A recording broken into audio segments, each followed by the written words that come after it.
Every day in the USA, people find themselves in court.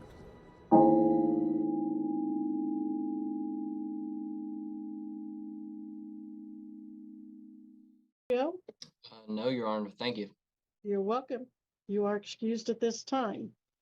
Your We Honor, will yes. I apologize for interrupting. I believe we have Mr. Wiggle, Attorney Wiggle, present with us. Okay. There we do. Hello, Mr. Wiggle. Judge, good morning. Good morning. We have Mr. Gallegos coming in now, Judge. Very good. And just to let you know, that gentleman I just had here is Mr. Freeman, who was next on your list. And that's the two that I actually have here today. You only have the two? So far, All right. Then we'll be on the record in 2025 TR 138, State of Kansas versus Jorge Gallegos or Gallegos. Please announce appearances. Jerry Regier on behalf of the state. Stephen Wagle of Jorge Gallegos Saucedo. I believe he appears by way of Zoom as well. And he's here on a control setting. How does he wish to proceed, Mr. Wiggle? Your Honor, we're going to need a continuance. I sent some stuff yesterday to Mr. Regier, and I didn't get anything back from him. So I need to ask for continuance, just a brief one, maybe a week or two. Your next docket would be appropriate. I would love to put you there, but the last person I had to put into August because we're so full. But is it for, do you think it's for a plea or something of that sort? It's for plea, ma'am. All right. And do you think you can find us some spots in there in a week or two, Destiny? Would you like it on a Monday then, Your Honor?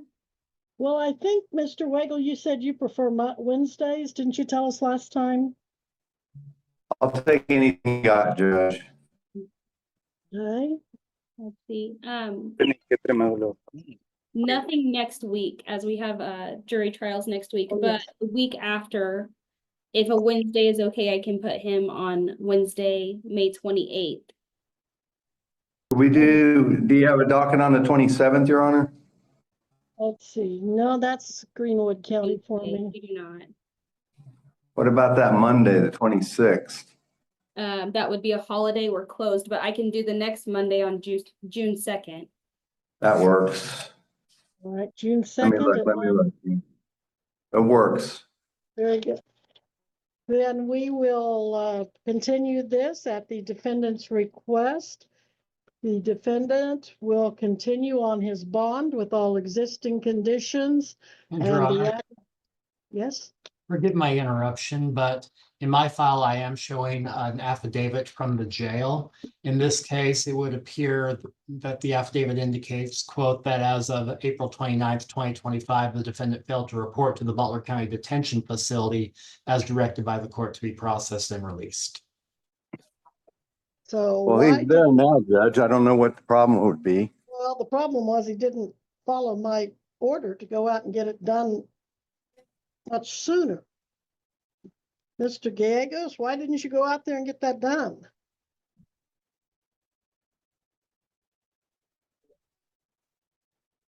what are you saying? They're asking why you didn't get your fingerprints done. I don't know. This is my first court here. He thought it was set today, Judge. We talked last night for a long time, and I said, no, your court's today. You should have gone there earlier. He goes, no, my notes say I was supposed to go there today and get it done. So I think it was just a mix-up. Deputy, do not let him go until I have his picture and prints, or till the officers do, of course. Till his picture and prints and the $1,000 OR bond are signed. Thanks, Your Honor. I'll get that done. All right. Nothing further, Mr. Regier? Forgive me, Your Honor, I was experiencing temporary technical difficulties. What is the follow-up date the court is setting in this matter? June 2nd, 9 a.m. Thank you, Your Honor. You're welcome. Thank you, Your Honor. You're welcome. All right, we are in recess on Gallegos or Gallegos. Any other defense attorneys? None have shown up. All right, how about to Freeman? If you want to bring Mr. Freeman in. Okay, here he is. Thank you. We are on the record in 2024 TR 3374, State of Kansas versus Aaron Michael Freeman. Jared Regier appearing for the state. Mr. Freeman appearing in person and pro se. All right, first order of business. Did you go out and get your picture and prints taken on to go into a private room and set up your picture and prints? Okay, So, Michelle, if you would please put court security 2 and Mr. Gonzalez in a breakout room. oh, yes, join. See it? Okay. We are on the record in Gugelo 2025 TR 193, State of Kansas versus Kyle Michael Guggello. Jared Regier for the state. Mr. How do you pronounce your last name, sir? Jagello. Guggello. Pronounce those like L's? Okay. It's Jagello, ma'am. I don't know if you can hear me or if it's I can hear you. Guggello okay. is okay. I got it. Thank you. Mr. Guggello, this is your first appearance on one count of operating a motor vehicle without a valid license. That's a B misdemeanor. The penalties could be up to $1,000 in fines and up to 6 months in the county jail. Now, if you have a clean record, you might be able to apply for diversion and keep this B misdemeanor off your record. And that's, if you're guilty. If you're not guilty, you'll want to plead not guilty and set this for trial. Yes, ma'am. I applied for the diversion while we were sitting here. I didn't know that was a thing, or I would have done it before court. I've called and called and called because the letter I was supposed to get, it took forever to show up and nobody could tell me anything or anything. So I've contacted, I don't know how many times between the attorney's office and the court clerk's office, and nobody's ever even mentioned that. And I asked what all I needed, and they just kind of were like, well, I can't tell you anything. The paperwork tells you everything. Well, it didn't tell me anything really. And when it said class B misdemeanor, I was under the impression like I was just coming for a ticket. I didn't realize that I was like at risk of going to jail for this. Yeah, it's some of these traffic matters are more serious than people realize. And our clerks Yes, aren't ma'am. allowed to give legal advice, and that's why they were in the bind they were Right. in. All right, Yes, ma'am. well, I'm glad you found that website and applied. Watching the mail for, like I said a while ago to everyone, watching the mail for a response. And if you don't get one, call the county attorney. I will give you a date to come back to court, but you probably won't have to if you get the diversion by then. Okay. It looks like we're using, remind me, Destiny, August August 6th, Your Honor. 6th at 9 a.m. Now, if you are denied diversion, you have to be back here then. But if you're Okay. granted diversion and you sign the contract and send it back in, double check with the county attorney, but you probably won't have to come to court again. Okay. Now, because you do have that B misdemeanor, you are going to have to go into the breakout room and talk to the officer about getting picture and prints. Okay. I'll set your bond at 1,000 OR. You won't have to put up any money unless you fail to come to court. But of course, you don't have to come to court if you get diversion. So look Okay. for that And on your. as far as the fingerprint, I'm located like 5 hours away from the location. Just so I don't know if that. You still have to. I'll tell you, Kansas law says I have to order you to do that. Now, sometimes the officers arrest on the spot and take you to custody, and then you don't have to come back. But they don't like to inconvenience motorists to do that, which means I get the job of inconveniencing you and telling you to come back 5 hours. So, Gotcha. okay. Anything further, Mr. Regier? No, Your Honor. All right, then Mr. Guggello, please look for the screen invitation. Okay. And Michelle, if you put him in with, where is court security 2? Is he with someone else? Court security 2 is still in with Mr. Gonzalez from the last hearing. All right. Deputy, Just, you want him to, what do you want him to just hold? yeah, just tell him to sit tight until he gets put into the breakout room. As soon as All they right. come back in, I'll move him over to another room. Okay, so when the officer comes back, the deputy for court security 2, then she's going to put the invitation on the screen for you and you can click on it. Okay. All right, thank you, sir. If there's nothing further, Mr. Regier, From the state, Your Honor. then we'll be in recess. Judge, can you give me a minute? Mr. Luna Marino, you need to take your hat off in Zoom court. There you go. Thank you. Okay, let's go ahead and take that case up. Moreno, where is he? We are on the record in 2024 TR 2751. Well, strike that.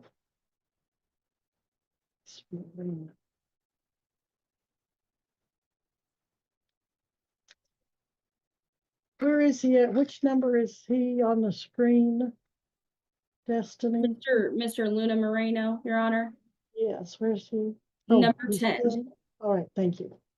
We are on the record in 2025 TR 178, State of Kansas versus Octavio Luna Moreno.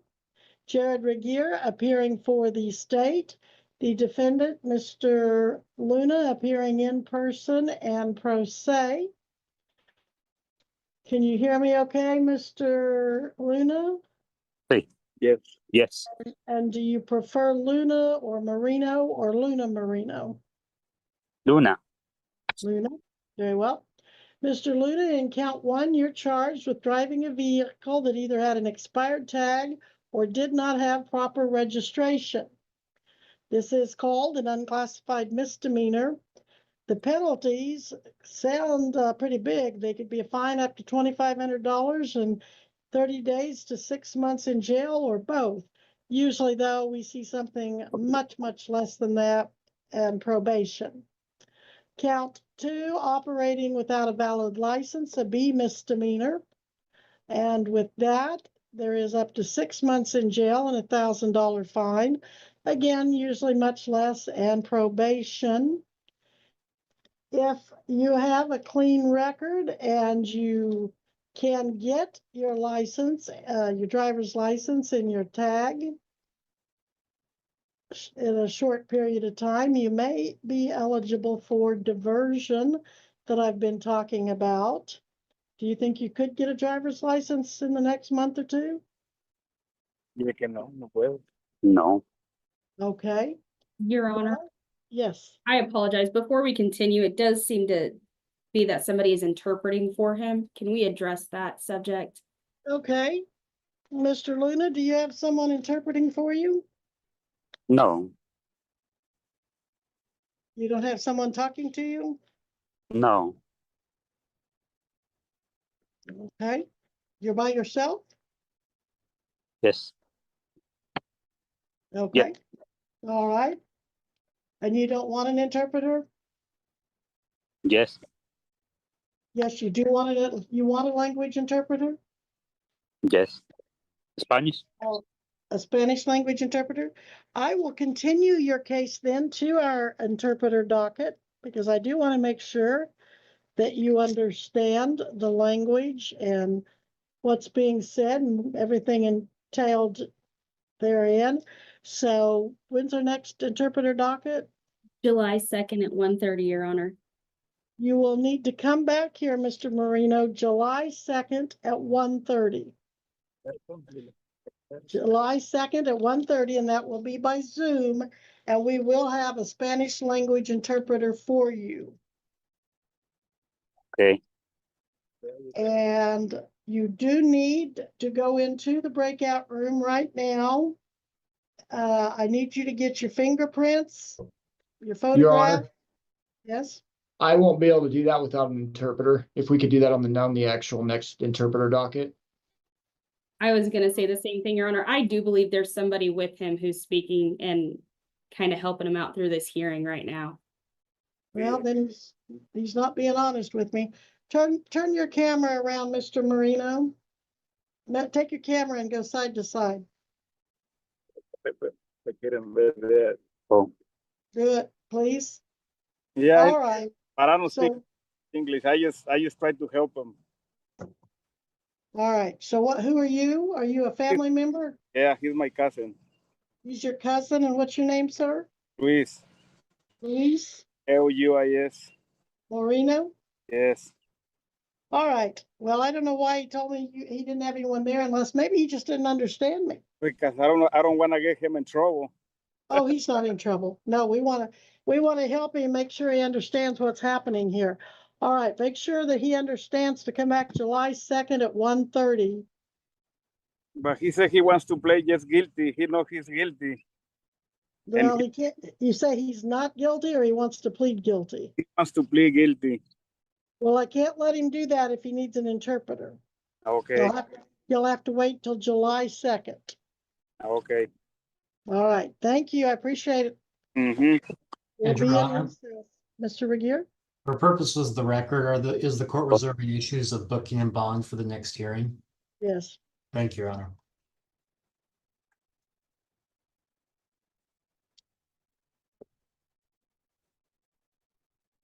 All right. Mr. Marino can go. You can hang up now. Close your phone.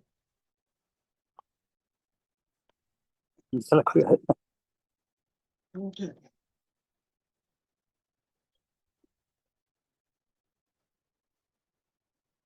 Ms. Newman, let's take up your case.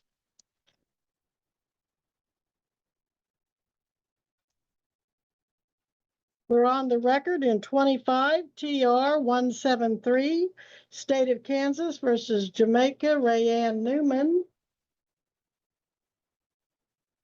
Jared Regier appearing for the state, the defendant, Ms. Newman, appearing in person and pro se.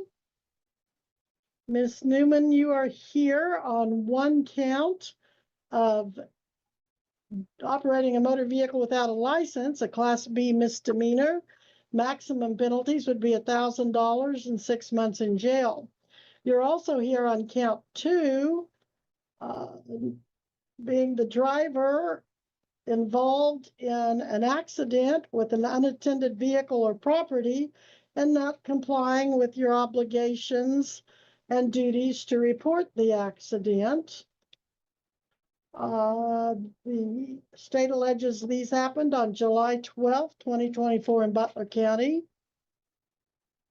At this time, are you going to hire an attorney, apply for court appointed, or waive your right to counsel? I'm gonna apply for court appointed. Very well. Are you employed? I am working on it. How long have you been unemployed? 3 months. All right. What was your last employment? Sonic. Okay. And are you able to work at this time? I am. I just got knee surgery done and I just healed from it. All right.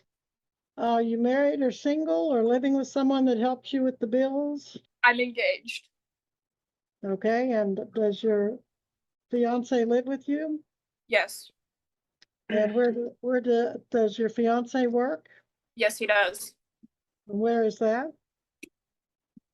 Gordon still. It's in I'm Arkansas. sorry. Okay. And what does he make per month?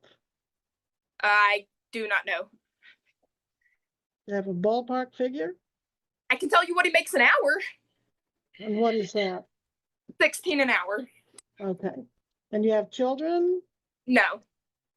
Okay. And you pay rent or a mortgage? No, I actually live on my dad's land in a camper.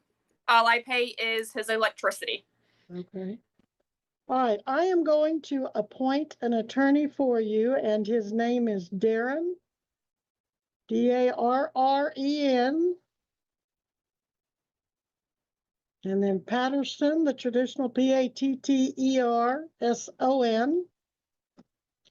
His number is 316 322-7700.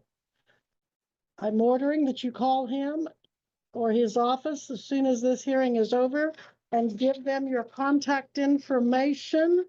Give them your case number 25 TR 173 and your court date. Can you repeat the last three numbers on that? On that case number 173. 173. Thank you. You're welcome. And then I need a Monday, Darren Patterson date. Destiny, Yes, Your Honor, it'll be July 28th. you will need to be back here by Zoom with Mr. Patterson, July 28th of 2025 at 8 a.m. Again, that's by Zoom. But you need to call his office today, and then you need to talk to him again before your next court date. If you don't have a license, and I'm not making any judgment, but he's probably going to want you to get one as soon as possible. But you need to talk to him about that and the other charge. And we'll visit that again on July 28th. You do need to get your picture and prints taken because of the B misdemeanor. Are you in Arkansas? I am right now. All right. When I had went to jail on this case and they took my fingerprints and pictures. Okay, then you probably don't have to go again. I was like, I went the day they came and talked to me and they took me in. I can tell you the officer who took me in too. Okay, who was the officer? Haley with Butler County. That one's one, Haley? I think that was her name. Okay. All right, well, court security team. Hello, yes?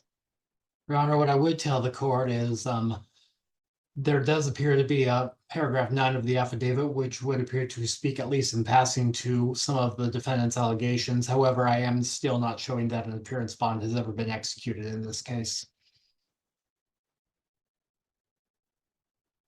All right, well, if she's had her picture and prints taken, she may be able to get a bond signed down there in Arkansas. I was like, I sat at the Butler County jail for 18 hours and I got out on my own. You signed a paper? Yep. Okay. I'm gonna still have to go in the breakout room with court security too and let the two of you figure that out with booking.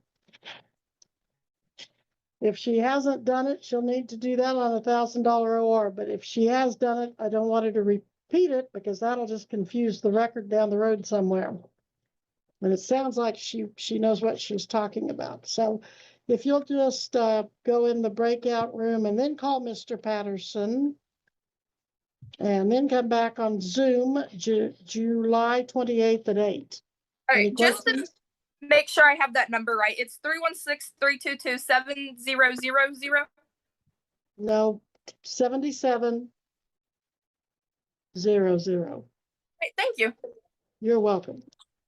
All right, anything else, Mr. Regier? No, Your Honor. All right, then we'll be in recess on Newman. Ms. Newman, look for that breakout on your screen. I'm going to pick up mine and win on the record in 2025 TR 1774, State of Kansas versus my Nguyen. My, how do you pronounce your middle name? Q. Q. My Q. And is it Nguyen? It's me, Q-Win. Okay, thank you. Jared Regier for the state, Ms. Newman have an A or B misdemeanor. Mr. Regier, anything further? No, Your Honor. Mr. Ball, anything further? No, ma'am. All right, then you may go. Thank you. Thank you. Let's take up Shane Llewellyn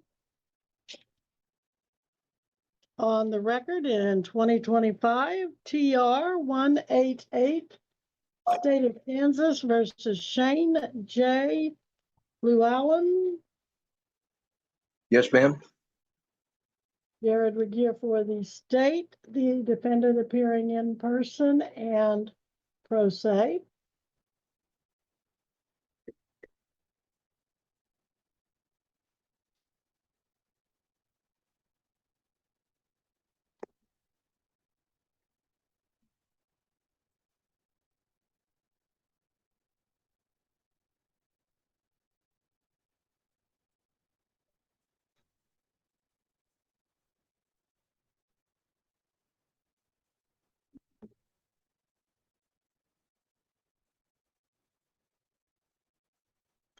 Mr. Llewellyn, in count one, it is alleged that you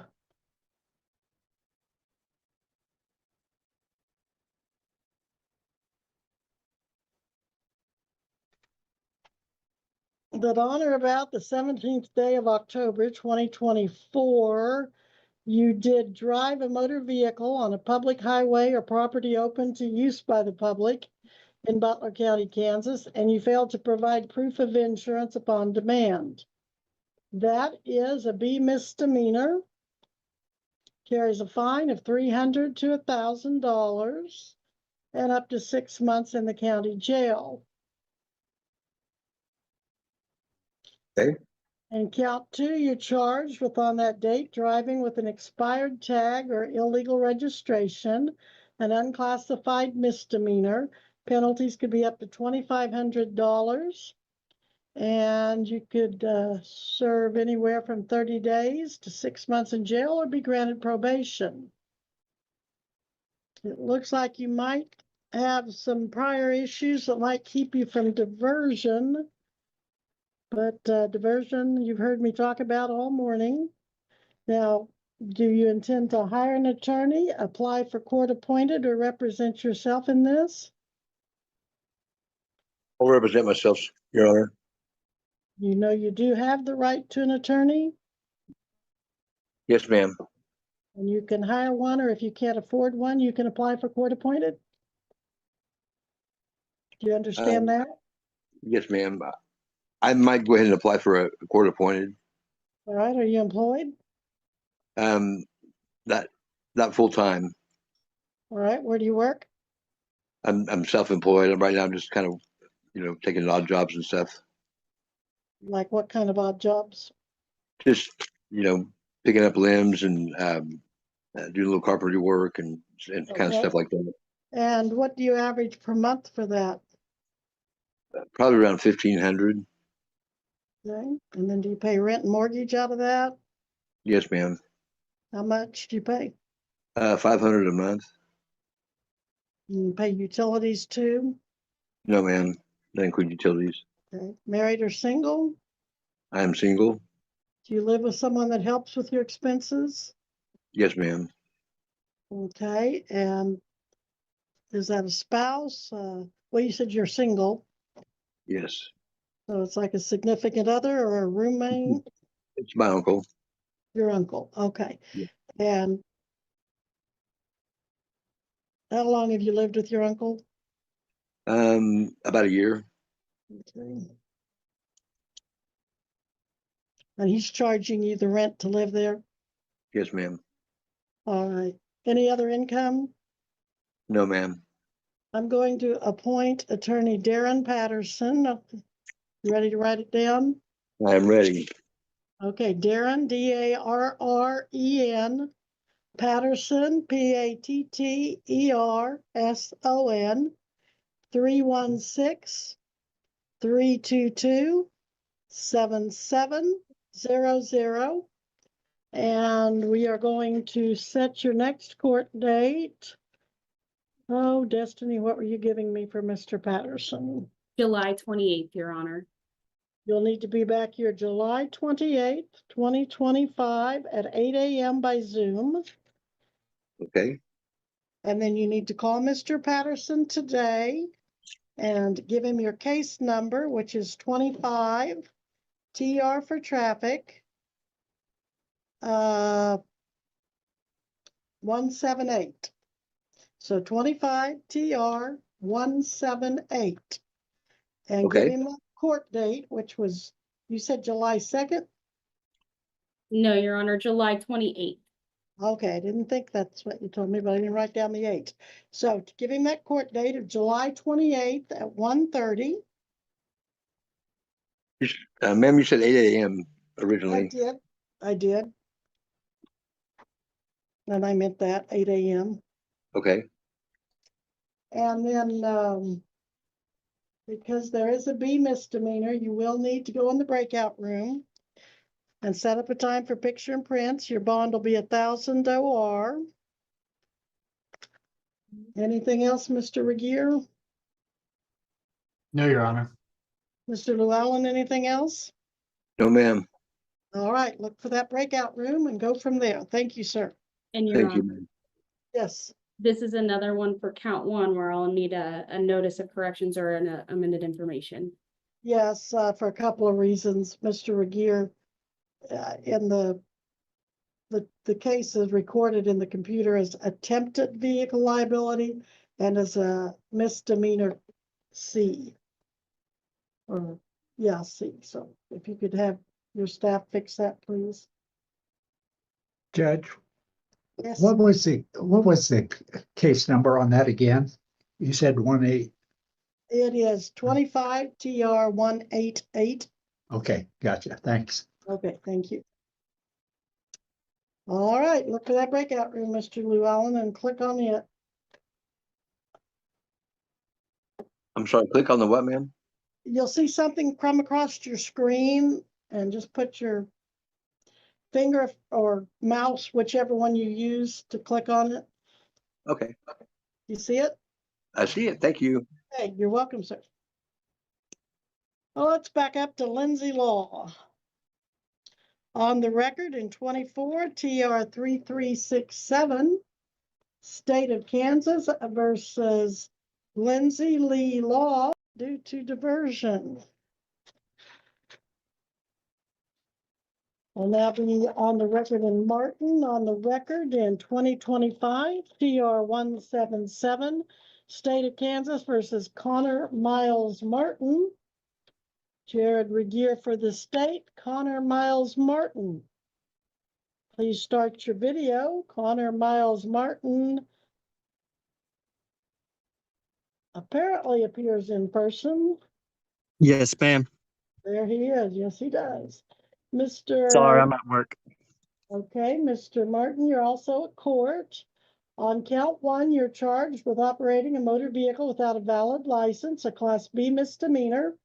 Penalties maximum are $1,000 and 6 months in jail. Count two, no proof of liability insurance, a B misdemeanor.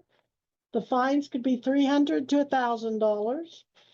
And your jail sentence could be up to 6 months in jail.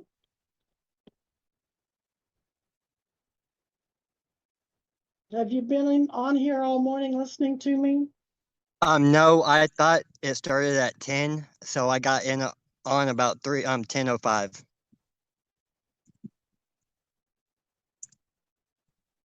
Okay. Well, sir, if you have a clean record, a good record, you can get your matters in order, get your driver's license, get your registration within a couple of months. Oh, I'm sorry, get your driver's license and insurance, proof of insurance. You might be able to get diversion where these charges could be dismissed. Do you think you can do that, or do you want to look into diversion? I actually 2 weeks after that ticket was issued, I got my license and got rid of that car and got insurance on a different car. So I got that matter cleared up. My last step is talking to you, ma'am. All right, I will enter a not guilty plea. Do you want to look into the diversion? It's not going to happen unless you put the effort out. You would have to go to the website and turn in an application with a fee online. You'd have to watch your mailbox for an agreement to come from the county attorney's office. Then you'd have to read that, sign it, and send it back with a certain amount of money. You'd have to show them what you've just told me about the insurance and the license. Do you feel like you want to do all of that and that you can do all of that? I mean, if that's the route I have to go. You don't have to go that. You can plead not guilty and we can set this for trial at a later date. You can plead guilty and we can proceed with sentencing today, or you can plead no contest and we can proceed with sentencing today. I mean, I did it, but I mean, I corrected the wrong. So, I mean, I don't know where to go from here. So I guess. What do you think is best, ma'am? Because I mean, I really have not really done this before, so. Well, it's not my place to advise you on what's best. You can hire an attorney to help you with that answer. You can apply for court appointed if you cannot afford to hire an attorney, or you can waive your right and represent yourself. I will say that if a person doesn't have a record and you're looking at a misdemeanor and a B misdemeanor, as you are, getting a diversion and keeping it off your record would be a good thing. But it's not my position to tell you that as far as recommending it. I mean, I guess I'll go that route, but. Well, I don't want you to do it unless you're willing to put out the energy, and I'm not sure I'm sensing that. Well, I mean, I work 7 days a week, so I really don't. That's where my energy goes, and I got 3 kids, so. All right. So then it becomes a question of what's your priority on this case? Is it just to make it go away? Is it to? I'm trying to make it if it's doable, something I can get out of the way as soon as I can. And that's why I try to get it all taken care of. Okay, well, are you able to go online and look up the website for diversion? Yes, ma'am. Are these kids old enough to help you do that? Oh no, I got babies. Okay.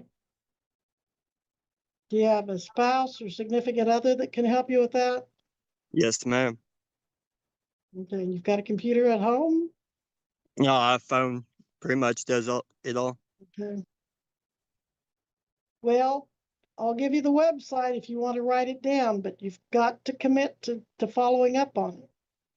Yes, ma'am. Okay. Their website is short for Butler County, Kansas, BUCOKS.com.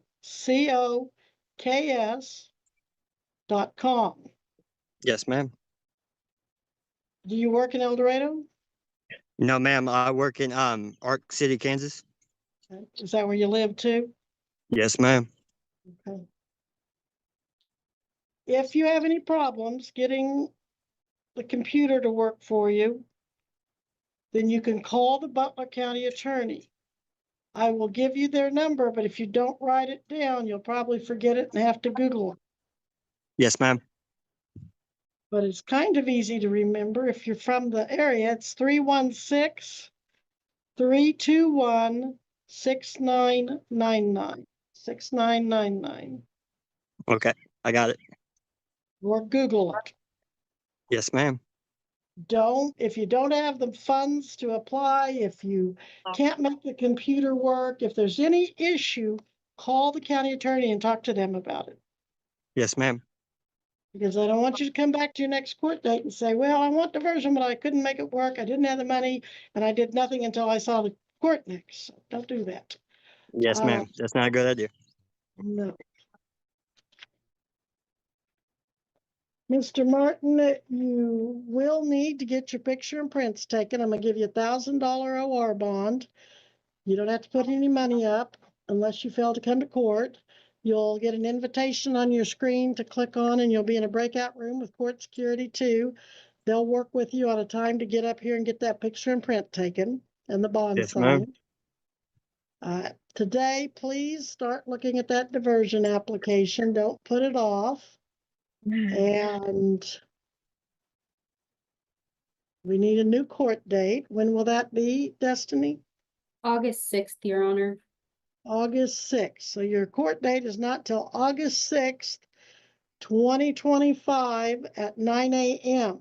But sir, you should be able to get this diversion within just a few weeks and not have to worry about that court date. Yes, ma'am. All right, August 6th, 2025, 9 a.m. Should this all get to the point where you think, wait a minute, I need to talk to an attorney or somebody that can represent my best interests, and you can't afford to hire one, you can always call the courthouse in Butler County and get an application for court-appointed attorney and see if you qualify. Yes, ma'am. And of course, if you can't afford an attorney, you can always hire any attorney of your choice. Any questions about anything so far? I think you covered it, ma'am. All right, thank you, Mr. Martin. Mr. Regier, anything further? No, Your Honor. Very well, then Mr. Martin, look for that invitation to the breakout room. In your honor, Yes. I'll need another notice of corrections or an amended information for count 2 on this one. Yes, Mr. Regier, that's showing up as attempted vehicle liability insurance, also as a C non-version. I'll put it in the file, Your Honor. Appreciate it, thank you.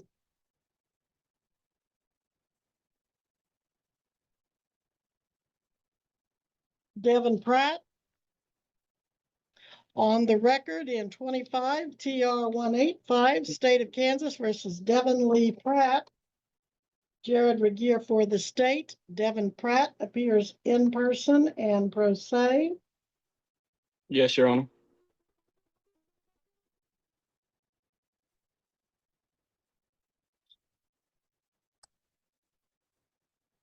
I'm here, Your Honor.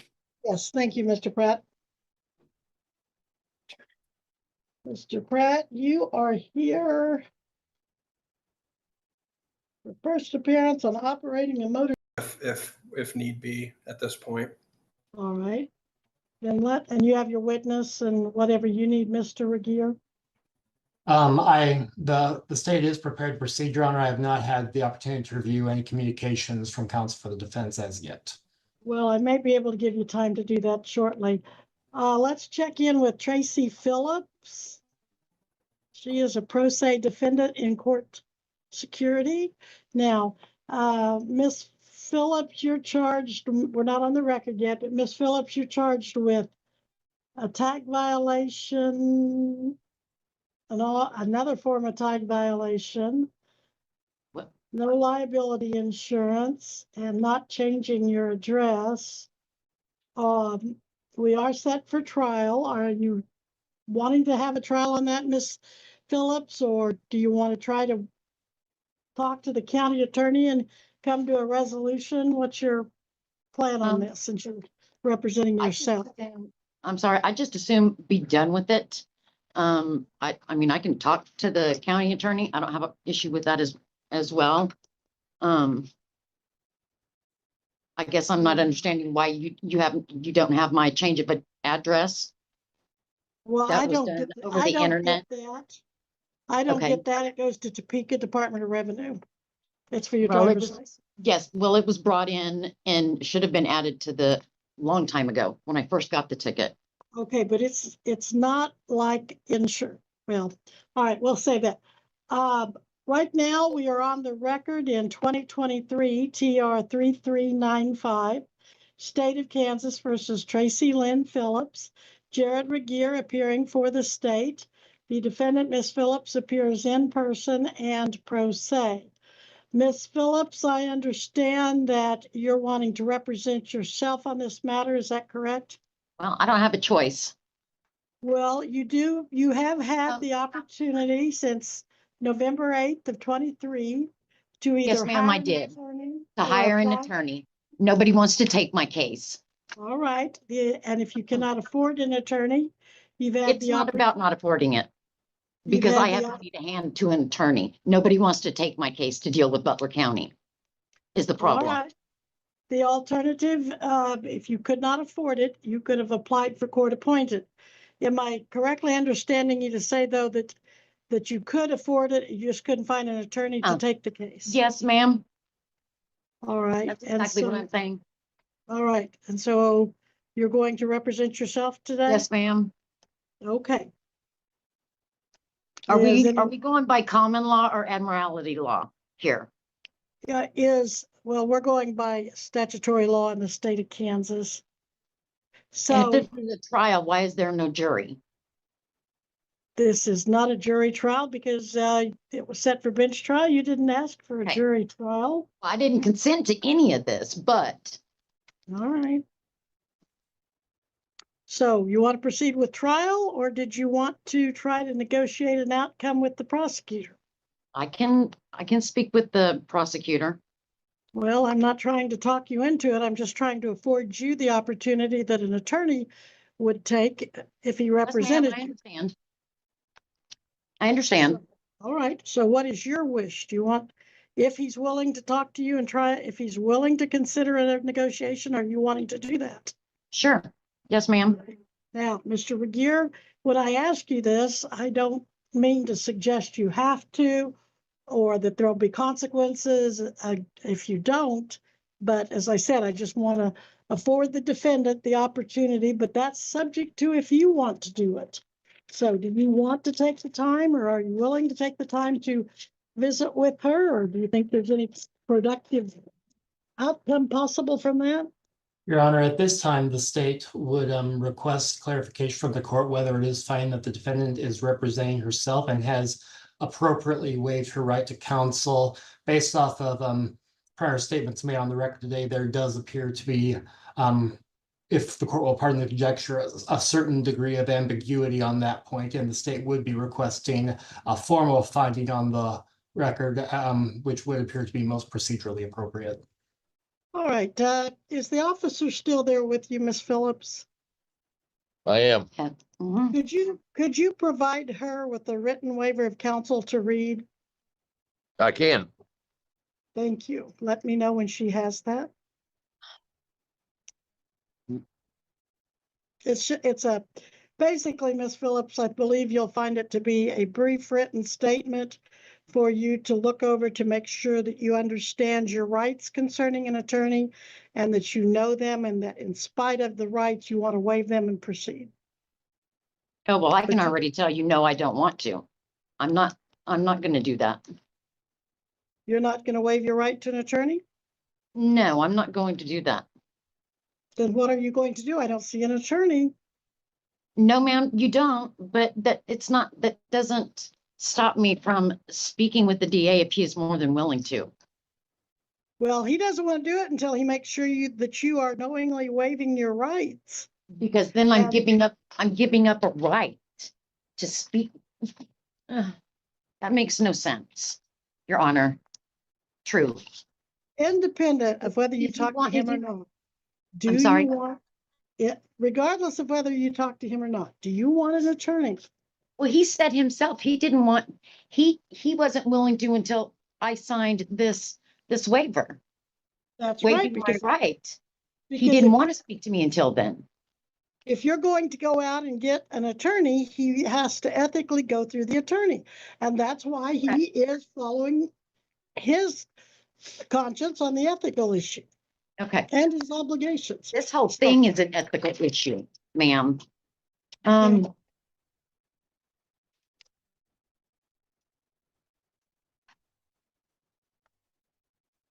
See,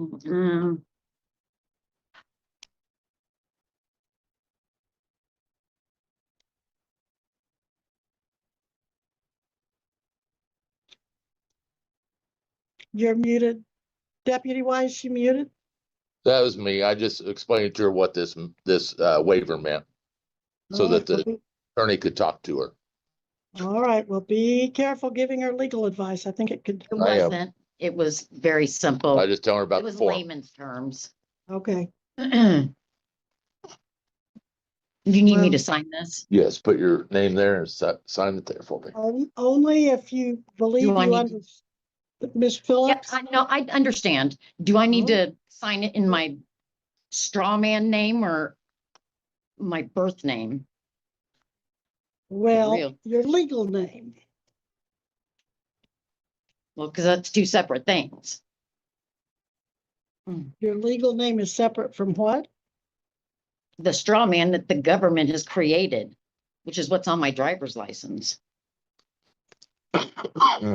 That's not the name your parents gave you that's on your driver's license? No, that's not grammatically correct. That is not my given name on my driver's license. All right. What name did your parents give you? Tracy Lynn Phillips. All right. And that's on your birth certificate? Yes, ma'am.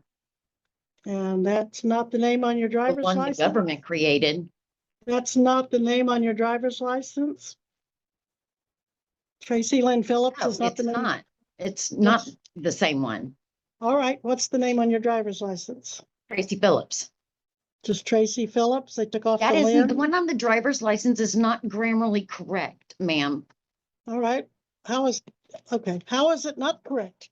It's all in capitals.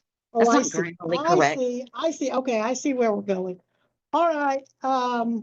So I need to know, ma'am, am I supposed to put the one that's in all capitals? That's on my driver's license on here? And then sign it Miss as the entity to Tracy Lynn I'm about ready Phillips? to run out of my patience with you. You need to settle Okay. down. I'm and just be asking a question. I'm You're- just you're- asking a you're question. disrupting No, you're not. You're not I'm just not asking a question. anything. I simply asked a question. Look, Miss Phillips, you see that officer sitting next to you? Yes, ma'am, I do. Do you know I have the authority to tell him to put you into custody until you're ready to cooperate? Now, I don't want to do that, but you're being belligerent and difficult in this court's opinion. I don't understand what you're wanting from me. I'm really not being difficult. All right, I want you to stop talking for a moment, and I want you to tell me, did you read the form in front of you? Yes, ma'am, I did read the form. And you signed the form. No, you haven't signed it because you don't know what I name have it to use. because I wasn't sure if I'm supposed to, what name am I supposed I to add the want one you that's in to capitals? sign, I want Or you to mine. sign your legal name. Put your first name up here, or your name up there. Deputy, please don't help her. I know you mean well, but I'm afraid that it could become a problem for you and her and me both. I just showing her to where to write her name in the slot. So I know, but I don't think you ought to be doing that. Thank you. I know you There you mean go. well. All right. So, do you have any questions about the document you just signed? No, ma'am, I do not. All right. And you do know that you can hire an attorney? Yes or no? I understand. And do you understand if you could not afford an attorney, you could apply and see if one could be appointed? Do you understand that? Yes, ma'am, I understand. And knowing that those two facts, you are waiving your right to counsel and representing yourself today. Is that correct? Yes, ma'am. Okay. I will find that the defendant has knowingly and voluntarily waived her right to counsel today on the record, both in writing and in oral fashion. Now, with that being said, Mr. Regier, I'll just open it up to whether or not you want to attempt any kind of negotiation with her, or if you want to proceed with the trial that we have scheduled and the witness that you have subpoenaed and appears today. One moment, Your Honor.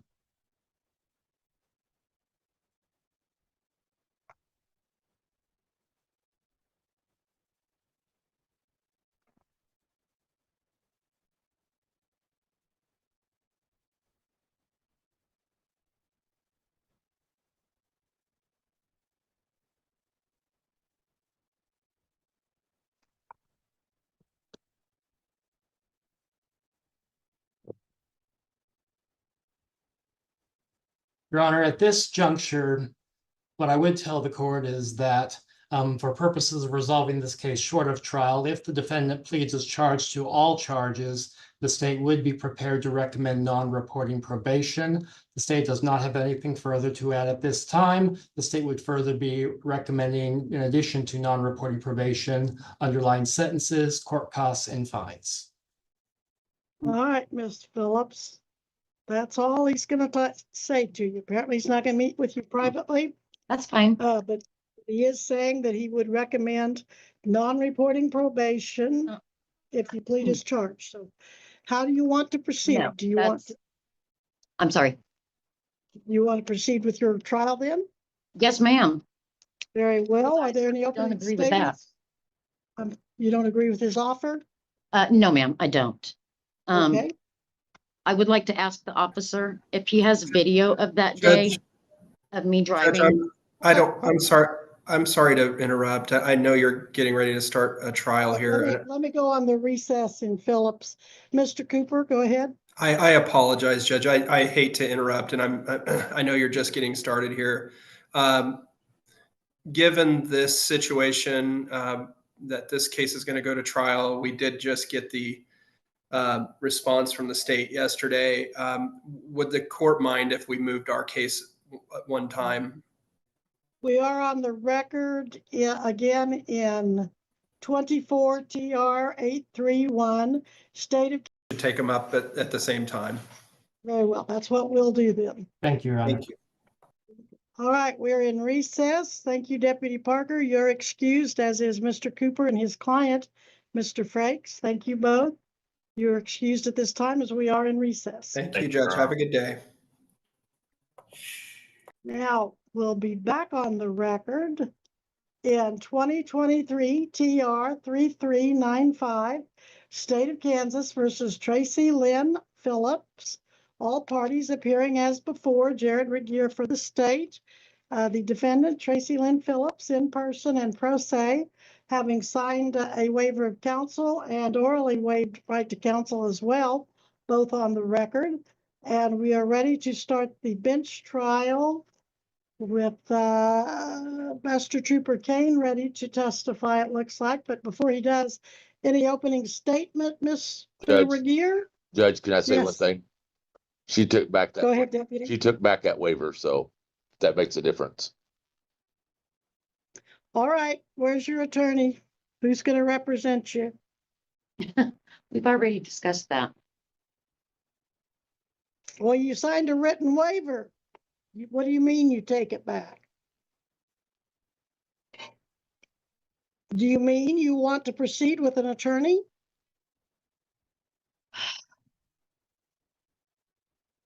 You either have an attorney or you don't. Ms. I don't know, Phillips. Your Honor. Yes.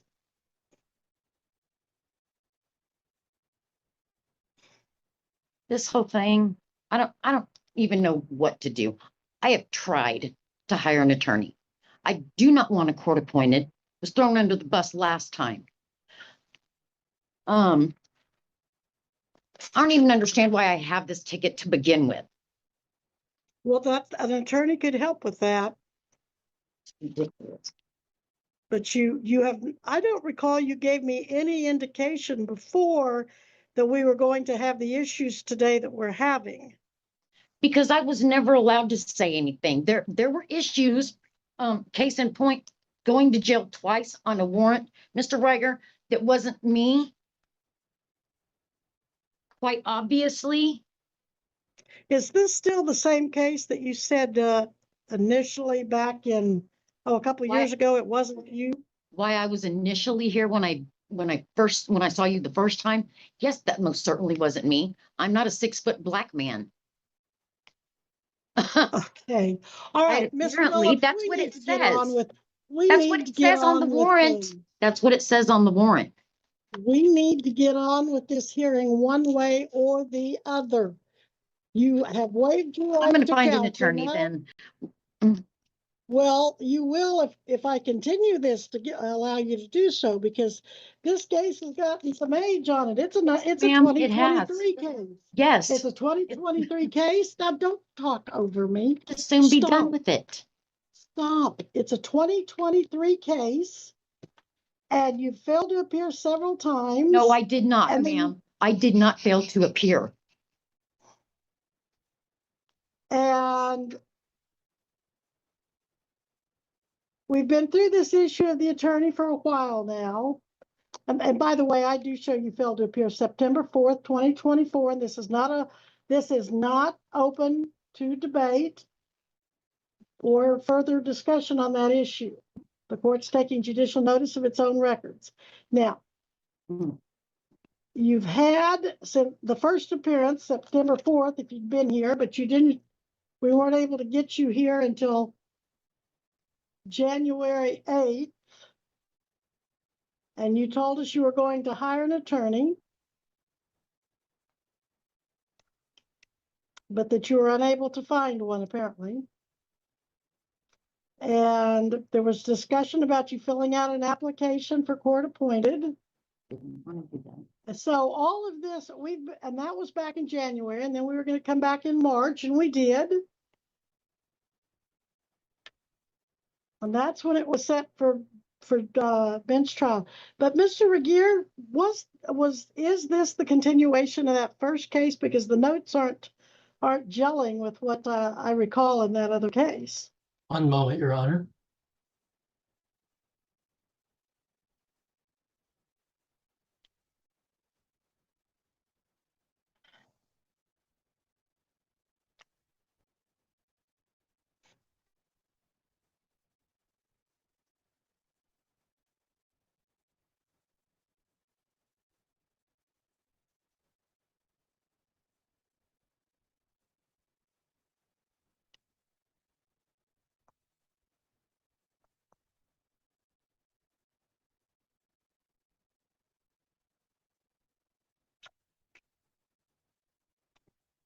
I think that was this 2019 case that was dismissed. Well, she was dismissed with one count of guilty to speeding, maybe.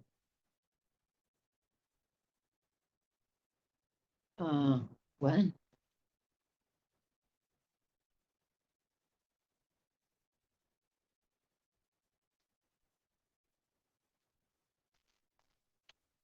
Ms. Phillips, one of us may be confused on this because I show that you had a 2019 TR 1413, you were operating a motor vehicle without a valid license. That charge was dismissed in exchange for your plea of guilty to speeding. No.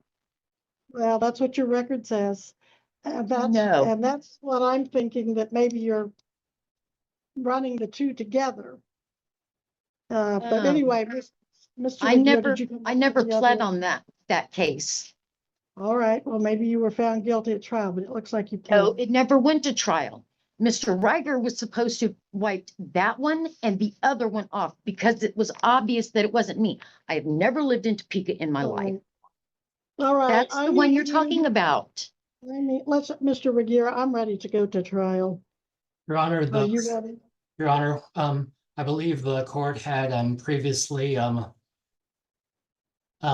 made reference to Butler County 19 TR 1413. The state's records indicate that there was a plea of guilty in 2019 to one count of speeding. And the state, what I would also tell the court is in the current case, actually on the docket today, 23 TR 3395, the state is prepared to proceed to trial. All right. And Your Honor, as a preliminary matter, is the court finding that the defendant has revoked her waiver of counsel in light of the statements on the record? Well, I tell you, we've been all over the board on that, Miss Phillips. I don't even have the 19. Miss Phillips, Yes, this is your final answer that I'm wanting here. We're Yes, going to ma'am. stick with it. Are you waiving your right to an attorney or ma'am, are I'm you not. not? No, All ma'am. right, now, you said you've talked to attorneys, none of them will take your case in Yes, Butler ma'am. County. What can you tell me that will be different if I continue this to allow you to find an attorney if none of them will work in Butler County?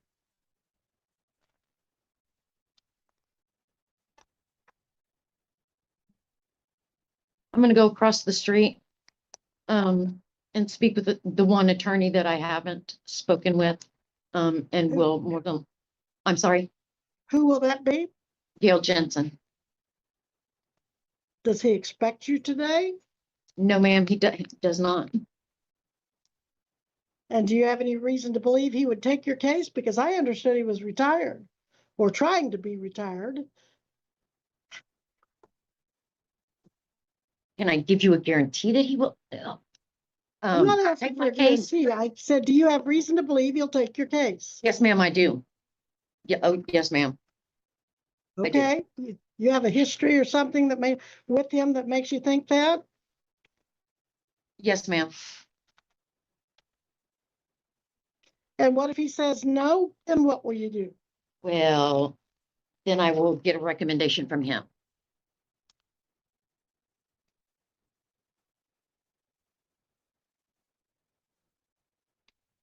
And if I show up next time without an attorney, well, then you can just throw me in jail. Miss Phillips, I just have a hard time believing. Ma'am, I am frustrated by this whole thing. The whole thing. Mr. Ryder, I don't know what this 19 case is, where I supposedly pled guilty to No, you're not speeding. gonna have a conversation with him. None of this makes any Stop. sense to me. Oh, my Miss Phillips, gosh. I have to, I really don't want to have that officer take you out to the jail, but, it ain't gonna happen.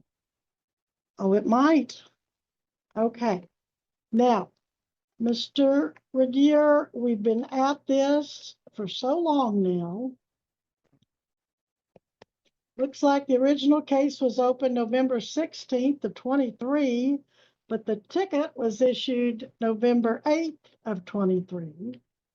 And I'm not sure if this is the first time Trooper Kane has been subpoenaed in here or not. Because we But did have, what I would tell the court, Your Honor, is that today's setting does appear to be the first bench trial setting in this matter. all right. So are you not objecting to the continuance? Or were you just stating a fact? The state is merely stating a fact, Your Honor. All right. Do you have an objection? Your Honor, I think the court has already made its concerns about the age of this case and timely reaching a disposition. It would appear the defendant has made certain statements about, I guarantee, to use her words, that she will have Mr. Jensen represent him in this case. I have no personal knowledge to any communications they may not have.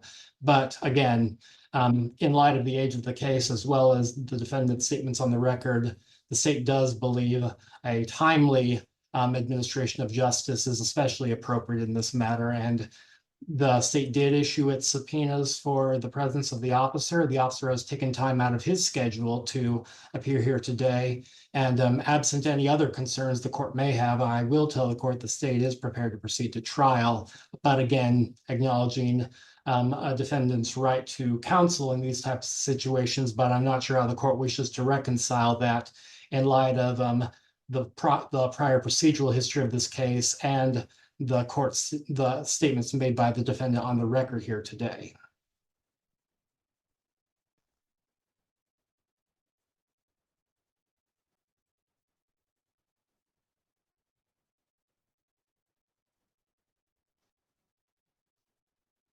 Well, I don't want to repeat. If I continue this, I don't want to repeat it today.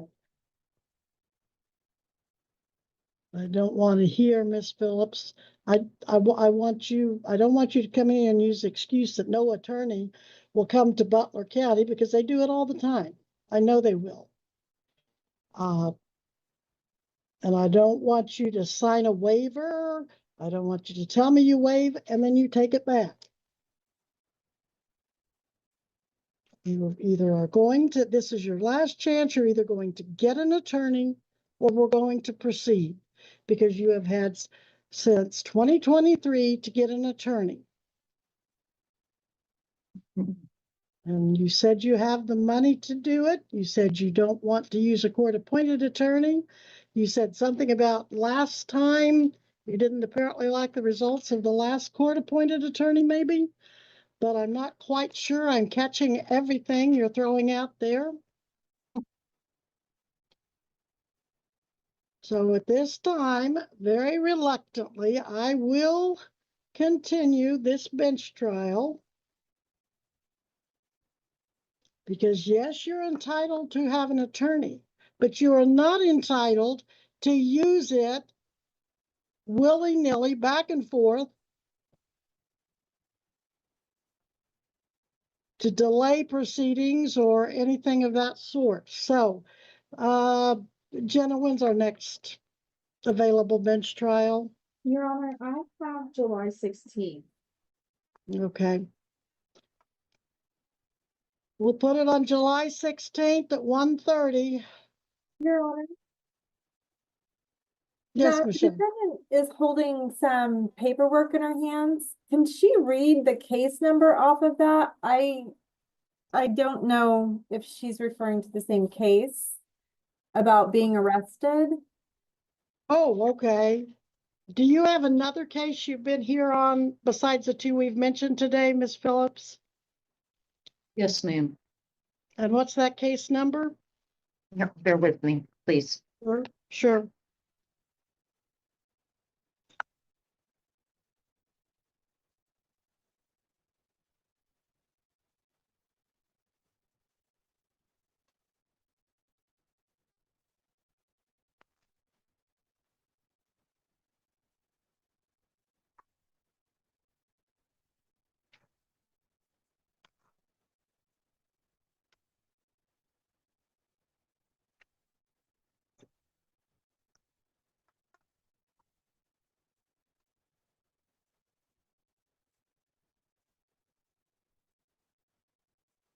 Sorry, bear with me, please. Your Honor, while she's looking, the 16th of July will not be good for me. Okay, thank you for Any telling me then. anytime after. All right. Jenna, that we can't do that. If you can give me another date, please. Oh, we can do July 23rd as well, Your Honor. Will that work? Yes, How ma'am. did that go? All right. Ms. Phillips, Yes, ma'am. please take note. Please take note, disregard July 16th and take note. Okay. Your trial will be July 23rd at 1:30. Okay. All right. And at this time, I'm going to let you go, Trooper, unless for some reason you particularly want to stay around. I appreciate it, ma'am. Have a good day. You too. Thank you. I believe this is case number 23 TR 2386. Oh, that I believe.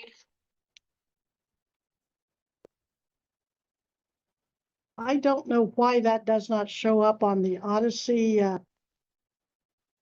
history, but that sounds more like the time frame of when you were here before. And Your Honor, Yes, Mr. Regier. what I do show from my notes is that that case was last taken up by the court on December 11th, 2024. And the court did remove that case from the docket at the state's request. Okay, and was that the speeding one? No, that one was back in 2019. The one he's talking about was in 23, and that was speeding 91 in a 75, no insurance. Yeah, because that was the one that. And no driver's license Yeah, from that July was the 12th one. to 23. Yes, ma'am, because that was the one that wasn't me, because I have never not had a driver's license. I've always had one. That was the one that was supposed to have been dropped because Well, it's not me. And that's another one that on August 26th of 24, you failed to appear and a $2,000 cash or surety bench warrant was issued. Yes, ma'am, because it's not me. Quite obviously. right. Because on the warrant, there's a description Your Honor, of who they were looking for. date of birth on this citation for that case that Your we're. Honor, state would object at this time. This is being broadcast over YouTube. The state would have certain concerns about broadcasting personally identifiable information. I'm gonna say the year. I'm sorry, Michelle, what was that? The year of birth on this is 2000. Yeah. Okay. That So would you're make 25. Are you saying on the 23 case? Yes. Okay, that's probably why the state dismissed it. And now we've got this case. Okay, so The 23 case is still pending. It is still pending. Does it have a docket date? No. All right, Mr. Regier, what's the state planning to do with that case? Are you dismissing it?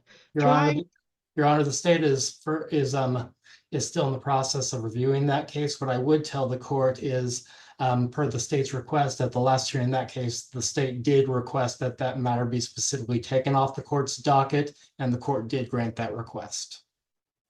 Well, you may be looking at speedy trial on the 23 case. But I do know that the defendant had several, as I was looking at the docket notes, she did have at least a couple of failures to appear.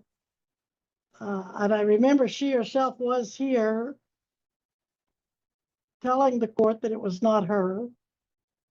Well, Mr. Regier, we can't just leave a case sitting in limbo. We need to either get it on the docket or get it dismissed. What do you want to do?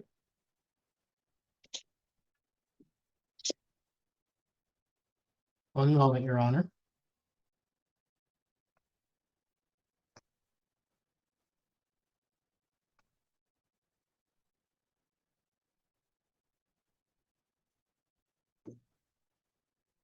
We could set it on that same docket that we're setting this one, July 23rd, if you want. And then we can resolve it one way or another.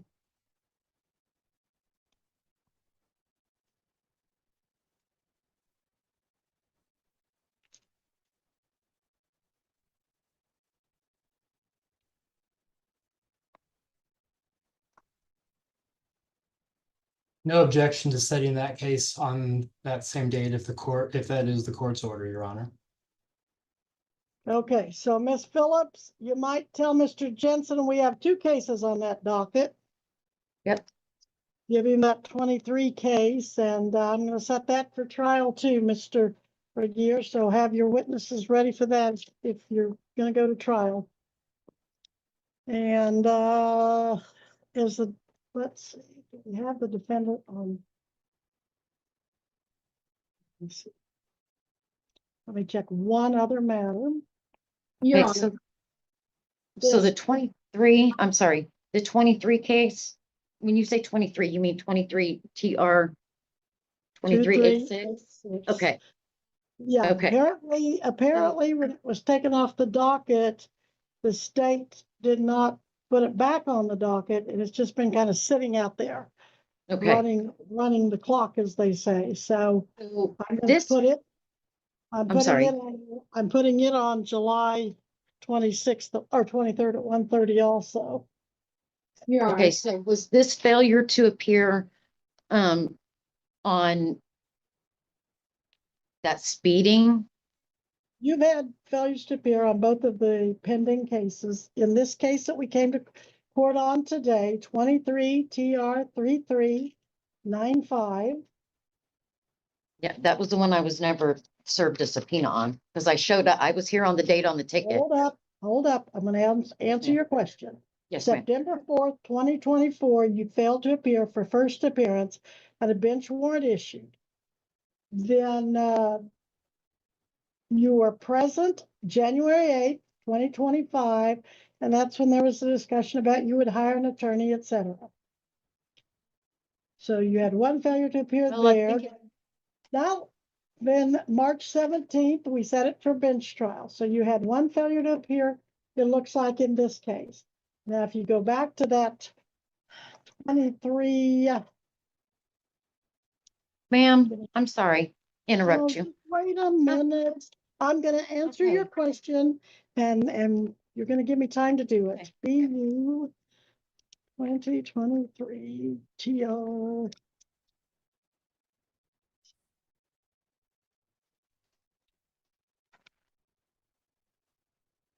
In the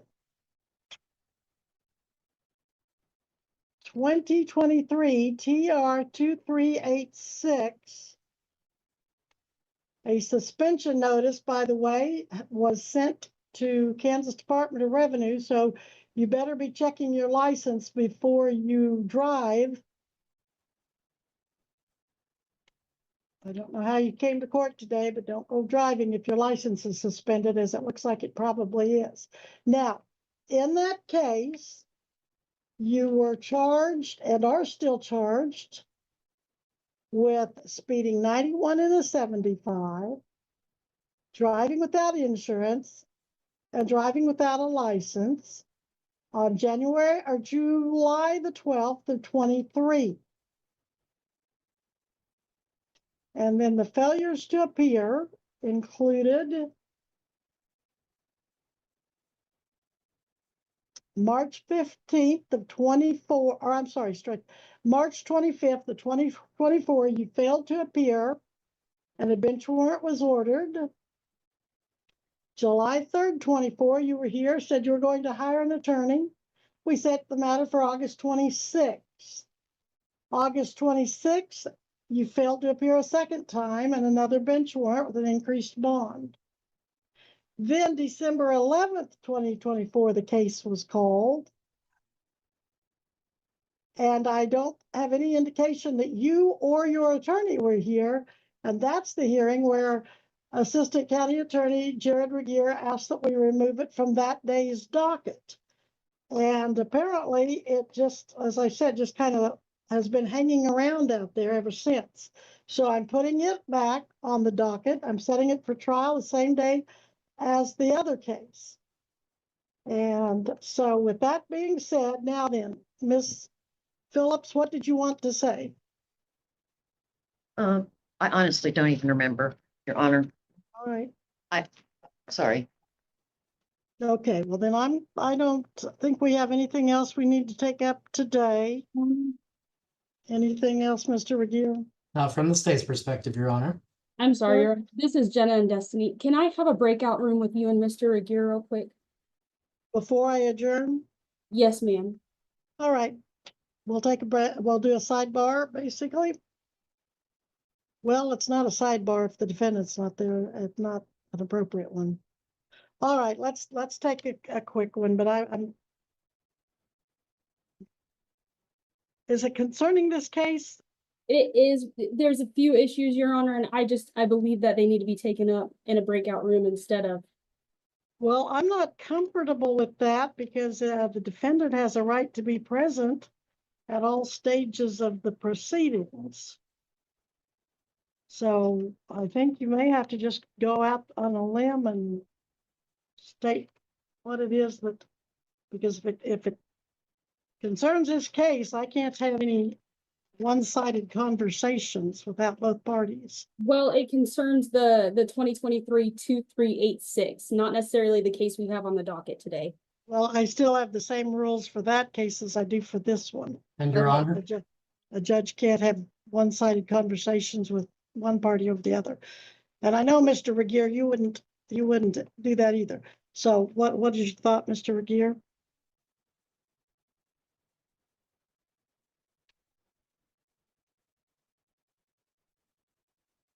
Your Honor, may I request a brief 5-minute recess? All right, I'll give you a 5-minute recess. Thank you, Your Honor.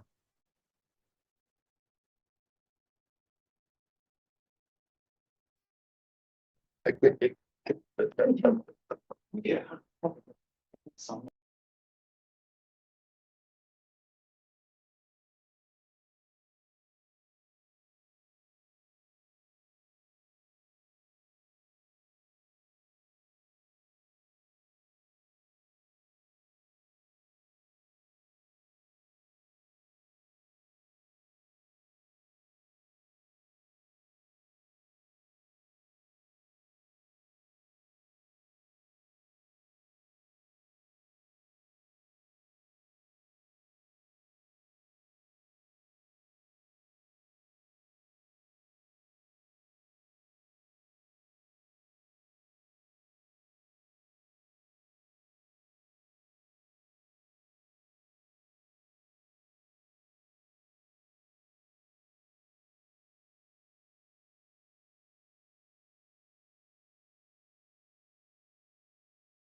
We're back on the record in 23 TR 3395, also 23 TR 2386, each captioned State of Kansas versus Tracy Lynn Phillips.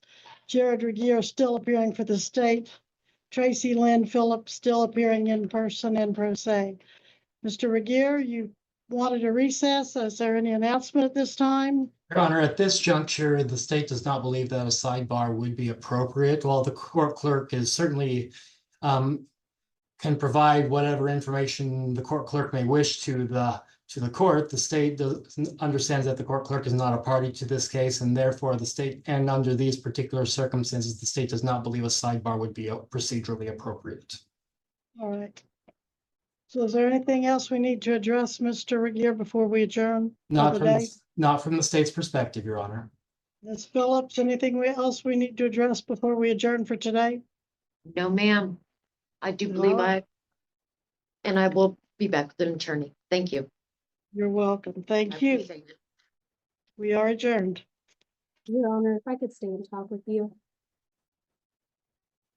Well, depends on what it's about, but yeah. I can say it here. That's perfectly fine. I'm not sure. Are we still doing the 2023 case 2386 on the same date as well? Yes. Okay. I only have a problem with that as the defendant does not match, not by description of driver's license. Well, we'll bring that up, but that'll be a trial issue then. Okay. Yeah, that'll be an issue for trial if the. And it was, yeah.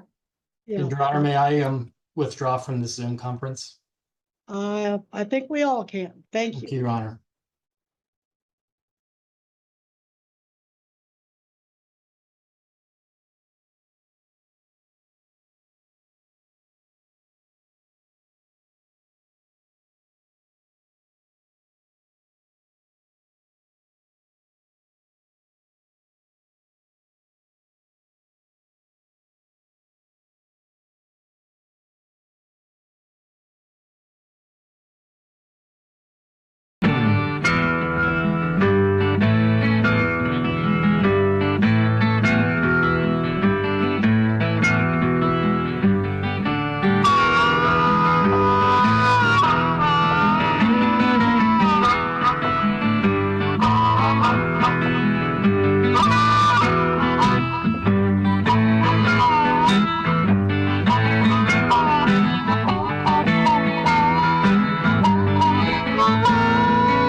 Every day in the USA, people find themselves in court.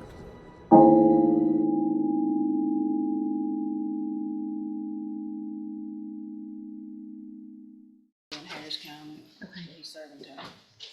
Let me get it pulled up.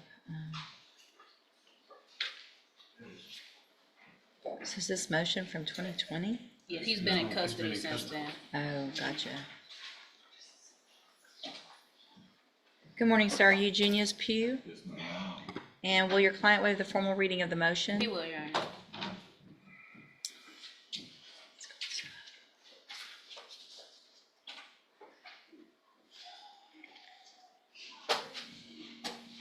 My computer's going slow.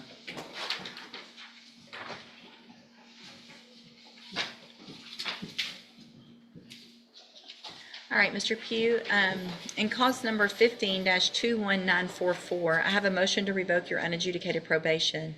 And will he waive the formal reading of that motion? He will, Your Honor. It shows that you were placed on probation June 22nd of 2015 for the offense of retaliation, and that was a 5-year deferred probation that's been extended. Is that correct? Yes, ma'am. It alleges in count 1 that you committed the new offense of robbery, threats, November 27th of 2020 in Harris County, Texas, and is that true or not true? Count 2 alleges that you committed the offense of assault family violence on November 27th of 2020 in Harris County, Texas, and is that true or not true? And then finally, count 3 alleges that you committed the offense of robbery December 5th of 2020 in Harris County, Texas, and is that true or not true?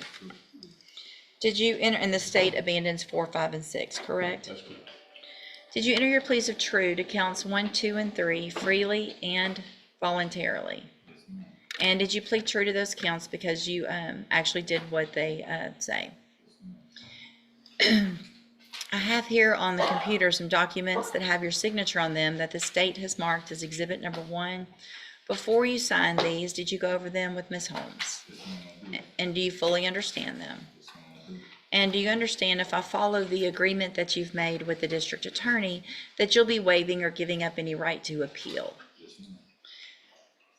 State tenders number 1. No objection. It's admitted. Is there any evidence that Mr. Pugh's not competent? No, Your Honor. All right, sir, I'm going to find that you entered your pleas of true to counts 1, 2, and 3 freely and voluntarily. Find that you're mentally competent and you understand the nature and the consequences of those pleas. Find sufficient evidence at this time to find you guilty and find you guilty of the 3rd-degree felony offense of retaliation. Sentence you in accordance with your agreement for a term of 3 years in the institutional division of the Texas Department of Corrections. You will receive credit on that sentence for any time that you've been in custody that the law gives you the right to receive. I am handing you the trial court certification that shows this was an agreement that I followed, and so you've waived your right to appeal. I have also handed you a written admonishment regarding your ineligibility to possess a firearm or ammunition. Because of the judgment entered against you, you're ineligible under Texas law to possess a firearm or ammunition. Possession of a firearm or ammunition could lead to charges against you. Firearm is a legal term, and you should read that written admonishment I provide you to see what devices qualify as a firearm. If you have questions about the laws that make you ineligible to possess a firearm or ammunition, or about how long that lasts, you can talk to Ms. Holmes. All right, good luck to you, sir. You can go back with the bailiff. Yes, ma'am.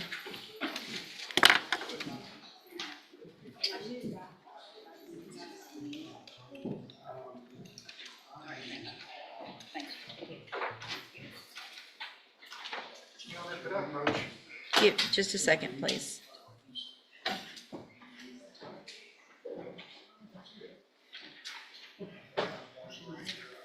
Yes, sir.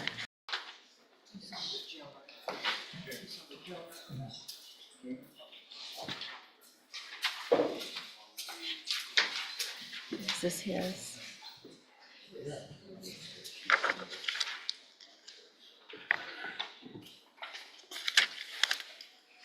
All right, you're Gabriel Smith. And so Ms. Smith previously, well, first of all, this is cause number 23, DCCR 1034. Ms. Smith, you're charged with the 2nd-degree felony offense of robbery. There was an agreement reached by you guys at some point for a cap of 5 years in prison. I rejected that after seeing the pre-sentence report and Louisiana history. And so this is just a status hearing. What is the status?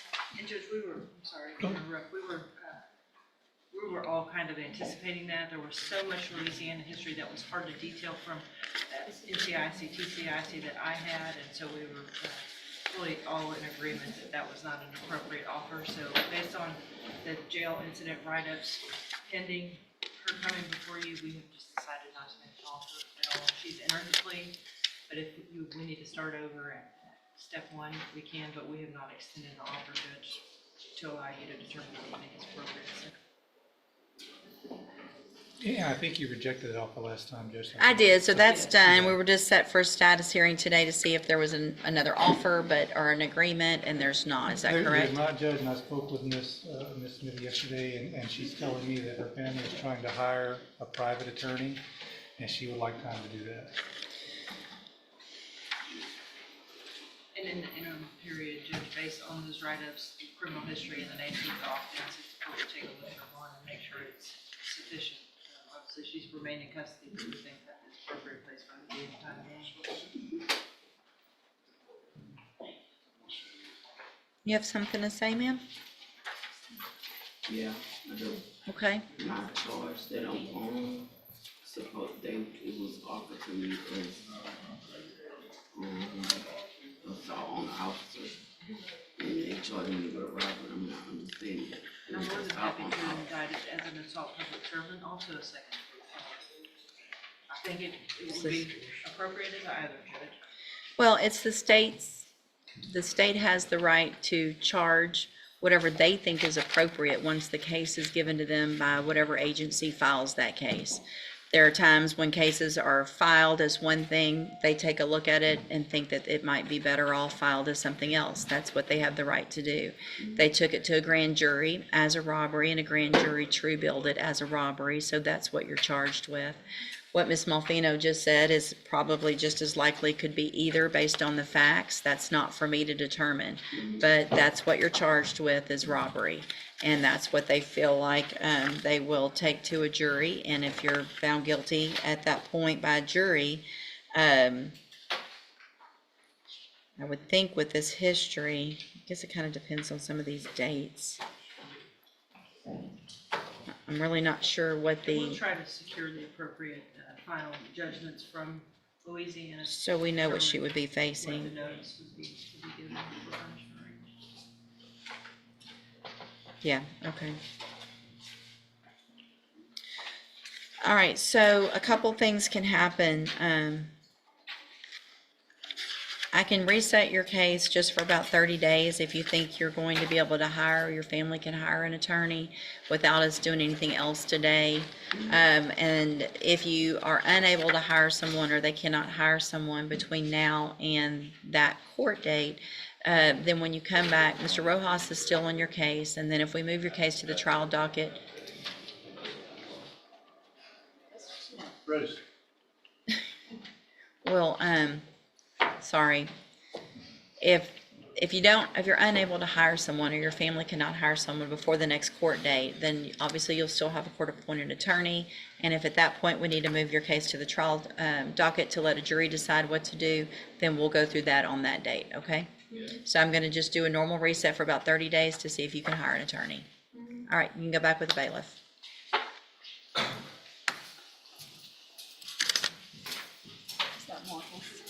Yeah. Okay, and what is that guy's on bond? It's about no contact. Charles Young?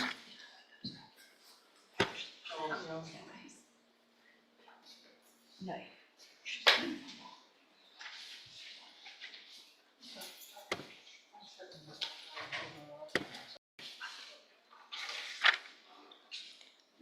See, Mr. Burbank, you've got Renisha Chason, 2 cases. Did we lose Miss Malfino? Is she? She was talking to her investigator, Your Honor. Okay, I'll hold that for just a second then. Mr. LeBlanc, you have Preston Fontanet.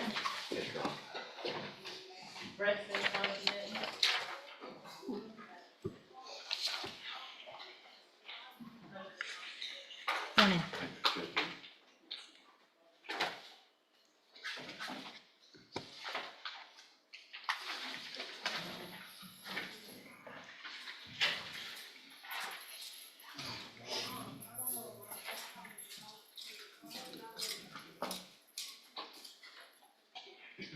Good morning, sir. Are you Preston Fontanet?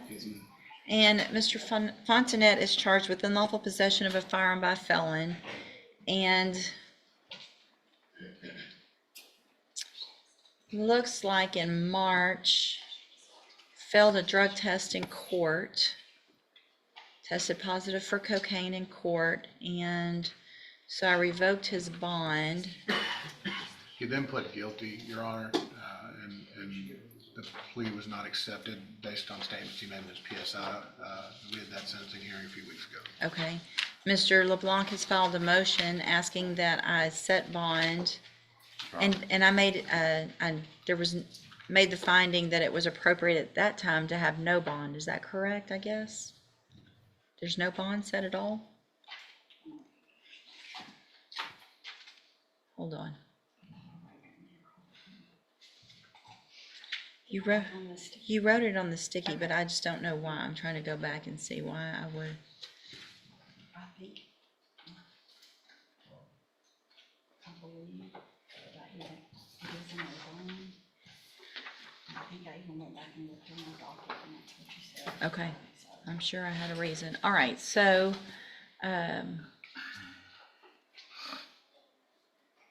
Mr. Fontanet, do you intend to ask your client any questions? Judge, if I may, could we set this aside and possibly, we'd like to readdress the offer and accepting the state's offer, and my client would like to address the court if possible. That's really where we're headed, if the court will permit. Well, here's what I would like to do, because I've obviously slept since then and don't recall everything. However, I do remember some things. I am going to want some time to go back and see exactly what happened in court that day for me to do what I did. It's a one line, Your Honor. His version of events was, I quote, "I didn't really commit a crime at all. I didn't do anything." Right. I just wonder if there was something else said or done as to why I did a no bond. There was. I don't have a note on that, Judge, so I can't answer that. Just handed me this, I'm sorry. I don't know the judge. I don't know if that helps.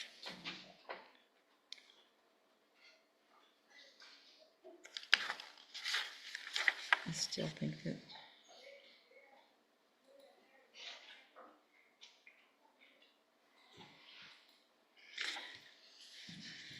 Well, I mean, it's been rejected, so there's no going back, and y'all would have to redo paperwork and all of that kind of stuff. But before we do that, I really do want to go back and see at the last court hearing or two, and I'm not going to be able to do that obviously this morning, so I can reset it just 1 week to next week.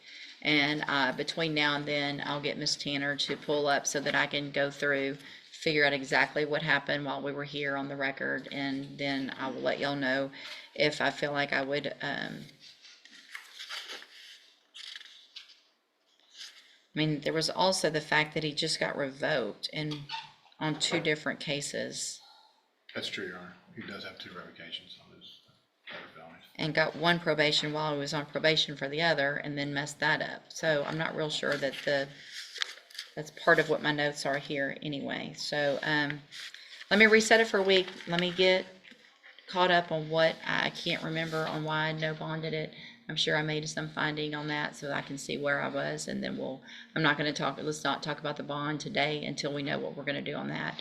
I'll reset it for 1 week. Thank you. So we'll be Now, back next Tuesday. If the court would like to do it sooner, I'll be available. Yeah, I don't think we can do it this week, but I'll get it. We'll take care of it next Tuesday. Thank you. Yes, sir.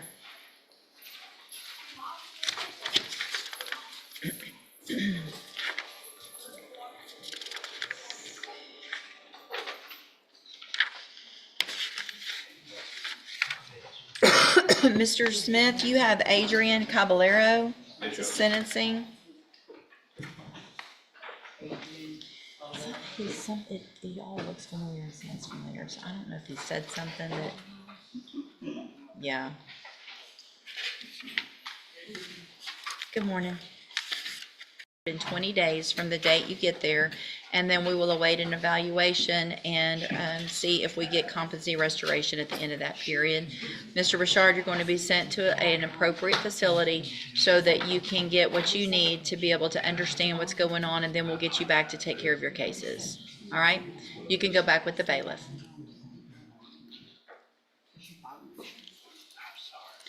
And then Londi Vic.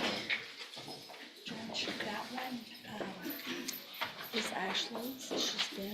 She's been trying back here because she's still incompetent, but it's a state jail and she's been in custody for longer than her. Oh. We reset this. Ashley should know all about it. Okay, I mean, I've got to, I just want to put a few things on. okay.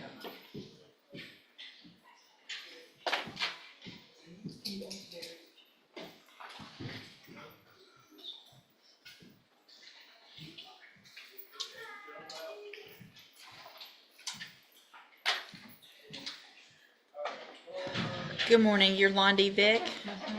And Ms. Vic is charged with failure to comply with sex offender registration requirements. And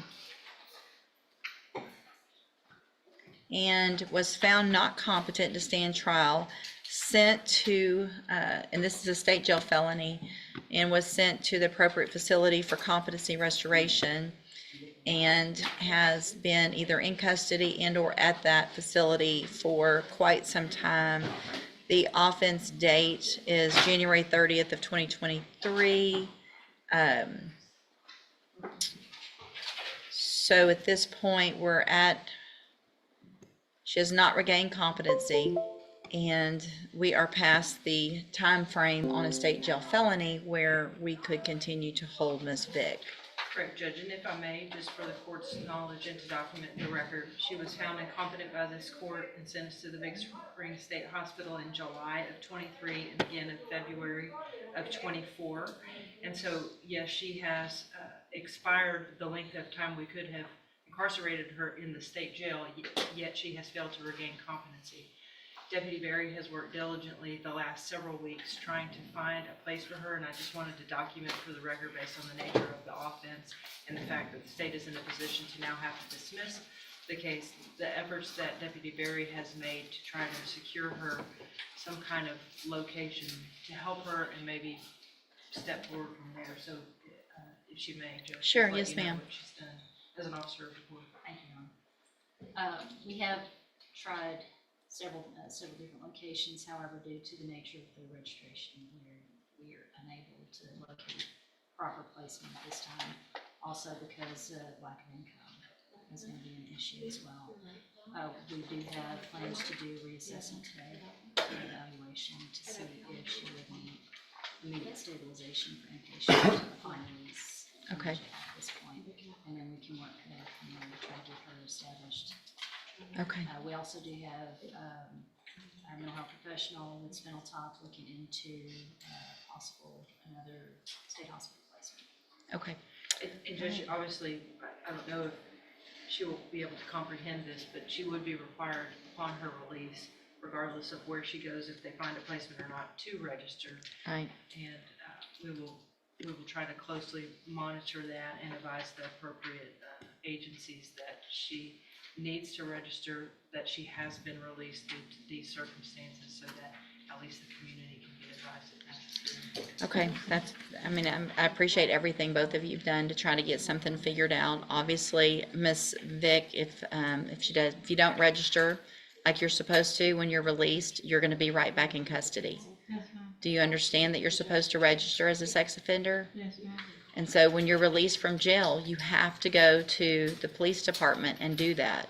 If you don't, another case is going to be filed and you're going to be right back in here, and we can go through this whole process for the next 2 years. Do you understand? Yes, ma'am. Okay. All right. Thank y'all. Appreciate everything you're trying to do still. And I'll sign that when it comes through. You can go back with the bailiff. Mr. Rojas on Nakia Jackson. Whatever. We have a motion for new trial in Michael Davis. Oh, it was added on. Okay, I'll get to that in We just a want to second. do that before we do the paperwork.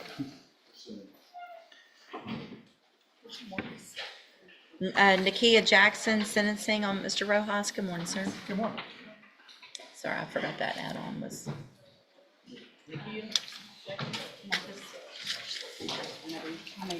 I didn't hear it. Charles Young.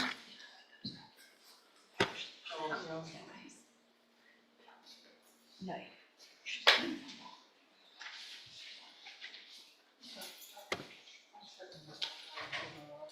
I've got to pull this over in front of me. No, I don't. I think I can do this. There we go. Give me just a second. All right, you're Charles Young. Answer out loud. And Mr. Young, you can see on the screen, I'm going to try to make it bigger over there. I don't know what I'm doing. Give me a second. I need the motion so I can see both things at the same time. Thank you. Good morning, Mr. Wilkerson. Good morning, Your Honor. And so Mr. Young is, these are so hard to figure out.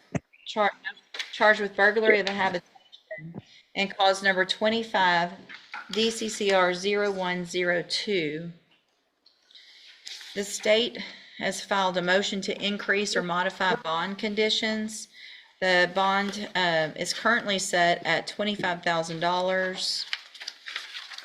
And Ms. Malfino, you may proceed. Thank you, Judge. I have not been able to speak with Mr. Wilkerson about this other than on email. I know he included the court on several, difficult to litigate on email, and I don't want to do that. Why I filed the motion was because the complainant in this case, Ms. Harris, has reached out multiple times to the office and sent copies of text messages that either she or her mother or someone she's associated with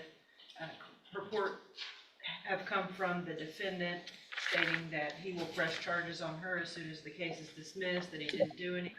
Obviously, that's what a jury trial is for, and we're having to go in that direction if we need to. I just wanted to bring it to the court's attention so that he may be admonished, whether he's doing it or not, that he is to have no contact with the complainant, Michaela Harris, either in person, indirectly, through a third party, etc., as a condition of this bond, just because she has reached out and expressed her concern over that. Your Honor, Yeah. so I haven't seen any of these messages that Ms. Molfino is talking about. I have provided some of our evidence to her. But what I will say is I know that Mr. Young, when he first bonded out, was not aware of who the complaining witness was. Again, I haven't seen any of these messages. I do know that after he met with me for the first time, he has had no contact. If the court were to seek to increase the bond or revoke the bond, I would ask Your Honor that the state be required to present evidence of the allegations that are being made. Thank you, Mr. Wilkerson. And so because she's not here to testify today, I'm not inclined to revoke or raise the bond. But here's what I'm going to do, Mr. Young. Her name is... And that wasn't necessarily my position, Right. Judge, and it's hard for me to share that evidence with Mr. Wilkerson over the Zoom. Sure. No, you can't do that. We're not going to, and I'm not going to read them out loud because they're not nice. And if this stuff is coming from you, if it ever came from you, or if it came from someone that you know that was trying to be funny and made it look like it was from you, you're the one that's going to end up in jail waiting on your trial. Do you understand? So you are, as a condition of your bond, to have absolutely no contact with Michaela Harris. You know Michaela Harris, right? Okay. And so here's what that means. It doesn't just mean in person like we are right now. It means any contact, any communication through any way. That's sending DMs or Snapchats or text messages or emails, sending information or messages through other people. Anything at all, if it comes from you, is going to end up you right back in here with the motion to raise your bond. I'll end up raising your bond if I find that you did those things, and you're going to go to jail. Do you understand? So it's very important. Even if she contacts you, let's say she reaches out to you and says, it's okay, let's talk, or let's meet, let's do whatever. If you do it, you're going to jail, not her. She can't give you permission to violate this order that I'm giving you today. So it's only me. And so and as long as you understand that, you need to get with Mr. Wilkerson for the next court date. Y'all can go over everything. He'll get all that information from Ms. Malfino, and then we'll see if we can get an announcement at that next court date. All right, so again, anything at all, if Ms. Malfino gets a phone call that says, hey, this is happening again, I'm getting some messages, then we're going to be right back in here and it won't go like this, okay? All right. Thank you, Mr. Wilkerson. You're free to go. Thank you.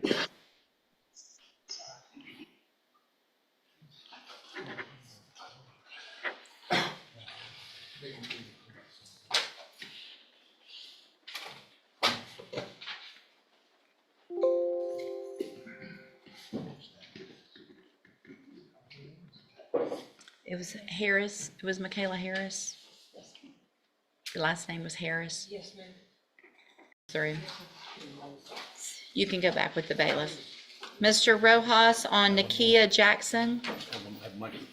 Whenever, we have a motion for new trial in Michael Davis. Oh, it was added on. Okay, I'll get to that in We just a want to second. do that before we do the paperwork.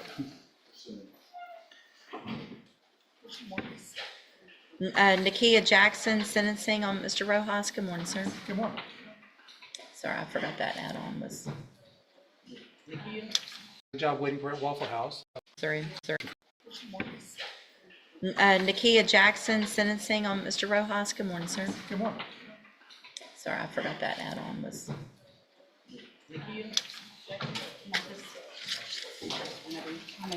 I didn't hear it. No, not yet.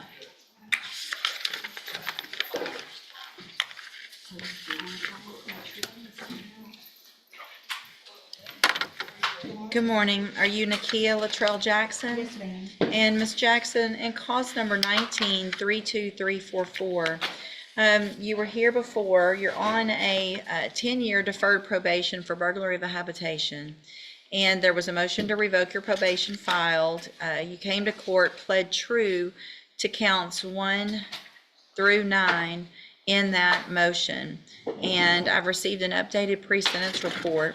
Has everyone had an opportunity to review that report? We have. Yes, Your Honor, we have. Are there any additions or corrections to the report? Not from the defense. No, Your Honor.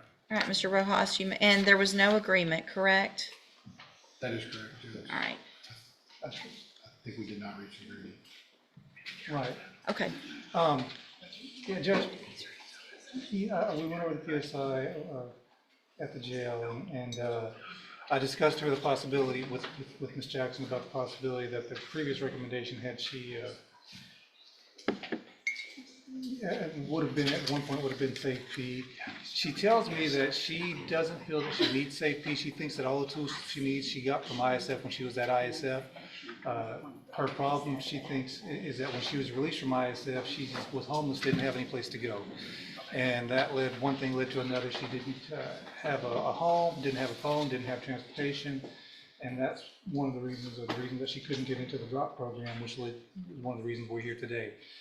If you read her comments in the PSI, she's asking for another chance, and she truly wants another chance. She tells me that if she's given another chance, she does have a job for her on the outside. She's waiting.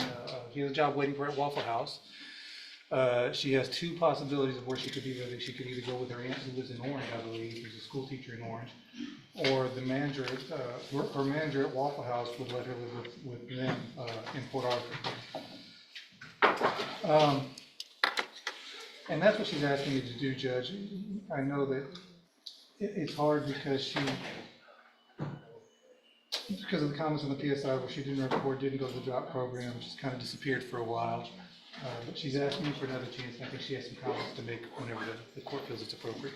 What's the status of the theft case and the failure to ID? Those are pending misdemeanors, Your Honor. Okay. I'll probably dismiss them if they're not. Okay. Mr. Nichols? Judge, I want to make the court aware of the full history on this case. Ms. Jackson was originally on probation before this court on a 2012 burglary. She then committed this offense, and we had a hearing. I think it was a 7-year cap originally, and she was continued on probation. Since that time, she's been ordered to and successfully completed ISF, but then continued to violate probation and was ordered. Would have been sent to safety last year, but then she absconded and stopped reporting. Along with that, I don't think she's done anything really since September of 24, and that's all the violations that are alleged for this motion. So she has been given every opportunity, every service that we offer to try to help her, and she keeps coming back to using and not participating in probation. So I think revocation is an order, Judge. Thank you, Mr. Nichols. All right. Ms. Jackson, do you want to say something? Yes, ma'am. Thank you for letting me appear and be able to speak on my own behalf today. Judge, whenever I did appear before you last time, I was on 2 10-year probations. I did complete one of them. And since then, I have been to ISF. I learned a lot from ISF. When I was released from ISF, I didn't have a stable place to live. I didn't have anything. And like he did say, I was off my meds. I wasn't in any kind of predicament to take care of myself. Since then, God has blessed me to be reconnected back with my family. I have a stable family support group now, and I can stay back on my meds. If you would give me another chance, I even said I tried the JCDI program or something, maybe out to become a productive member of society. If you allow me to just try, maybe I'll double my fees on probation do all my classes, try to get off early. I would like to try to get off early, go back to school, be a productive role model for my grandbabies. I learned so much in ISF. I didn't get a chance to fully get, I mean, if you just give me a chance to prove it to you. I feel like I've heard that before. I never took You've been on, hang on. I'm sorry. You've been on probation since 2012.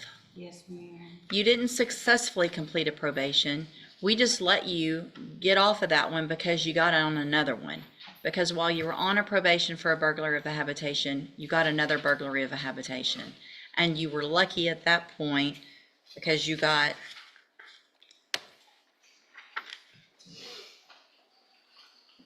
another chance. And so here's the thing. You say you've learned from ISF. I really did. But, and maybe you did, but if you're going to stay on, I mean, the fact that I'm even considering this, I mean, so you don't think you need to go to SafeP? No, ma'am, if you just please, I have a job. You're not getting out today. You're going to prison or you're going to SafeP. It's that simple. You're not going to keep doing things that you're not, hang on. Okay, yes. You're ma'am. not going to keep messing up and then get rewarded for that bad behavior. Does that make sense? Yes, ma'am. So you've been given opportunities, both tracks of ISF. You were placed on a special caseload to help you with any issues you were having, and you didn't do what they were asking you to do.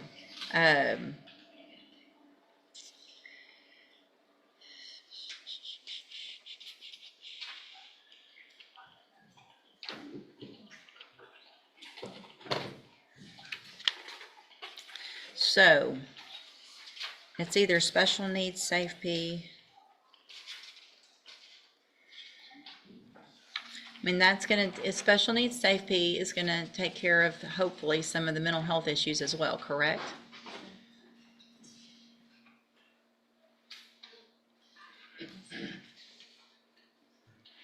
Ma'am? I don't know about safety. Well, so there's a SafeP program. There's two different ones. There's your regular SafeP that's primarily just obviously drug treatment.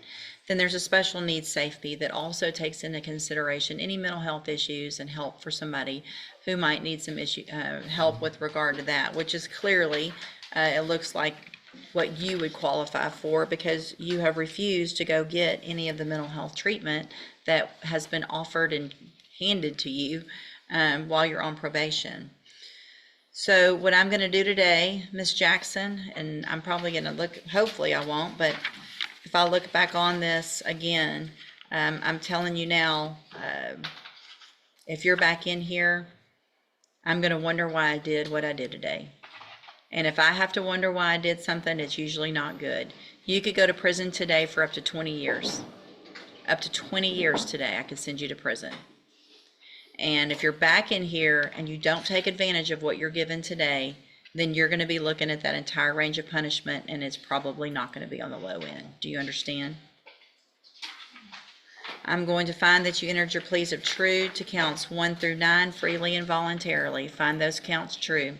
Find sufficient evidence to find you guilty. However, I'm going to continue you on probation. I'm going to order that you enter and successfully complete the special needs SafeP track. You'll get hopefully more tools and all the tools that you need to get out and complete this probation. You will be on 0 tolerance. That means you cannot miss one appointment. When you get out of SafeP, then if the probation department thinks that JCDI is appropriate for aftercare or the DROP program, you miss one appointment, you miss one testing, then you're going to be right back in here with a motion to revoke. This is it. No mess ups, not even a single one. Do you understand? That's what 0 tolerance means. All right, I'm going to hand you the trial court certification. This was not an agreement. There's some rights to appeal. You can talk to Mr. Rojas about that. All right, good luck to you, ma'am.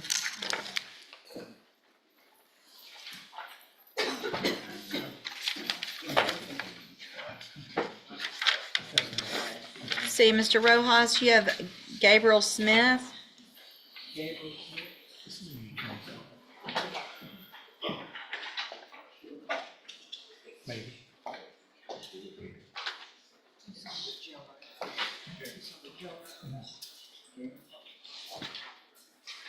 Set for sentencing. I never, Oh. I never just set those for sentencing because I think- don't know if you're gonna Okay. accept it or not. Gotcha.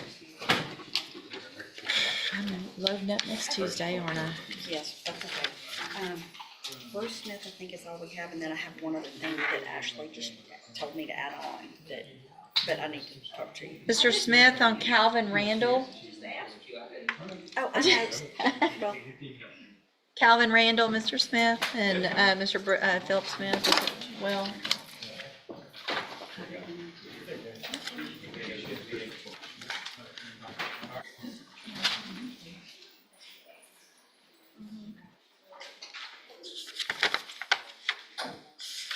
So you're asking, What is asking is the court will reduce the bond. What's really going on, Judge, is that we got a hearing on a motion to revoke in July the 2nd. He's asking the court to reduce the bond so that he could possibly spend some time with his family before July 2nd in the event you do revoke his probation. all right, you're Calvin Randall. And so Mr. Randall has 3 new cases. Cause number 24 DCCR 1278, charged with aggravated assault with a deadly weapon. Cause number 24 DCCR 1529, charged with unlawful carrying a weapon on alcohol premises. And cause number 24 DCCR 1530, charged with evading arrest or detention with the use of a vehicle. Then we have cause number 21-36882. Mr. Randall is on probation currently for aggravated assault causing serious bodily injury. There is a motion to revoke probation in that case.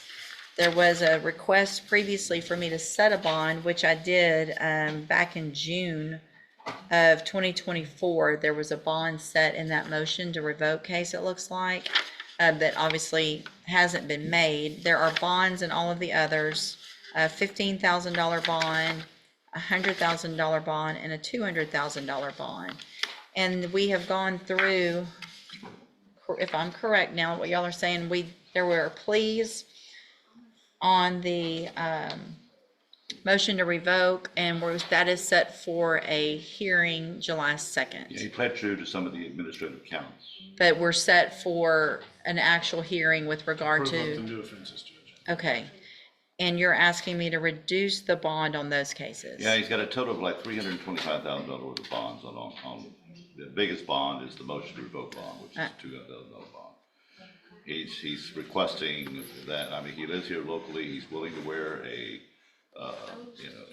kind of GPS device, whatever, his main motivation is that he would like to spend some time with his family prior to coming back to court on July the 2nd, in the event the court does revoke his probation. Mr.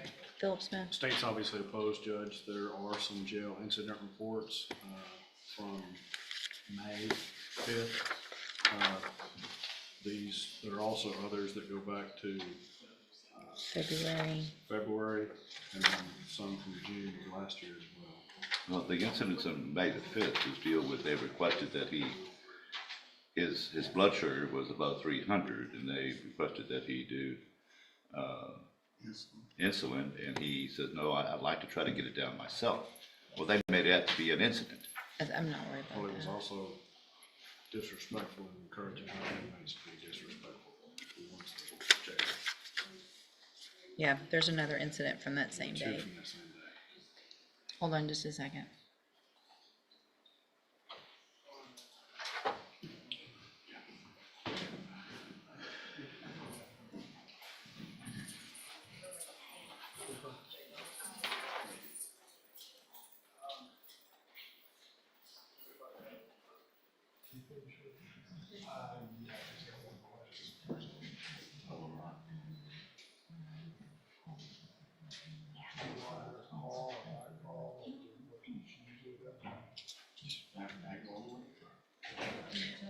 I'm taking judicial notice of the court's file in each of the cases, just to get myself kind of caught up to speed again, reviewing the a probable cause affidavit that has to do with those new cases.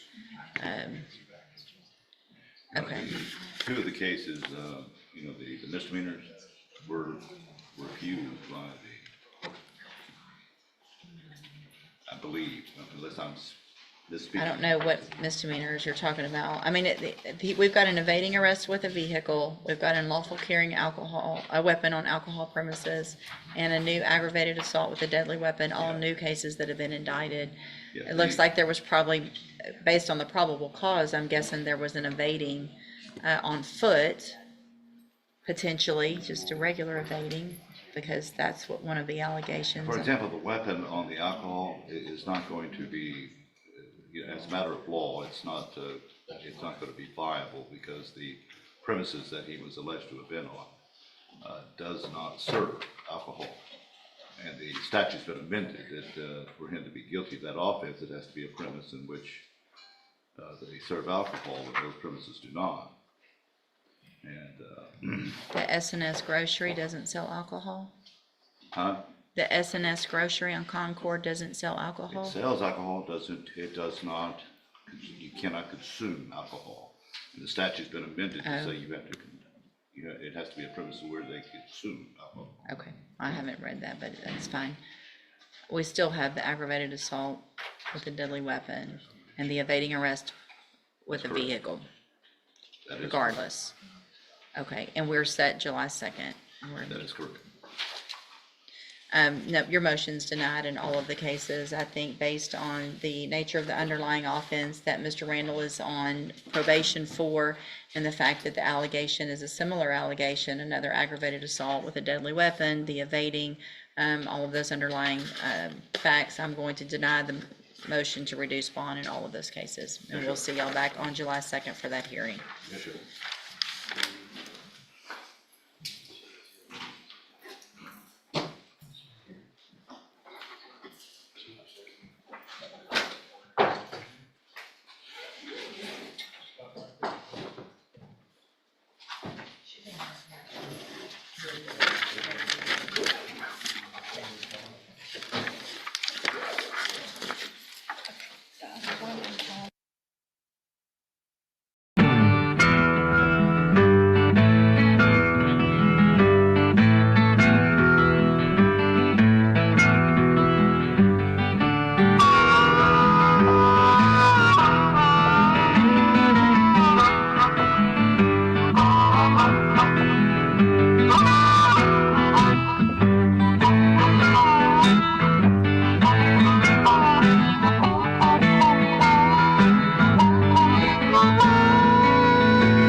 Every day in the USA, people find themselves in court.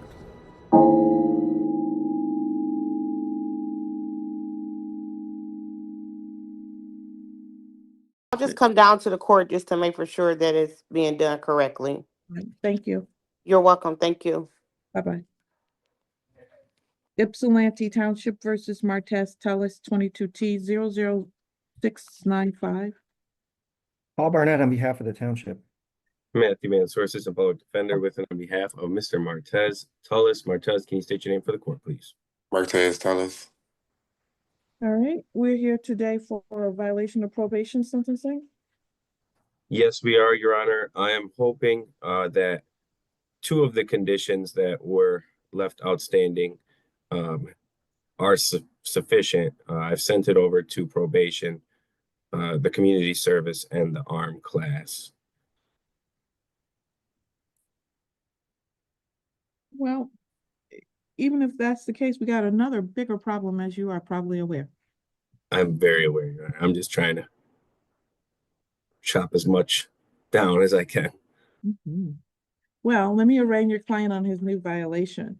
Sir, you have a new violation. It is alleged that you obtained a new charge of operating while intoxicated second on March 19th, 2025 in case number 25.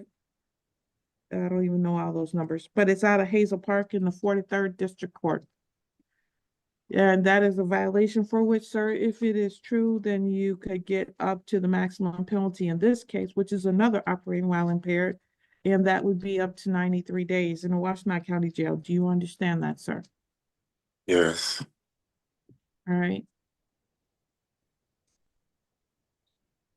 Mr. Tellis, we've been doing this for so long with you. You have a right to have a hearing, at which time, if it's found, you will probably do some jail time.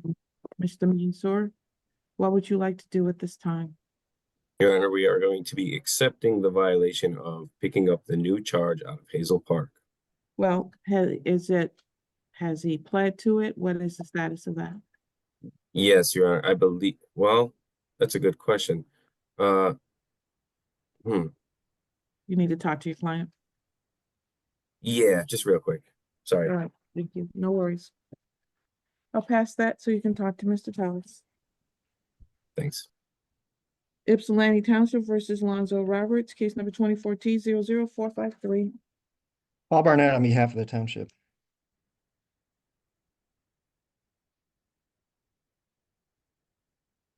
Assistant Public Defender Davi Lebo for Mr. Roberts. Mr. Roberts, can you say your name, sir? Lonzo Roberts. Thank you. We're here for sentencing today. Yes, Your Honor. I see Mr. Roberts has reviewed the report with Mr. Mansur, and there are no modifications. We'd be asking the court to follow the recommendation. Fully understand all that's being required, okay? Yes, ma'am. All right. Good luck to you, Mr. Roberts. I'll see you back here in August. All right, thank you. Have a good day. You too, sir. What will we call the case of Martez Tellis, case number 22T00695? Paul Barnett on behalf of the township. Matthew Mansour on behalf of Mr. Tullis. Mr. Tullis, can you state your name one more time? Martez Tellis. Thank you. All right, Mr. Mansour. Yeah, Your Honor, he has pleaded guilty to that charge out of Hazel Park, and he was sentenced to 10 days in jail. So he served 10 days. He's already served that? Yeah, apparently, I think it was 15 days total, but 5 days were knocked off or something along those lines. But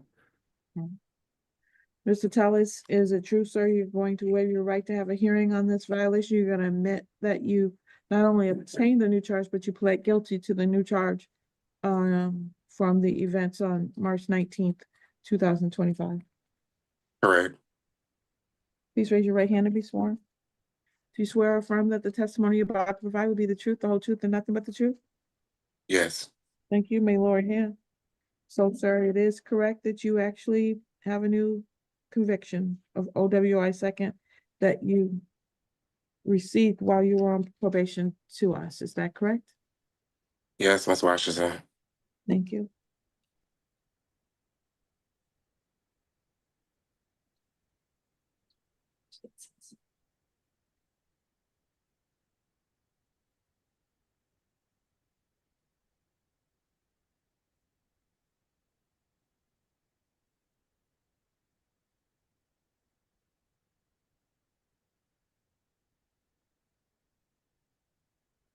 All right, I find that there's a knowing and willing admission to the violation of probation. Are you satisfied, Mr. Barnett? Yes, Your Honor, thank you. likewise satisfied, Your Honor. Thank you. All right. So we're here for sentencing on 2 violations at this point. Mr. Mansour? Yes, Your Honor. So, all right. The recommendation, I think, is so it's reasonable. It is. And what happened right now is Martez relapsed. He's open and honest about it. He has an issue, and he needs to get that issue addressed. You know, I'm not minimizing this by any means, but he is scheduled to be originally discharged from probation in less than a month. All the conditions now seem to be satisfied. I know they're satisfied. He has some money that still needs to be due, but you know, this new issue, this violation, now put an absolute halt in anything positive that was hopefully maybe could happen in a month. So I say that to say 6 months extension is very reasonable. And Martez wants to check into an inpatient treatment program. The only thing that I ask of this court is if it would allow Martez to check in on his own. Then the only reason why is because he has a 15-year-old niece that he is solely responsible for. I granted it's hard to take care of your niece when you're going through these issues. I know you can't take care of somebody when you need to work on yourself, but that person needs him. And if we could just give him 1 week to check into a program, an inpatient program, so he can work on himself. If he does not, then immediate bench warrant, taken into custody, follow the original recommendation, 30 days in jail with release to inpatient treatment program. That's all we're asking, because otherwise we're in agreement. This is an issue, and we've been, like you said, we've been going back and forth, but you know, that's all I can recommend. That's all I can wish for. Thank you, Mr. Mansour. Mr. Burnett? Your Honor, I think the recommendation from probation, as counsel said, is reasonable. I ask you to follow that. These are dangerous cases. We have the violation which entails another drunk driving case. As far as I know, no one has been hurt, but it's very possible. And I think he's a danger. And until he gets this under control, he continues to be a danger. And he needs to get that inpatient treatment. And I think the most secure and safe way for him and for everyone else would be to follow this recommendation, have him go through the Washtenaw County Jail into the inpatient program. He clearly needs to be extended for a period of time so that he can complete this process. Nellis? Yes, hello. There's something you'd like to say, sir? I apologize about the inconvenience. I'm only human. I did complete everything I was supposed to complete. So where do I supposed to go for to get help, like for the 30 days? Like, is that a rehabilitation center or like rehab? Like, what do that consist of? So the 30 days is recommended for you to go into the jail, sir. Okay. I'm wondering if you're using anything today. Oh, ma'am.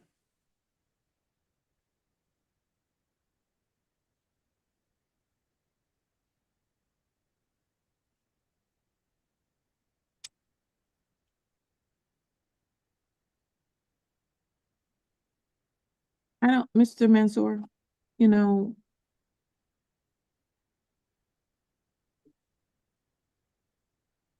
be young and assertive.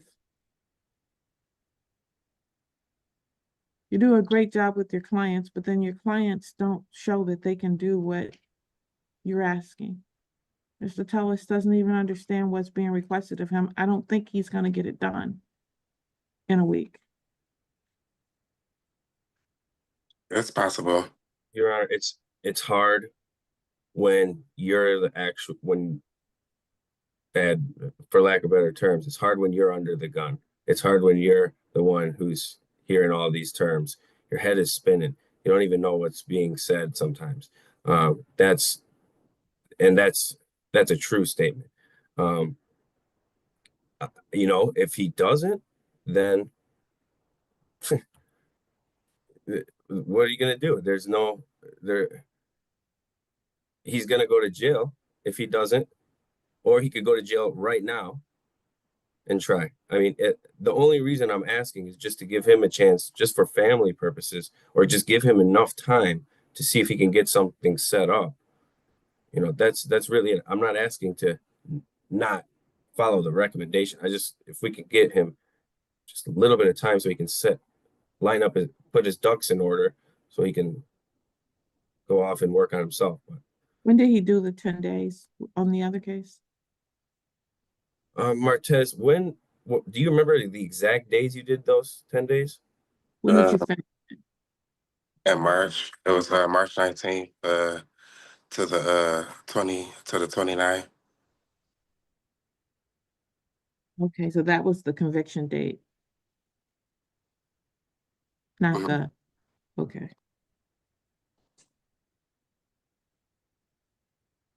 Your Honor, Yes, Mr. Pappenhagen? it appears that he was sentenced on 4/10, so I believe it's 10 days after that. Okay. Thank you, Mr. Pappenhagen. And did he get probation as a part of their case as well? I would assume so. Martez, do you have to call the court and talk to a probation officer out of there? I just talked to her one time. I had let her know that I was already, dealing with you guys and completing court agreements that you guys had me to do. So it was just like a one-time thing because I was already present going through what I'm going through with this case.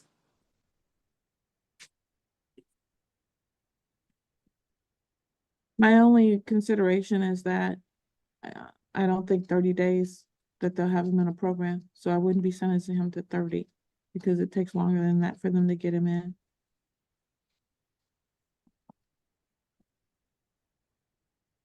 So, Mr. Tallis, Yes. you're probably looking at a 60-day sentence because it takes a while for them to get you in. So they will release you as soon as the bed is available. But it seems to be taking a little bit more than 30 days for that to happen. So I can't give you a 30-day sentence and you come out, you're not in the program still. So I need you in a program. So I'm gonna give you that 1 week to get yourself in a program. If you're not in that program, then you're gonna be looking at a 60-day sentence. Okay. Is there somewhere for me to like to go for the program? I mean, Martez, you can call me after court. I'll go start looking around too. Okay. I'll help you out. You have his phone number, Mr. Tallis? No, can I please? I just have his email. I'm ready. Martez, call 734 734 780 780 6925. 6925. Got it. Oh, we can go missing. Got it. May 21, 25. Defendant to be an inpatient. Or 60 days with release and an extended probation. Your probation is going to be extended regardless.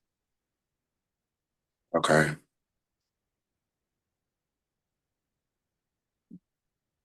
Mr. Tallis, Yes. you need to, is he testing now?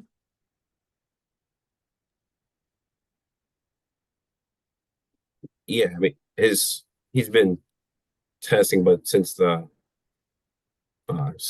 sentencing, he missed dates, but he has been testing with probation out here.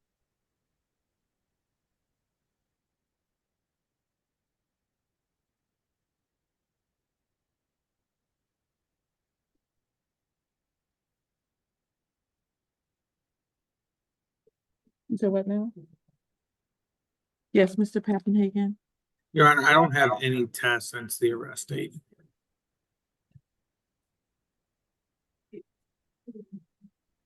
So you need to test within 24 hours. Okay. If you don't test within 24 hours, I'm issuing an immediate bench warrant. Okay.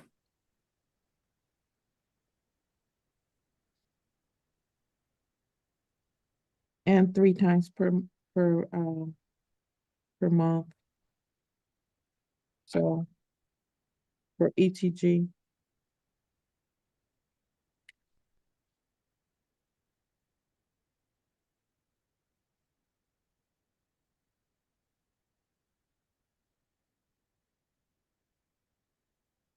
Okay. I'll see you next week. Hopefully you've gotten yourself into a treatment program, sir. Yes. Thank you, Ms. Washington. Thank you.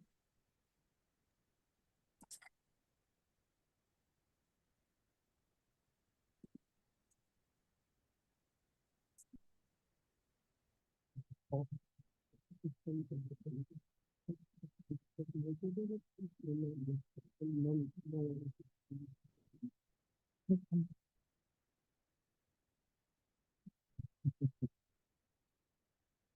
right, the court will call the matters of Chan Shelton, who may or may not be able to connect to audio. 08187149, 10W197231, 11T00665, and 12W19950. Paul Barnett on behalf of the township. Assistant Public Defender Don Lieber for Mr. Shelton on the 231, 665, and 950 matters. Mr. Shelton, if you're able to connect to audio. Is it any better now, Your Honor? Worse.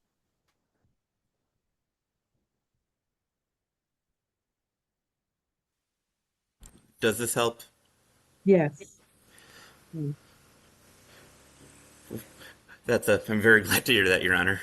So I did have a chance to discuss Mr. Harrington's payments with him. He's trying to pay off multiple cases. He has some fairly high expenses right now. He does believe he's given 60 days he can resume making payments. All right, this is not just about payments, though.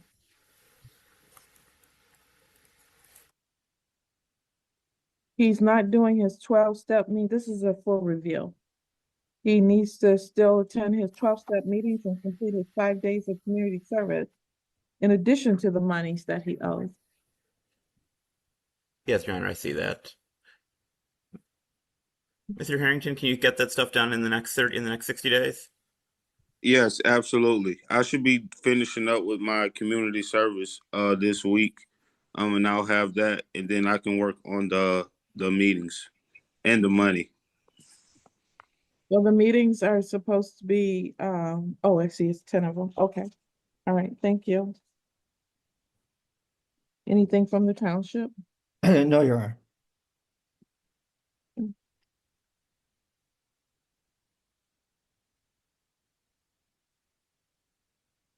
All right, we're gonna put this before Mr. Pappenhagen, as long as you do what you're supposed to do. Sir, this would be our last time seeing each other.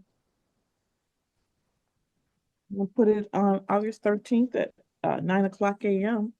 So you're gonna get it done? Absolutely, absolutely. Yeah, thank you. Have a good day. You as well. Thank you guys so much. You're welcome. Bye.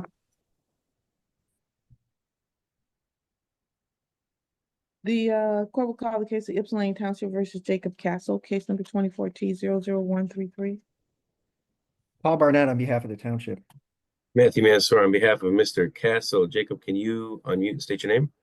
Jacob Castle. Thank you. All right. So, it appears that Mr. Castle, the court will call the case of Emily Charlesworth. Case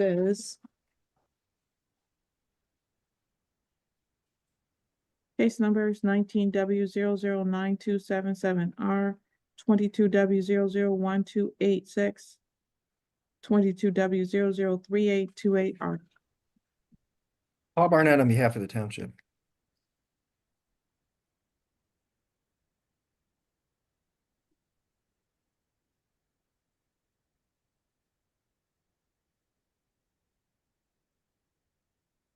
Is Emily Charlesworth present? Hi, yes. Please state your name. Emily Charlesworth. Thank you. Ms. Charlesworth, you're here for payment. It appears you owe the court $672.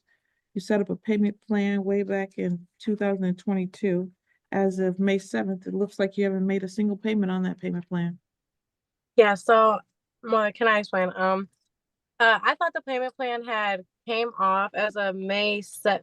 So May 7th, a week ago, I was on a payment plan. Is what it says for you, because I had asked the last judge that I seen to be on a payment plan the last time I seen her, and then she said no, she can't do anything for me, that I have to come see you today. And then I did try to call the court as well to ask if there's a way I can try to set up a payment plan, because I know way back in the day I used to have to write a letter to the judge to ask if I could do something like that, and so I was going to try to do that as well.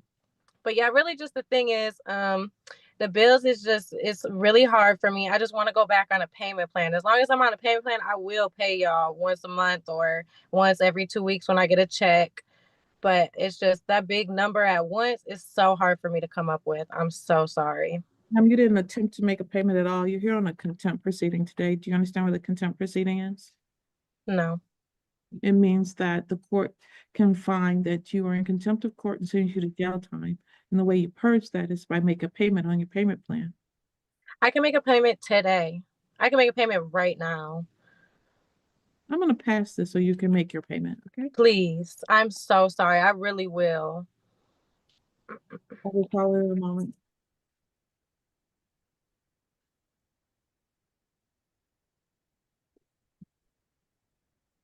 I'm at work right now. Like, I can definitely pay it. I'm sorry.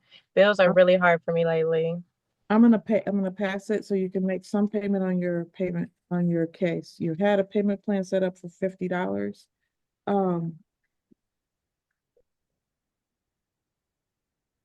One moment. No problem. Thank you.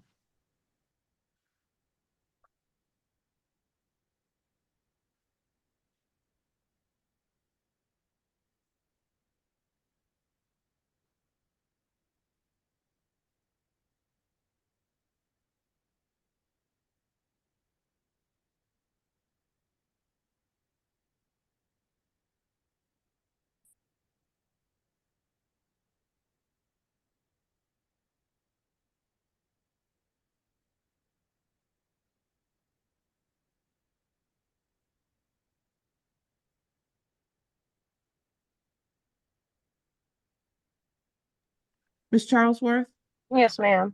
this is what I'm gonna do. I'm gonna bring you back next week. Okay. At 10 o'clock a.m. You need to have a payment made by then. Okay? Okay. I will 100% do it. Thank you so much. I really appreciate it.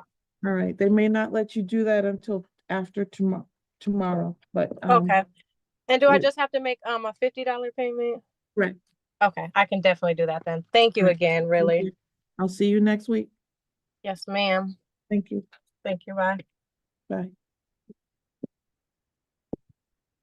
The court will recall the case of Ypsilanti Township versus Simon Polocoser, case number 24T00480.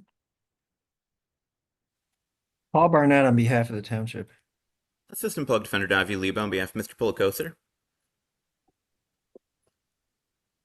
Mr. Polakoser, can you state your name, sir? Simon Alcocer. Thank you. All right, did you have a chance to talk to your client about his violations? I did, Your Honor. He'll admit to the violations for the late Soberlink blows. All right, sir, please raise your right hand to be sworn. Do you swear that the testimony you provide will be the truth, the whole truth, and nothing but the truth? I'm sorry? Do. Thank you. Sir, is it true that you violate the terms of your bond in all the ways I indicated earlier today? Yes. And if there's a knowing and willing admission to the violation, are you satisfied, Mr. Barnett? Yes, Your Honor. Defense is likewise satisfied, Your Honor. What are we doing on the pretrial today? Your Honor, we do have an agreement today where Mr. Polakoser will be pleading guilty to operating while visibly impaired. That's a correct statement of the plea offer. Mr. Polacosta, it's my understanding you're going to plead guilty to operating while visibly impaired. That is a misdemeanor carrying a maximum penalty of up to 93 days and/or $300 fine plus court costs. In exchange for that plea, the prosecutor will dismiss the more serious count 1. Is that your understanding of the agreement? Yes. All right, and that's what you want to do? Yes. All right. I'm going to go over some rights that you have that you're going to be giving up by entering into this plea. Please stop me if you have any questions or if you feel like you need to speak with your attorney again. You have the right to have a trial by a jury, at which time you can call witnesses to speak for you. You can get an order signed by this court to require that those witnesses come to court. You have the right to see, hear, and question any and all witnesses that are called against you. You have the right to be a witness for yourself, or you could choose to remain silent. If you chose to remain silent, the prosecutor could not comment on that. In addition to that, you have the right to be presumed innocent unless proven guilty beyond a reasonable doubt. Do you understand those rights, sir? Yes, I do. You understand you're giving them all up? Yes, I do. You understand that there's no automatic right to appeal this decision. So the decision you're making today, in all likelihood, is going to stick with you. Yes. And if you're on probation, parole, or bond, then you could be in violation of that probation, parole, or bond if you were on it on June 4th, 2024. Were you on one on June 4th of 2024? No. And if you're not a U.S. citizen, you could have immigration consequences. Do you understand that part? Yes, I do. All right, to the charge of operating while visibly impaired, how do you plead? Guilty. Anyone promise you anything other than what we just put on the record to get you to plead guilty? No. Anyone threatening you in any way, shape, or form? No, ma'am. All right. On or about June 4th, 2024, were you in the vicinity of Snow and Rossville Road? You're in Ypsilanti Township, sir. Yes. Were you operating a motor vehicle? Yes. And were you under the influence of alcohol? Yes, I was. All right, Mr. Barnett, BAC, please. Your Honor, the test of the blood alcohol sample in this case revealed a 0.118 blood alcohol content. You stipulated to that? Yes, Your Honor. All right, I find that there's a factual basis for the plea. It has been willingly and knowingly made. Are you satisfied, Mr. Barnett? Yes, Your Honor, thank you. Defense is likewise satisfied, Your Honor. Thank you. I'm gonna set sentencing in this case on June 18th. Thank you, Your Honor. I believe Mr. Pulikoser may have an appointment scheduled with Mr. Statman. Is that correct, Mr. Pulikoser?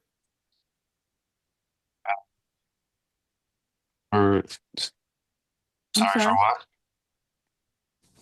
Do you mind Appointment for setting what? up that appointment with Mr. Statman? Do you want rescheduling that? Oh yeah, I emailed him. Okay, when are you going to be having that assessment? Because the judge is going to need that for your sentencing. I don't know exactly when it is. I can call him up today to find out exactly as soon as I can. Okay. All right, I'm gonna schedule this on June 18th at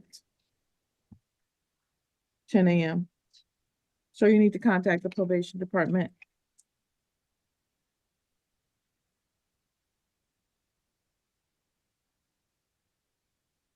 Do you have the phone number for the probation department? I think so. Can you just tell me it, please? Yes, 734 Okay. 483 Okay. 36. You said 7336? Correct. Okay.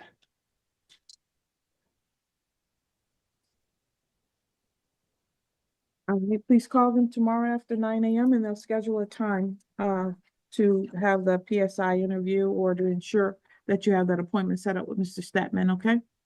Okay. You're all set. Count one is dismissed. Thank you. Thank you. Am I good to go? You are, sir. Have a good day. Thank you. You as well.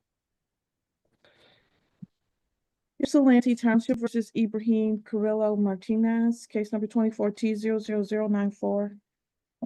Paul Barnett on behalf of the township. Ibrahim Carrillo Martinez.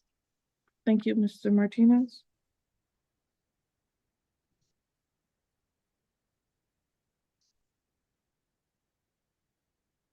So this is the first review after the sentencing in this particular matter.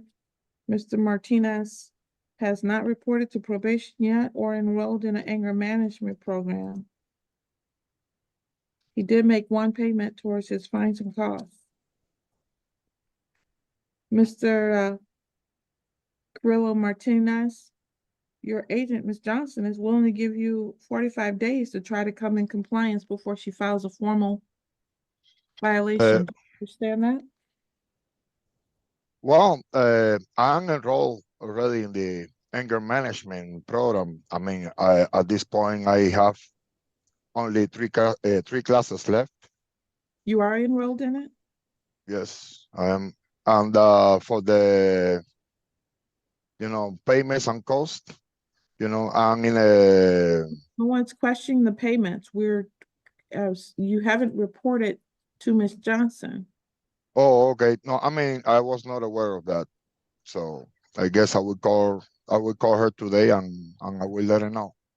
You have to report online, sir. I said that to you at your time of sentencing.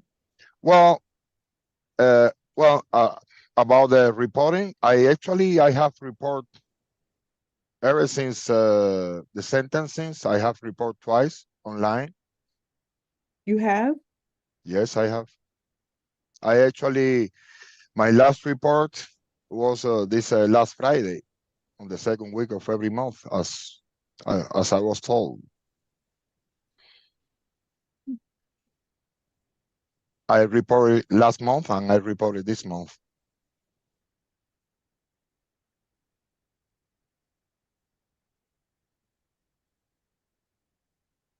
Good morning, Your Honor.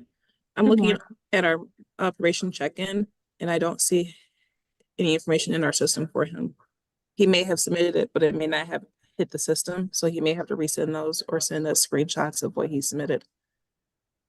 Well, I took a screenshot from the last report, not from the first one, but I took a screenshot from the report I made on Friday, this last Friday. So I can submit that so you guys can see that I have been doing everything that the court ordered me to do. All right. You'll need to submit that. And in addition to that, you need to submit proof that you're in that program, the anger management program. Okay. I guess how I'll do that. Should I ask the person who is basically the You can talk to Ms. instructor? Johnson about that when you talk to her, and she can explain what she needs from you, okay? Do you want Okay. to talk to him today, Ms. Johnson, or you want him to call you? He can call me tomorrow, Your Honor, please. All right. So call her tomorrow and she'll go over what you're missing and how you need to remedy it, okay? All right. Thank you. All right. Thanks. See you back here in 45 days and hopefully we have all the proofs we need at that time. Okay. July 2nd. July 2nd. I will do it at 9:00 a.m. this time, okay? Okay. July 2nd, At 9 a.m. 9 a.m. All right. We'll see you back here then. Have a good day, sir. Thank you. Likewise. Bye-bye. Bye-bye. What we call the matter of Tamara Grant, 25W0006, wait, 0000067. Paul Barnett on behalf of the township.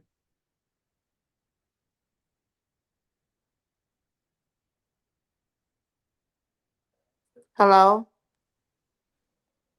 Please state your name, Ms. Grant. Tamara Grant. All right.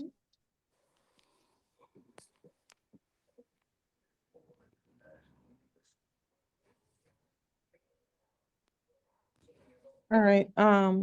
This matter is set on my calendar today for a payment plan review. No, I appeal to have the court relook at the from the last judge to appeal for a new court date. And this is what they gave me, the judge too, because I'm not guilty. Well, With that's all your, due respect, Your Honor. Sorry.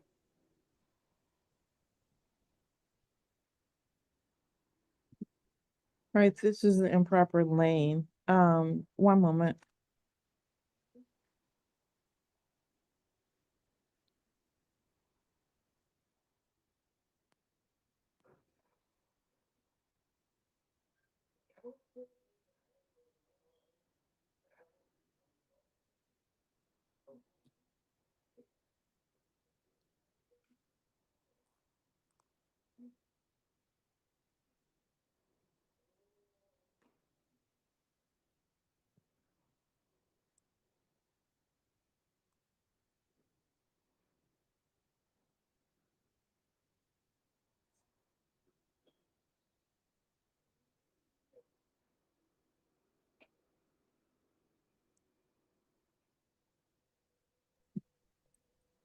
All right, Ms. Grant, did you file the appeal documentation? No, she didn't tell me anything about the appeal documentation. She just said that if I wanted somebody else to hear it where it looks like nobody has looked at the information to contact the court, I did. And what happened was they wound up sending me right back in front of her. And she said, oh, that's an error on us. So I'm going to have you appear in court No, May 4th. that's not what she said. That's not what she said at all. She actually wrote it on a note. Defendant called and attempted to appeal, thought she was set for an appeal date. This date, not a payment review. Wants next date in front of judge, 5/14 at 10 a.m. She did also state on the record on 2/20 that she wanted to appeal and called right away for a new hearing date. It's not a Correct. phone call. It's not a phone call, ma'am. There's a form you have to fill out. Okay. Even the second time, nobody notified me about the form.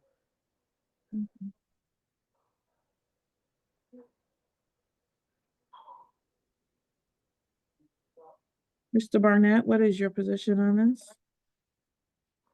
Well, excuse me, it would appear that she was trying to appeal the informal hearing, but didn't file the appropriate paperwork. I mean, other than that, I don't know much about it. It's a ticket. I don't have Yeah. any additional information.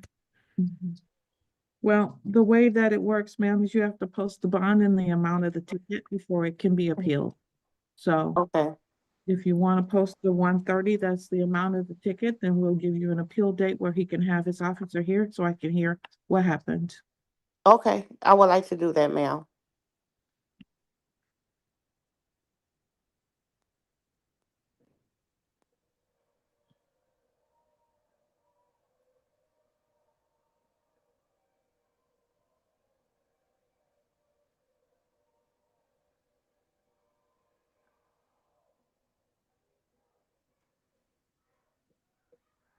I'll give her a date of June 18th. If the bond is posted, then she'll have it as an appeal. If not, we're going to proceed with collections. Thank you so much, Your Honor. I greatly, greatly appreciate it. And thank you, Mr. Barnett.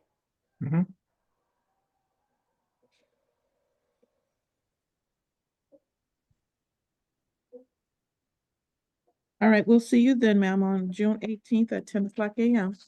All right. Have a blessed day. A blessed Thank week. Thank you. And you need to fill out whatever they need you to fill out to make that I'll happen. just come down to the court just to make for sure that it's being done correctly. Right, thank you. You're welcome. Thank you. Bye-bye. Ypsilanti Township versus Martez Tellis, 22T00695. Paul Barnett on behalf of the township. Matthew Mansour, Assistant Public Defender, with and on behalf of Mr. Martez Tullis. Martez, can you state your name for the court, please? Martez Tullis. All right, we're here today for a violation of probation sentencing.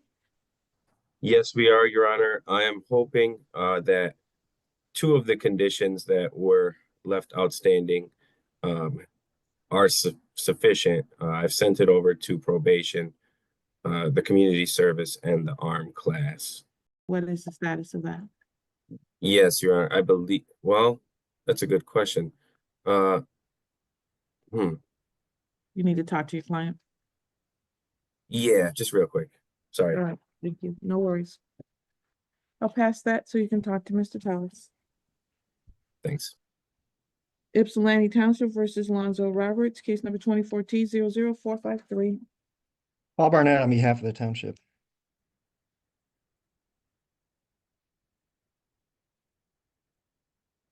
Assistant Public Defender W. Lebo for Mr. Roberts. Mr. Roberts, can you say your name, sir? Lonzo Roberts. Thank you. We're here for sentencing today. Yes, Your Honor. I see Mr. Roberts has reviewed the report with Mr. Mansour, and there are no modifications. We'd be asking the court to follow the recommendation. Mr. Barnett?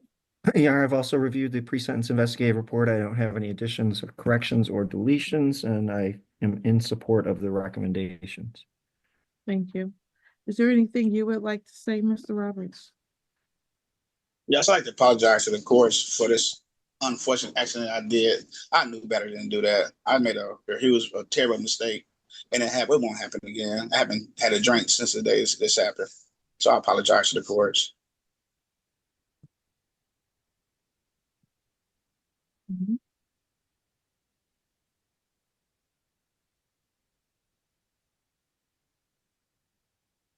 follow a recommendation. I hope that you're correct, sir, that this doesn't happen again. And that you follow the recommendations of the court. If you don't, then you will end up with a jail sentence. It's the sentence of this court that you serve 93 days in the Washington County Jail, credit for 0 days served, 93 are suspended. You must complete a total of 5 days for a total of 40 hours of community service. You're on probation for 9 months. You'll be eligible for early discharge if you complete all the terms once you completed half of the probationary term. Fines and court costs for a total of $825, $30 per month probation oversight fee. You to report to the probation officer monthly via the online reporting platform. You can do that the second week of each month. You to sign a release of information to the probation department, complete the MAD victim impact panel within 45 days. And there is, you must have an outpatient assessment with Don Farm. That assessment needs to be done within 30 days, sir. Do you understand that part? Yes, ma'am. Okay.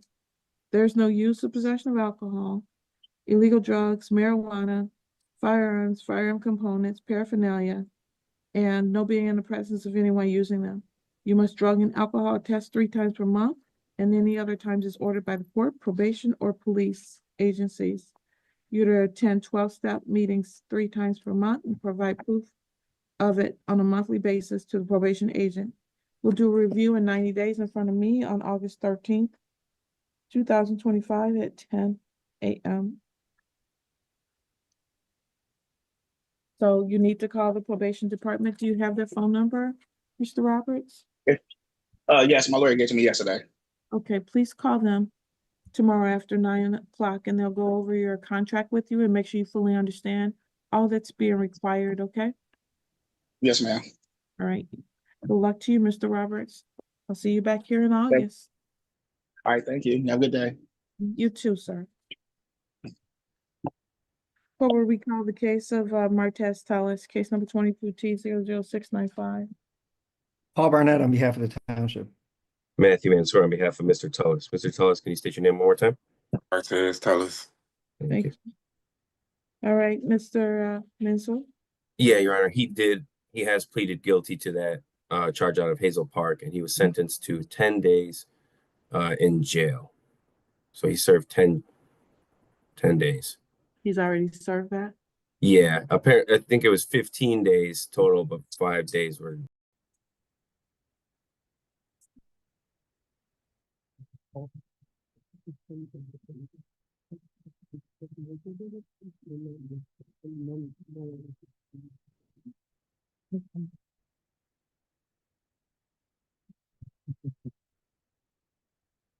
All right, the court will call the matters of Chon Shelton, who may or may not be able to connect to audio. 08187149, 10W197231, 11T00665, and 12W19950. Paul Barnett on behalf of the township. Assistant Public Defender Donnie Lieber for Mr. Shelton on the 231, 665, and 950 matters. Mr. Shelton, if you're able to connect to audio, could you state your name, sir?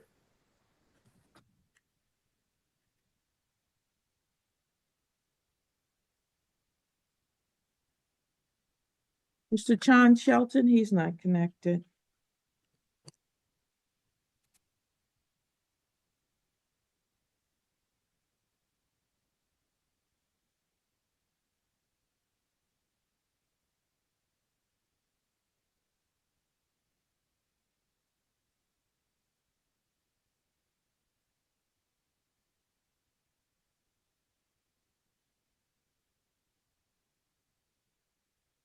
Thank you. It looks like he's had a poor connection all morning, according to the recorder. He did submit a financial statement on March 18th of 2025. Based on this, I would not grant him a hardship. He seems to be making more money than by almost $1,000 than his expenses. And he didn't even add up the monthly income correctly.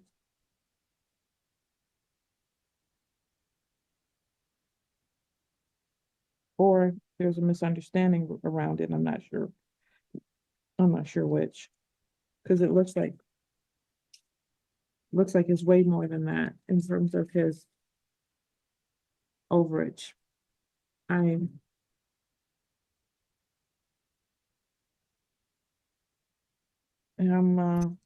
getting frustrated with Mr. Shelton.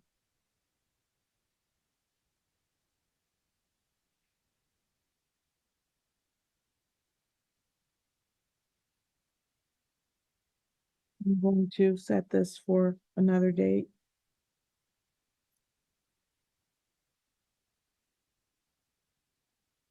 July 16th, 2025 at 10 for all cases.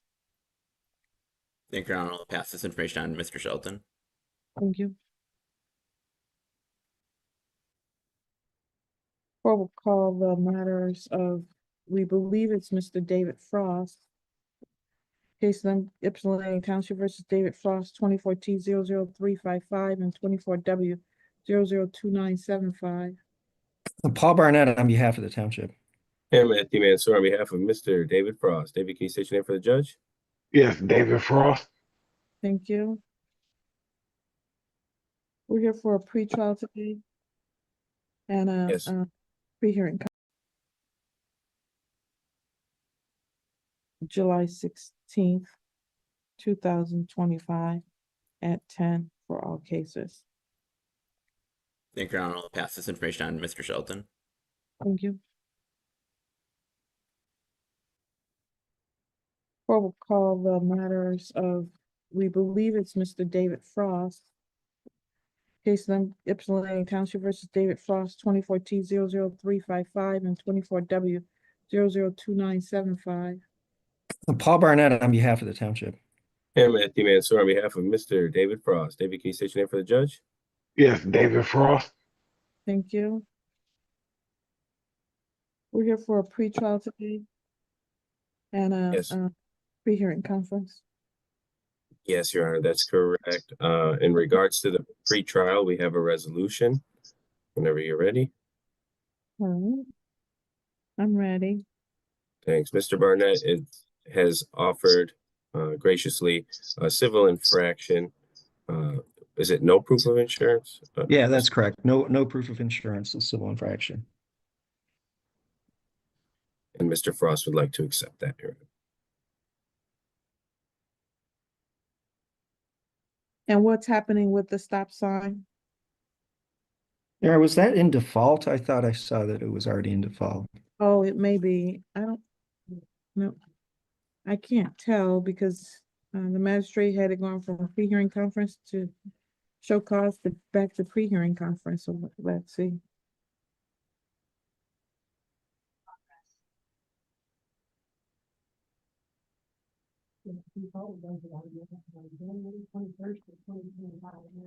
Yes. 160? Yes, there has been a default and the fit fine in that case is 160.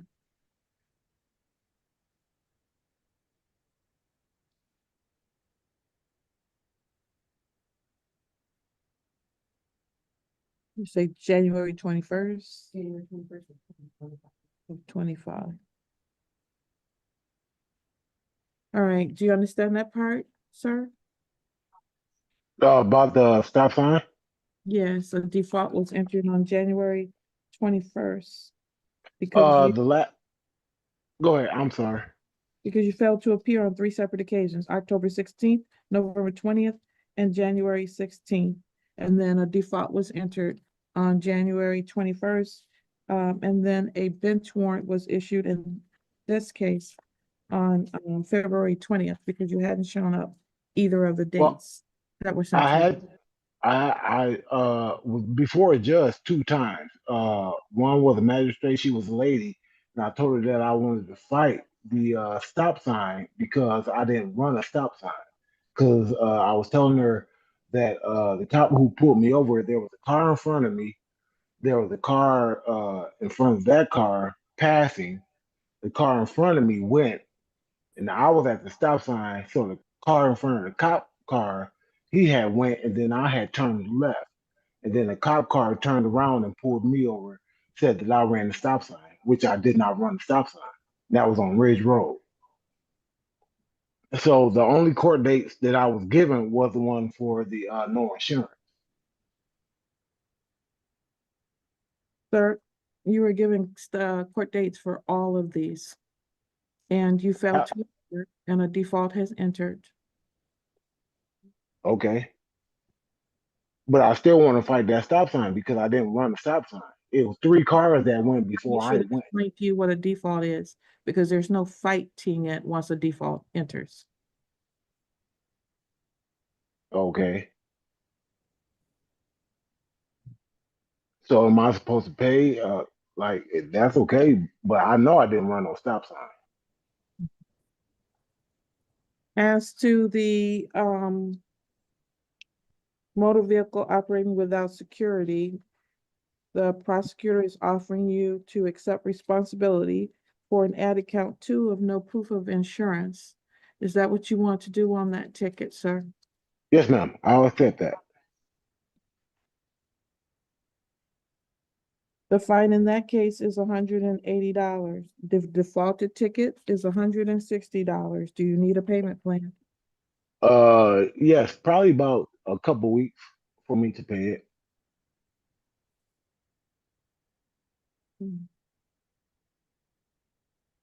I'll put it over to July 2nd Okay. at 10 o'clock a.m. to see if you paid these. And can I come into the court to pay it? Yes, sir, you can. Okay, that'll be perfect.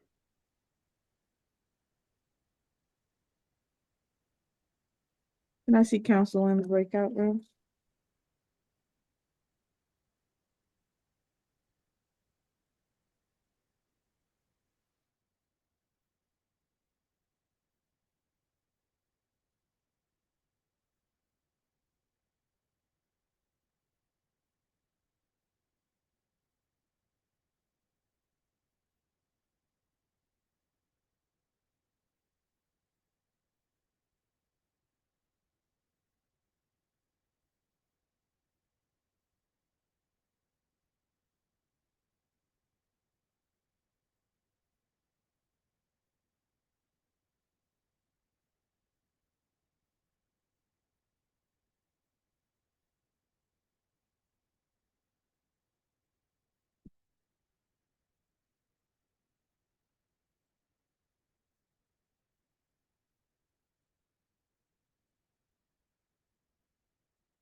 We're back on the record in the David Frost matters. Mr. Frost, after consulting with counsel, it's my understanding that the court is gonna set aside the default.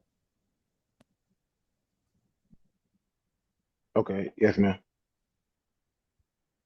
And the ticket, the prosecutor is going to allow that to be dismissed. Is that correct, Mr. Burnett? That's correct, Your Honor. So we'll dismiss the 2975 as well. Okay? Thank you, Mr. Brennan. Did you hear me, Mr. Frost? You're muted, or something happened. He's disconnected. No, he's connected. We can't hear him at all now. Okay. Anyway, so sir, what you owe is 180 and pay that before July 2nd. If it's paid off, then you don't have to be back here. Okay? You're welcome. I can see him nodding. Thank you. The court will a brief recess, probably about 5 minutes. Oh, Mr. Frost on two devices. Okay. All right. We'll be in a brief recess for about 5 minutes.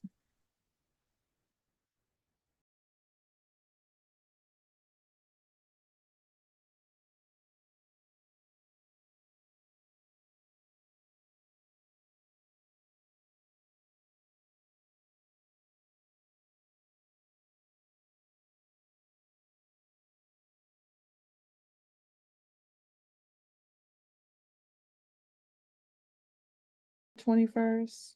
Yes, I do have the 21st at 2. All right, and I'll do this one at 2 p.m. as well. Okay, thank you. You're welcome.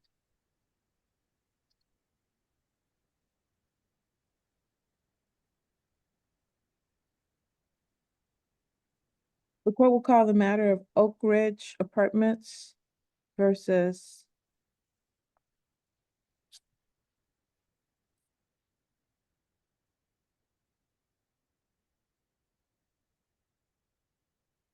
one moment.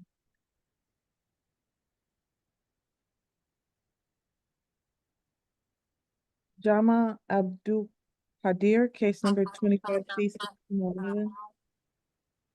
Good afternoon, Judge. Christopher Asphalt, 53129 on behalf of the plaintiff. Good afternoon.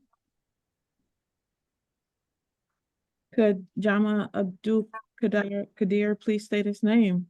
Yeah, good afternoon, Judge. My name is Abdul Qadir Jama. All right. We're here for this second hearing in this matter. Have you had a chance to speak, and where are we, please? We did have a chance to speak, and I do not believe we have an agreement, Your Honor. I do have my client here, and we are ready to proceed with putting the amounts that are due and owing. Mr. Abdul Qadir, sir, you're entitled to have a hearing as to the amount that's owed. You're disagreeing with the amount that you owe? Yes, Your Honor, I don't owe anything. I paid them rent April. The date was April 5th, between 2 to 5 p.m. Was money order. We dropped the money order at the office. And also I paid the rent May 30 cashier check full, but April and May. I don't owe anything this property, ma'am. All right. So, Mr. Asphalt, are you claiming that he owes rent for April and May? Is this what this is from? He owes $1,975. Is my property manager? Is that how much is his monthly rent? If you can unmute yourself. Me, you asking that question, me or? No. I'm sorry, my name is Tanisha Morgan. I'm the property manager of Oak Ridge Apartments. And his current rent is $1,775 a month. So essentially, he just owes May's rent, Judge. No, you're wrong. Everybody, please stop talking. So first of all, my question is very specific. Ma'am, are you claiming that this is the rent for the month of May, or is this back rent that he's behind on? What month are you indicating that he didn't pay? So it would be the month of April of 2025. He did bring in a check of $1,775 for the month of May. Just to clarify, Your Honor, I mean, he may have made a payment in May, but if April's rent was due and owing, it was applied to April. Correct. I need for everybody to stop giving me their information and answer my questions, please. So, and the reason I'm asking that is because he's being very specific about dropping off 2 money orders in April. So I'm trying to find out whether they got those money orders or not. So please answer the questions that I'm asking. Okay. Am I allowed to speak? Did you receive money orders in April? No, we did not. We didn't receive any money orders in April. we did check our cameras and no one showed up at the date and time frame that he said that they showed up. And we have that video footage if you guys need it. Mhm. All right, so having heard that, Mr. Jama, you are still requesting a hearing today. If you request a hearing, there would be an extra $75 that could be charged if I in fact believe her over you. So do you want to continue to talk to them about this? Your Honor, I worked already. I'm missing. Sir, my question, I want people to answer my question and not what they want to give me an answer to. Do you want to continue to talk to them about this or not? Or do you want to have a hearing? I would like to make a hearing, please. Okay. All right. Because I already talked to them. They don't want to talk to me and solve this matter at the office. Do you have video that you're going to be able to show today, or what are you gonna you're gonna admit that so that I can look through that time frame or show that time frame? What is your plan with respect to the testimony today? Your Honor, are you referring to me or my attorney? Because I have the video. It should be your attorney. I'm not sure what his plan is. Yeah, Your Honor, obviously, we don't have the video there in the courtroom. So if the court wants to see the video, then I guess we'll have to get an adjournment for a hearing date to come back. I have it now. I can send it to you. You mean send it to the judge?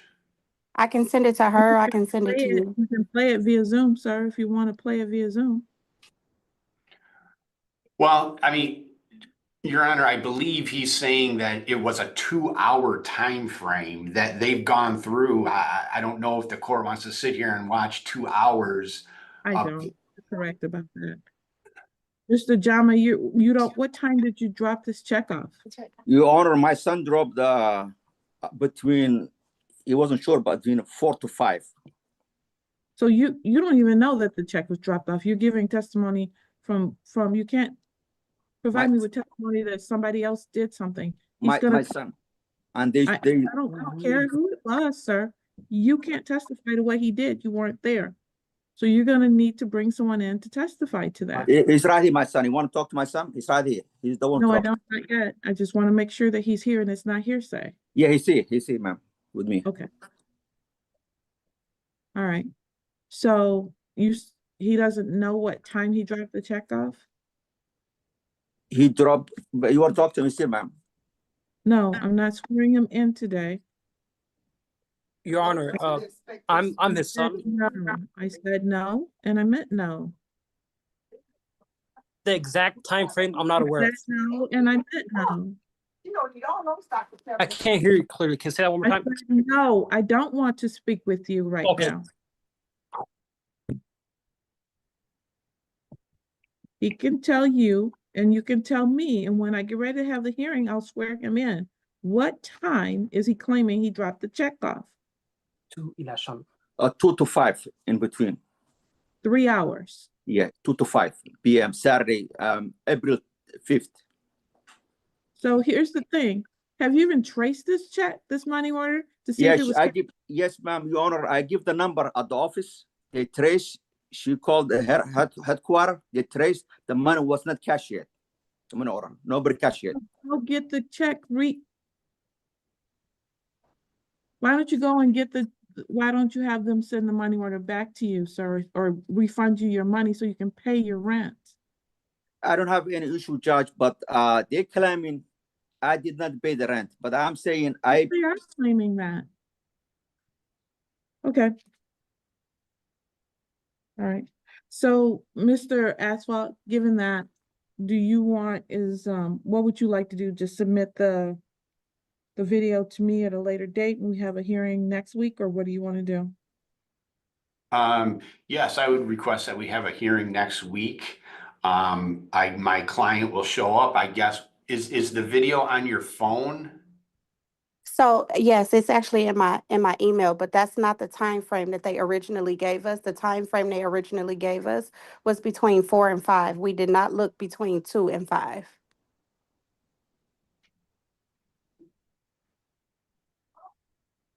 Can you go between now and the next hearing date? Can you go back and look between 2 and 5? Yes, I would have to contact IT, but I'm saying I will contact IT to get that footage, but when he originally gave us the time frame from when we were able to look, I believe our cameras only go back to the 30 days, and because it's now the 13th, I'm not even sure if we have that footage anymore. We Right. got the footage when he gave it to us and said it was the 5th between. I mean, Your Honor, the parties are in agreement that the checks have not been cashed, that the check in question has not been cashed.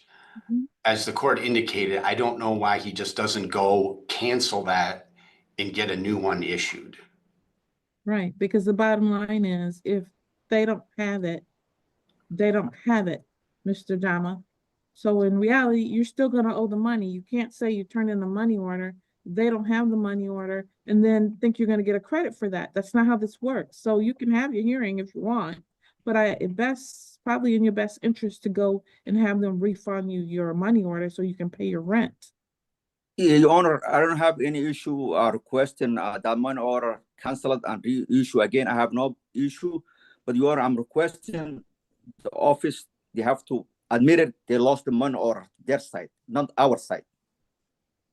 You can request that they do that at a cost of $75, because if you hold the Yes. hearing, that's the fee you're Yeah, gonna that's pay. fine, ma'am. That's Your Honor. I'm accept that.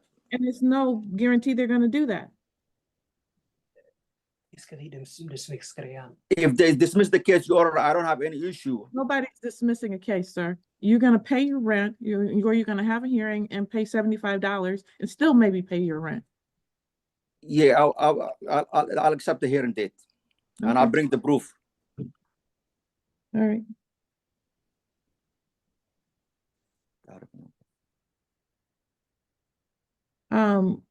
Let me see.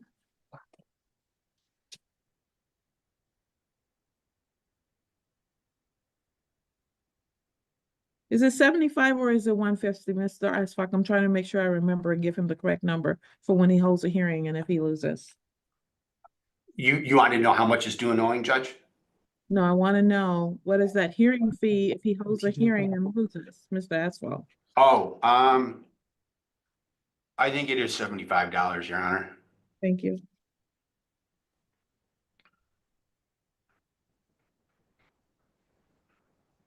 All right.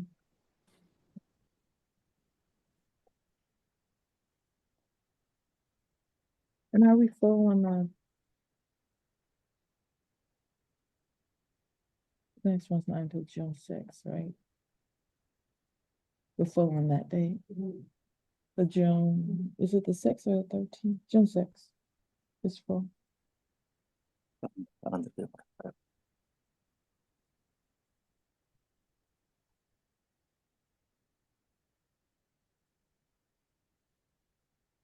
Okay, I see. I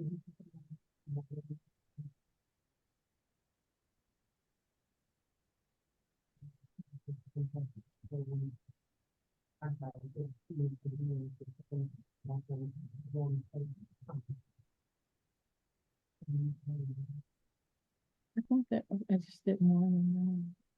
No, remember, because Kennedy had a mediation, so his went to. Does 2:30 on June 6th work? 2:30, June 6th. Yes, Judge, that's good. Hearing will be on June 6th, trial at June 6th, 2025. And the other thing is you'll have a judgment on your record, just so you know that, Mr. Jama. June 6th, 2025 at. Why you have judgment, my record, ma'am? Because if you have a hearing and you lose, you get a judgment on your record. That's how that works. If I lose the case? Yes. Okay, I'm not gonna lose, ma'am. I have proof. If they haven't been paid, you will be losing. What if, ma'am? What if, Your Honor? What if I paid the rent, requested, cancel that I check? already answered that 3 times and I'm tired of answering it. What is the answer, ma'am? If I pay the rent, they dismiss the case. That's my question, ma'am. I'm sorry, what? If I pay the rent right now, that check, they lost it. If I pay, are they gonna miss the case, ma'am? I don't know the answer to whether they're gonna dismiss the case or not. Do you want to keep talking to them about that? Yes, please. I'll pass this matter and I'll call it again.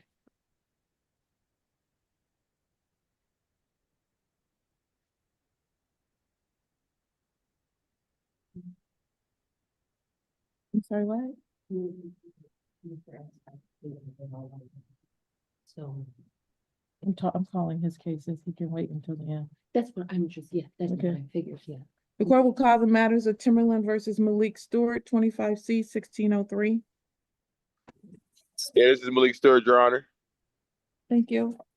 Christopher Asphalt on behalf of the plaintiff.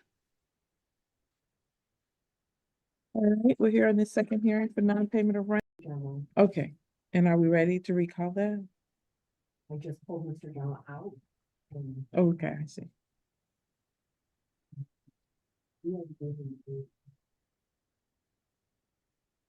No, he wanted to talk to him again and see if they could reach a resolution. Mr. Asphalt, do I need to recall the JAMA matter, or do we just keep the date we had? I think we just keep the date we have, Your Honor. Everybody here on June 6th at 2:30. Very good. Thank you, Judge. You may leave, Mr. Jama. We'll see you on June 6th. Thank you, ma'am. Timberlands versus Carlotta Hamilton, case number 25C 1604. Yes, Carla, I'm there. Christopher Asphalt on behalf of the plaintiff.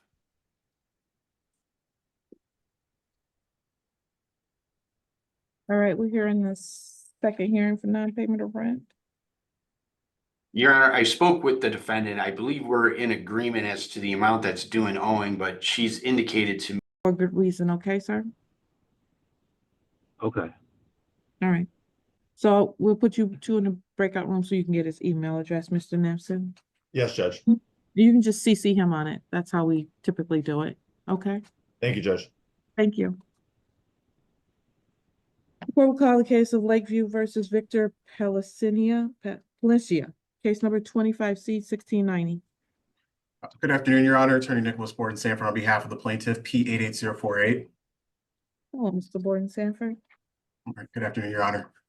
How are you? I am doing well. I spoke to the defendant. I believe he's here. However, plaintiff's position is that the defendant does not speak English, and the person who's translating for him is an unregistered occupant, and I have no reason to believe, the translation is thorough and proper. All right. She's an unregistered occupant of the community. All right. All right. And what is the language? Victor Palencia, are you present? Please unmute the device. Sí, yes. Do you speak English, sir? No, only Spanish. Okay. All right. We're gonna see if we can get a Spanish interpreter in. I don't know that we can this late, but we'll try.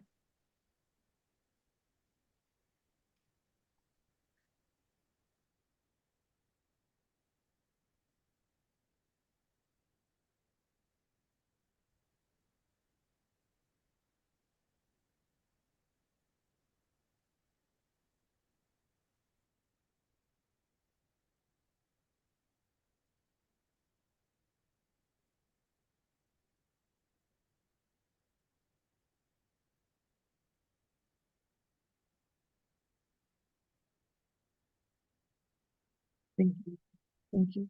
Ms. Veronica, please raise your right hand to be sworn. Do you swear or affirm that you will translate from English to Spanish and Spanish to English to the best of your ability? I do. Thank you. All right, the court has already called the case of Lakeview versus Victor Palencia, case number 25C 1690. Attorney Nicholas Borden Sanford on behalf of the plaintiff. All right. We have to do that pause thing so that they can interpret. Yes. El tribunal ha llamado al caso 25C en el caso de Lakeview en contra de Víctor Palencia. Okay. Attorney Nicholas Borden Sanford on behalf of the plaintiff. Y el abogado Nicholas Borden Stanford está de parte del defendido. Mr. Palencia, you're here today because your landlord wants to get the, wants to take the premises back that you've leased. Señor Palencia, usted está aquí en el día de hoy porque su arrendador desea quitar el edificio que usted tiene rentado. ¿Está bien? That is fine. They're indicating that you have violated the rules of the community. Is that correct, Mr. Borden? That is correct, Your Honor. Ellos están indicando que usted ha violado las reglas de la comunidad. Se le pregunta al señor Borden que si es correcto y él dice es correcto, su señoría. So what is the rule that they have violated, please, and wait for the translator. ¿Cuál es la regla que se ha violado, por favor? They have violated the occupancy, quiet enjoyment, rules and regulations, crime-free community, and conduct. Se ha violado la regla en cuanto a el disfrutar algo con silencio, la regla en cuanto a que se haya conducta sin ningún tipo de crimen.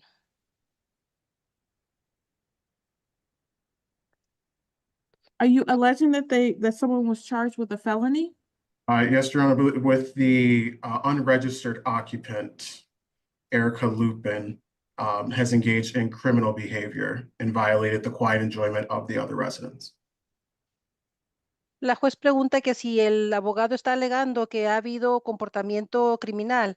El abogado menciona, sí, su señoría, Erika Lupin ha tenido comportamiento criminal con el comportamiento de que ha habido comportamiento de tener regocijo sin que haya silencio.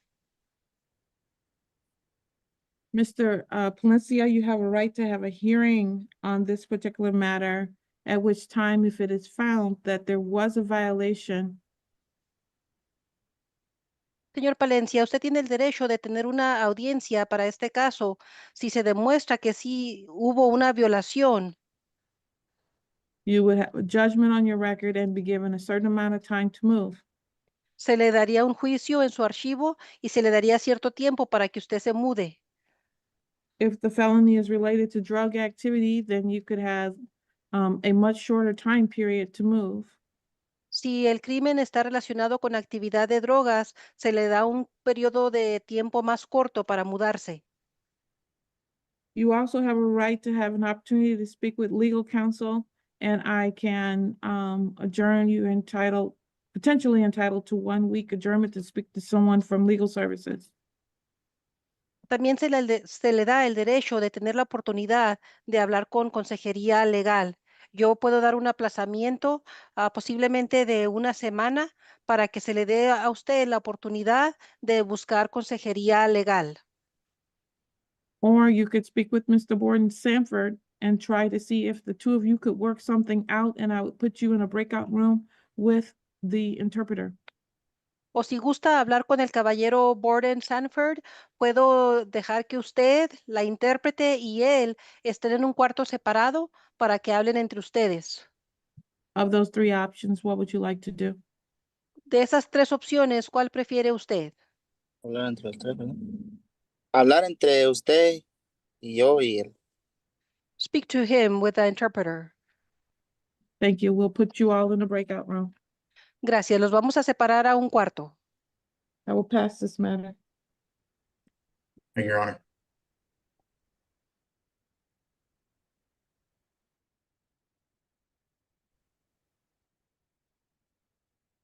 The rest are come to the right. No, here's one. All right. The court will call the matter of Prime Property Management versus Tercel Pride, case number 1678. Good afternoon, Your Honor. Carissa Gazari appearing for plaintiff. So you're all set with that. Right. Now we have Is that, do I have one? Did you call Oak Ridge versus Mary Watkins, Judge? not, I have to deal with my translator case that we're appearing translator first. Are they back? Okay. Ms. Veronica, please unmute. The court will recall the case of Lakeview versus Victor Palencia versus Lakeview versus Victor Palencia, case number 25C1690. La corte está llamando el caso de Lakeview en contra de Víctor Palencia, caso 25C1690. Attorney Nicholas Borden Sanford on behalf of the plaintiff, P88048. Y el abogado Nicholas Borden Sanford del bufete de abogados Palace Law, P88048, presente. Mr. Palencia, please unmute, state your name. Señor Palencia, por favor, quítese de mudo y diga su nombre. Víctor Luis Giordani Villagrán Palencia. Thank you. Where are we with this case, please, Mr. Borden Sanford? Your Honor, we have a Go ahead, Veronica. Gracias, señor Borden Sanford. Dígame cuál es el estatus del caso. Your Honor, we have reached a consent judgment for the defendant to vacate on or before June 1st, 2025. Su señoría, hemos llegado a un juicio de consentimiento donde el acusado va a desalojar para la fecha de o antes del 1 de junio del 2025. Thank you. I Mr. apologize, Your Honor. I meant June 2nd, 2025. Perdón, su señoría, quise decir el 2 de junio del 2025. Thank you. Mr. Palencia, sir, you're waiving your right to have a hearing on this matter and to seek legal counsel. Is that correct?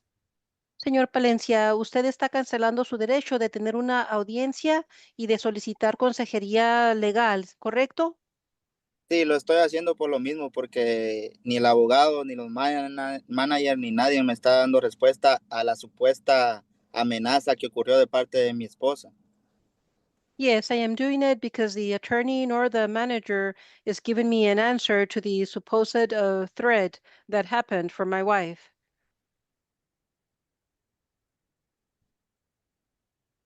Sir, I can't give you legal advice. If you want to speak to an attorney, you should do that. Otherwise, you're waiving the right to talk to an attorney today. Do you understand that? Yo no le puedo dar consejo legal. Si necesita hablar con un abogado, lo puede hacer. Si no lo acepta ahorita, está usted cancelando ese derecho. ¿Sí lo comprende? Sí, lo comprendo. El problema es que yo paso muy ocupado trabajando y no tengo tiempo para estos problemas donde no dan respuesta a los problemas, ¿me entienden? No me están mostrando pruebas ni nada. Y eso es una injusticia porque están actuando sacando a 5 niños de una vivienda. Yes, I understand. The problem is that I am busy, I have to work, and I don't have time for these problems. I just feel that I am not getting an answer, and I feel that this is unfair since they are taking 5 children out of their house. Sir, those are all choices that you have to make a decision about whether you want to talk to an attorney or not. Are you waiving your right to speak to an attorney? Esas son decisiones que usted debe de tomar, señor. Usted tiene el derecho de hablar con un abogado. ¿Está usted cancelando su derecho de hablar con un abogado? Sí, está bien. Yes, that is fine. All right. You are going to agree to move out by June 2nd, 2025. Is that correct? ¿Y usted está de acuerdo de mudarse para el 2 de junio del 2025, correcto? Sí, o si no, antes. Yes, or before then. All right. I will sign this. Are you setting this aside if he moves, Mr. Borden Sanford? I would have to confirm with my client, Your Honor, but I don't see any issue with that from the plaintiff.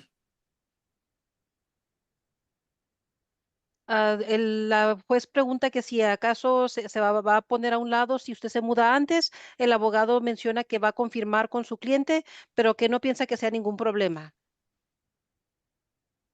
Eh, Right.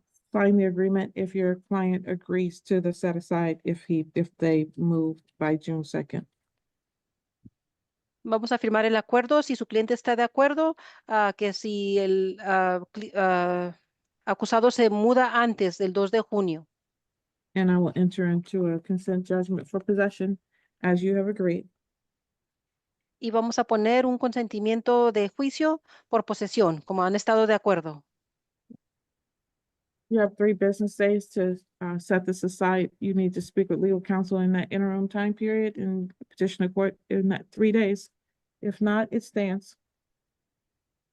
Tienen 3 días laborales para que se ponga a un lado el caso. Puede hablar con consejería legal, si le dan 3 días laborales y si no, la decisión permanece. You understand, sir? ¿Sí lo comprende, señor? Sí. Yes. Thank you. You're all set. You're all set. Thank you, Ms. Veronica, for your services today. Gracias. Hemos terminado. You're Gracias. welcome. Thank you for your services. Have a great day. You too. Bye-bye. Thank you. Bye. Thank you, Your Honor. The court will call the matter of Oak Ridge Apartments versus Mary Watkins, case number 25C1610. Christopher Asphalt on behalf of the plaintiff.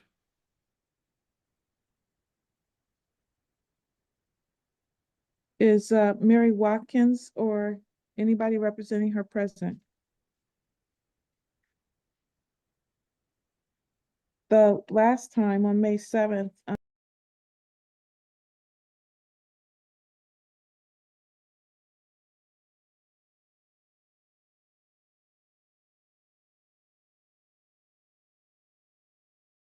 right, the 14B District Court is now in session. My name is Elaine Washington, and I'm the judge that will be presiding over this session.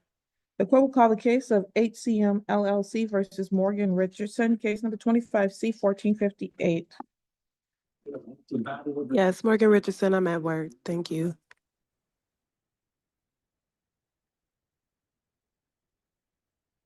Mr. Fantera, if you said anything, you're on mute, sir.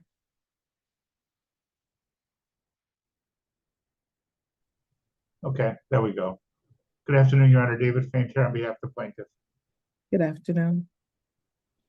All right, we're here for this third hearing in this non-payment of rent matter. Yes.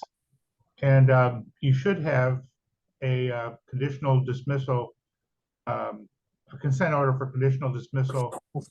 I prepared one, emailed it over to Ms. Richardson. She gave me permission to sign her name, and I sent it to the civil division. So hopefully it made its way to you. I do.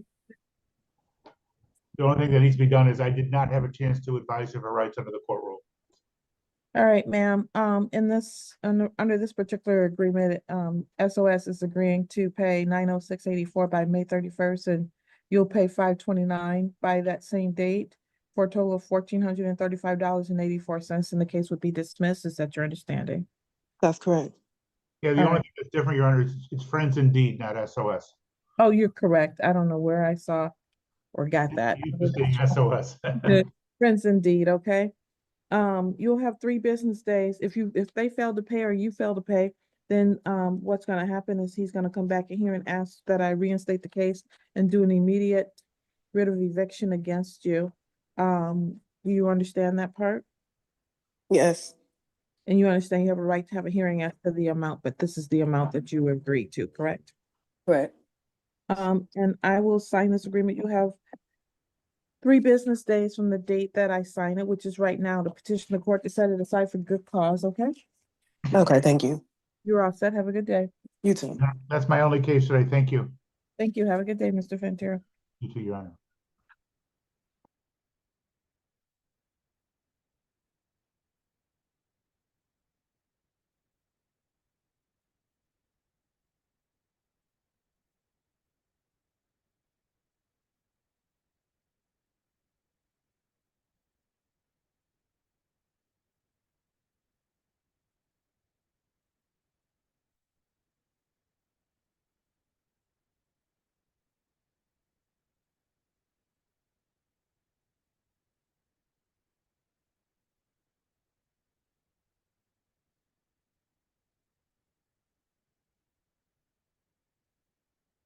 The court will call the matter of McKinley Properties LLC Aspen Chase versus Adam Demusis, case number 25C-1473. Good afternoon, Your Honor. Parissa Gazari, appearing for plaintiff.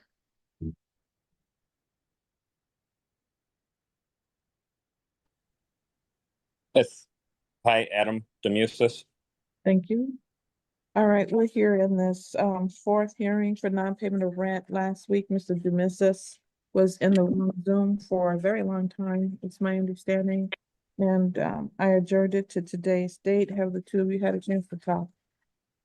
Have, Your Yes. Honor. Mr. Demusis indicated to me that he is still waiting for his response for his SER application. It sounds like legal services is not able to represent him. He may want to give the court some more details. Sounds like he's in a tough spot. Mr. Demusis, first of all, what are you requesting from me today, sir? Just more time to be able to complete the Social Security disability application, because either today or the 17th is like my fall date of like 2024. So it would have been like May 14th or May 17th was my fall date. And I tried continuing to work for like up to, I think, about a week until like I was forced to go to urgent care because I kept dropping stuff. I was almost falling. And then once I went to urgent care, they have kept me off work ever since, with like doctor's notes only keeping me off work until like I see the next specialist or back to the primary care physician for further evaluation. And I'm still in a constant loop with that. And with it now being like to the year mark that I've been off of work, I'm eligible to actually apply for Social Security disability. But I've been having issues with filling that, like completing it, because they need like all my doctor's information, and I didn't have much time with my friend's cell phone. That's the only reason I'm actually on this call, is because he came and dropped his cell phone off, and then he had to go take care of his stuff. And then he comes back to pick his cell phone up when I'm done. Let's see. Well, that is what you're requesting and the basis behind it. I don't have the authority to give you an adjournment for that reason, but you filed an answer in this case. And he's alleging a ton of repair issues that have not been resolved. Have you guys resolved those issues, or are we still in dispute over that? I would still be in dispute over that. I haven't talked to them about it. 1 second. Hey, you're gonna have to come back. I cannot. I'm on court. Bye.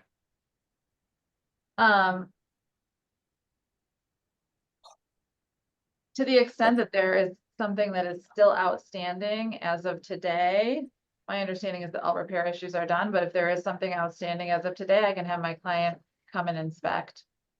So if I can know specifically what is still an issue.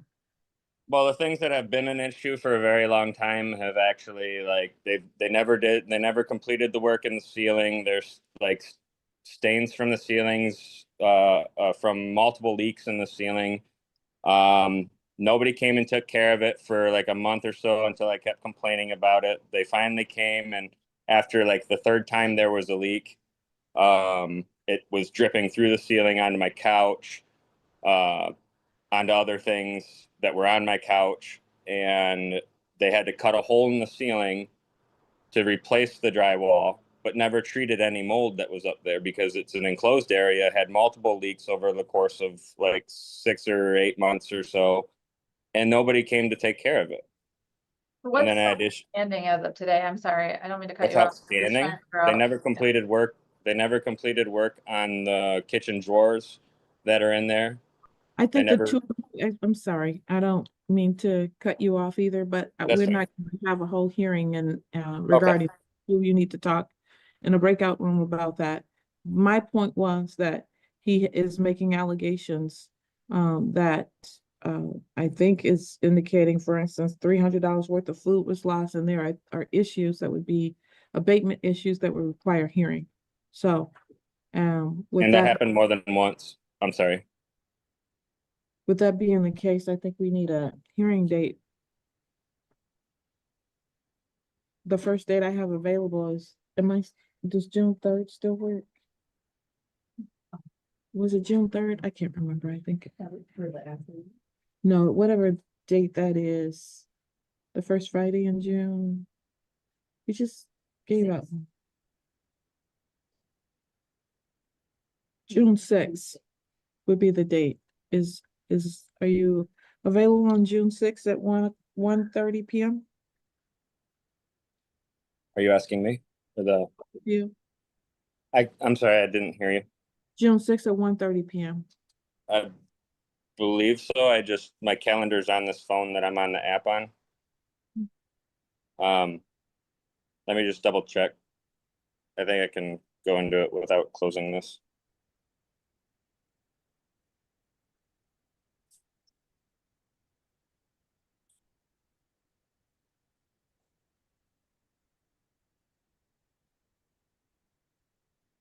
June 6th, you said it was a Friday. Right.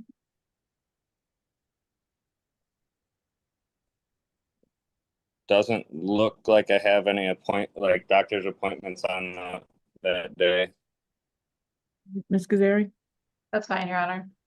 Right, I'm gonna schedule this at June 6th, 2025 at 1:30 p.m. In the interim time period. The two of you can continue talking and you can discuss whatever those issues are. Do you want to go into a breakout room now to continue to talk about it?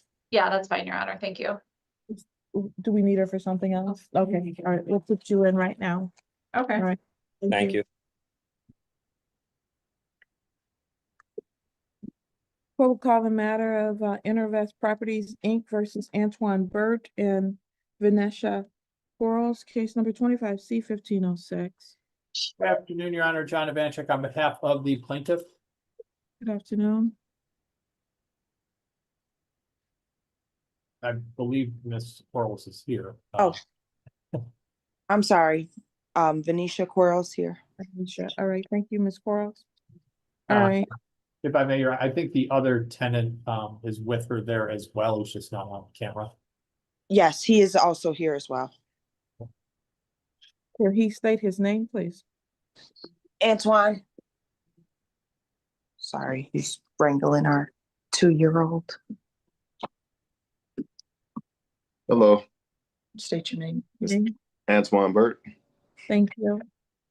All right, we are here today in this particular matter. There was a DC 39 form that was filed indicating that they've applied for SER. That's my understanding, Your Honor. I have not gotten a copy of it. All right, and there is a tracking number that is attached. Okay.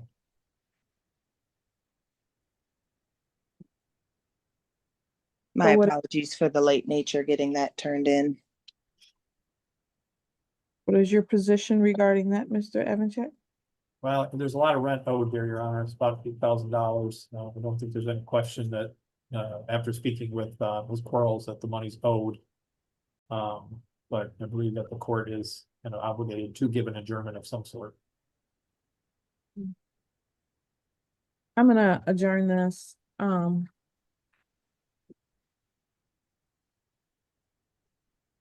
gonna adjourn it for 2 weeks, and that's gonna be the only adjournment you're gonna get in this case. Yes, ma'am. And so if you come back that day and you're not approved or you don't have the funds to pay, then they'll get a judgment. It keeps it in this month. Mr. Evanchik, okay? That's fine, Your Honor. Thank you. And what time? May 28th, and I'm gonna put that at 1 second.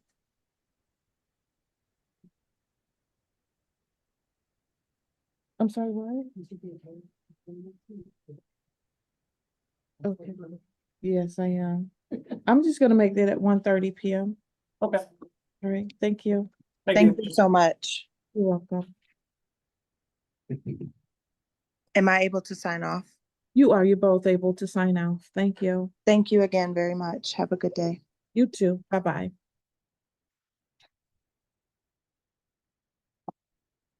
All right, you want me to find out who the Motorola is? There's a Motorola G Play, someone with some nice sunglasses and a yellow shirt. If you can unmute and tell us your first and last name.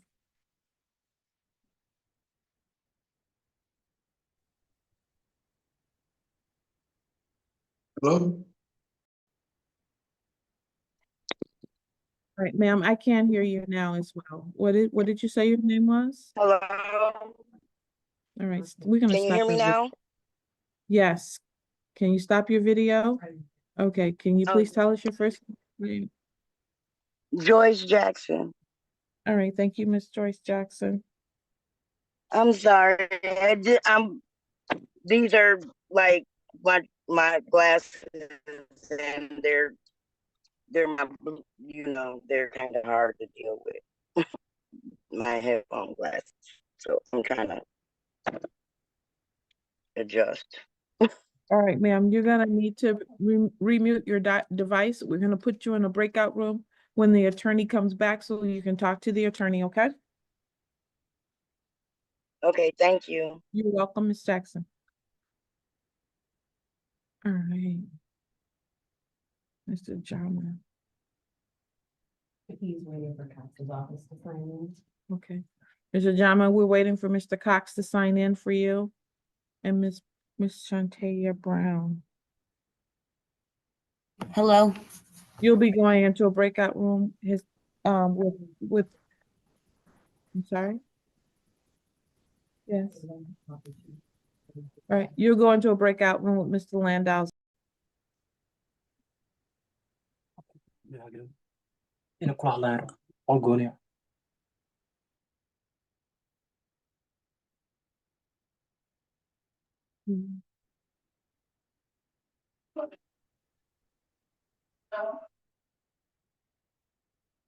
The court will call the case of McKinley Properties LLC Schooner Cove versus Joyce Jackson, case number 25C 1481. Good afternoon, Your Honor. Parissa Gazari appearing for plaintiff. Good afternoon, Your Honor. Andrew Campbell on behalf of the defendant. Your Honor, I just filed an answer and I can update the court if you would like. Yes, please. Your Honor, my client is, this is a subsidized housing case, and Ann Arbor Housing Commission is the PHA. They made an error.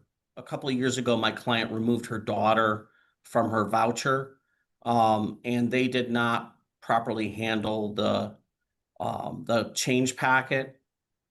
And they admitted this recently to us, and they're going to, so in February, they did an interim recertification or calculation or adjustment, and that adjustment was incorrect because they assumed her daughter was still living with her, but they imputed $14,000 of income to our client because they said, oh, your daughter's working at Walmart, not realizing that she had left the household. So they're in the process of correcting that. We thought we would get the correction yesterday from Sharice Miller, but we didn't. So if we could adjourn, Your Honor, if that's permissible, Your Honor, and I haven't had time to talk to opposing counsel about this. I sent an email this morning or yesterday, I think late yesterday. So I thought the matter would be resolved by now, Your Honor. Thank you. Mr. Campbell, do you think it's gonna resolve the balance? I believe so. My client had the state emergency relief notice, and they were going to kick in $400, but that expired today, so she might have to reapply. So I haven't had time to do the recalculations to determine if she qualifies or not, if what the rent would be. So I can't say for certain at this point. Here's the deal. She did file a DC 539 form and she's still entitled to adjournments anyway. So I'm going to adjourn it and the two of you can keep talking. All right. Thank you, Judge. I'll adjourn it next week and we'll see where we are then, May 21st, 2025. And that's gonna be, I'll do it at the same, no, I won't. 1 second.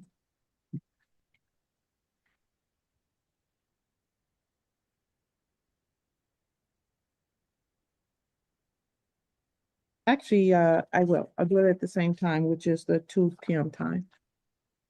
Thank you, Judge. Thank you. See you then. All right, take care.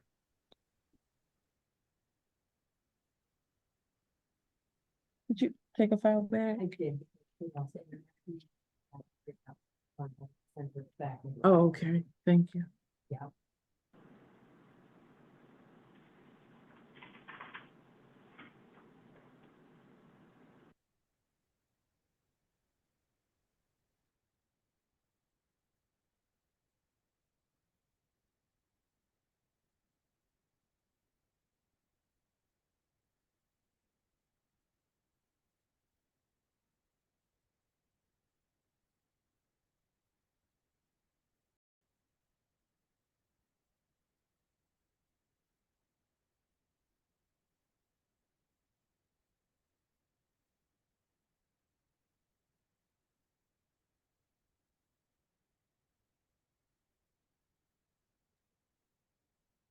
Court will call the matter of Arbor One versus Dante Terry Aja Nelson, case number 25C 0721. Yes, Your Honor, I'm Dante Terry. Maja Nelson. Thank you. Good afternoon, Your Honor. Gabriel Lacey, P79685 for the plaintiff, Arbor One. And I have had an opportunity to speak with the defendants in the breakout room.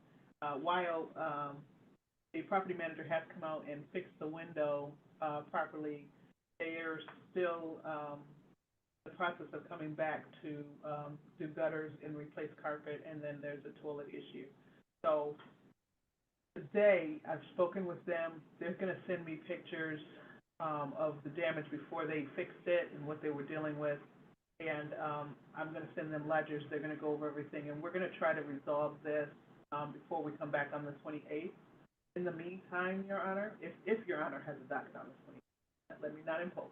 But in the meantime, we are asking that the court transfer or enter an order to transfer the escrow from 14-1 District Court, where this case originated, to 14B.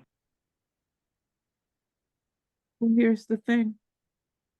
Apparently, my staff has called a number of times to try to get payment for the transfer fee and the filing fee over here, and that still hasn't happened. Well, let me make sure that gets done, Your Honor, today. Once that is done, we will do an order transferring it to this court. But if that's not done in the next week, let's say by the 21st, then technically this case is not properly filed and it'll get dismissed. I do understand and agree, Your Honor. I did not know that the court was having issues there, but I will make sure the transfer of the filing fee. All right.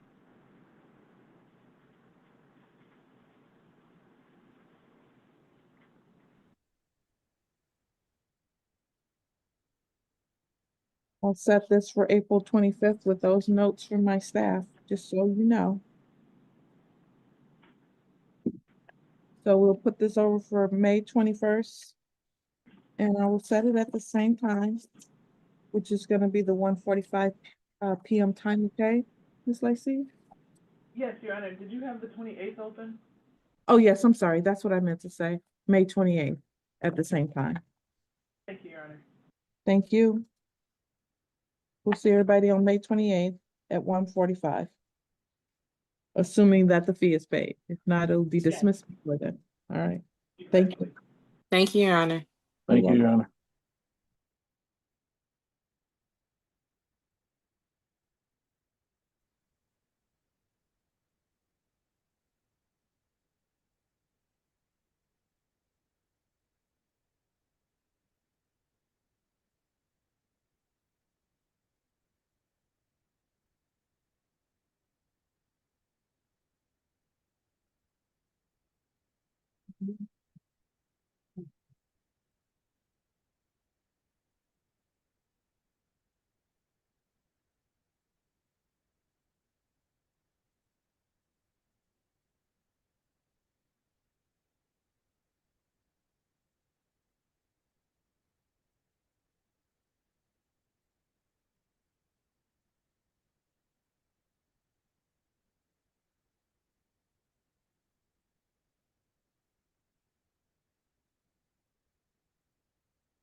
Court will call the matter of McKinley Properties LLC, Aspen Chase versus India Coleman, case number 25C1467.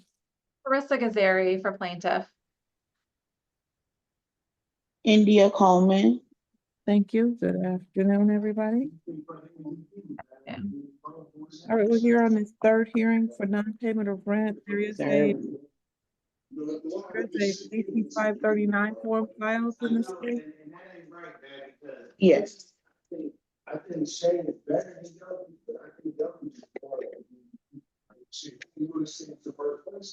What's the status of your application? So I'm still waiting. I'm working with my worker from Hawk, Alicia Sykes. I'm still waiting to see if I'm approved with Hawk, for them to pay that balance. I talked to her yesterday and she did tell me that she would be letting me know something within the next few days. So I'm trying to see what's going on with that one, but I know the SCR was denied. Thank you.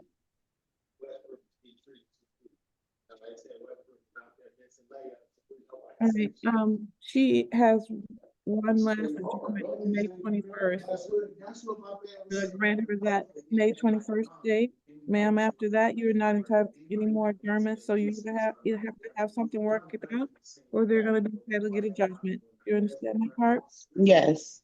All right, May 21st. Yeah. Okay. Thank you. You're welcome.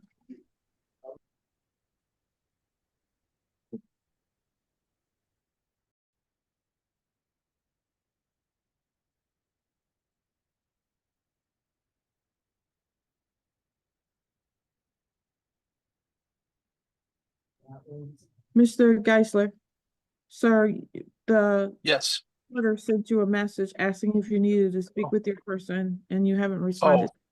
I can speak with her real quick. I think she filed for assistance, so I'll probably just need one more adjournment. Okay, let me see the file. I apologize to the court. I was distracted. That's okay. All right, yeah, she did file for assistance and I'm confused. Oh, I see. So, no, this was just last week. She's entitled to, depending on whether it's still pending, next week she'd be entitled to, they're entitled up to 28 days total. So, the court will call the matter of Concourse Group LLC versus Jaquanda Cotton, case number 25C1570. Colin Geisler, P6902 on behalf of the plaintiff. Ms. Guyton, please state your name. Ms. Guyton, please state your name. Where is she?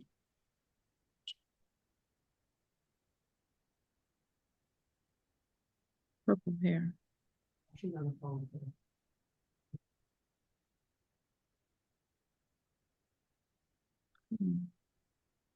I must be blind.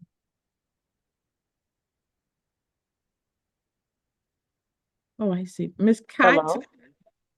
please state your Yes, name. ma'am. Please state your name. Jaquanda Cotton. All right, Ms. Cotton, you're here for the second hearing in this non-payment of rent case. It appears that you filed a DC 539 form indicating that you have applied for assistance. What is the status of your Yes. The SOS is approved. Mr. Lee is just waiting for them to send out the check. And how much was it approved for? $29.81, I believe. Okay, so the total. That's the full amount, Judge. So I don't know if we want to do a conditional dismissal.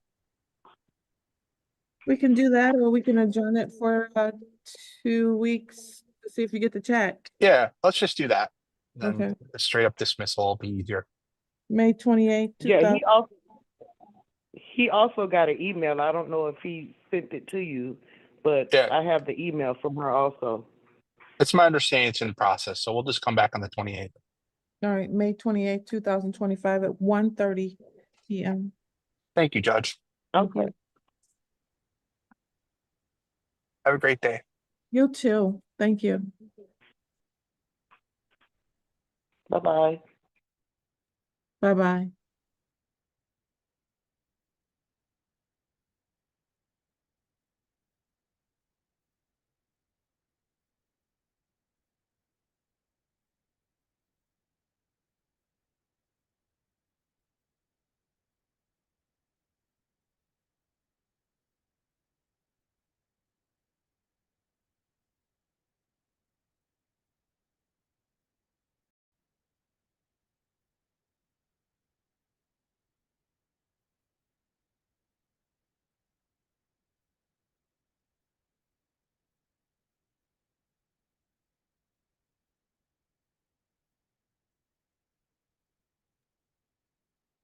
All right, the court will call the case of McKinley Properties LLC, Aspen Chase versus Kimberly Cope, case number 25C-1657. Good afternoon, Your Honor. Parissa Gazari appearing for plaintiff.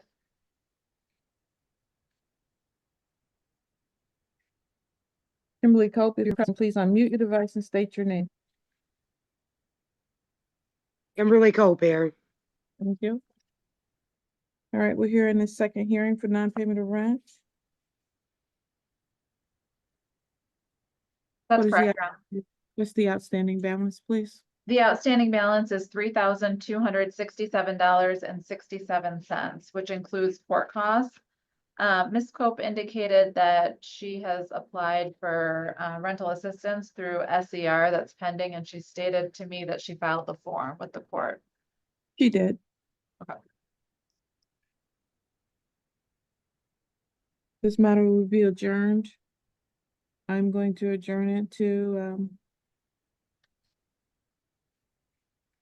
the May 28th date. May 28th, 2025 at 1:30 p.m. No, 1:45 p.m. Thank you.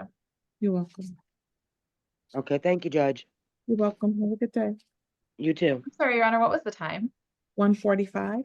Got it. Thank you. McKinney Properties LLC, Aspen Chase versus Kevin Carter, case number 25C-1476. Parissa Gazari for plaintiff. I understand. Is there Kevin Carter present? Let the record reflect that Mr. Kevin Carter is not present. In addition to that, I received a letter from a doctor indicating that he has a list of medical issues and cannot be present in court today. But he's not in a facility or anything like that. Okay. Have you seen the letter, or do you still need to see the letter? And I haven't seen the letter, Your Honor.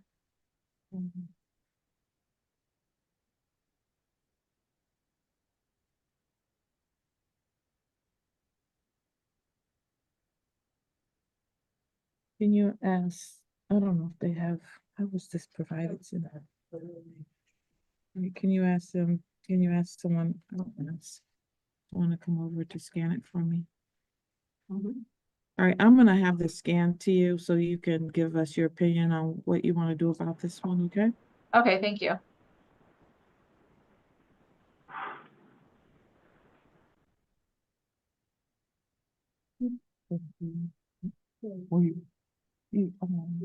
No, to Zeri, or you can just take it to, but yeah, and have them scan it and send it to this. Yes. Did you have something else that you needed from me, though? I was just.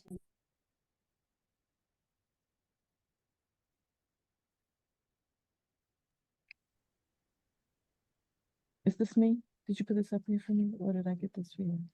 I gave that for you. Yeah. So the Kennedys and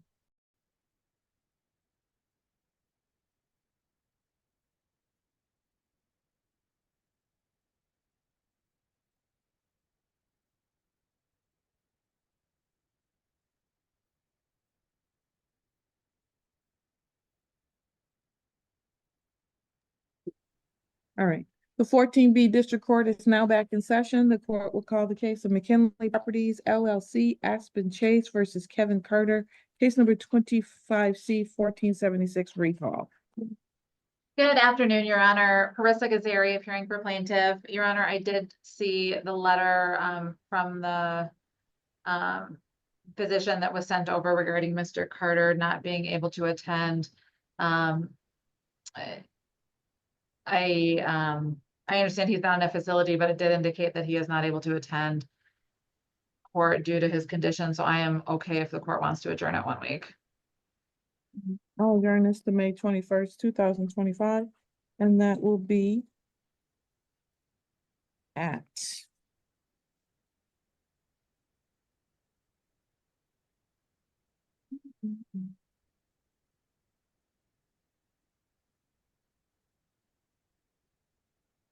I'll just give you one on the 21st. Yes, I do have the 21st at 2. All right, and I'll do this one at 2 p.m. as well.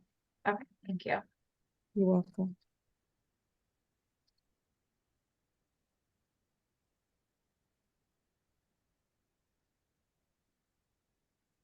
The court will call the matter of Oak Ridge Apartments versus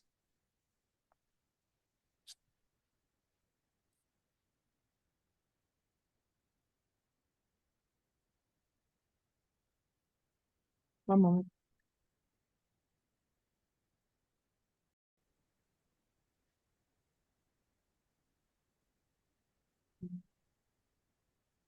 I'm sorry, what? So I'm calling his cases. He can wait until the end. that's what I'm just, yeah, that's what Okay. I figured, yeah. The court will call the matters of Timberland versus Malik Stewart, 25C 1603. Yeah, this is Malik Stewart, Your Honor. Thank you. Christopher Asphalt on behalf of the plaintiff. All right, we're here on this second hearing for non-payment of rent. Yes, Judge, I have the terms of a consent judgment I'd like to put on the record. All right. There's currently rent to retain in the amount of $1,295.99, court costs of $175 for a total of $1,470.99. The defendant shall have until May 30th, 2025 to make that payment or a writ can issue. He's given me permission to sign his name to a consent judgment with these terms and file it with the court. And according to my request, you will set it aside if it's paid according to schedule. Yes.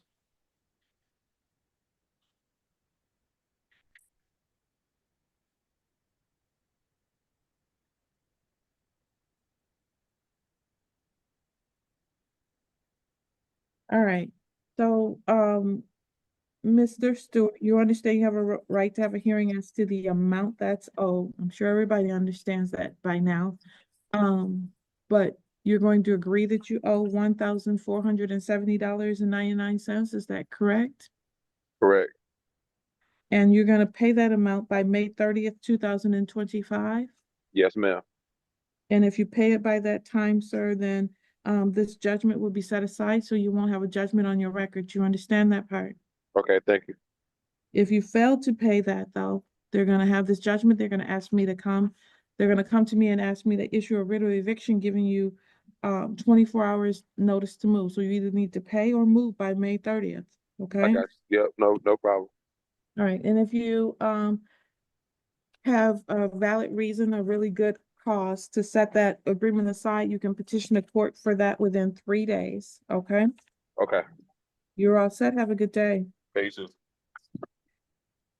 The court will call the case of Country Meadows Apartments versus Jim Johansson, case number 25C 1576.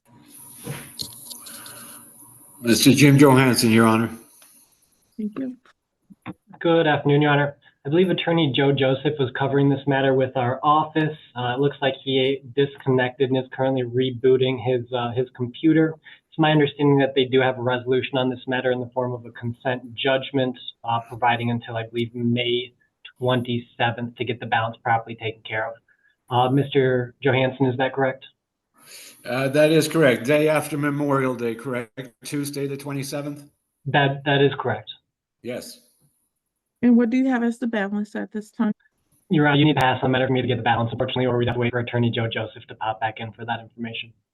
All right. I have it, madam. I'm not disputing the money owed. What's the number, please? I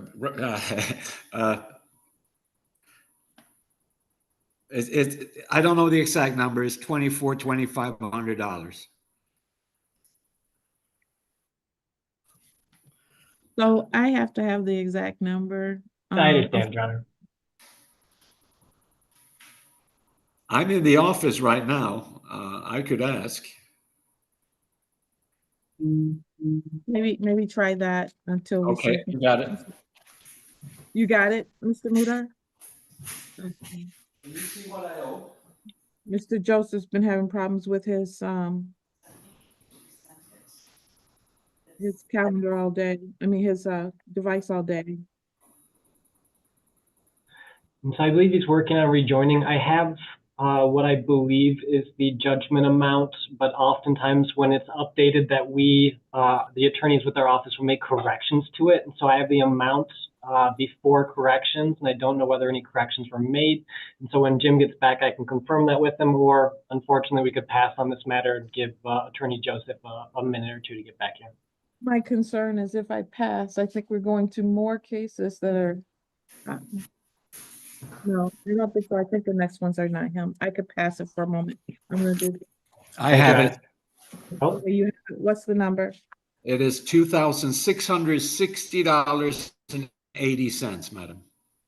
Thank you.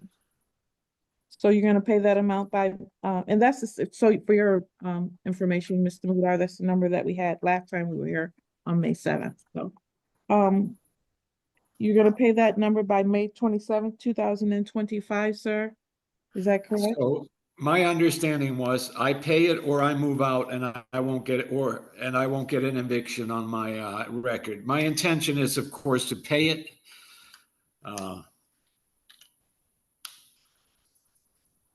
So was there agreement that he either pay or move? Sometimes it is only that if they pay, they get it set aside. Was it your agreement that if they pay, if he pays or he moves, that you'll set the judgment aside, Mr. Mudar?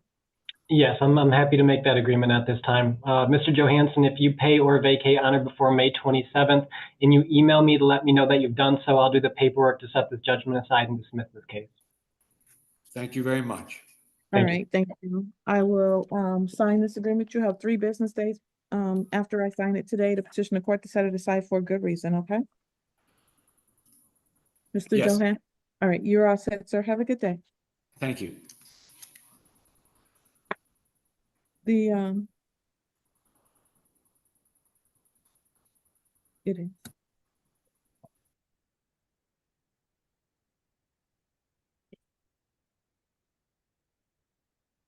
Okay. Okay. Okay. Don't hold. Here, give me. Let me switch it around a little bit for you. Actually, I think she's first. She's been here a long time. Because she's been doing. Find those numbers for me. Understood, Your Honor. I'll get that taken care of. Is there, do you guys have an agreement? Do you know if you have an agreement on the Brown and the Davis cases? We have an agreement on the Brown matter. I believe we do not yet have a resolution with Davis. All right, thank you. Thank you. Thank you, I saw. All right. Village Grove 1 LLC versus Queen Lee, case number 25C1564. Good afternoon, Your Honor. Gabriel Lacey, P79685 for Village Grove 1. Thank you. Ms. Queen Lee, please state your name. Yes, my name is Queen Lee. All right, thank you. We're here in the second hearing for non-payment of rent. Ms. Queen Lee did file a DC 539 form indicating that she had applied for SER, and I have a tracking number. Yes, that is correct. Ms. Queen did inform me that she was denied assistance, and we discussed the matter where she's agreed to enter into a consent judgment, giving her until May 30th to pay the outstanding amount of $439.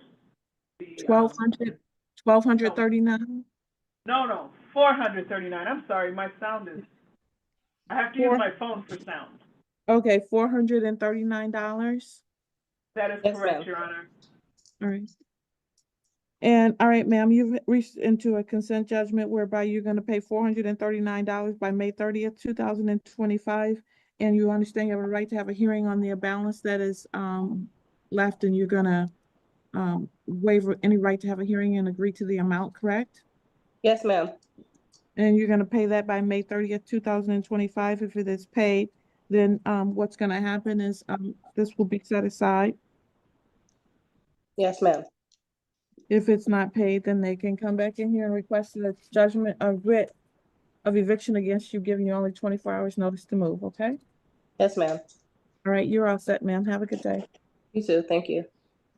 The court will call the case of Country Meadows Apartments versus Shantae Brown, case number 25C-1578. Hi, this is Shantae Brown. Thank you, Ms. Brown. Good afternoon, Judge Joe Joseph for the plaintiff. Thank you. All right, this is our second hearing on this particular matter. Yes. Judge, and we did have a chance to speak today. We did reach a resolution, and I'm happy to place those terms on the record if the court is ready. You may proceed. Thank you, Judge. We reached a resolution, consent judgment of possession only. The rent to retain is $2,895, 6 cents. The court costs are $175. Total judgment is $3,070.06. With a writ date extended to May 29th, Ms. Brown did authorize me to sign her name to this agreement. I did go over her rights under 4.201 regarding the 3-day rescission rule. All right, ma'am, you understand, because you just sat through a whole hearing with an argument over that you have a right to have a hearing as to the amount that's owed, but you're going to waive any right to have that hearing and agree that you owe $3,070.06. Yes, I understand. And you have to have that paid by May 29th, 2025. If you pay it by that date, then the judgment will be set aside. I'm asking that you put that in there. Yes, if she pays it by the 29th that we set it aside? Correct. Yeah, not a problem. And if you fail to pay that though, ma'am, they're gonna come in and ask for that writ of eviction, giving you only 24 hours notice. You have 3 business days from the date that I signed this, which is likely today, to ask the court to set it aside for a really good reason, but that's rarely done, okay? Like what kind of reason? Like if there's some part of the law that you didn't understand or something of that nature, which is rare because I try to explain it to everybody to make sure that they do understand, okay? Mm-hmm. Is that a yes? Yes, I applied for the SER thing because I'm trying to see if they'll help me. I'm waiting because I have 2 kids, so I'm trying to figure out how to pay the rent and pay childcare at the same time. You didn't file the BC 539 form, ma'am. No, because it didn't go through yet fully, so like it's still it's still processing online. So, and I didn't understand how to turn it in. So, well, there's a deadline. You have to file that 5 days from your first hearing. At this point, it would be too late to file that. And if you want to, have you spoken to Miss Amy from the Hawk agency, ma'am? yeah, I talked to her, and they told me they couldn't help me until I got an actual eviction paper. So, I applied for the thing online through my Bridges account. I see. Okay. Do you want to talk to her again since she's here? You could go into a breakout room and maybe she has other resources that might be able to help you. I mean, I guess I can try. Okay. Miss Amy, we're going to put you in a room with Miss Brown so you can try to see if maybe there's some other resources that might be available to her. She is a township resident, so there may be resources through that still. Okay. Thank you. Thank you.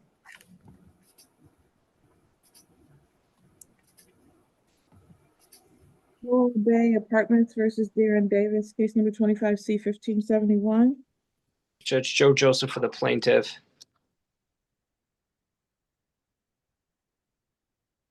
Mr. Darren Davis, please unmute your device for me and state your name. Yes, Darren Davis. Thank you. This is the second hearing in this non-payment of rent case. Yeah, Judge, we did not conclude this. I believe we will need like 2 or 3 more minutes in a breakout room. If the court wants to briefly pass it, I can wrap that up. All right. Well, before you talk to him, you're probably gonna go in and talk to Mr. Jama again, so we can, what, no? I think Max from our office, I think he's handling that one. Okay, thank you. Yep. So I can talk to Mr. Davis directly. Okay, thank you. Am I thinking of the wrong office? Okay.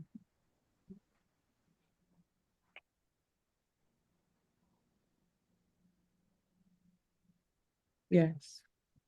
Yes. And Mr. Asphalt, put in with Mr. Okay, and are we ready to recall that? On June 6th at 2:30. Very good. Thank you, Judge. You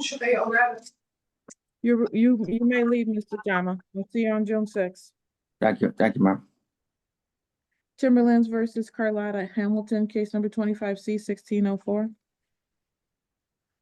Yes, Carlotta, I'm there. Christopher Asphalt on behalf of the plaintiff.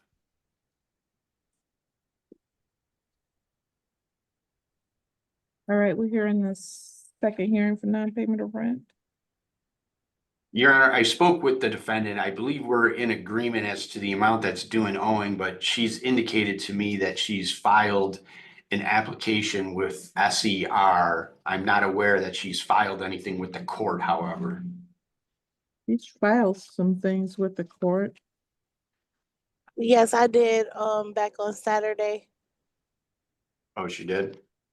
She files, everybody let me talk, please. She filed some things with the court. She did not file the DC 539 form. She filed something that is, I would consider substantial compliance, so. She filed her. It was supposed to be the DC 549 form. It was the same one. It wasn't working in the PDF form, so I copied and pasted it, and I think it transcribed improperly. But if you look at that email, it was a DC 549 form. I think she's right. It just looks really weird because it's in pretty much Microsoft Word format, so it doesn't look the same, but yeah, she has filed that.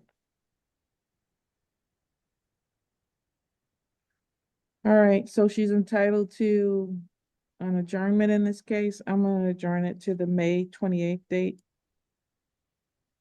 Thank you. And I'll put that at in a moment. I'll put that at 1:30 p.m. We'll see you then, May. Thank you so much, Your Honor. Have a good day. You too. Bye-bye. Bye-bye.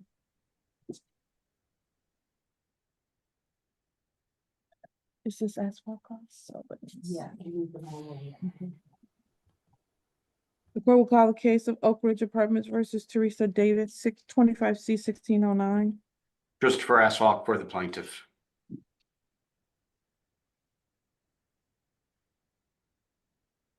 Teresa Davis, are you present?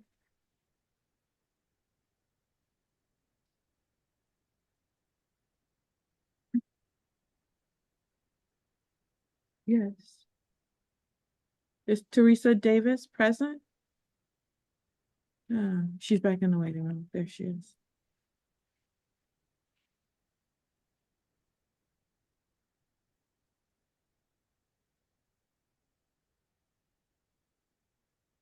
I'm here. Teresa Davis. Thank you, Ms. Davis. This is the second hearing in this non-payment of rent matter. Yes, Judge, I spoke with the defendant. I have a consent judgment. The terms are as follows. Rent to retain $3,600.88. Costs $175.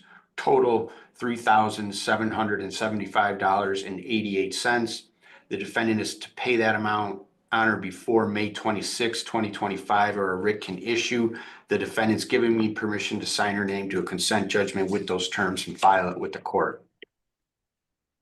Ma'am, you have a right to have a hearing as to the amount that is owed. You are agreeing that you owe $3,775.88 in total? Yes, Are you gonna be able to pay that by May 26th, ma'am? yes. All right. How much do you have? You either have to pay it or move by that date, or they can come in here and ask for a writ of eviction, giving you only 24 hours notice to move. Do you understand that part?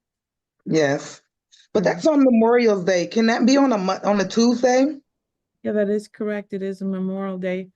So you're gonna give her to the 27th, Mr. Asphalt. Yes, Your Honor.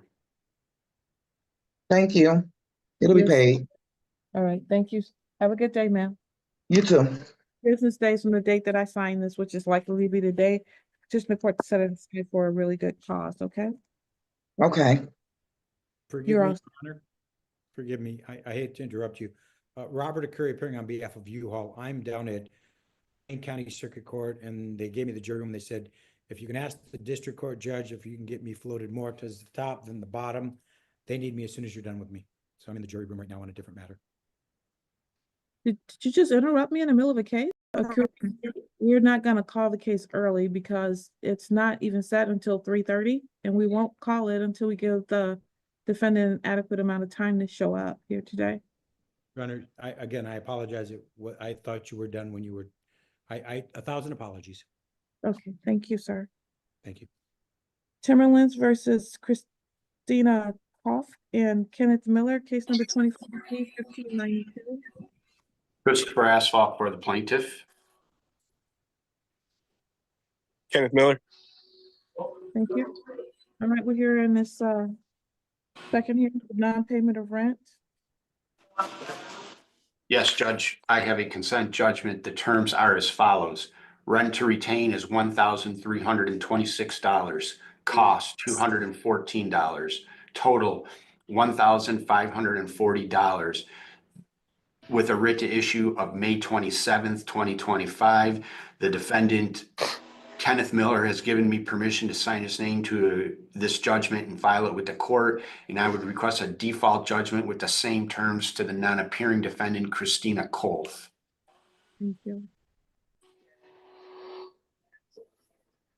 All right, so Mr. Miller, you understand you have the right to have a hearing as to the amount that's owed?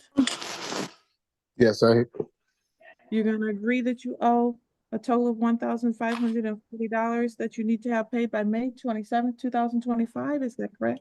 yes, ma'am. It will be paid before then. All right, if you pay it, then it will be set aside. Alrighty. You failed to pay it by that date, then it won't be, and they'll come here and ask for a motion, a writ of eviction, giving you only 24 hours notice to move. You'll have 3 business days from the date that I sign this, to petition the court to set it aside for a really good reason, okay? Okay. All right, you're all set, sir. Have a good day. Thank you. Court will call the case of GPM Property Management LLC versus David Raymond, case number 25C-1612. Christopher Asphalt for the plaintiff. David Reeman here, Your Honor. Thank you. Sorry about that. We're here on this second hearing for non-payment of rent. He has filed a DC 539 form. What is the status of your application for assistance, Mr. Raymond? It's still pending. I had called and checked on it yesterday and today, and I spoke to one of the specialists there, and they said it's still pending, but they said it should be settled within a few days. They didn't have a direct time. They just said a few days. I'm going to adjourn this matter to May 28th, 2025 at 1:30 p.m., okay? Okay, thank you so much, Your Honor. All right, we'll see everybody there. Timmerlands versus Omari Jones, case number 25C-1596. Christopher Asphalt for the plaintiff.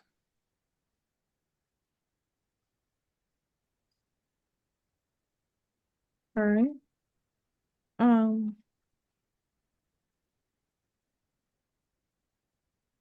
Is Omari Jones present? Yeah. Your connection is very poor. I can barely hear you. Can you hear me now? I can.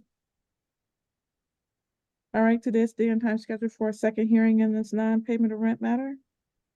Yes, I have a consent judgment, Your Honor. The terms are as follows. There's currently rent to retain $2,556.34. Costs $175. Total $2,731.34 with a writ to issue of May 27th, 2025. The defendant has given me permission to sign her name to a consent judgment with those terms. Okay, thank you. All right, ma'am, you understand you have a right to have a hearing as to the amount that is owed. Is that correct? That's correct. You're going to agree you owe $2,731.34? I do agree. And pay by what date? I'm sorry, I missed that. May 27th? Yes, May 27th. Pay by May 27th, 2025, and this will be set aside. You fail to pay, they're gonna ask for me to do a writ of eviction, give me only 24 hours notice to move. Okay? Okay, thank you. You have 3 business days to petition the court to set aside this agreement for a really good reason, and that is rarely found. Okay? Okay, thank you. All right, you're all set. Thank you. Court will call the matter of Village Grove 1 LLC versus Tracy Walker, case number 25C1455. Good afternoon, Your Honor. Emily Brule, PA8273 for defendant. Good afternoon. Good afternoon, Your Honor. Gabriel Lacey for the plaintiff. And Good we afternoon. have resolved this matter, and I am sending over the conditional order of dismissal. When the court is ready, I will put the terms on the record. All right, you may proceed.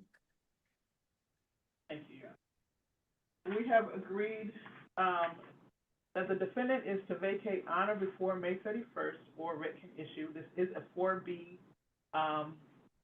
motion for dismissal.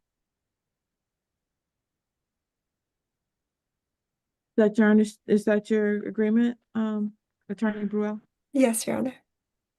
You're 2 attorneys. I presume that you've talked to your counsel and have your clients and have the authority to enter into these agreements. I'll sign it when it comes over. Thank you, Your Honor. Thank you. Have a good day.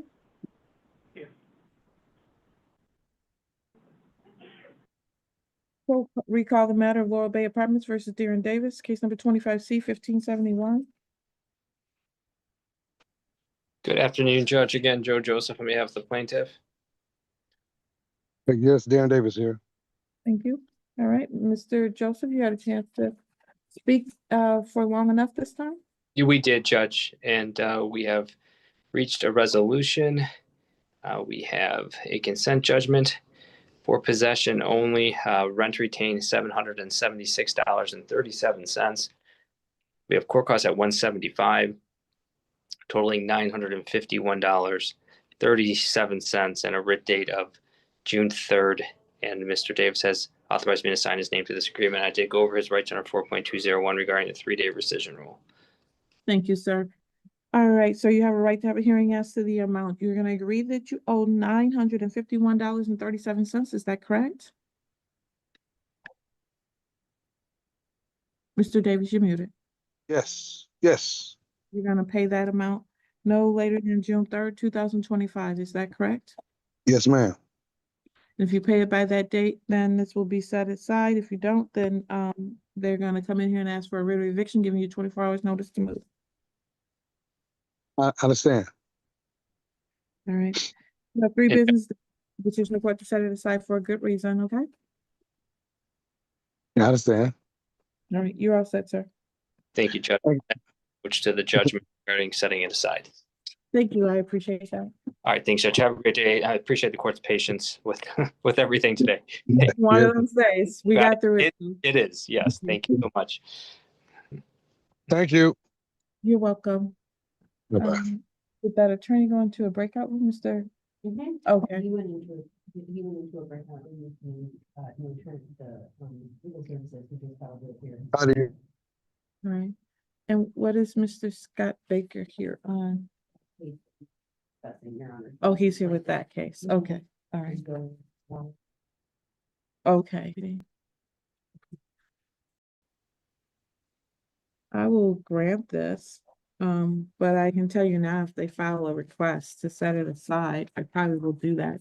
Not putting someone out for 200 and some odd dollars if they make some showing to the court. Okay, I understand. Thank you. The court will call the case of Huron Heights and Huron Ridge versus Jaquisi Diggins, case number 25C 1134. Brittany Brownlick on behalf of the plaintiff. This is another application for an eviction in this particular case. That is correct. There has been nothing paid towards the judgment. The last payment made was February 2nd, 2025. The defendant had failed to appear for the hearing when we obtained the judgment. And so currently, and there is continued utilities since we obtained the judgment. Application for eviction is granted. Thank you, Judge. Thank you. Those are my two cases, so have a great day. You too. Bye-bye.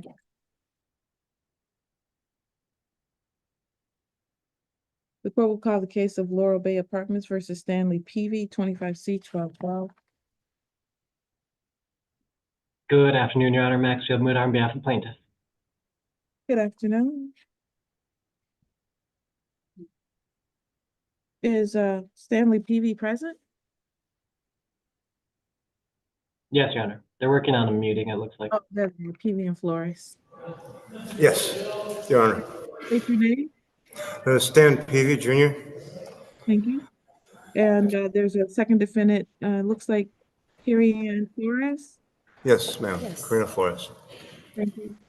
All right, we're here in the second hearing for non-payment of rent. Oh, this is the motion to stay the rent. Where's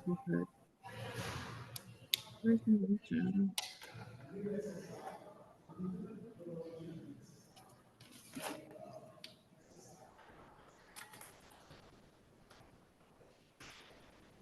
So there's a motion to set aside the default and to stay the rent. They basically indicated that there was judgment. They never got any of the documents until they saw the court notice posted on the board. Have the two had a chance to talk today? Yes, Your Honor. We've agreed to a week adjournment at this time. It's my intention to see what we can get worked out as far as addressing a possible payment plan with the defendant. But I have been unable to get a hold of my client to address the defendant's current payment plan proposal. And so we're just asking for a week adjournment so that I can work on getting this matter properly addressed in the meantime. All right, thank you. I'll start May 21st, 2025. And I'll do that at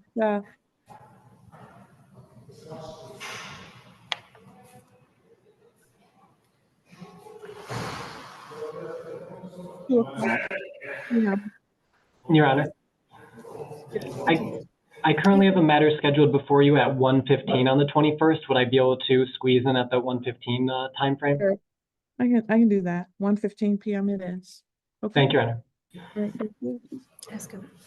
I believe that's the only one I've got with you this afternoon, and it sounds like Joe Joseph's finished up his as well. So I'm going to head out, but you and your court staff have one for the rest of your day. Thank you. You too. Bye-bye. Thank you, Your Honor. Ask, Ask Your what? honor, Well, yes, he's gone now. No, he's not. What do you mean ask? Can my partner speak on my behalf if I'm at work? Because I'll be driving over the road tomorrow. He can't speak on your behalf, but when she comes back, as long as someone's here, then if there's an agreement that's worked out, it'll apply to both of you, but she can't speak on your behalf. She's not an attorney. Okay. So that's Okay, next so- week on the so 21st. Okay. Okay. All right, so it'll be through At Max 1:15. Field here, is that right? Next week? I don't know who will be. what's the name? Okay, Maxfield Mudar. Yes, it's my intention to cover the hearing here next week as well. Okay. Thank you. All right. Thank you, Your Honor. Okay. Thank you. So, is that what you're saying? Hello? sorry, no, I just put them up there. Mr. Hello? Pettigrew, mute your device and stop talking during the middle of court. Oh, I'm sorry. The Yo, court will call, you want me to mute? yes, please. The court will call the case of U-Haul Company of Michigan versus Joseph Lagola, I'm sorry, 25C 1753. Your Honor, Andrew Campbell, on behalf of the defendant, plaintiff's counsel and I just talked. He offered a deal, and I want to see if I can meet with my client in a breakout room to discuss the offer and see if we can settle this, Judge. Okay, so you need a meeting with your client, Mr. Lagalo? Yes, Your Honor, please, if you don't mind. Thank you. Do you need to meet with yours as well, Mr. Akuri? Your Honor, again, you've been, a thousand more times, I apologize for interrupting. No, my client and I've already texted back and forth to each other. I have my authority, so I'm waiting to hear back from Mr. Campbell. Okay, we'll put Mr. Campbell on with his client. Thank you, Judge.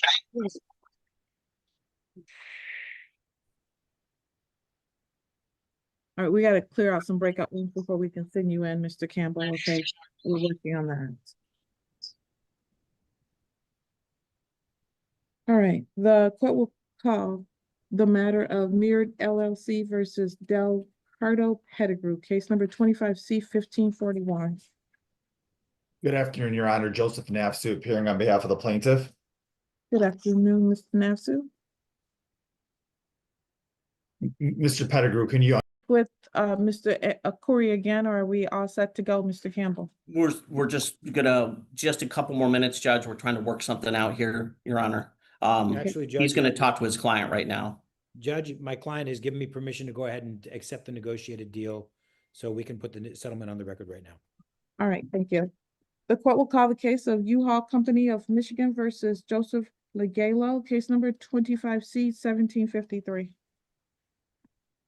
Good day, Your Honor. Robert Curry appearing on behalf of U-Haul, and present with me is a representative for U-Haul with authority to speak. We are the plaintiffs. Good afternoon, Your Honor. Andrew Campbell on behalf of the defendant. The plaintiff and the defendant have reached a deal, Your Honor. Plaintiff's counsel, could you summarize the deal, sir? Yes, the parties have agreed that the defendant tenant will waive any claims of defective notice or any claims for self-help. And in return, the parties have agreed that the defendant can stay on the property till July 15th. An order for eviction will be issued for the deadline of July 15th. And if the tenant has not moved out, then we can seek an immediate order for eviction with the court officer. That's correct, Judge, except that my client's waiver of claims is to MCL 600-2918 only. MCL 600-2918, the anti-lockout statute. That's his sole and only waiver of any claims. So what other claims does he intend to seek? We're not going there now. This isn't the date or the time to deal with that, sir. Well, that's news to me. Okay, well, I was very specific in my offer. It was MCL 600-2918, which was the sole issue here. And well, other than the notice to quit. So, Mr. Baker, what they're saying is I need you on the microphone. Open up your microphone, sir.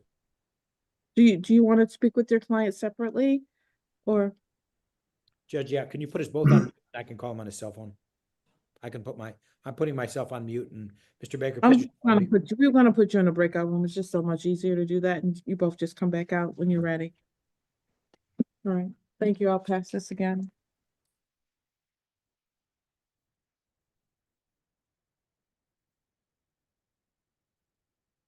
Okay. Now who do we, what is this? Who's this? Someone here, Mr. Cott? Oh, yes. All right, the court call the case of Yes Swan Creek and Yes Home Sales LLC versus Amber Omni. Case number 25C 1750. Christopher Asphalt on behalf of the plaintiff.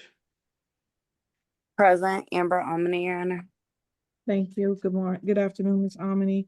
Ms. Omni, you're here today. This is an action to terminate your rights to the lease there at on McKean Road. They want to take the property back. They're indicating You should have moved by April the 24th. And what is the basis for the termination, please, Mr. Asphalt? Assaultive behavior and language, Your Honor.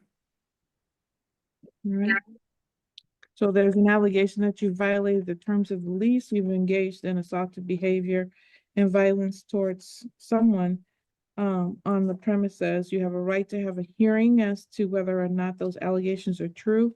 If they found to be true, then you could be subjected to in a certain number of days for eviction, depending on how they filed this action, whether it's 7 or 10 days. And you have a right to have an opportunity to speak to someone from legal services. Yeah. You have, let me finish, please, ma'am. Yeah. And you have a right to have the opportunity to speak with Mr. Asphalt to see if the two of you could reach an agreement. Out of those 3 options, what is your choice today, Ms. Almany? I did speak to him in a breakout room as well, and I do have an appointment, excuse me, an appointment scheduled for intake for U of M, who represented me last time with Yes Communities in our previous court case. So I have an appointment with them next week, so I'm just going to ask for a week adjournment until I meet with them, if that's okay. That's fine. I am obligated to advise people of their rights, whether they've been here before or not. So that's why I don't want people to interrupt. That's what I was doing, okay? So I'll see you back here on May 21st, 2025 at 3:30 again for the hearing, okay? And 21st at what time, honey? At 3:30. All right. And is that in person or is that going to be another Zoom? Still via Zoom. Okay. Thank you. All right, the court will recall the matter of U-Haul of Company of Michigan versus Joseph Legalo, case number 25C 1753. Good day, Your Honor. Robert Curry, plaintiff, and again, Mr. Scott Bussey, Scott, Baker. I'm losing you. Baker is also present with authority, Judge. Thank you. Mr. Campbell, your appearance again, please. Andrew Campbell on behalf of the defendant, Your Honor. All right. So where are we now, please? Yes, Judge, I just want to make sure I understand what the terms are. The defendant is going to waive lack of claim of notice and is waiving claims under MCL 600.2918. The defendant will be able to stay till July 15th. And after July 15th, if the tenant has not moved out, the landlord is entitled to seek an immediate order to have the court officer remove him.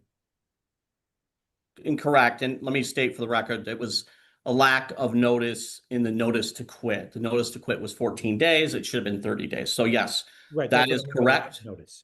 Yes, that is correct. Okay, so I am correct. Yes, sir. Okay. Yes, sir. And I then- just wanted to clarify though. Yep. What you meant. I just want to make sure everybody knew. So. Yep.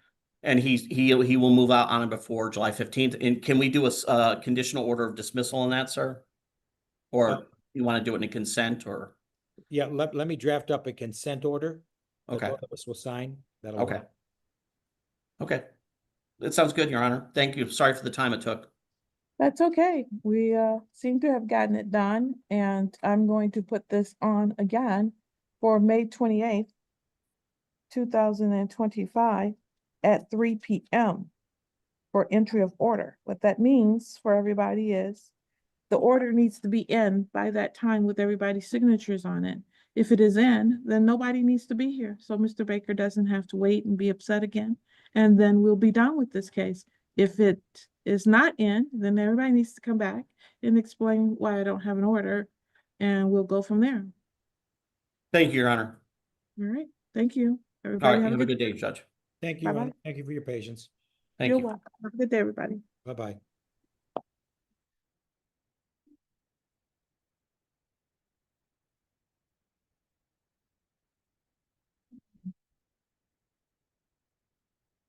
Timberlands versus, no? Okay. Timberlands versus Derek Harris, case number 25C 1598. Christopher Asphalt 53129 on behalf of the plaintiff.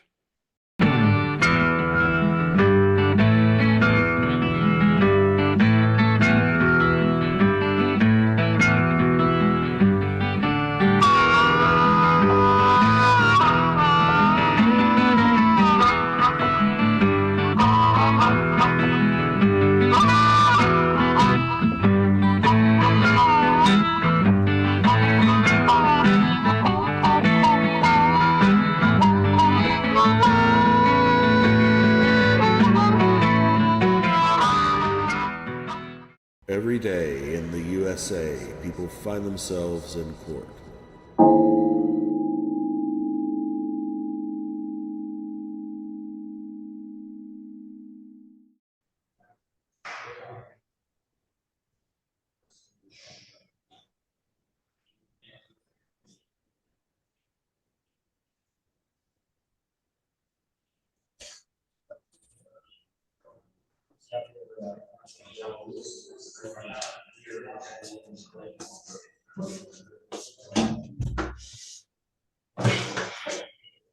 Good morning in the Nisqually Jail. What is your name, please?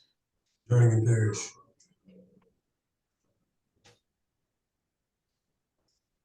Sir, you are Aaron Jernigan Parish? Yes. Thank you. Mr. Jernigan Parish is before the court in 3 matters this morning. Cause number ending in 484 is for an SOC compliance hearing. Case numbers 564 and 640 are each before the court for pretrial conferences. Appears that Ms. Gannam's firm represents Mr. Jernigan Parish in each of these matters. Ms. Gannam, how would you like to proceed with the 2 pretrial conferences this morning?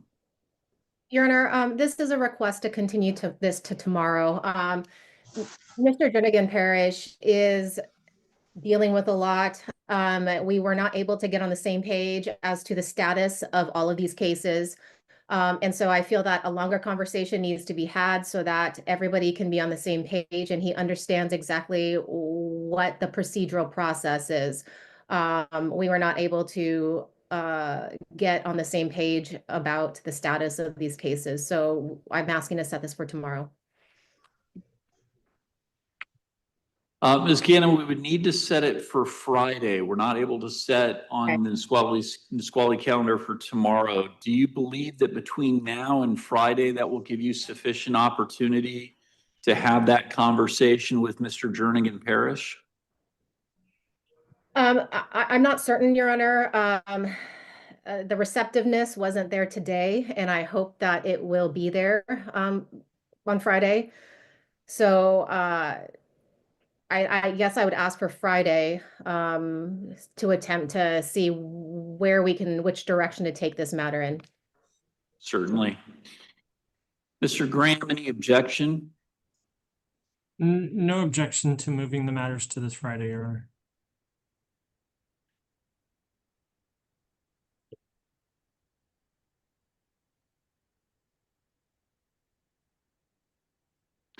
Or will grant the request of the defense to move the pretrial conferences in the review matter to Friday morning at 11 a.m. from the Nisqually jail.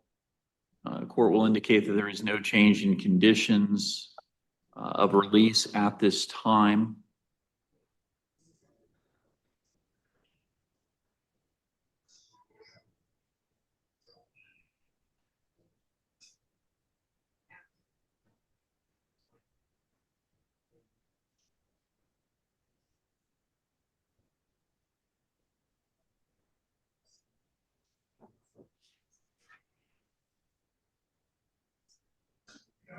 Yeah, and it's not letting me add that hearing and see if it'll let me do it now.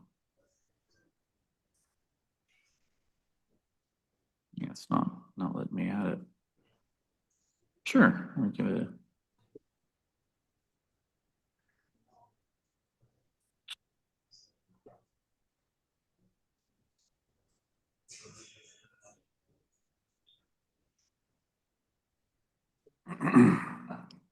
Is it there?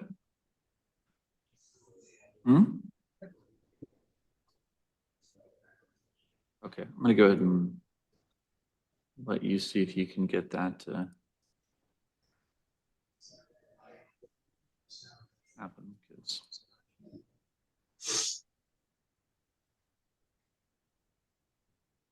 All right. So the court has signed that order. Mr. Jernigan Parish, thank you, sir. We'll see you on Friday. You can go ahead and let the officer know that your hearing is done.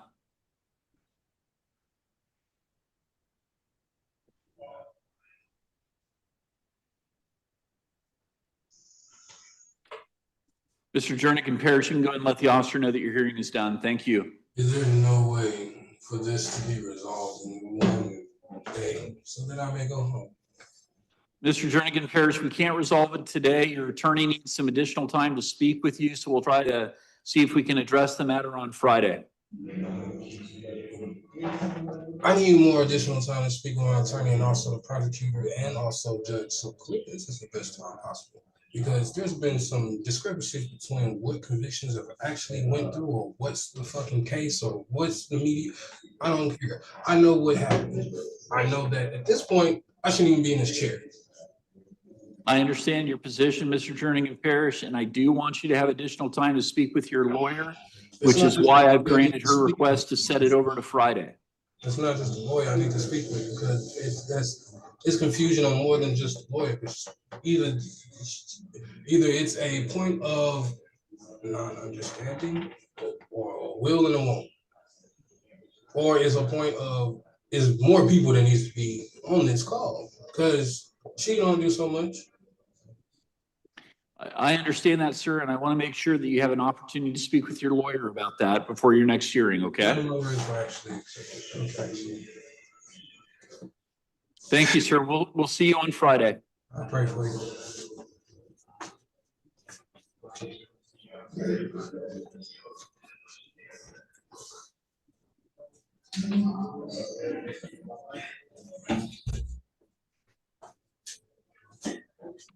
And good morning. What is your name, please? Rosemary Zubal.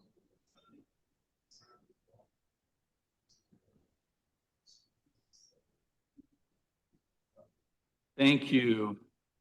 And Ms. Zubal, you are before the court for a second pretrial conference. It does appear, Ms. Ganem, that Ms. Zubal is represented by your office. How would you like to proceed at this time? Thank you, Your Honor. Parties have reached a resolution on this matter by way of a change of plea to an amended charge. Thank you very much. Ms. Zubal, can you hear me okay? Huh? Can you hear me okay? Yeah, okay, yeah. Ms. Zubal, I have in front of me a document entitled Statement of Defendant on Plea of Guilty. It indicates to me that your true name is Rosemary Megan Zubal, that you are 49 years old, and that you have completed the 11th grade. Is that correct? Yeah. Ms. Zubal, this document also indicates to me that the city is moving to amend the charge in your case from DUI to negligent driving in the first degree, and that your intention is to plead guilty to that amended charge this morning. Is that correct? Yeah. Okay. The elements of the charge of negligent driving in the first degree are listed out in this guilty plea form. They are in Lakewood, Washington, driving a car in a manner both negligent and likely to endanger other persons or property while exhibiting the effects of having consumed alcohol or drugs. Is that your understanding of the elements of the charge that you're pleading to? Yeah. Okay. Paragraph 5 lists out a number of constitutional rights that you are waiving by entering a guilty plea. Have you reviewed all of those rights with your attorney? Don't understand that. Sure, let me go ahead and go over that with you again. So as somebody who's been charged with a crime, you have a number of constitutional rights, including the right to a speedy and public trial by an impartial jury, the right to remain silent before and during the trial, the right at trial to hear and question witnesses that testify against you, the right to call witnesses to testify on your own behalf, your presumption of innocence unless or until the prosecution proves the case beyond a reasonable doubt, and the right to appeal a finding of guilt if you are convicted at trial.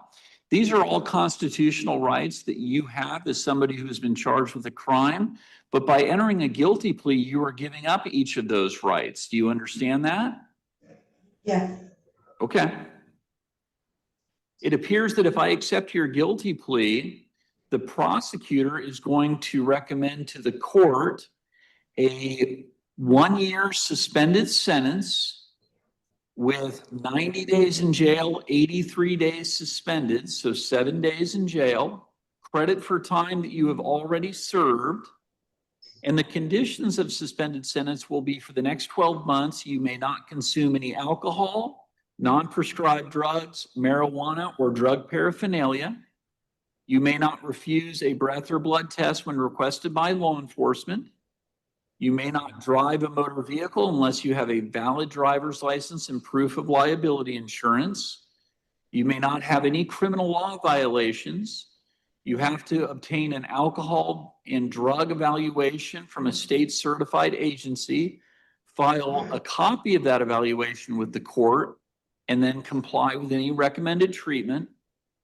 And you also are agreeing to attend a DUI victims impact panel and pay emergency response costs in the amount of $1,015.41. Is that your understanding of what the prosecutor is going to be recommending if I accept your guilty plea? Yeah. You understand that is just a recommendation and the court is not required to follow that recommendation? Yes.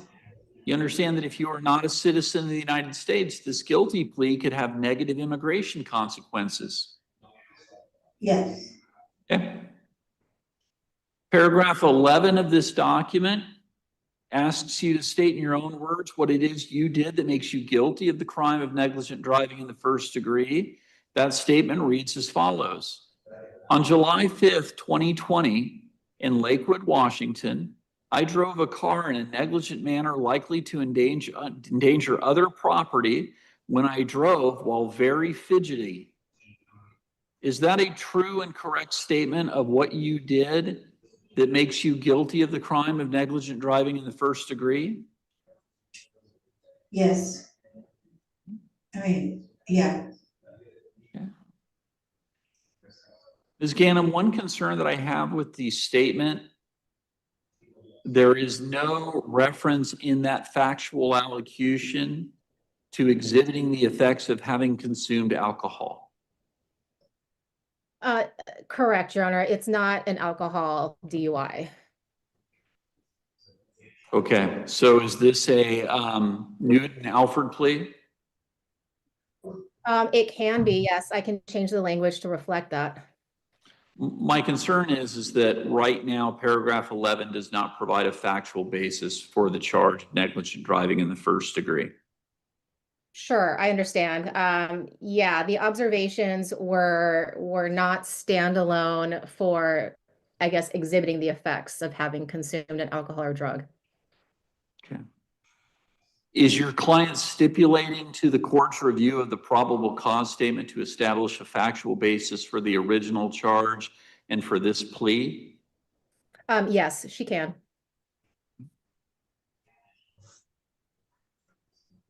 Mr. Graham, any objection? No, Your Honor.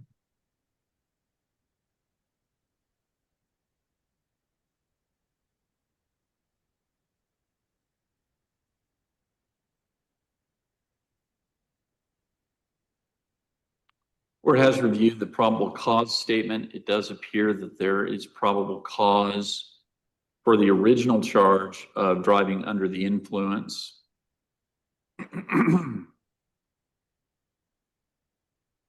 It also appears that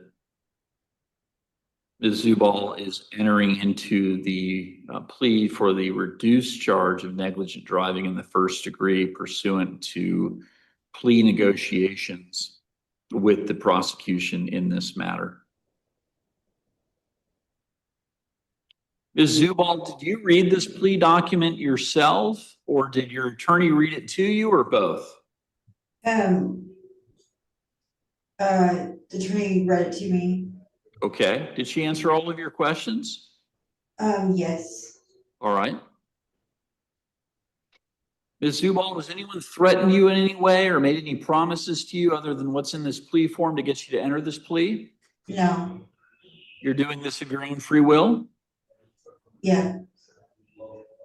Ms. Zubal, at this time, I'm going to ask you formally for the record to the amended charge of negligent driving in the first degree. How do you plead? Guilty or not guilty? Guilty.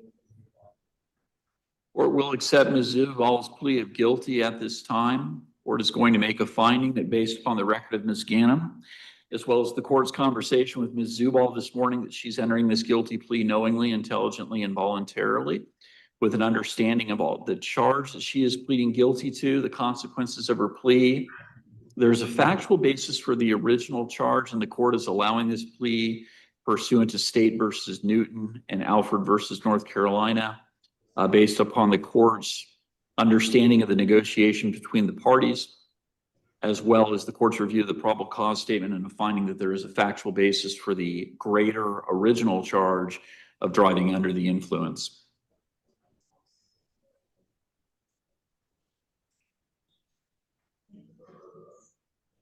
Mr. Graham, do you have anything you would like to add to the prosecution's sentencing recommendation?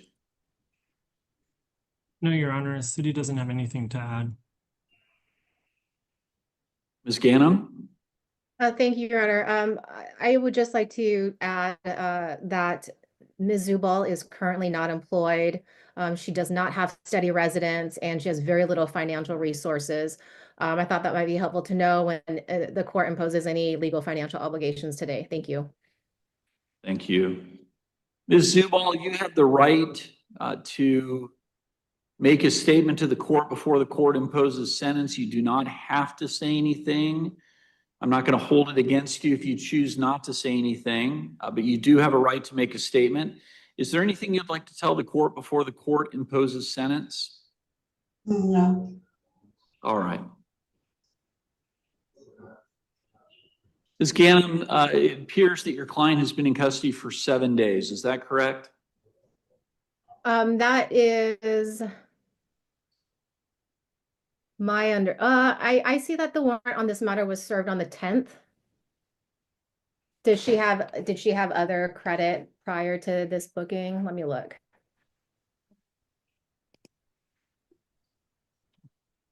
She does. I believe 7 days credit. I'm sorry, what was how much credit does she have? 7 days, Your Honor. 7? Yes. Thank you.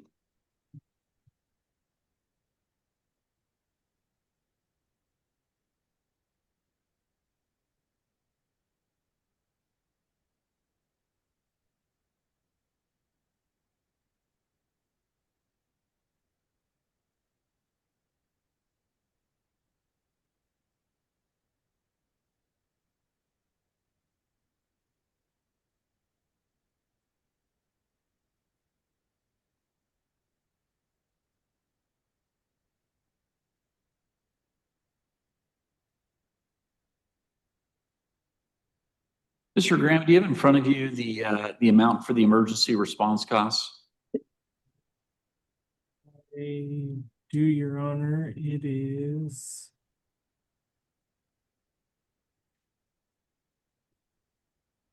a total of $1,015.41. Thank you.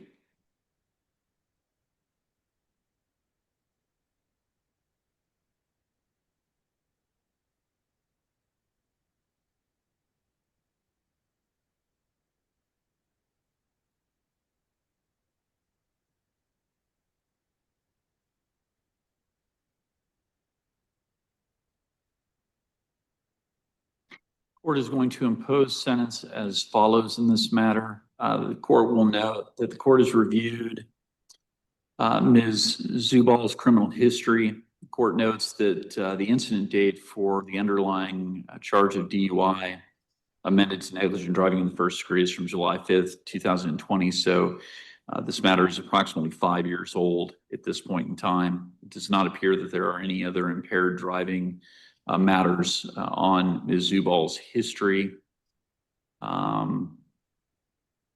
Court is going to impose sentence 7 days in custody, credit for 7 days already served. The court is going to impose $1,015.41 in emergency response costs.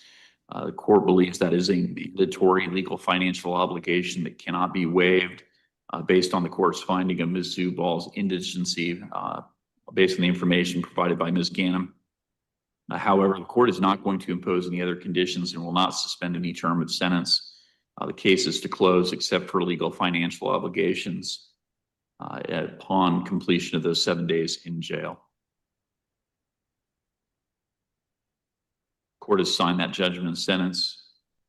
Ms. Zubal, thank you very much. You can go ahead and let the officer know that your hearing is done. You should be released later on today.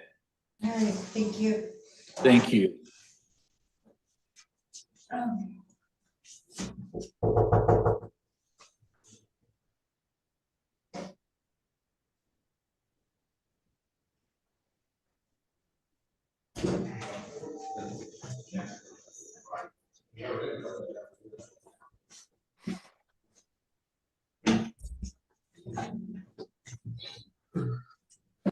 Sir, good morning. Thank you. Thank you.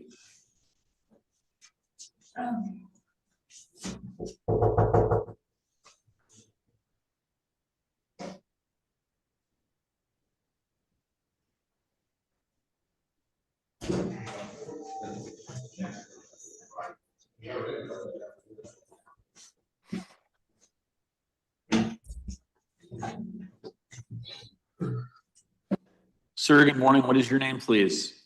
Walter Wright. And Mr. Wright's matters, there are 3 of them, come before the court for pretrial conferences in case ending in 187 and 424, and a review hearing in matter ending in 957. Mr. Rusnick is the attorney of record in all 3 matters, and he has joined us on the Zoom platform at this time. Mr. Rusnick, good morning. How would you like to proceed with Mr. Wright's matters? Your Honor, we do have a negotiated global resolution with an agreed recommendation. This necessitates changes of pleas on the 2 pretrial matters. Let me know when I can go ahead with the colloquy. Go right ahead, please. Thank you. We have reviewed the plea form in its entirety together, and Mr. Wright understands that in order to enter a plea of guilty to any crime, frankly, it necessitates his waiver of a number of important constitutional rights as enumerated in the form: the right to go to trial and have the case proven beyond a reasonable doubt, the right to have witnesses testify on his behalf, the right to confront and cross-examine witnesses testifying against him, the right to testify on his own behalf, conversely, his right not to speak or testify, and the right to appeal a finding of guilt after a trial. He is waiving those rights knowingly, intelligently, and voluntarily. There are certain mandatory minimums for these charges, which are enumerated in the form. He understands what those are, mandatory maximums, excuse me. He understands what they are. He understands also that notwithstanding the joint recommendation of the parties, that you do have the discretion to impose up to and including that maximum aggregate sentence. He is also aware that there are some non-discretionary features of this as well. Specifically, he understands there'll be no firearms order issued, and there will be $15 protection order violation fees, and I believe those are not discretionary. That being said, I am asserting Blazina for anything that is discretionary. Lastly, he's added Padilla sendable warnings, and I believe he is prepared to go forward with this plea. Thank you very much. Mr. Wright, can you hear me okay? Yes, Your Honor. All right. Mr. Wright, I have in front of me a document under case number ending in 424 and 187 entitled Statement of Defendant on Plea of Guilty. It tells me that your true name is Walter James Wright, that you're 44 years of age, and you've completed the 12th grade. Is that correct? Correct, Your Honor. All right. This document also tells me that in each of these 2 cases, you are asking to change your pleas from not guilty to the following charges. Under case number 424, 1 count of domestic violence court order violation, 1 count of resisting arrest, and under case number ending in 187, an additional count of domestic violence court order violation. Sir, is that your understanding of how you're asking to proceed at this time? Yes, Your Honor. Okay.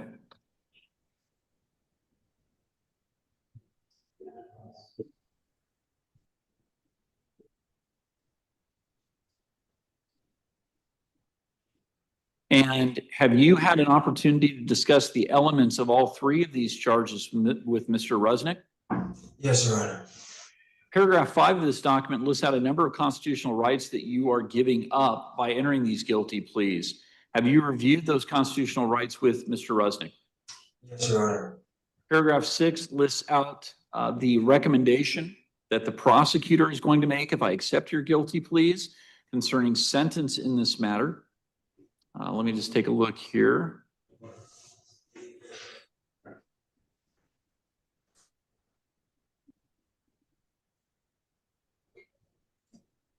Looks like the, let me just go ahead and ask very quickly. Mr. Grant, Mr. Rusnick, is the contemplation of the parties that these are going to be suspended sentences? Yes, Your Honor, I'm sorry, yes. Yeah, I just wanted to make sure this wasn't an impose and close type of situation. Oh, Your Honor. All right, thank you. So it looks like what's being recommended here, Mr. Wright, is on, in case number ending in 424, 364 days in jail, 274 days suspended for a period of 60 months on the count of domestic violence court order violation. On the count of resisting arrest, 90 days in jail, 80 days suspended for a period of 24 months. And in case number ending in 187, 364 days in jail, 274 days suspended for 5 years on the count of domestic violence protection order violation. Looks like the prosecutor believes that you are entitled to 82 days of credit towards those 90 days that are being recommended. That the sentences are all run concurrently, but however, on the review matter, it appears the prosecutor is going to be recommending 30 days as a sanction to run consecutive. Appears that the terms of suspended sentence that will be recommended by the prosecutor are that you comply with a no contact order and that you have no criminal law violations. Is that your understanding of what the prosecutor is going to be recommending to the court as a sentence if I accept your guilty pleas? Yes, Your Honor. You understand that that is just a recommendation and that the court is not required to follow it. The court can impose on the domestic violence court order violation counts up to 364 days in jail and a $5,000 fine, and on the resisting arrest up to 90 days in jail and a $1,000 fine. Do you understand that? Yes, Your Honor. You understand that if you're not a citizen of the United States, that this guilty plea could result in negative immigration consequences? Yes, Your Honor. You understand that? Yes. Okay.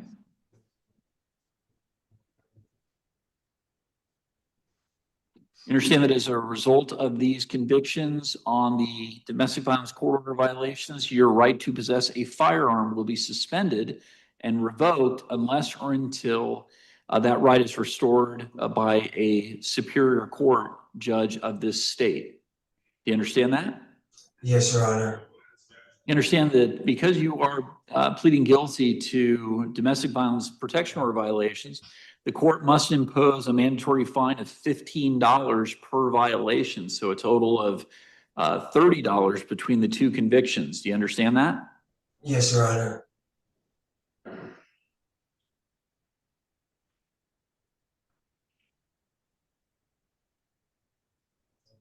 Paragraph 11 asks you to state in your own words what it is you did that makes you guilty of each of these three crimes. That statement reads as follows. In Lakewood, Washington, on December 21st, 2024,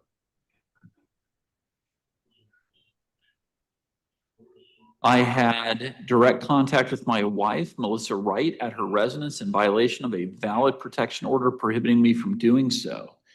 On February 21st, 2025, I had direct contact with my wife, Melissa Wright, at her residence in violation of a valid protection order prohibiting me from doing so, and struggled with police who were arresting me for a violation of the same. Is that a true and correct statement of what you did that makes you guilty of all three of these offenses? Yes, Your Honor. Mr. Wright, did you read this guilty plea to yourself? Did Mr. Rusnick read it to you, or both? Both, Your Honor.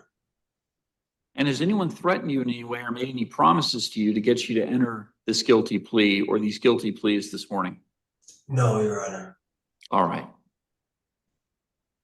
Mr. Wright, at this time, I'm going to ask you formally for the record under case number 25L000424 to the crimes of domestic violence court order violation and resisting arrest. How do you plead, guilty or not guilty?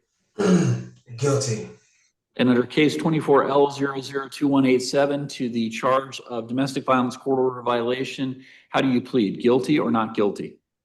Guilty. Court is going to accept all three of Mr. Wright's guilty pleas in these two cases. The court's going to make a finding that he has entered these pleas knowingly, intelligently, and voluntarily with an understanding of the rights that he is waiving by entering these guilty pleas. It does appear that he understands the charges, the potential consequences of his plea. Based upon his statement in this plea form, there is a factual basis to support his pleas, and the defendant's pleas of guilty will be entered at this time. Mr. Graham, do you have anything you would like to add to the prosecution's recommendation concerning sentence in this matter? Your Honor, I am acknowledging that Mr. Wright is taking responsibility for his prior actions.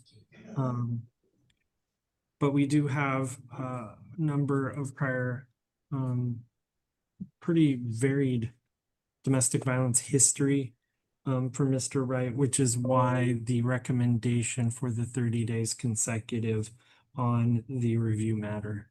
Thank you. Thank you very much. Mr. Rusnick? Thank you, Your Honor. I would reiterate what Mr. Graham said initially. Mr. Wright is accepting responsibility for his actions. He knows going forward that he's going to have to steer clear of his wife until all the NCOs are clear, are recalled or expire. And he intends to do that. As to everything else, yes, it is an agreed recommendation. We respectfully ask the court to follow it.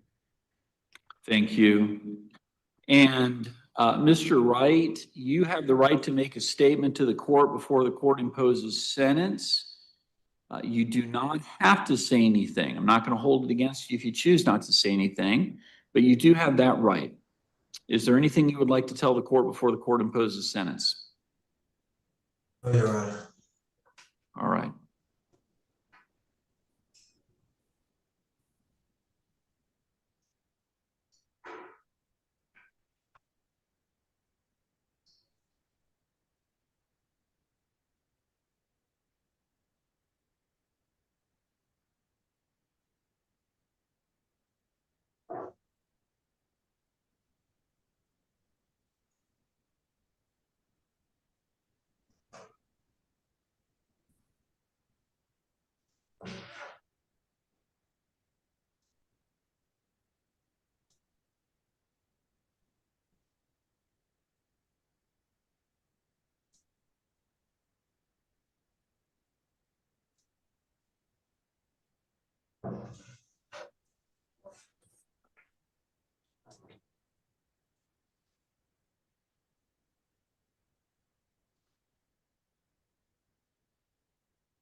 Okay.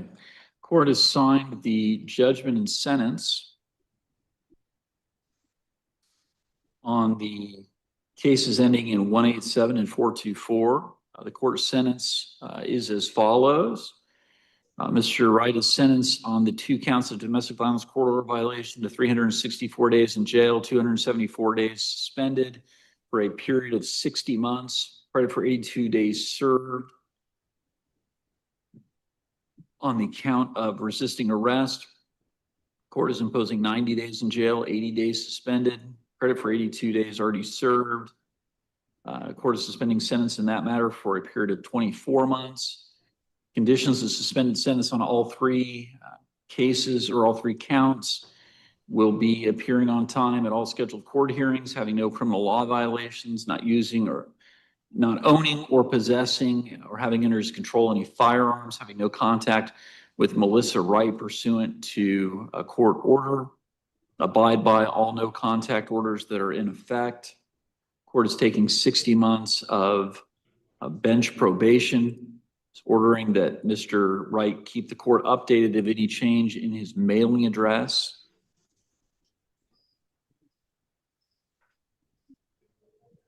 And the court has signed that judgment and sentence.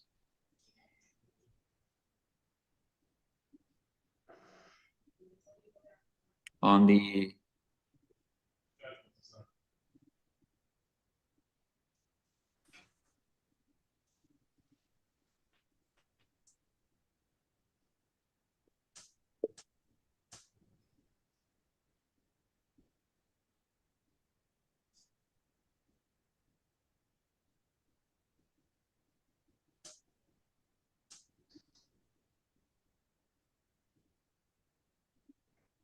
Mr. Graham, I do see that a no contact order has been uploaded. Are you seeking the issuance of a no contact order? It appears that an order out of Pierce County Superior Court, which was the basis for the alleged violations in these matters, is presently active. Is the prosecution seeking another no contact order? I don't think that we need one since there is one in place at this time. Thank you. And then the last document that the court is reviewing is the order on review in case number ending in 957. Court is finding a violation based upon the convictions under the 2 case numbers that the court just addressed.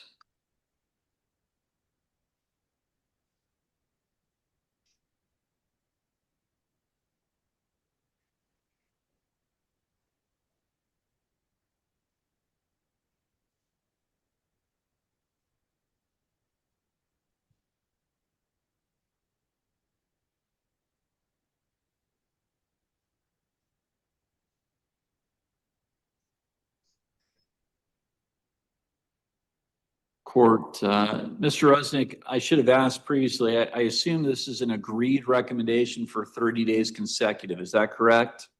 That is correct. Thank you, Your Honor. Thank you. Court is going to follow the agreed recommendation.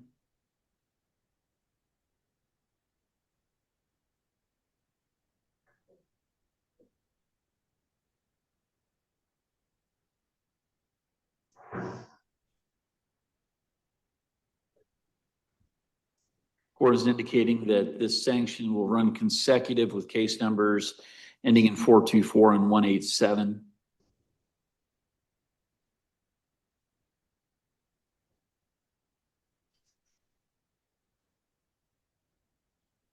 Is there anything further that we need to take up with Mr. Wright's matters at this time? No, Your Honor. Mr. Wright, thank you very much, sir. That will conclude your hearing. You can go ahead and let the officer know that your hearing is done. Thank you, Your Honor. Thank you, sir. That concludes my matters on this calendar, Your Honor. May I be excused. Thank you, Mr. Rusnick. You may be, Mr. Rusnick, actually, before you go, I have a pretrial conference on today for a Nisha Shakia Coletta Moland. So sorry. I believe the city's going to make a motion on that. Got it. Thank you very much, sir. In that case, you are excused. Thank you.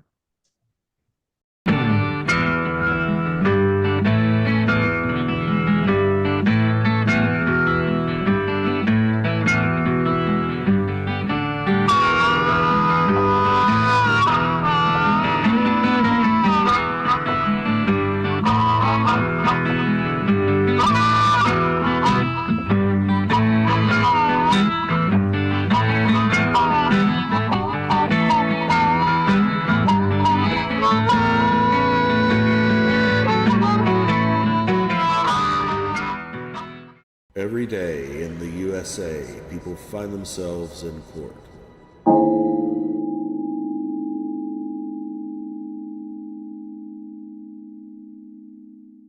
And you say is this the one that's got the old car that? I believe so, Yeah. Your Honor. All right. 2018 PR 141, State of John Willard. Mike West out of Nashville. I'm filling in for Adam Barber this morning. All right. So this estate, as you know, has been open for a number of years. There, at the time of the decedent's death, there were about 5 years of taxes that needed to be filed. We're working with our third set of CPAs to get that done. We're being told from the CPA that she now has hopefully everything that she needs in order to file for the taxes. And so as soon as we're able to determine what the liability is, the IRS liability, then we can submit a proposed plan of distribution, because there are three claims that are unpaid at this point. All right. So do you think you will have an opportunity to conclude it by the 17th of September? You know, we were just because the IRS, hoping we could push it even a little bit later. I don't know if December is an option. What time frame? We were hoping for December, but if You got a the court December is date allowed. for a show cause? Am I the only one who does show causes? Yeah, I understand. Well, when am I back in March?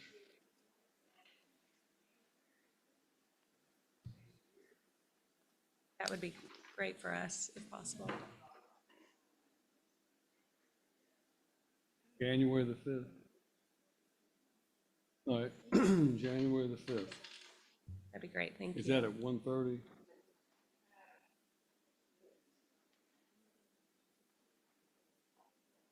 that already?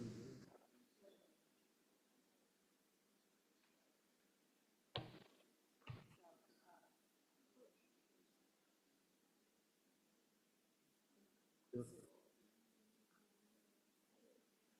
10:30 on January the 5th. Wonderful, thank you very much. You can do a show cause docket on that day. Mr. Brown, I failed to mention that I have great respect and admiration for the Internal Revenue Service. I don't know if I made that clear, despite having spent all that time. I have nothing but admiration and good feelings and positive vibes regarding the Internal Revenue Service and all of their agents. So, 2019 PR 52's the estate of Jackie Tucker. 2022's PR 138, state of Roger O'Neill Corlew.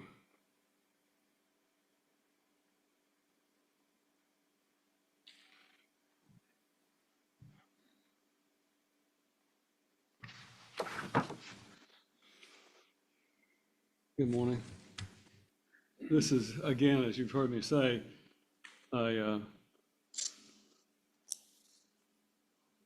an estate that's been pending for a while. Yes, I'm ready to close it, but I can't gain access to the property. You can't gain access to the property? Because my uncle, Robert Corlew, and my nephew, he's moved into my father's residence and he won't let me in. Well,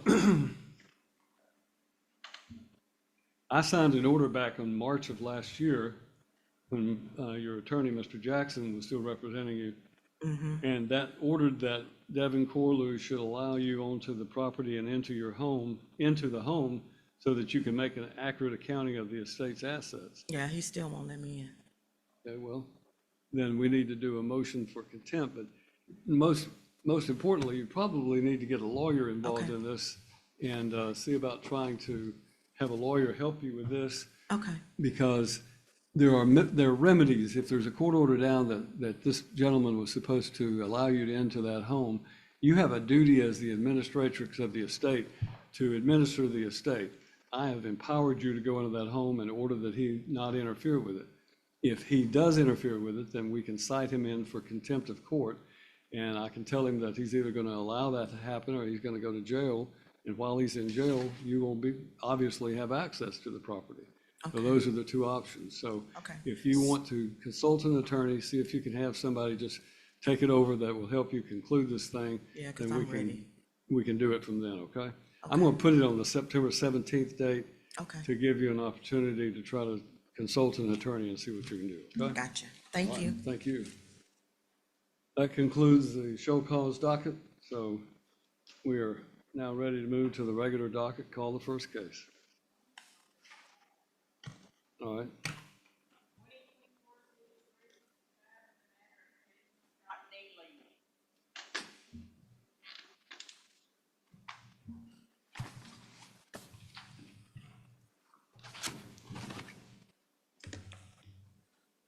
Your recognizance. We will get you some documents at that very far desk over there by the door. And once you have your paperwork, you are free to go. Thank you. Thank you, Your Honor. Yep.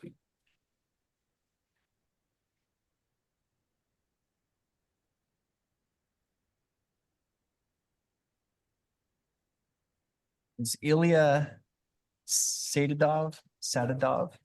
Yeah. All right, thank you, sir. Right up here to the podium, please. And if I could have you just state your name and date of birth, please, for the record. Ilya Elijah E. Sado. And your date of birth. Oh, 1993. Mr. Sadov, you're making a first appearance arraignment on a charge of driving while suspended in the third degree. That charge, sir, is a simple misdemeanor. It's subject to 90 days in jail and a $1,000 fine. I did review the associated police reports with the case, and I did find what is called probable cause. Because this is a criminal charge, sir, you have several important rights today, including the right to remain silent, the right to a speedy and public trial, and the right to an attorney. Would you like to be screened today for a court-appointed attorney? No, it's okay. Okay. Are you planning on ending your not guilty plea and hiring an attorney? No. Okay. Are you planning on representing yourself and talking to the city attorney? Yes. Okay. We will enter a not guilty plea, sir. That'll preserve all of your rights and keep all of your options open. I'm going to assign 2 future court dates. Oh, sorry, Judge. I was planning on pleading guilty. No, we're not going to do that today. You don't know what's going to happen if you plead guilty, do you? Oh, well, you said it's 90 days in jail or $1,000 fine. Those are the maximums, yeah. Do you know what I'm going to sentence you to or what the prosecutor's going to recommend? No. So probably best not to enter a guilty plea today until you find out, see what your options are. Okay, yes. Okay. So we're gonna enter a not guilty plea for today.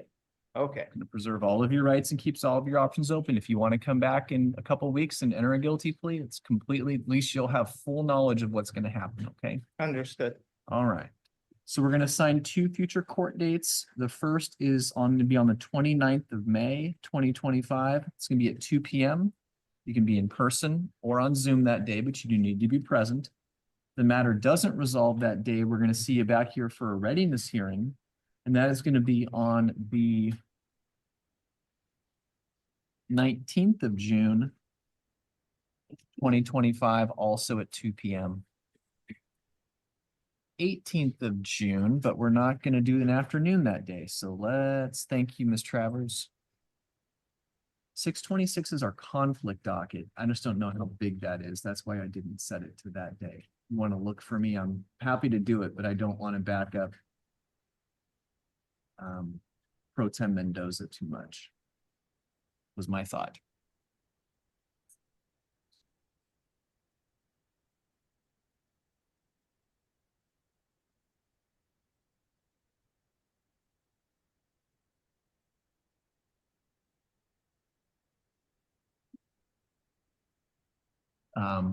would that be something that is workable then if I'm adding additional cases to it? Or do you want me to shift to the third? Okay, sounds good. So for that matter, on the 29th of May doesn't resolve, we're going to schedule this for July 3rd, 2025, also at 2 p.m. Again, they're both mandatory court dates. Your release conditions, sir, to violate no laws appear at all mandatory court dates, to notify the court of any change of address or phone number. You're not to drive without a valid license and insurance, and I am releasing you on your recognizance. So the city attorney's office can be in touch with you. Is there a phone number I can write on the form here? 360-910-9117. Okay. We're going to get you some paperwork at that very far desk over there by the door. We're also going to get you some contact information for the city attorney's office so you can be in touch with them before your next court date, okay? All right, sir, you're free to go. How do I know, like, I won't remember. We're going to get you paperwork over at the desk by the door. Okay, got it. Okay, thank you. That's okay. Samneg Heng.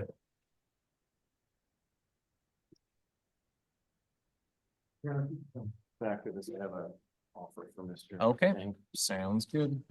This is the city attorney. He's just going to talk to you for a minute, sir. I don't see Cammie Pearson. Oh, I do. Cammie Pearson, if I could have you unmute, ma'am, and turn your camera on, please.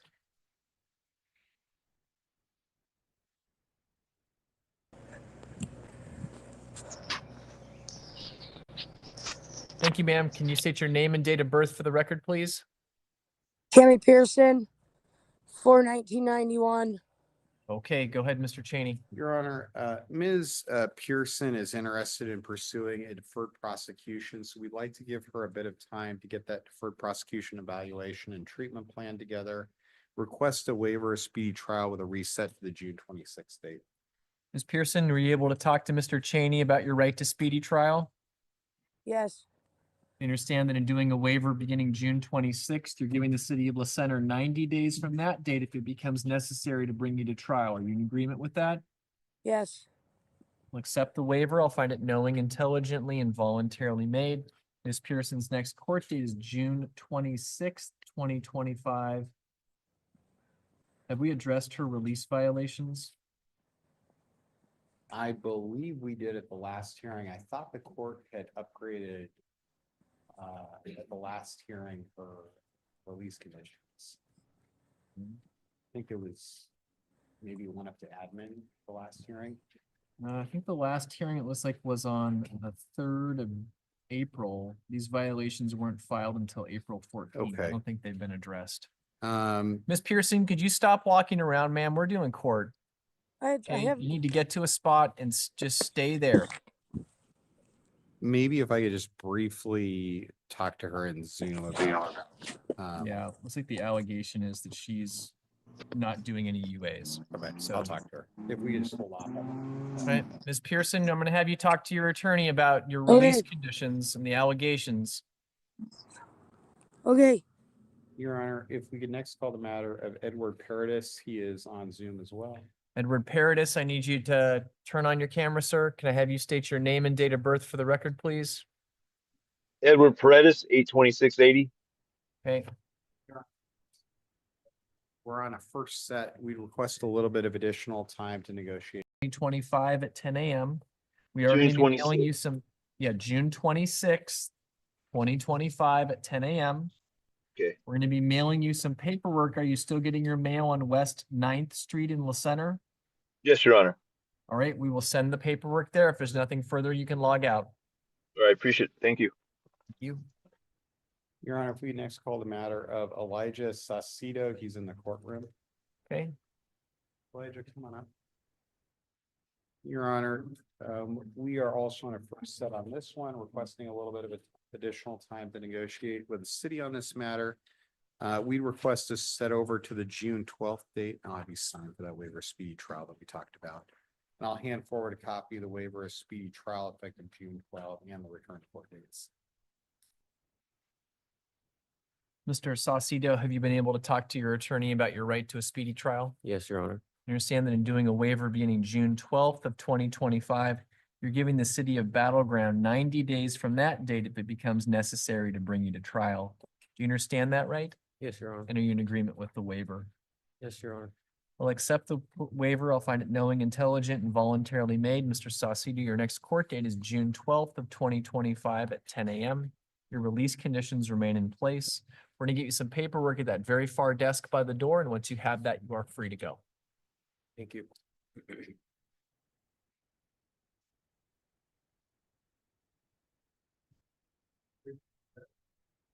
Did Ms. Pearson disconnect from Zoom? Okay, perfect. Do you need Ms. Pearson's file, Mr. Cheney?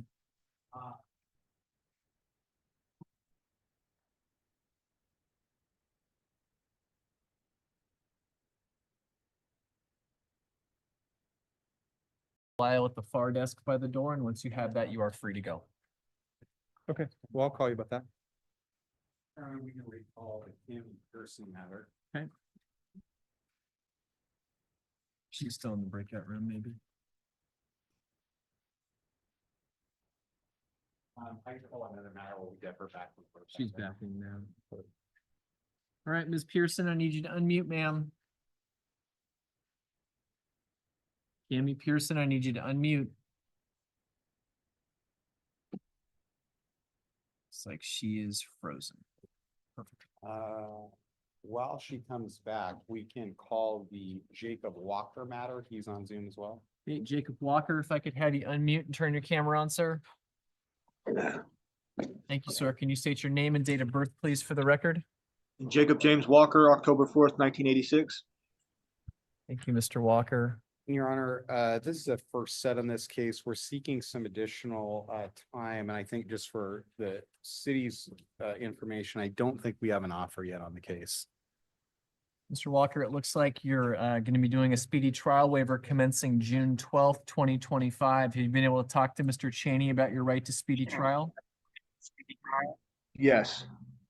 And are you in agreement to do a waiver beginning June 12th, 2025? Yes, Your Honor. All right, I will accept the waiver. I'll find it knowing, intelligent, and voluntarily made. Mr. Walker, your next court date is June 12th, 2025 at 10 o'clock in the morning. Please make sure that you are staying in touch with Mr. Cheney. We are going to be mailing you some paperwork, sir. Are you still getting your mail at the address on 78th Street in Vancouver? Yes, Your Honor.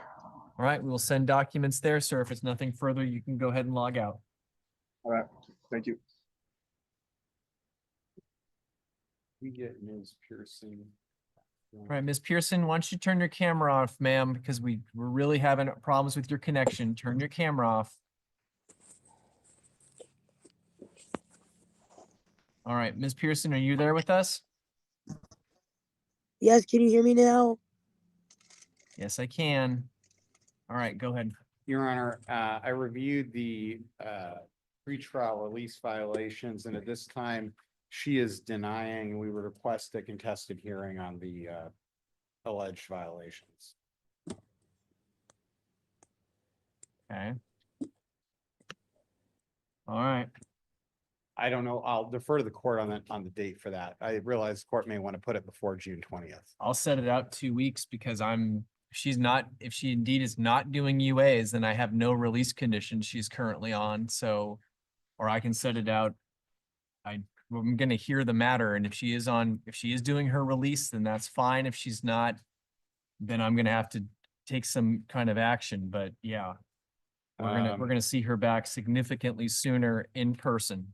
I'm available May 29th. I'll be here on other matters, Your Honor.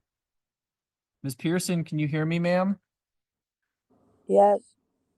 You're going to be coming to court, ma'am, in person. You are not to be on Zoom next time. You are to be in person, May 29th, 2025 at 10 o'clock in the morning.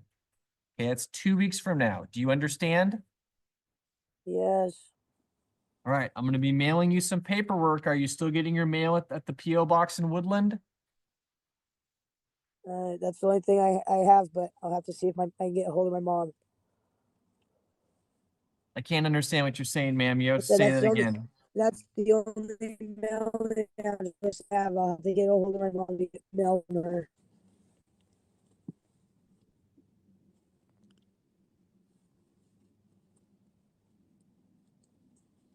All right, ma'am, we're gonna see you in person, May 29th. Release conditions, if you are showing up and doing your release conditions, do remain in place, May 29th, in person, 10 a.m. Do you understand? Yes. All right, thank you, ma'am. You can log out.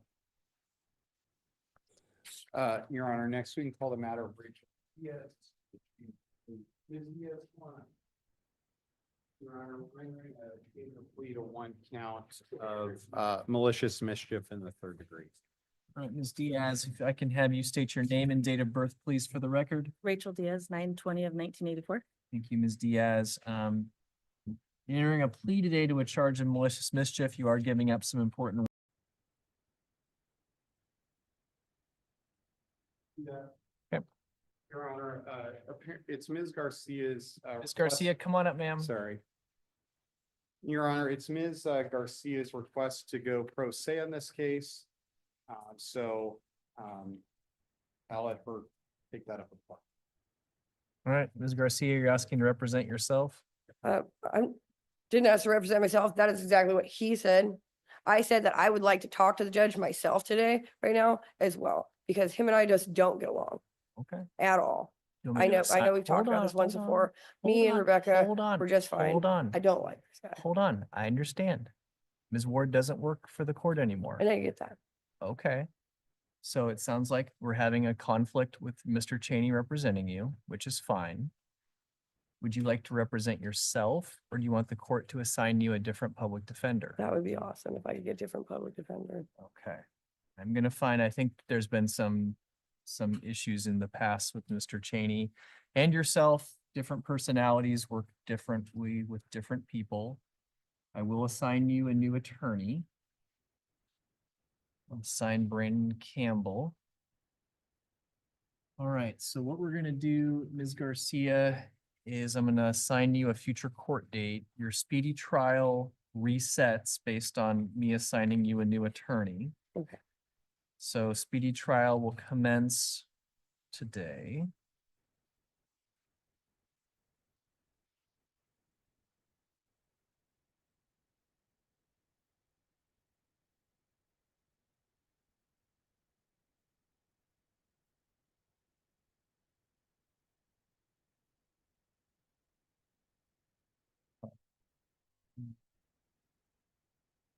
So Mr. Campbell, let's set this, because I want to get him up to speed. Let's set it to the 26th of June.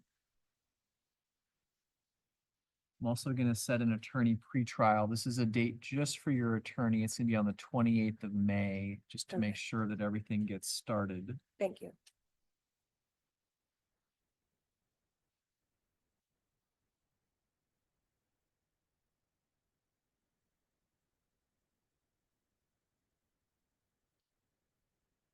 Garcia, we're going to get you some documents, the same place you checked in for court, where the glass partition is. On the left-hand side, there's a table with business cards. Okay. Get a business card for Brandon Campbell. Okay. And please call his office tomorrow and let them know you've been assigned as his client. Thank you so much. Yeah. Release conditions on this case remain the same. Your next court date, ma'am, is going to be June 26th, 2025 at 10 a.m.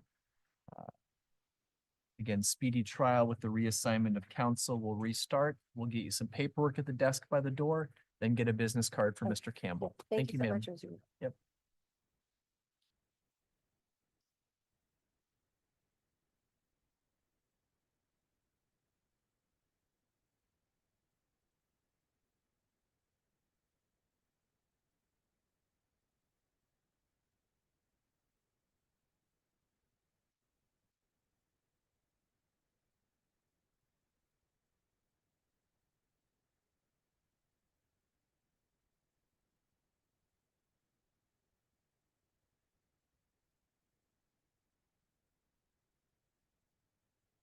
I have the Brandon having a case remaining with Skylar Scott.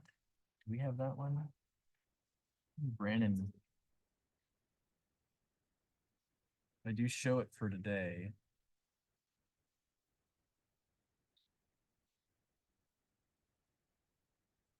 Brandon's gonna be back this afternoon, it sounded like.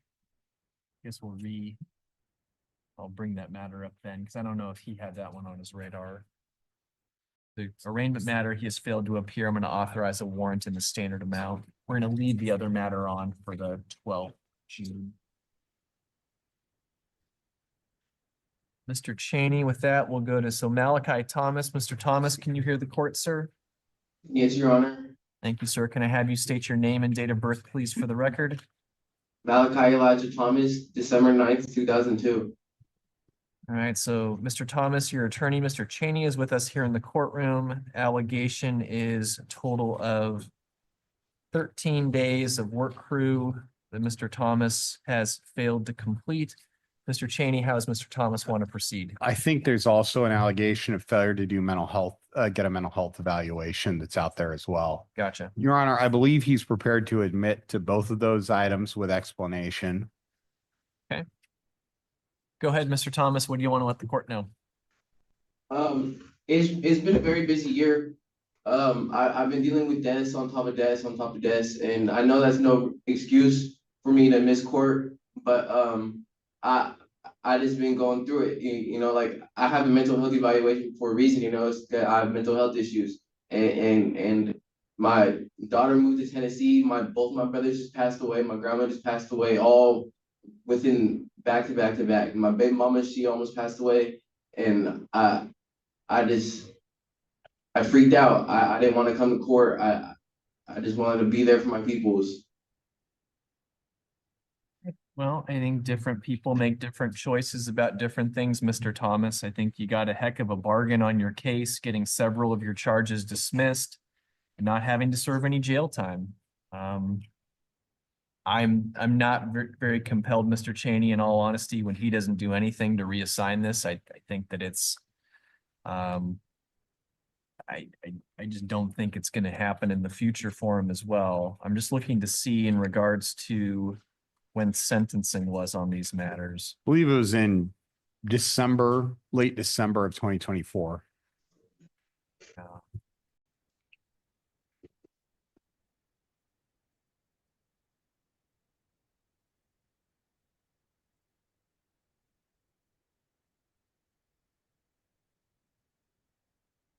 Yeah, late December of 2024. So I guess on the good side of the ledger, Mr. Thomas doesn't have any new charges. He has still has some pending cases.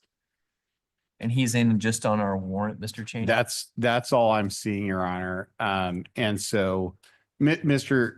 Thomas, as far as you know, you're not being held on anything else but the battleground case, correct? Mr. Thomas, your attorney's wondering if you're being held on anything other than the battleground charge, sir? No, I don't think so. Yeah, I don't think it didn't look like he was either, Your Honor. I understand the court's reluctant to reassign the work crew. I'm wondering if there would be a way to potentially split the baby here, maybe give him 5 days of jail and reassign the other work crew days just to see if he can get it done. And of course, he understands the need to get that mental health evaluation. I can certainly understand where the court's coming from. I hate to see him sit. Well, he's already got 1 day credit, but another 12 to 13 days. Yeah, I mean, I think what I would be compelled to do is just to impose 5 days jail and terminate probation. I appreciate that. I think that makes sense. All right, so Mr. Thomas, your 13 days of work crew is being converted to 5 days jail. You have credit for 1 day. It's a tough circumstances right now, sir, navigating getting mental health evaluations in Clark County, so I'm not going to reassign that condition. You can certainly choose to do that on your own, but I think it's a tough burden for folks. So I am going to assign 5 days jail for Mr. Thomas. I am going to terminate probation at this time on the case. Do an order here for that. It's going to be 5 days total. So it would be concurrent. Yeah.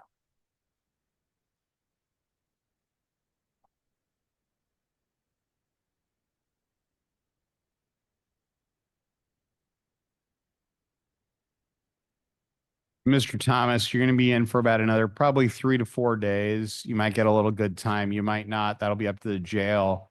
But just be aware that when you're done with your battleground time, there's a chance that they're going to take you to Centralia directly on that other warrant if Centralia wants you.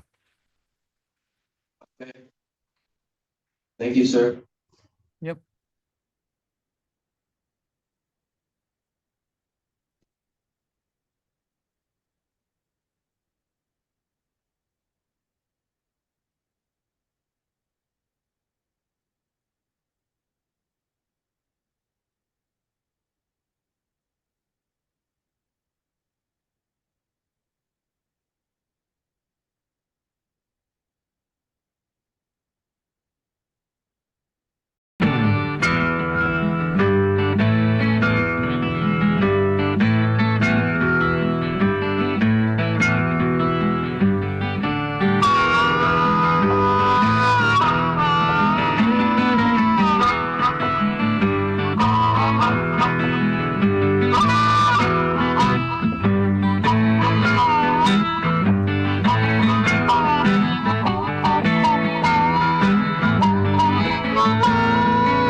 Every day in the USA, people find themselves in court.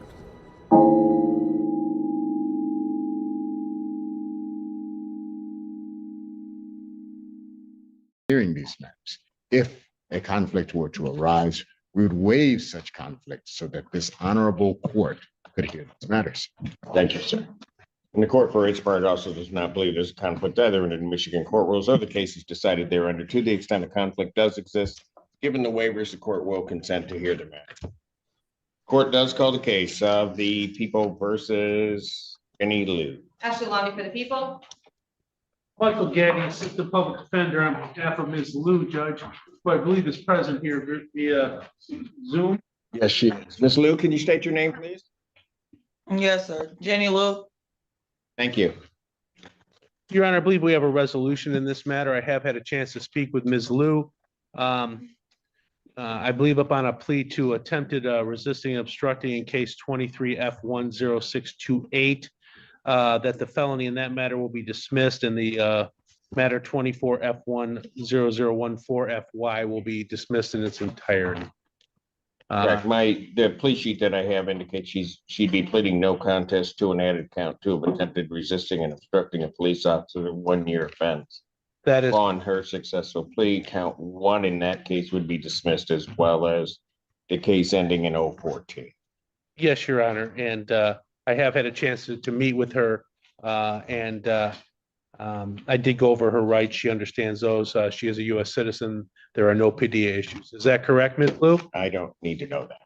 Oh, I'm sorry, Judge. All right. That is a correct recitation of the plea agreement, Your Honor. Okay, very good. Ma'am, if you could please raise your right hand. You solemnly swear or affirm testimony you're about to give will be the truth, the whole truth, and nothing but the truth, so help you God. Yeah. All right, state your name again, please. Jenny Lou. All right, you can put your hand down. Ms. Lewis, it's court's understanding that in the case ending in 0628, that you're going to be pleading to the charge of attempted resisting and obstructing a police officer. That is a misdemeanor punishable by up to 1 year incarceration and a $1,000 fine plus court cost. Do you understand that? Yes. All right. Do you understand what a no contest plea is? Yes. All right. 2 things about it I have to make sure that you understand. The first thing you need to understand is it means that you're not further desirous or wanting to contest this charge. You understand that? Yes. Second thing you need to understand is that for purposes of sentencing, the court will treat you the same as though you had pled guilty. You understand that? Yes. All right. Mr. Gaddy, the basis for the no contest plea? I'm sorry, Judge, potential civil liability. Ms. Liu, to the charge of attempted resisting and obstructing a police officer, how do you plead? Guilty. Did you want to plead no contest, Ms. Liu, like we discussed? I thought that's what it was. Well, no contest is. So am I that you're saying no not contest?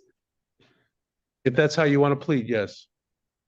Okay, yes, sir. Can I say no contest? All right, let's do. You want to do over? All right, so to that charge, how do you Please. plead? No contest. There you go. Now you understand that by Apologies. pleading no contest, you will not have a trial of any kind. Yes, sir. Because of that, you're giving up certain rights. You're giving up your right to call witnesses to speak for you at trial or to have this court compel their attendance. You're giving up your right to see, hear, and question all witnesses against you at trial. You're also giving up your right to be a witness for yourself or to remain silent, not have that silence used against you. And you're giving up your right to be presumed innocent until proven guilty beyond a reasonable doubt. You understand that? Yes. You understand you're giving up your right to appeal of right. Yes. Are you on probation or parole? No. You are not. Has anybody promised you anything other than what's been stated here today on the record to get you to plead? No. Anybody threaten you or coerce you? No. You're doing this voluntarily and of your own free will? Yes. Court has been provided and has reviewed Michigan Department of State Police report for their case number 1957-23. Any objections to the court having reviewed that report? No, Your Honor. None from defense, Judge. Based upon a review of that report, the court does find that there's a sufficient factual basis in which the court could determine the defendant's guilt of this offense. Counsel, have I complied with the court rule, and would it be proper to accept this defendant's plea? People are satisfied. Defense is satisfied, Judge. Court will accept the defendant's plea to count 2 in the case ending in 628, and count 1 in that case is dismissed, as well as the case ending in 014. That case is dismissed. This is a victim's rights case, so. It is, Your Honor. Pre-sentence investigation and report is ordered at 14A probation. Sentencing in this matter will be June 11th at 9 a.m. June 11th, 2025, 9 a.m. before me. Bond will continue in this matter. Okay? Thank you, Your Honor. Thank you, Ms. Liu. Thank you, Your Honor. Okay, so on June 11th, what's gonna happen? I'm coming back. Yes, you'll come back and I'll impose sentence. I can't do it today because the victim has to be contacted in the case. And so I otherwise I would sentence you today, but yeah, you'll come back on the 11th. All right, Your Honor, thank you. All right, thank you. I'll talk to you before then, Ms. Liu. Okay. Court calls the case of the People versus Jacob Dorston. Michael Gaddy, Assistant Public Defender, on behalf of Mr. Dorston, who is making his way to the podium, Your Honor.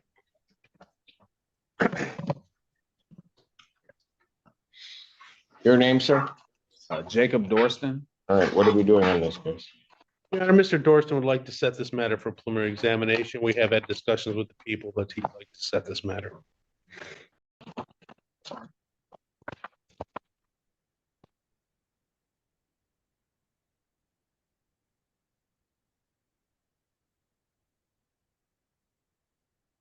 Court does call the case of the People versus Haley Gregg.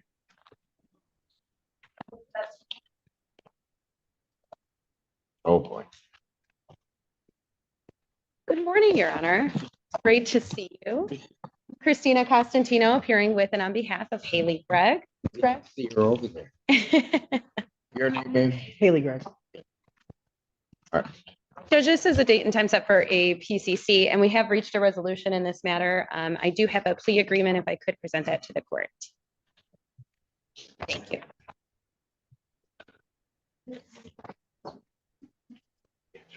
Okay, so how am I going to accomplish this? Do you mean because it's a no contest plea? Or? Yeah.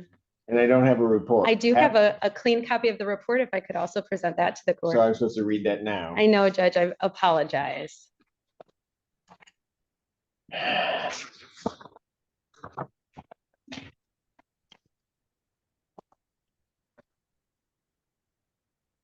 Okay, the plea agreement indicates that she's going to be pleading no contest to the charge. And the maximum penalties on here either. That would be my fault. Judge, if I could, the maximum possible penalty is 1 year. Maximum fine. That one's a good question, Judge. It's $4,000. That it was.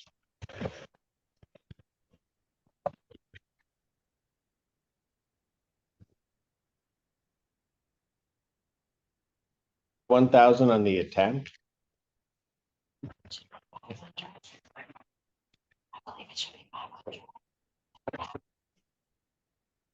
Yep, we're rolling along and then. Sorry, Judge, I had to come along Pushing home. And mess I would everything blame up. both of them all day for this, So not you. sorry.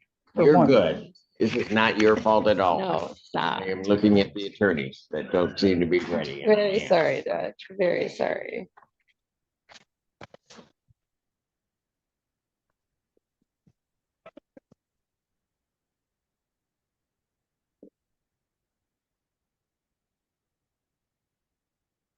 What's the maximum, well, hang on, folks. The maximum penalty on this is going to be.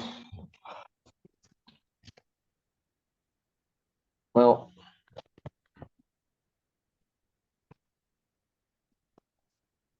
Give me the max on unlawful use and just cut it in half.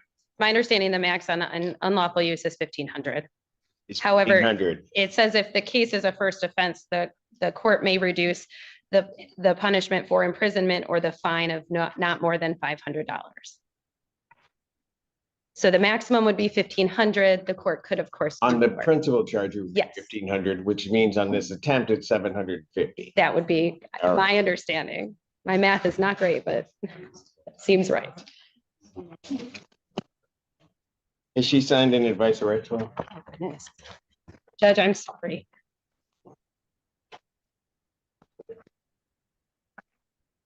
but let's see. We called one case of Constantino's and I could have done like 8 cases. I know, Judge, I'm so sorry. No, it's okay. You decide here. I have, Hard to get the I have no signature when they're in custody.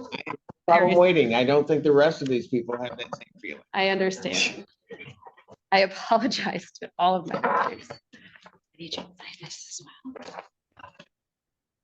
I'm so nervous. I need you to sign there too. Sign. Okay.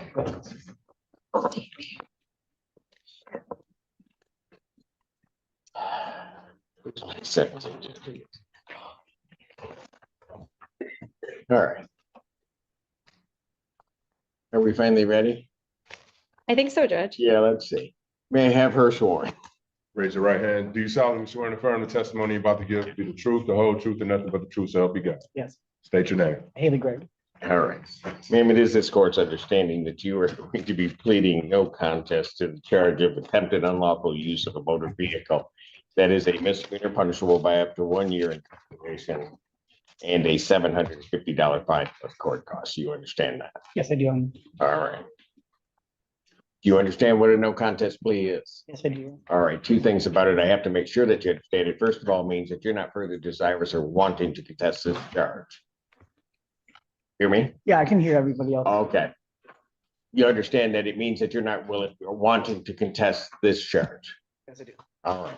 Second thing you need to understand is that for purposes of sentencing, the court will treat you the same as though you had pled guilty. You understand that? You understand also that while I'm taking your plea, I would not be your sentencing judge, and you would be sentenced before Judge Perry in the 15th District Court. Yes, I do. All right. Now understand, and the basis for the no contest plea. Potential civil liability. All right. Understanding all of that, do you still wish to plead no contest? Yes, I do. And to that charge, how do you plead? No contest. Now you understand that by pleading no contest, you will not have a trial of any kind. Yes, I am. All right. You signed an advice of rights form, is that correct? A question regarding any of those rights? You'll see a copy on the podium. Please look at paragraph 5. Those are your rights which are part of a trial. You understand that by pleading guilty, you'll be giving up, pleading no contest, you're giving up those rights as well as all the rights on that form. Yes. You understand you're giving up your right to appeal of right? Yes.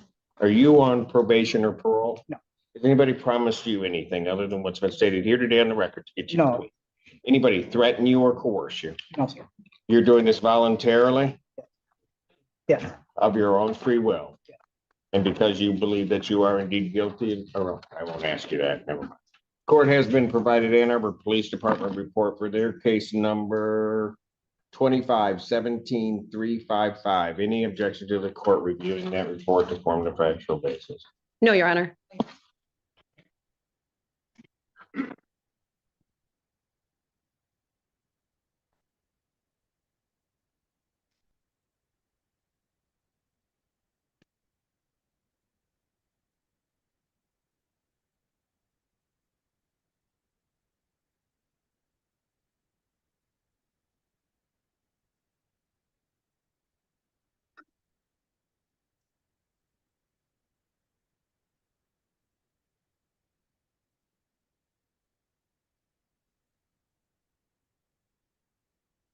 Based upon a review of that report, the court does find that there's a sufficient factual basis in which the court could determine the defendant's guilt to the defense counsel. Have I complied with the court? You have, Judge. Yes, Your Honor. Court will accept the defendant's plea of no contest to count two, count one is dismissed. Pre-sentence investigation and report is ordered at 15th District Court. Probation sentencing in this matter will be June 6th at 10 a.m. with Judge Perry. June 6, 2025, 10 a.m. before Judge Perry. Thank you, Your Honor. Thank you. Would the court allow me to address Ms. Gregg's bond? Sure, let's spend all day on this. Go ahead. Sorry, Judge. Your Honor, her bond is currently 5,000 with a 10% provision. She's unable to post that bond. That bond was set in mind with this charge being a felony. She has now pled to a 1-year misdemeanor. She spent the last 50 days incarcerated. Should she be released, she does have stable housing. That would be in Ypsilanti with a friend. She does also have employment lined up as well, should she be released. We would ask if the court would consider a personal bond. Mr. Babb, Marquise Babb. Oh, that was so long ago. You're right. You are right, Miss Cannon. And I usually criticize you for not getting up here on time. And I have to give you credit that you're like early. Got it, Judge. Court calls the case, people of the state of Michigan versus Babb. That is on behalf of the people, Your Honor. Stephanie Cannon on behalf of Mr. Babb, who should be appearing by Zoom. Oh, thank God. Mr. Babb? Please be there.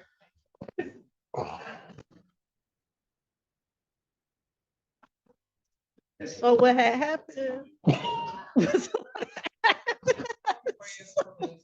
Marquise Babb, you need to unmute and turn on your camera. Every week, Cannon. Every week. I was doing my part today.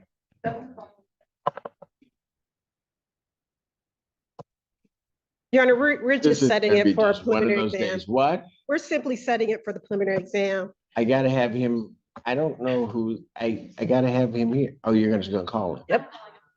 Yep.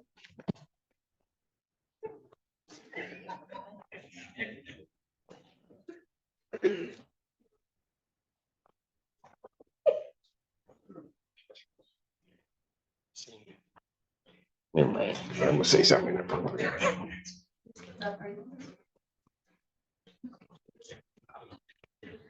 This is practicing law by janaza. That's what you're doing right now. This is Great, he got it. yes, acting really, this is so you. You're like, what? Oh, uh-oh. Mr. Babb? Yes, sir, Judge. All right, you got your camera on? You need the camera as well? Yes, yes, Mr. Babb. That is his camera on. Yes, it's already. Is that Mr. Babb? That's Mr. Babb, Your Honor, yes.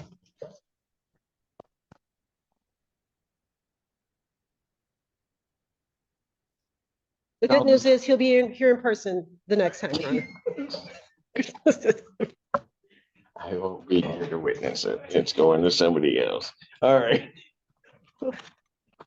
All discovery is complete, Ms. King. Yes, Your Honor. Discovery is People complete. have their witnesses available the 27th.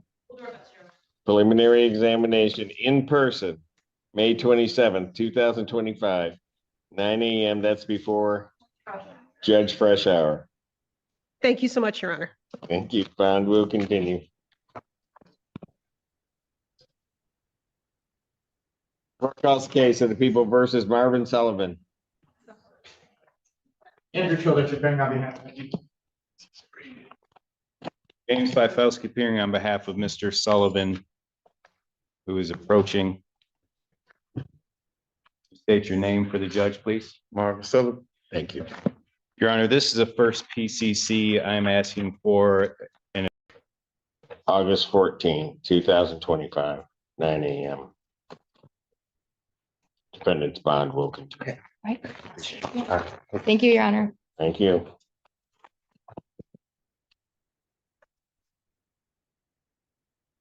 Court does call the case of the people versus Martez Dalton. Anna Mackey on behalf of Mr. Dalton, who is, I believe he's riding a bus right now to court, Your Honor. The last we've heard, he was in downtown Ann Arbor 20 minutes ago. It's a slow bus.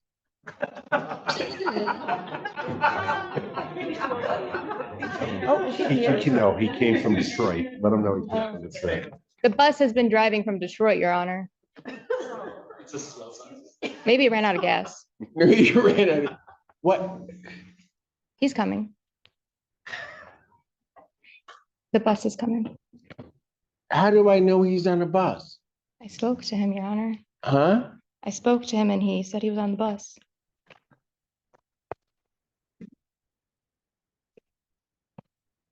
So what do you want me to do? Bench warrant him? No, Your And Honor. we can go get him? If you could please pass this matter for a few. A few. Okay, so hold on. I went through this almost exact same thing with Canon. And yes, I know, they had pictures all along of him on his bus ride. It was So like it's a trees. common It was thing. video. It was just trees going by a window on a bus. I don't know if it was on a bus. But at least they had gave me pictures. Not you, nothing. I'll provide photos, Your Honor, in a minute. It's clearly a common problem with buses. If Stephanie had the same issue with her. Okay, Mackie, when's the last time you got on a bus? For school, Your Honor. We ride a bus from the parking lot to class. It's like a mile walk. When's the last time you got on a bus for travel around the city or? New York. In New York. Subway, that's even better. Subway. A subway is different than a bus. Okay, I've never been on a bus, Your Honor. I didn't think so. Okay, thank you. I'll pass it. Thank you, Your Honor.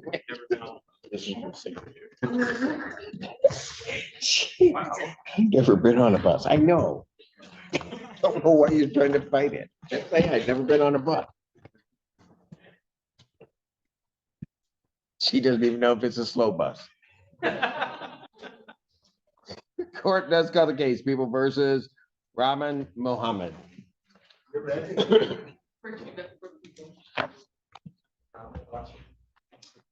My client is not on the bus. Your Honor. Are you calling him, Mackie?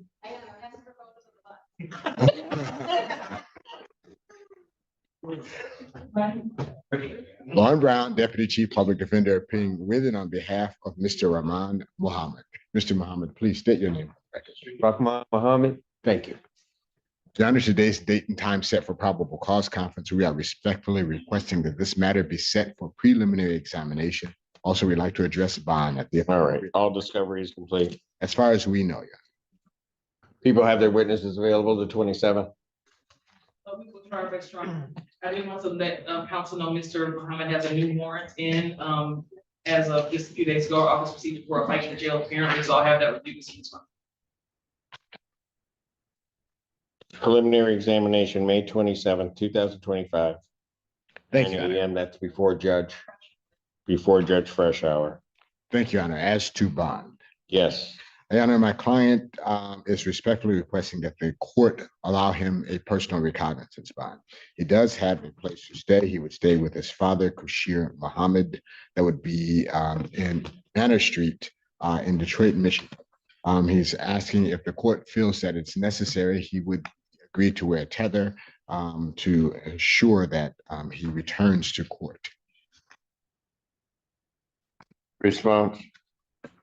Your Honor, I think the underlying case, or the case that was set for exam is a bit older, if I'm not mistaken. I'm not sure how much time it came into custody. I am concerned that while he's been in custody, potentially accumulating new assaults and offenses, but I'll leave that in discretion of the court. I would request that if he is released, that he is testing, given the nature of this.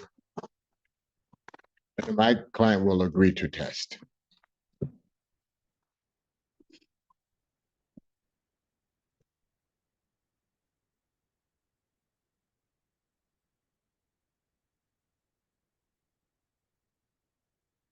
How did he come into custody? How'd you get picked up? A traffic stop. Your Honor, my client tells me that it was a traffic stop. Oh, Your Honor, maybe approach, please, very quickly. Approach.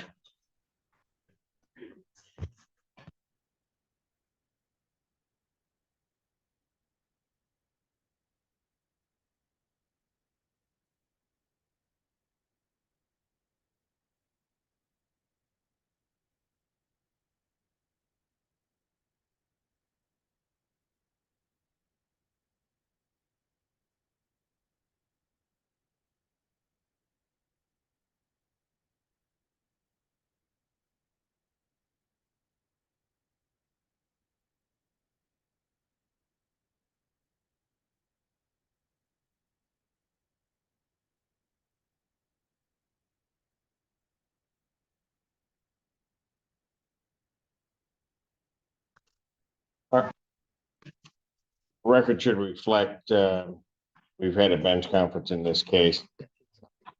And in considering everything, I'm going to deny the request for change in bond. Bond will continue. Thank you, Your Honor. Thank you. I'm trying to get them on this one. Court calls case People versus Aaron Daniels. And on behalf of the people, Your Honor.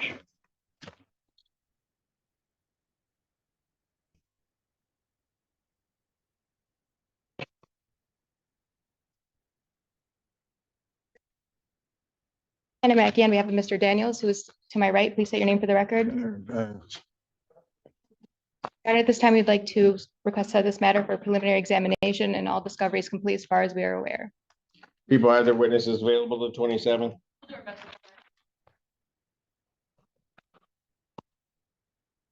Preliminary examination in person will be set for May 27th, 2025, 9 a.m. That is before Judge Washington.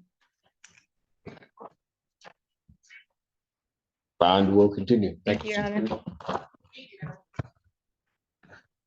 Court calls the case of the People versus Danielle Pressey.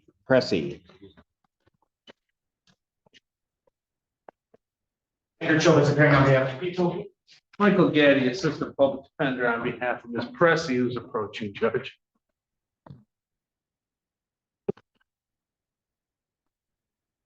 Get your name? Danielle Pressey. Requesting an adjournment. Yes, Your Honor, there's a lot of discovery to go through. May 29, 2025, 9 a.m. Bond continue. If I could be heard on bond, Judge? You may. Thank you. Judge, I did have a chance to talk with Ms. Pressey. She is here before the court with a bond of I think it's set at 150,000 cash. This is a situation where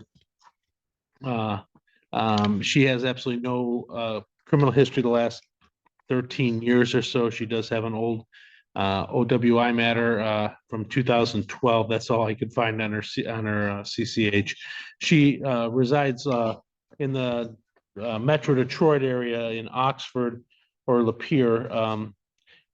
She owns a business, a brick and mortar business, a nail salon. She's not a flight risk in any way. She cares for her disabled mother. She is, like I said, gainfully employed. She owns a business, a nail salon that she is the proprietor of. She is.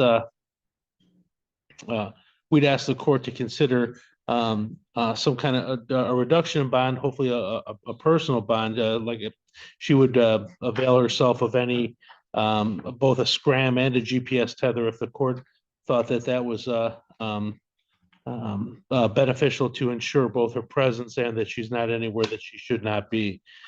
She has, as I said, work, family responsibilities, and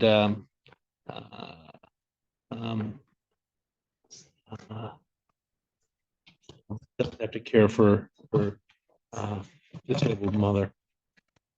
Respond. The facts of this case involve the defendant traveling around 60 miles an hour. It's on Marks Road, which I believe is 45, but and it's probably 45 would be my guess.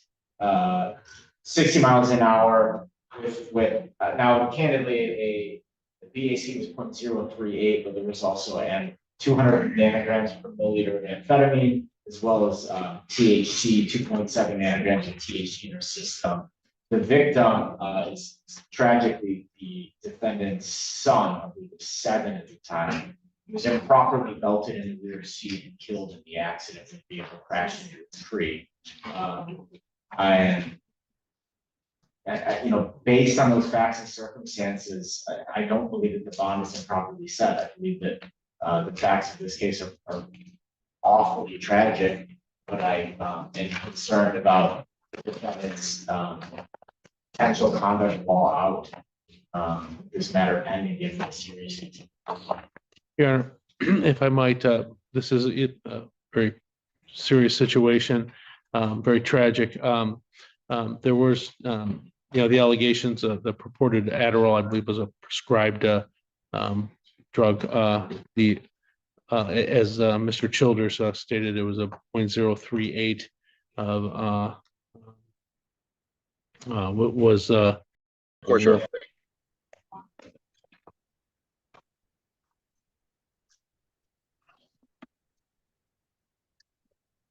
Court calls the case, People versus Harold Dennis.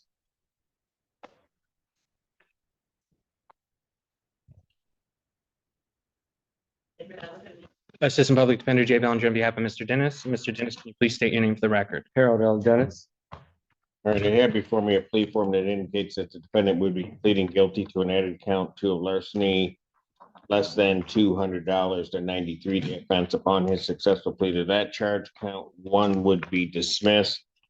There is no objection to sentencing under 77(1.1). That is our understanding of the plea, Your Honor.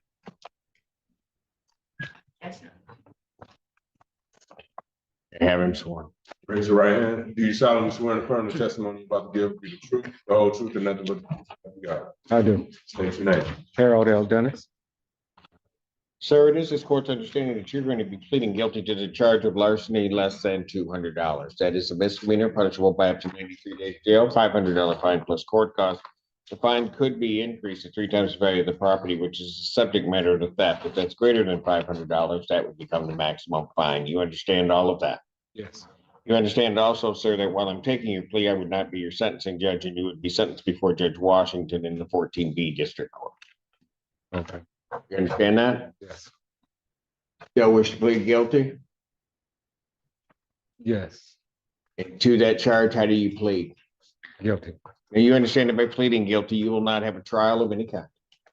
Yes. You signed an advice of rights form today, is that correct? Yes. Any question regarding any of those rights? No. Look at paragraph 5. Those are your rights which are part of a trial. You understand by pleading guilty, you'll be giving up those rights as well as all the rights of that form. Okay. You understand that? Yes. You understand you're giving up your right to appeal of right. Yes. Are you on probation or parole? No. Has anybody promised you anything other than what's been stated here today on the record to get you to plead? No.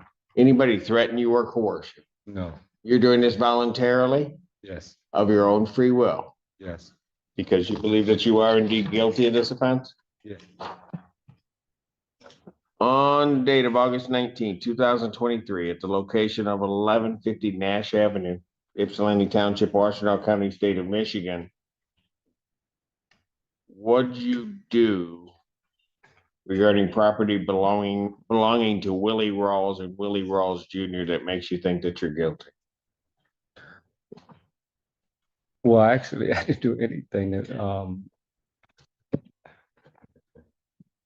Did you have an agreement with him? yes, And did you take his car as part of that agreement? yes, And as part of that agreement, you were to return that car within a specific amount of time?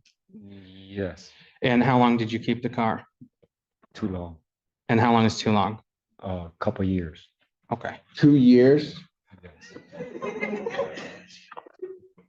Is that what you said? Yes. I'm just, And was the value of that property under $200? well, it doesn't matter. I understand for the purpose of the But- plea, Your Honor. So how long were you supposed to have the vehicle? Well, there wasn't a determined time, but supposedly till I finished, Tell you what? till I finished the job. What job? You were doing work I on the was car. doing work on the car. Oh, you were doing work on the car. I'm, And so then after you did the work on the car, you were supposed to return the car. well, I was not finished with the work on the car. 2 years later? Well, yes, 2 years later. And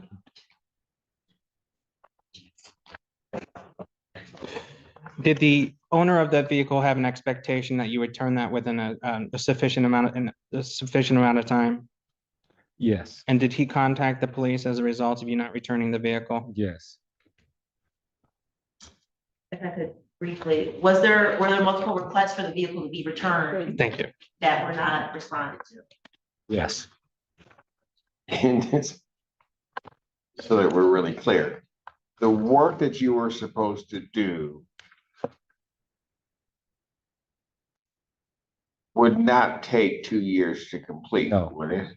no, In fact, it should have been completed well before that 2 year period, yes, correct? yes. You just didn't do the work. No, actually, I did do the work. You did some Okay. work, Well, I didn't have it finished, and the but, vehicle was returned after a few adjournments of the PCC. and it was returned fully finished and in excellent shape. At 2 years old. Which I was trying to do in the beginning. Well, here's what I do. Yeah, there certainly would be a higher charge I could accept a plea to, given the facts of this case. So with that understanding, counsel, have I complied with the court rule? Would it be proper to accept this defendant's plea?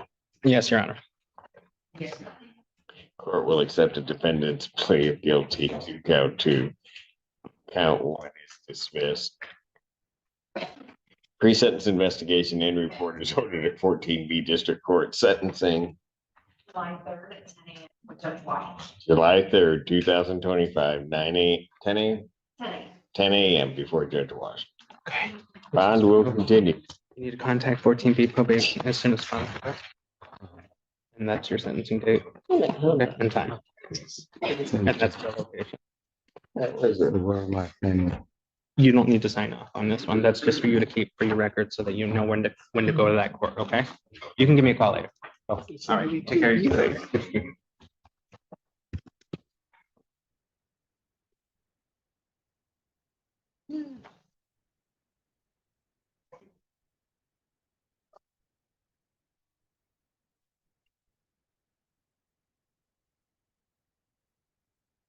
Build a car in 2 years. Just thinking. Court calls the case People versus Barrage Scott. Bellinger Cahey. Henry J. Bellinger on behalf of Mr. K, who approaches.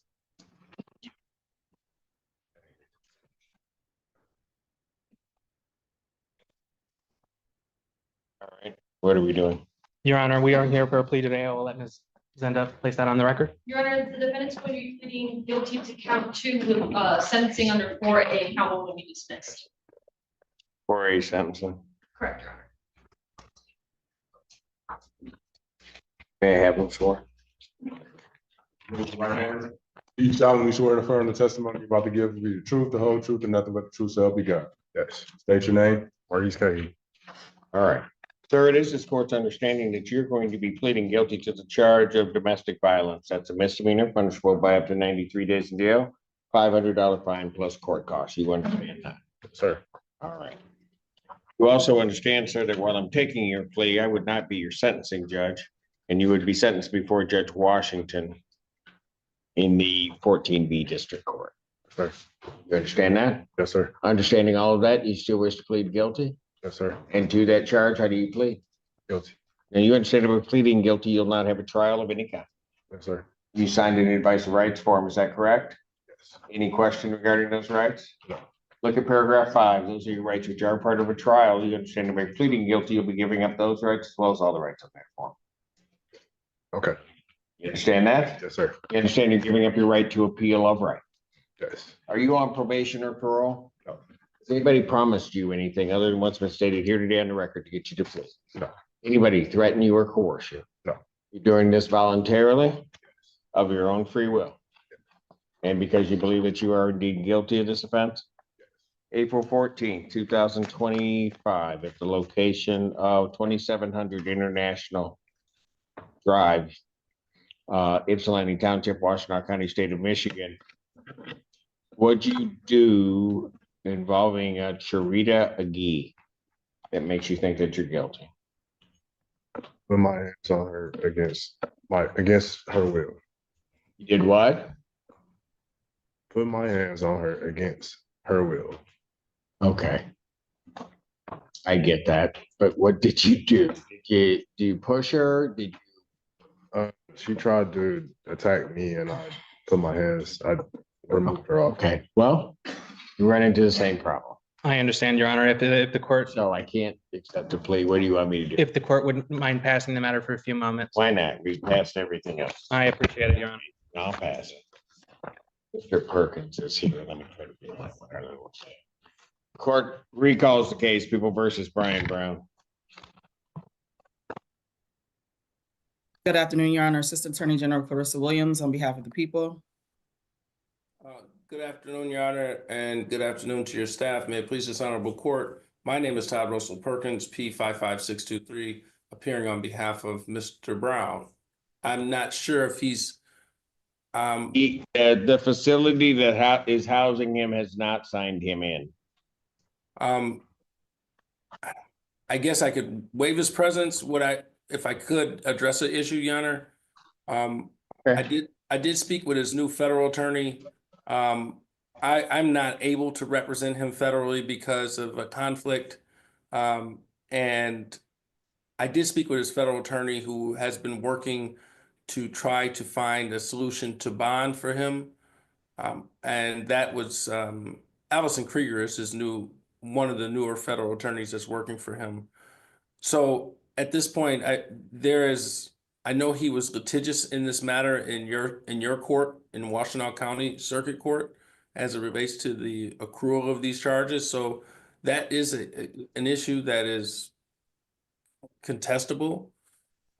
So at this point, Your Honor, we're at a PCC. I would ask for another PCC if I could, one final one, to see what, if anything, Ms. Krieger is going to be able to do, and how, because that's what I'd be asking, Your Honor. He's in custody. Right. He's in the federal system.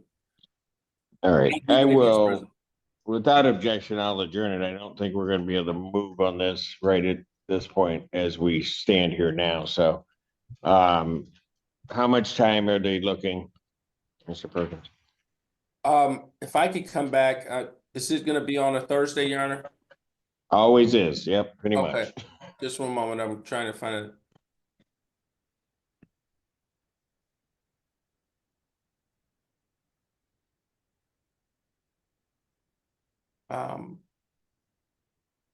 June 5th would be a good date. Probable cause conference in this matter without objection will be adjourned June 5th, 2025, 9 a.m. or as your invite indicates, bond will continue. All right, thank you. Thank you so much. Yeah. Thank you, Madam MG. Take care. Have a good day. Court does call the case, People versus Anishika. Got that right, King. Assistant Public Defender, Janessa Perry, really, on behalf of Ms. King, who's a pro tem judge.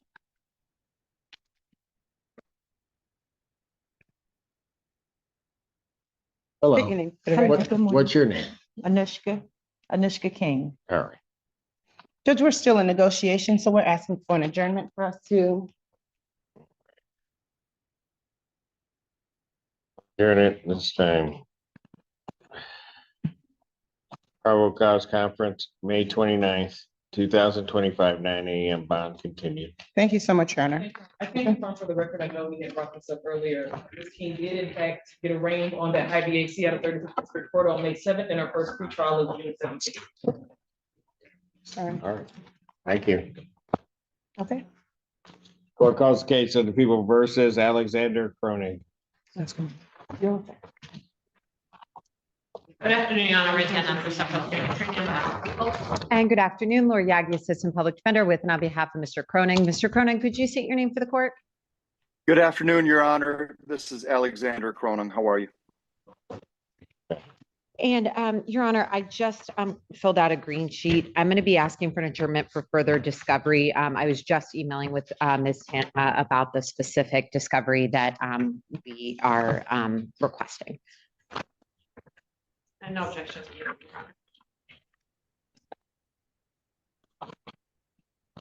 Probable cause conference, June 5th, 2025, 9 a.m. Bond continued. Thank you. Yeah. Thank you. Thank you. Court calls, thank you. Court calls the case, people versus Eric Coons.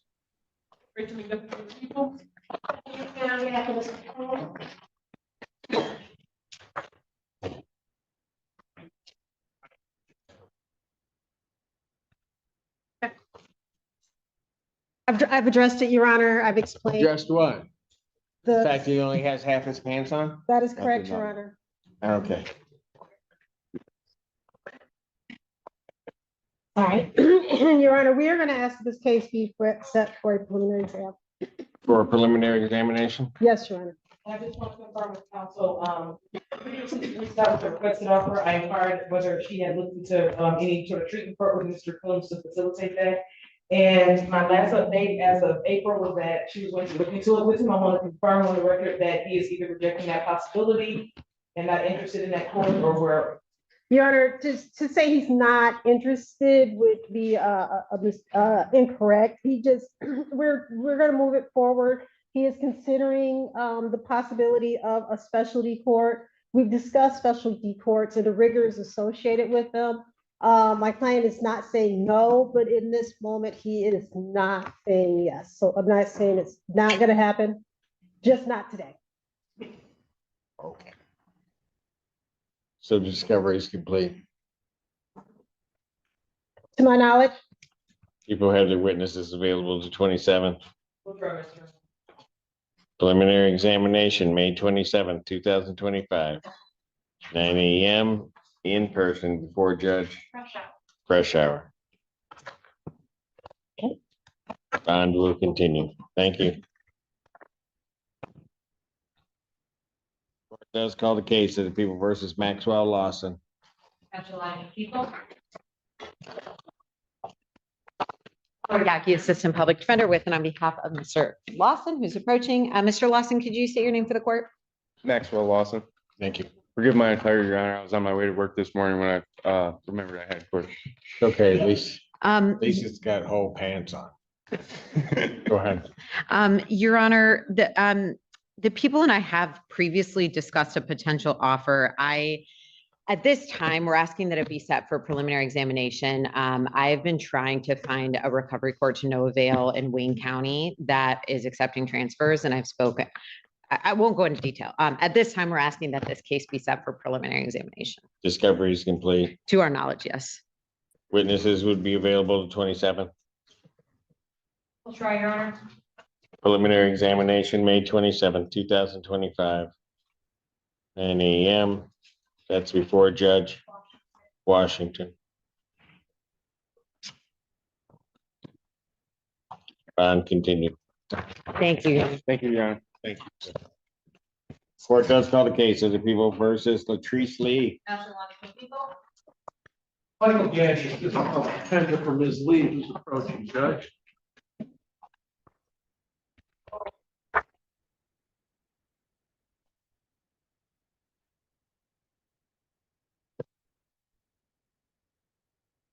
Yeah, if I could approach, I do have an advice of rights and a sentencing judge waiver. Okay. State your name, Mr. Latrice Lee. I don't care. And Oh, I'm sorry, Judge. I have. I don't have a care.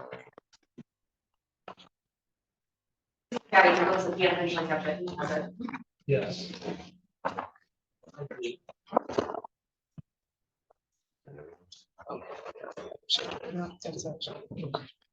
Oh. Okay. What's he doing? I was signing.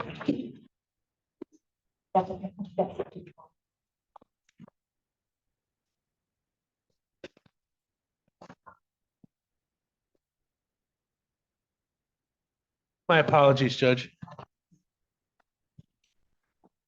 All right, I have a plea form that indicates that the defendant will be pleading to the stated count 2 of operating with a high BAC, as well as count 3 attempted resisting and obstructing. The operating with a high BAC is a misdemeanor punishable by up to 180 days in jail, and the other offense up to 1 year in jail. Upon our successful plea to those charges, count 1 would be dismissed. That's the court's full understanding of the. That's correct, Your Honor. That is a correct recitation, Judge. All right, before I take the plea, though, we have a violation. Oh, I didn't know. May I approach? May I approach this way, Your Honor? Yes, Violation. there we go off. No, you know what? No, never mind. No, it's in the wrong file. Oh, that's a thing. It's in the wrong file.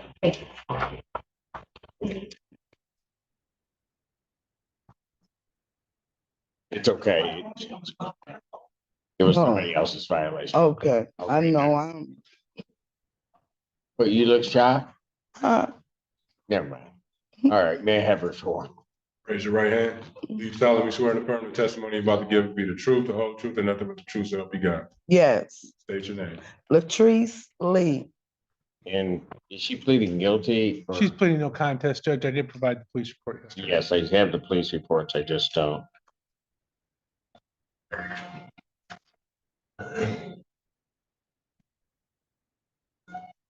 Ellen? Am I in It must danger? be working. No, am I in danger? Are you sure? You're just telling me.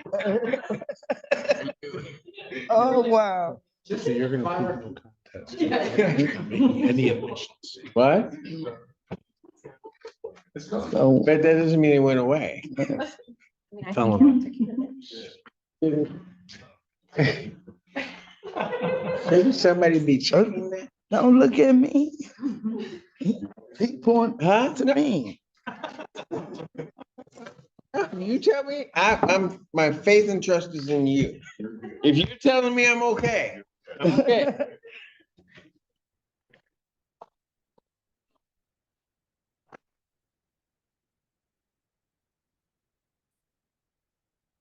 Ma'am, it's this court's understanding you're gonna plead to no contest to 2 misdemeanor charges. Is that Yeah. correct? Yeah, The first one being the charge of operating with a high BAC. That is a misdemeanor, which is punishable. Misdemeanor punishable by up to 180 days incarceration, up to a $700 fine plus court costs. The court could order community service and any rehabilitative programs the court deems necessary. Court could order your vehicle immobilized, could order you to pay the cost of the prosecution as well as the cost of any emergency governmental services. You understand that? yes, The other charge is the offense of attempted resisting and obstructing. That's a misdemeanor, punishable by up to 1 year incarceration and a $1,000 fine plus court costs. You understand that? yes, All right. Do you understand what a no contest plea is? yes,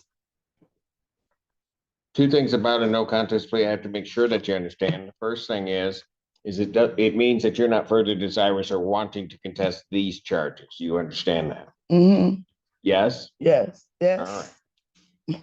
The other thing that you need to understand is that for purposes of sentencing, the court will treat you the same as though you had pled guilty. You understand that? yes, All right.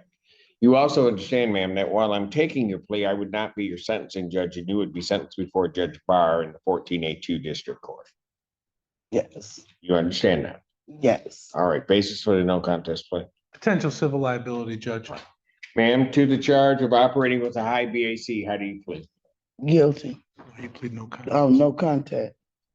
To the charge of attempted resisting and obstructing a police officer, how do you plead? No contact. Now you understand that by pleading no contest, you will not have a trial of any kind.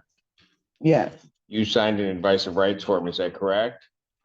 yes, Any question regarding any of those rights? no, All right. Please look at paragraph 5. Those are your rights which are part of a trial. And by pleading no contest, you're giving up those rights as well as all the rights on that form.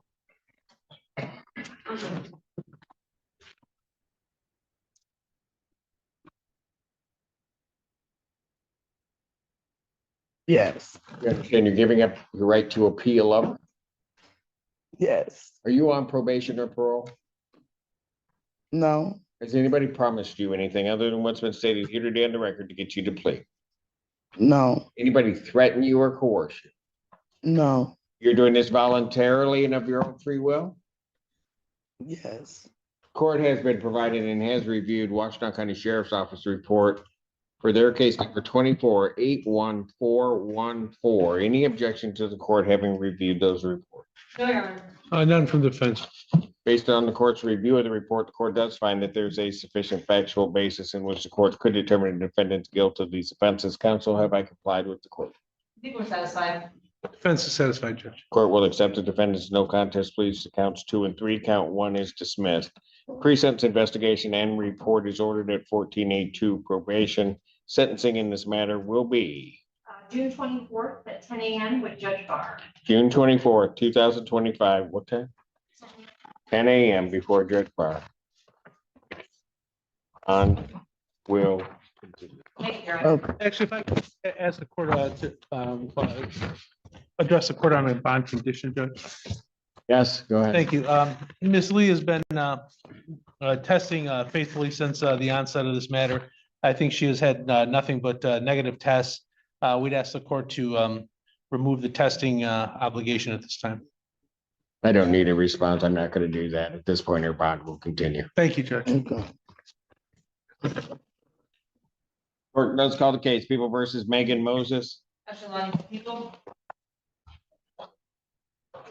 Assistant Public Defender, Shannon Kiriakin, really, Your Honor, on behalf of, but unfortunately not with Miss Megan Moses. Is she on Zoom? Yes, she's on Zoom. Ma'am, state your Right name. here. Megan Moses. Thank you. Judge, we're requesting an adjournment. Our negotiations are requiring that Ms. Moses make some significant payments, so she's working on that, and I just need to talk with the people to see how much time they're willing to give her to make those payments. Well, is she gonna?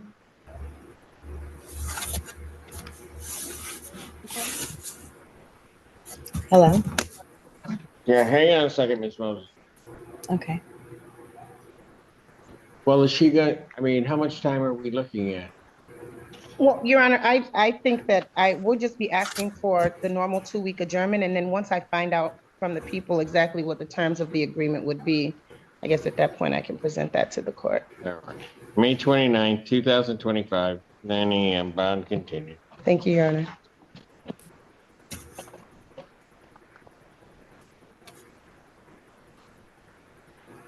Court does call the, thank you, Ms. Moses. Court calls the Okay. case, People versus Tremaine Pender. That's for the people.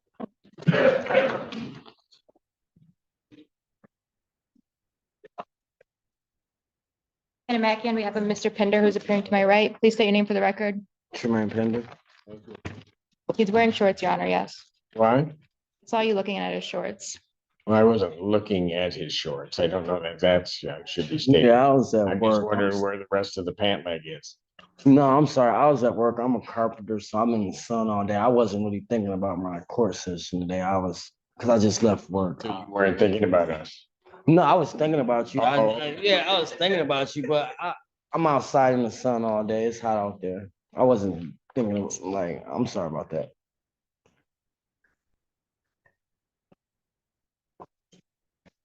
I apologize. Okay. What are we doing? Your Honor, we request to set this matter for preliminary examination, and all discovery is complete as far as we are aware.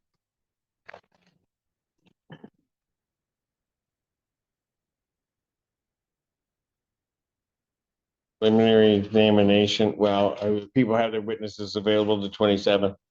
We will do our best, Your Honor. Preliminary examination will be set May 27th, 2025, 9 a.m. before Judge Fresh. Judge Fresh Hour.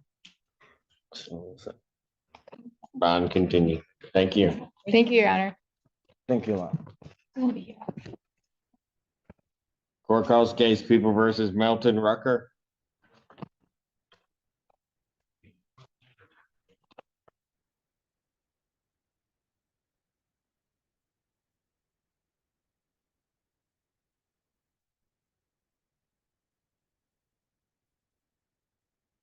And I need gonna tap that, Your Honor. Equipment.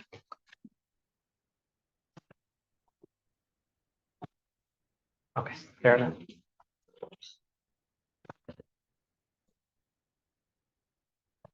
Will that work for you, sir? Yes, sir. All right. Good afternoon, Your Honor. Ray Penhouse, Assistant Prosecuting Attorney on behalf of the people. And Assistant Public Defender Jay Bellinger on behalf of Mr. Rucker, Your Honor. Mr. Rucker, can you state your name for the record? Melton Rucker. All right. Your Honor, Mr. Bellinger has submitted to me a very detailed litigation report. I have looked through it. We are in negotiations, so I believe we need a little bit more time. All right. Will 2 weeks be enough to try to I think that would be absolutely fine. Okay, that works. Thank you, Your Honor. probable cause conference, May 29th, 2025. 9 a.m. or as your invite indicates, bond will continue. Okay. Thank you. Thank you, Your Honor. Thank you. And don't leave without Thank getting you, this sir. from me, okay? Court does call the case, People versus Kirby Snyder. Andrew Children's attorney on behalf of. Michael Gandy, Assistant Public Defender on behalf of Ms. Snyder, who's making her way to the podium, Judge.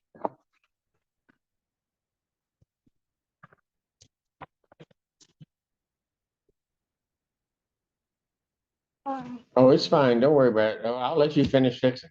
You okay? State your name. Kirby Snyder. Thank you.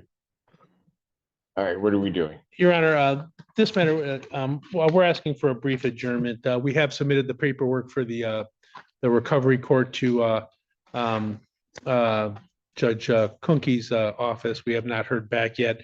I did Teams Ms. Noveski earlier and to see if they had addressed her today, but I haven't heard back. All right. I do have a green sheet, Judge. I'm sorry. Adjourn this to June 5th, 2025, 9 a.m. Bond continues. All right. Thank you, ma'am. Thank you. Thank you, Your Honor. Court calls case People versus Virgil Stafford. That goes for people. Brian Bowling on behalf of Mr. Stafford, who hopefully should be on Zoom, Your Honor. Yes, I am. State your name, sir. Virgil Lee Stafford III. Thank you. Judge, Mr. Stafford met with the examiner at the Forensic Center on Monday, so we're just waiting that report. I have this set for a probable cause. Shouldn't be, should it? Huh? I think it should be set for a competency here. All right. So you met with when? Monday, Monday. 9 a.m. Yep. So let me then set this, we can always move it up, but what I was going is basically to the end of June. Let's see where we are. So June 26th. 2025, 9 a.m. Bond continue. Thank you, Judge. Thank you. Calls case of the People versus Kevin Stevenson. Andrew Children's attorney on behalf of the people. Stephanie Kane, I'm here on behalf of Mr. Stevenson, Your Honor. I have a green sheet for him.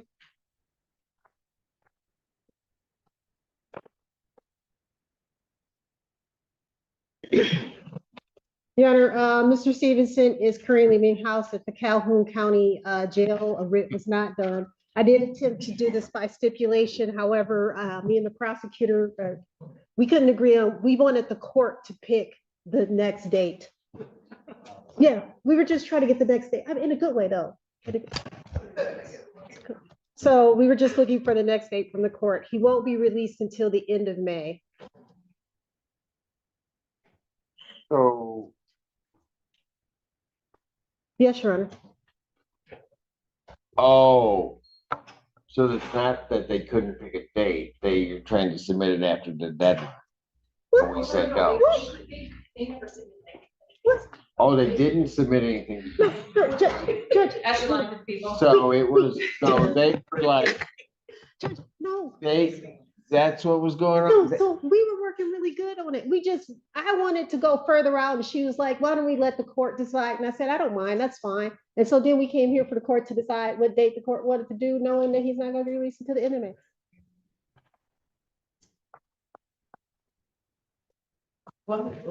Are you Can't reach out to me with the proposed tip in order to June 12th. Sure, if the court be comfortable going quite that far. I'm not, but I will, with the understanding that he's not gonna be released till the end of May. There. So. Does that mean we shouldn't do it? When we spoke to him, he said he's going to be released the end of May. So we shouldn't, finally has been down, so I couldn't get that date.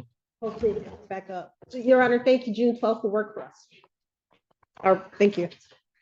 June 12th, 2025, 9 AM, or as your invite indicates, bond continued. She just left. She didn't even wait for me to finish. She just turned her back and walked away.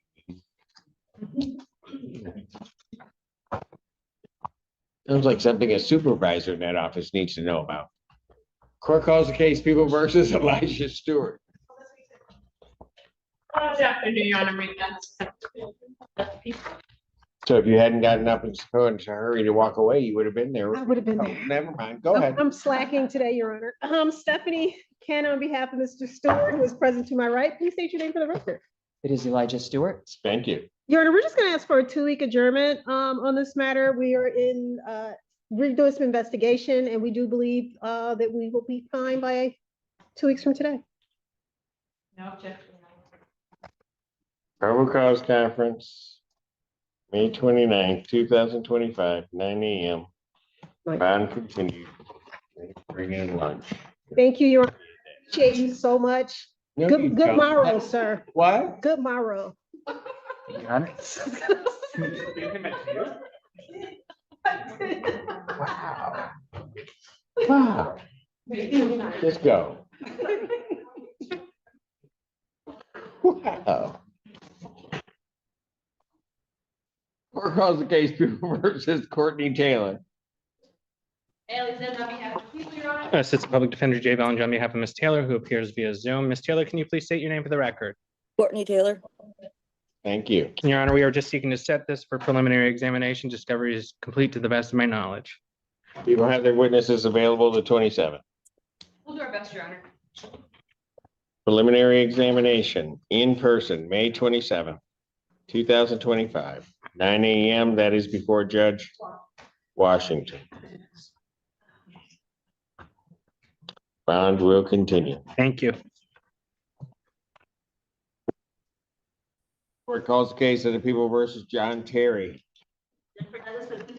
And Assistant Public Defender Chinazi Carey, really, Your Honor, on behalf of, but unfortunately not with Mr. John Terry. Really? But we What do a have shock. an explanation. Huh? We have an explanation. You Your Honor. do? We do. Would it have anything to do with his violation? Oh, yeah. Okay, so go ahead. So, Your Honor, I did receive a message from my office today indicating that Mr. Terry called this afternoon prior to the 12 o'clock block, stating that he was having a medical emergency. Unfortunately, I was not able to follow up to find out more details about that.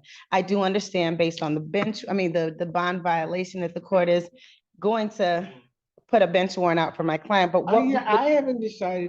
I'm just assuming. You're assuming that. That's correct. Well, I would ask, Your Honor, for an adjournment in this matter. Yeah.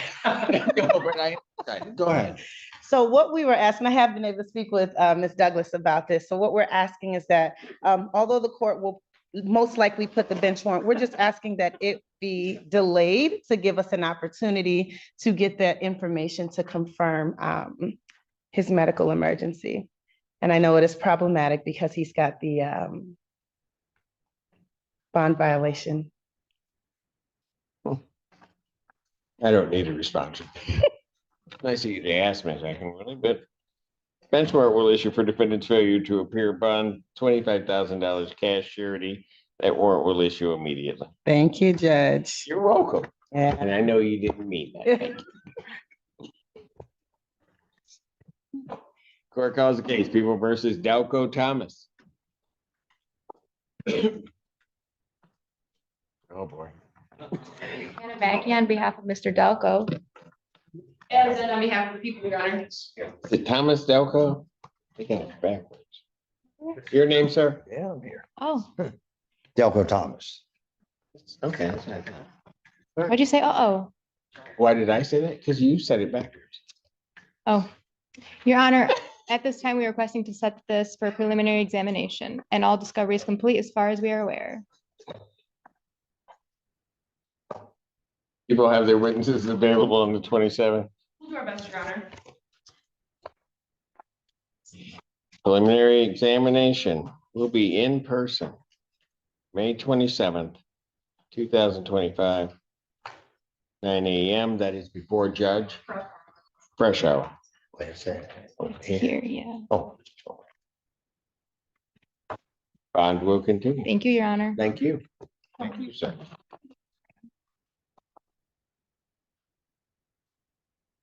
Court calls case People versus Louis Feraldi.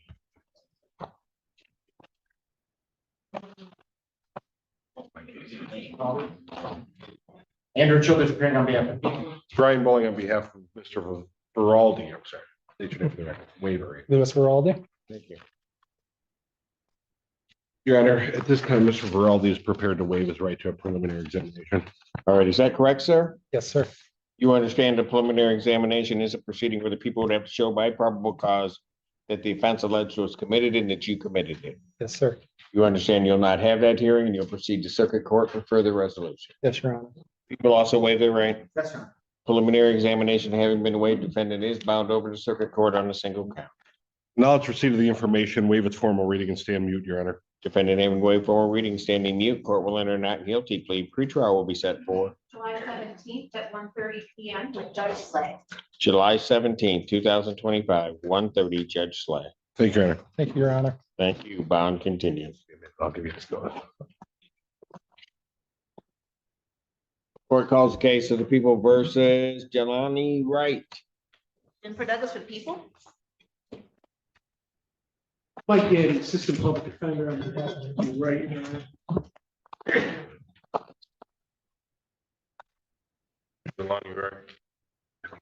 Thank you. Your Honor, this is a date and time for, why am I saying that? You know why we're here. Your Honor, I've had a chance to speak with Ms. Douglas. This PCC was set today to see if Mr. Wright could post the some restitution as bond. He's not able to do that. We'd ask the court to adjourn the matter out to allow him to raise some funds. I've talked with Ms. Douglas. She doesn't have any objection to that.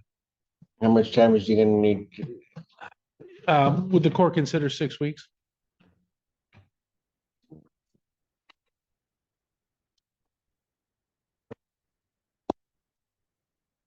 The only adjournment for this purpose. I don't like going out that far, but I'll adjourn it to the June 26th. Thank you, Your Honor. Thank you, Your Honor. Bond will. Thank you, Judge. Thank you. Court does call the case of People versus Maurice Cahey. Alexander on behalf of the people, Your Honor. Ready, Your Honor. Assistant Public Defender Jay Bellinger on behalf of Mr. Cahey who approaches. Mr. Cahey, can you please state your name for the record? Your Honor, we have had time to talk. We are ready for a plea at this point. All right. Thank you for your patience. I think we had gotten to the factual. That's correct. All right. And so, sir, I'll ask you again on April 14, 2025, location of International Drive, Ypsilanti Township, Washtenaw County, State of Michigan. What'd you do regarding a Charita Lee, a G? Yeah. I shoved her against her will and she fell down. All right. You didn't have permission to do that, did you? No, All right. And who is she to you? my ex-fiance. And on that same date, well, I guess that's the only charge, right? No, we have a DV. We have the DV, we don't have an hour. All right. That's why if I complied with the court rule, would it be proper to accept this defendant's plea? Yes, Your Honor. Satisfied, Your Honor. Court will accept the defendant's plea. Count 2, count 1 is dismissed. Pre-sentence investigation and report is ordered at 14B probation. Sentencing will be June 30th at 10 a.m. with Judge Washington. June 30th, 2025, 10 a.m. before Judge Washington. Bond continued with it. Thank you, Your Honor. Contact probation. Okay. You're all set. Take care. Yes, you may. Good afternoon, Mr. Interpreter. You're in front of the Honorable J. Cedric Simpson out of the 14th District Court, Washtenaw County, State of Michigan. Our number is 1423, and we need your assistance with one matter this afternoon. Yes, this is the interpreter speaking. I am ready. Thank you, sir. Can you please raise your right hand to be sworn? Do you solemnly swear or affirm that you will interpret accurately, completely, and impartially, using your best skill and judgment, to translate from English into Spanish and from Spanish?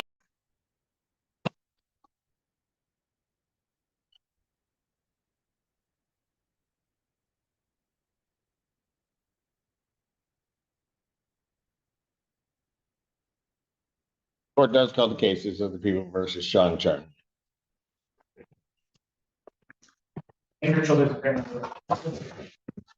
Edward Lucas for Sean Charnley in 888. Good afternoon, Your Honor. May the Honorable Court, David Burgess, on behalf of Mr. Charlie, as to remaining matters. You're, Mr. Durkis, you're an 888. Yes. All right, what are we doing? He's waving. Yes, Your Honor. Sir, is that a correct statement? It is. You understand that a preliminary examination is a proceeding where the people would have to show by probable cause. I do. That the offenses alleged were committed and that you committed them. Yes. You understand you won't have that hearing. You'll proceed to circuit court on all these matters for further resolution. I do. All right. People also waive their right. Preliminary examination having been waived, defendant is bound over to circuit court on the single count in each case. Your Honor, we acknowledge receipt of the information in 888 and stand mute and waive its reading. Ask for a pretrial date. And we acknowledge receipt of the information in the remaining cases, waive reading, stand mute as the charges contained within. Defendant having waived formal reading, standing mute in all of the cases, court will enter a not guilty plea. Pretrial in these matters will be set for I'm sorry, May 29th at 1:30 p.m. with Judge Slay. May 29, 2025, 1:30 before Judge Slay. There was also a show cause for in 888 for attorney Rebecca TFO. This is the second time of her failure to appear. I'm going to issue a bench warrant, amount 10,000 cash or surety as to Rebecca TFO for her failure to appear.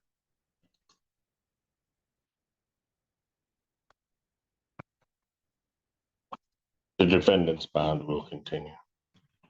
All right, thank you. Thank you, Your Honor.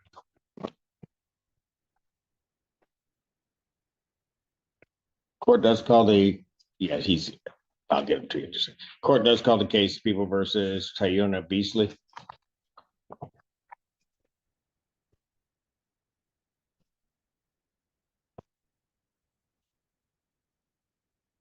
Good morning, Your Honor. We please this honorable court. Brandon Bird on behalf of Communication with the alleged victim in this case, the best way to be done. All right. Thank you.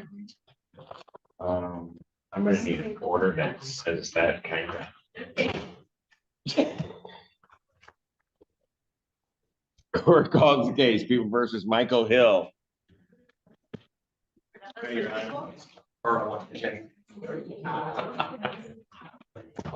Good morning, Your Honor. James Fifelski on behalf of Michael Hill, who unfortunately is not here. I just went out to the hallway to check to see if he was present and did not see him. I've called him a couple of times and wasn't able to leave a voicemail message. So just for the sake of the record, I would ask for one brief adjournment. He already has a bench worn out.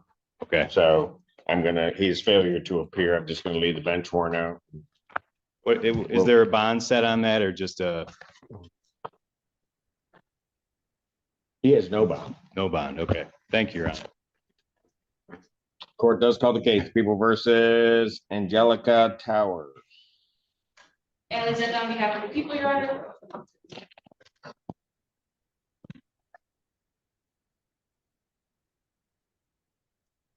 For Angelica Towers.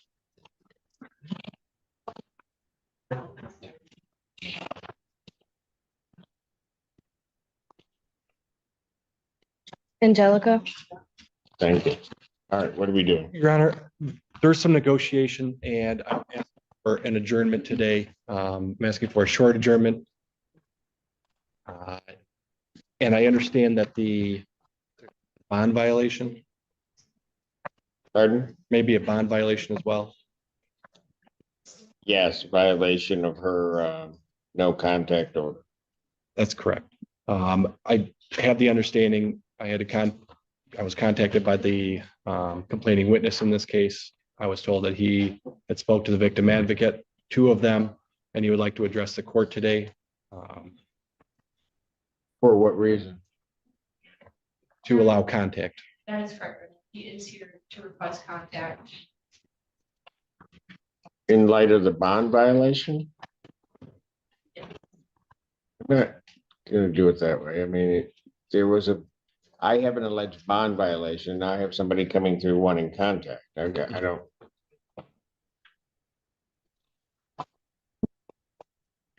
What I will do, probable cause conference, I will adjourn to May 29th,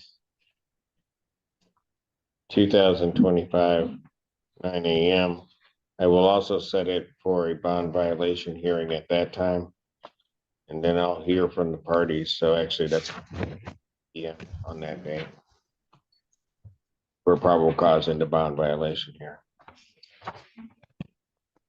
Bond at this time will continue. Thank you.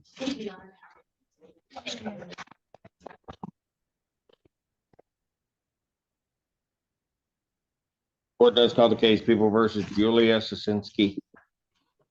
Ashalani for the people. Your Honor. James Fifelsky on behalf of Ms. Szynski. State your name for the record, please. Julia Szynski.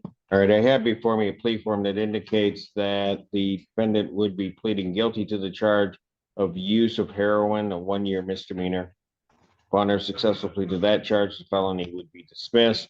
There's also the agreement between the parties of no 7411 delay or deferred. That's correct, Your Honor. That's correct, Your Honor. Is ever sworn? Raise your right hand. You solemnly swear and affirm the testimony you're about to give the whole truth and nothing but the truth, so help you God. Yes, I do. State your name. Julia Szynski. All right. Ma'am, it is this court's understanding that you are going to be pleading guilty to the charge of use of heroin.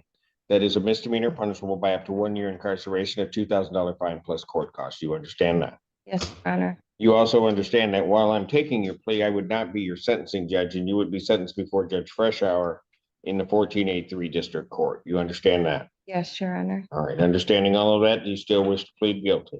Yes, Your Honor. And to that charge, how do you plead?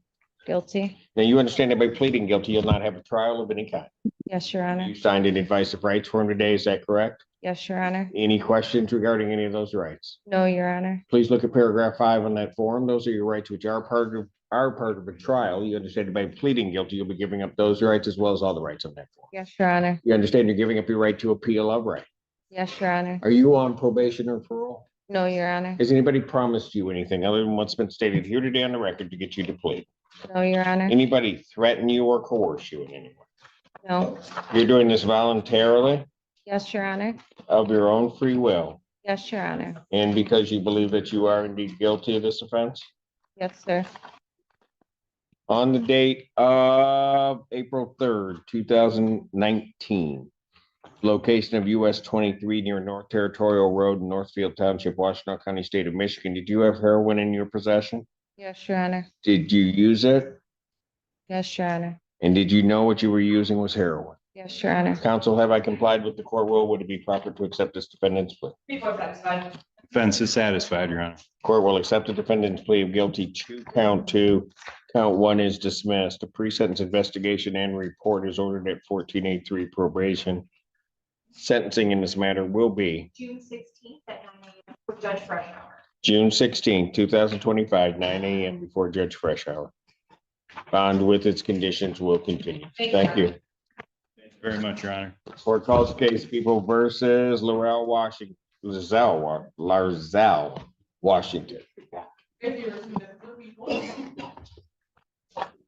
Good morning, Edward Dukes on behalf of Larzell, Washington.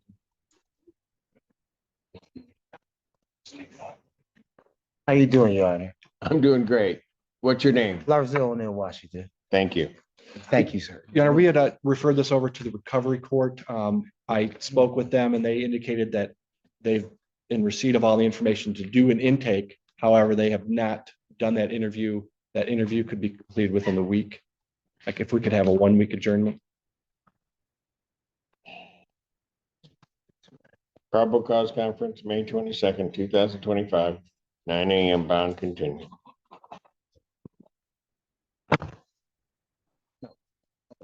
Court calls case People versus Marquis Fab. Oh, excuse me, sir. Yeah. Can I please have a word? With all due respect. I think Mr. Washington would like to address bond. Excuse me, Go ahead. How you doing, Your Honor? My I'm name is great. Larzell near Washington. First and foremost, forgive me about my outbreak last time I was here. Can I have that file? Thank Go you, ahead. sir. Thank you, sir. What happened was, I wasn't aware, as my attorney indicated, what day was my probable cause hearing was. Okay, I went back to the magistrate. They said, no, well, we're gonna let Judge Simpson handle it. Then last time I came here, it was a 2-week hold because they didn't do their job. I feel I shouldn't have to leave. Who didn't do their job? What you say? You gave him a plea. The recovery court? Well, I didn't ask for no recovery court, but whatever assessment you gave him, it was 2 weeks. And the honorable judge said, okay, well, I'm not going to change his bond. Now, you still didn't indicate I was looking for a bond. And I wasn't even aware of a drug court. So with all due respect, I do appreciate you, but I did, unfortunately, miss my court date. Right. I was. And then how'd you come into custody? Oh, I came into custody? What, trying to be a good Samaritan. Some woman was being stalked and they figured out what my name was. And I totally forgot. I really didn't know what court date it was. And I was disciplined for the first, and in discipline, well, not necessarily discipline. You allowed it to, override until they took care of their own situation, but it's not my fault. Till who is they? Would you explain to him? Well, I think I got to collect more of that story. Okay, you gave him a piece of paper about assessment along with a plea. Okay, I get here today, the assessment not taken care of. Right? You just want them to speed up the process. No, I think not we gotta- them. It's not his fault. He's a judge. Mhm. They supposed to be. Thank you. That's right. Nothing is my fault. No, yes, it's not. That's right. I know. Amen. So I'm saying, I'm just trying to, sir, live my life. I normally work the carnival shows. I have really been disciplined for not being aware of to show up. I'm not dumb enough not to show up again. Excuse me one moment. Whose phone is that?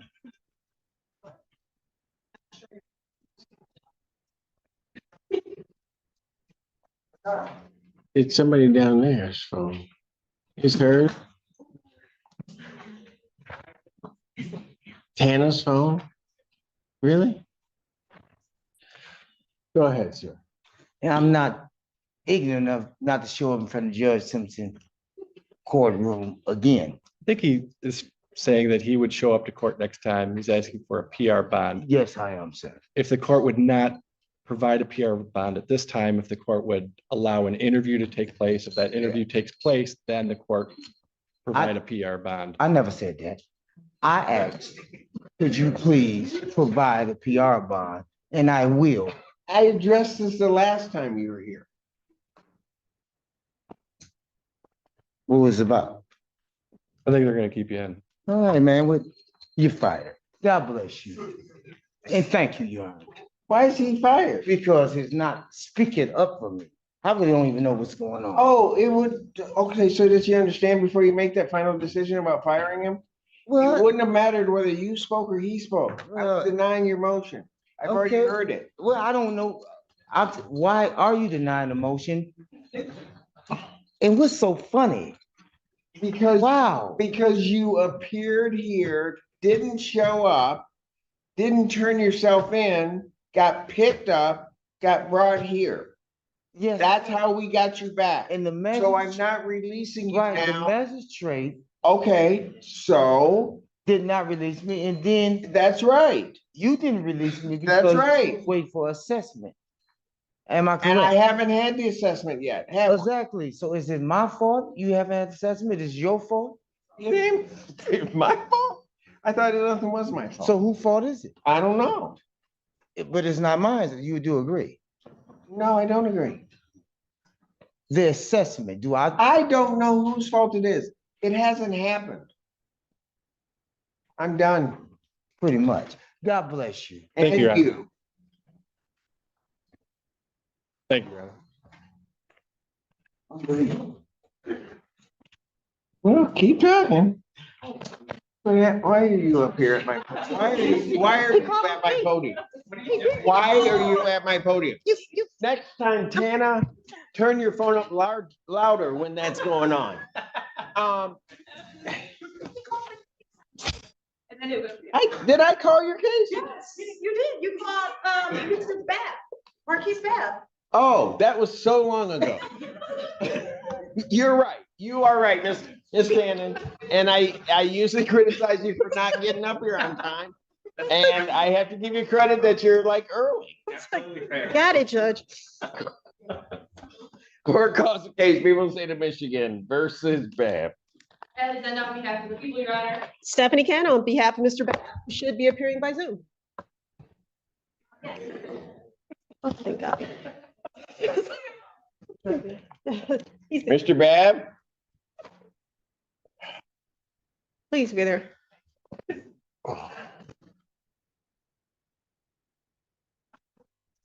So what had happened? Marquise Babb, you need to unmute and turn on your camera. Every week, Cannon. Every week. I was doing my part today.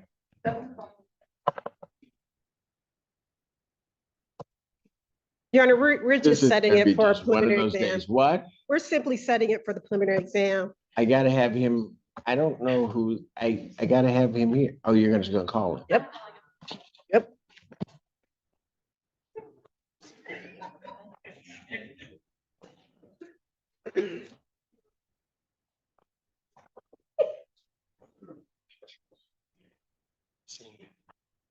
Never mind. I'm gonna say something.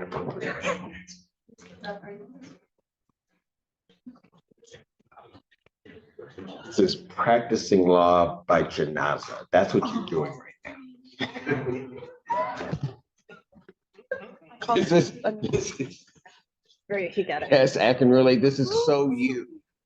You're like, what? Oh, uh-oh. Mr. Babb? Yes, sir, Judge. All right, you got your camera on? You need the camera as well? Yes, yes, Mr. Babb. That is his camera on. Yes, it's already. Is that Mr. Babb? That's Mr. Babb, Your Honor, yes.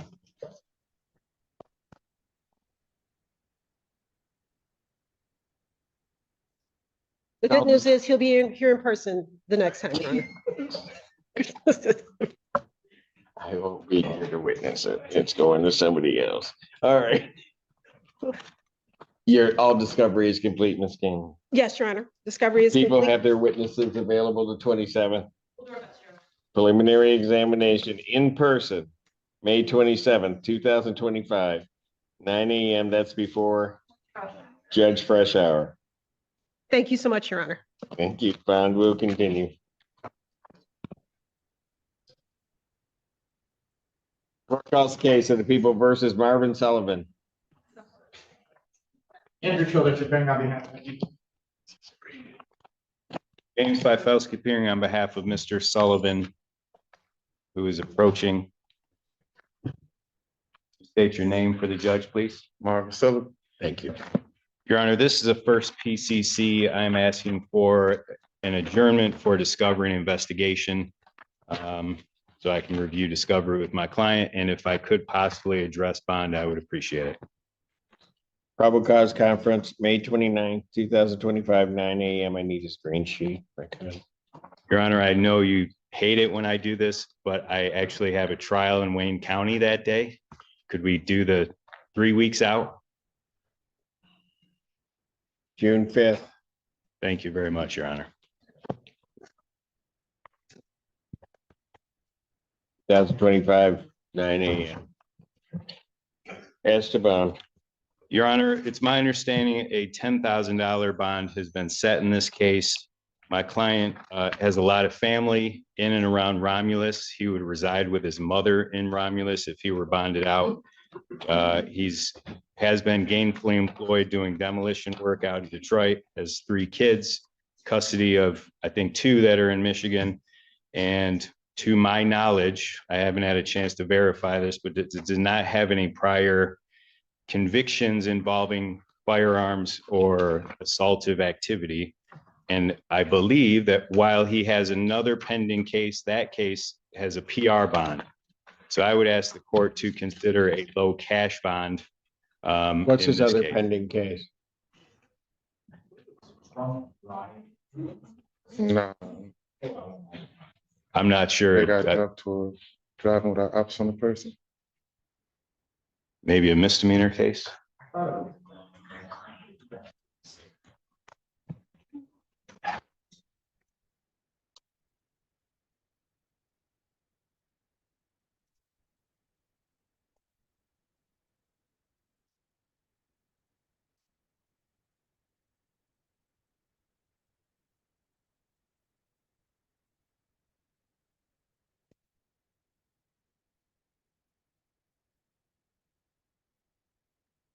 So he's got another weapon charge. Apparently so. I don't know anything about it, but it has a PR bond, so. But that case preceded this one. And then he picks up this one. I don't know. Actually, the other case that he has here is the other issue is that the defendant does have an extradition warrant from Mississippi. And we haven't, and I did verify, I spoke with Ms. Burton Harris yesterday about this in our office. We're awaiting the actual governor's warrant in Mississippi, but we have verified that there is a warrant for him out of Mississippi. But we don't have the governor's warrant yet. Correct. And so there is a CCW, Mr. Sullivan has a pending CCW charge now, 8/27/2022. And then the facts of this case are looking false. So that the older CCW, which is still pending, predated this offense. Mr. Sullivan does have a prior CCW conviction under HIDA, in 2012. And obviously this case involved possession of firearms, shooting it in the vicinity of a Washington County Sheriff's deputy who was training K9 in the back of the parking lot. It's not charged with, he wasn't charged with shooting at that deputy, but the reason this came to law enforcement's attention was the deputy was training his dog, heard gunshots and saw a car drive off. And our allegation is that if Mr. Sullivan was shooting, basically testing out his new gun that he shouldn't possess in the vicinity of the deputy. I'd ask the bond, frankly, the $10,000 bond. Bond is seems low. Anything else? Nothing further, Your Honor. Didn't think so. Bond denied, most of the bond reduction is denied. Bond will continue. Thank you. I'm down. Thank you, Your Honor. Court does call the case of the people versus Cassandra Gray. Or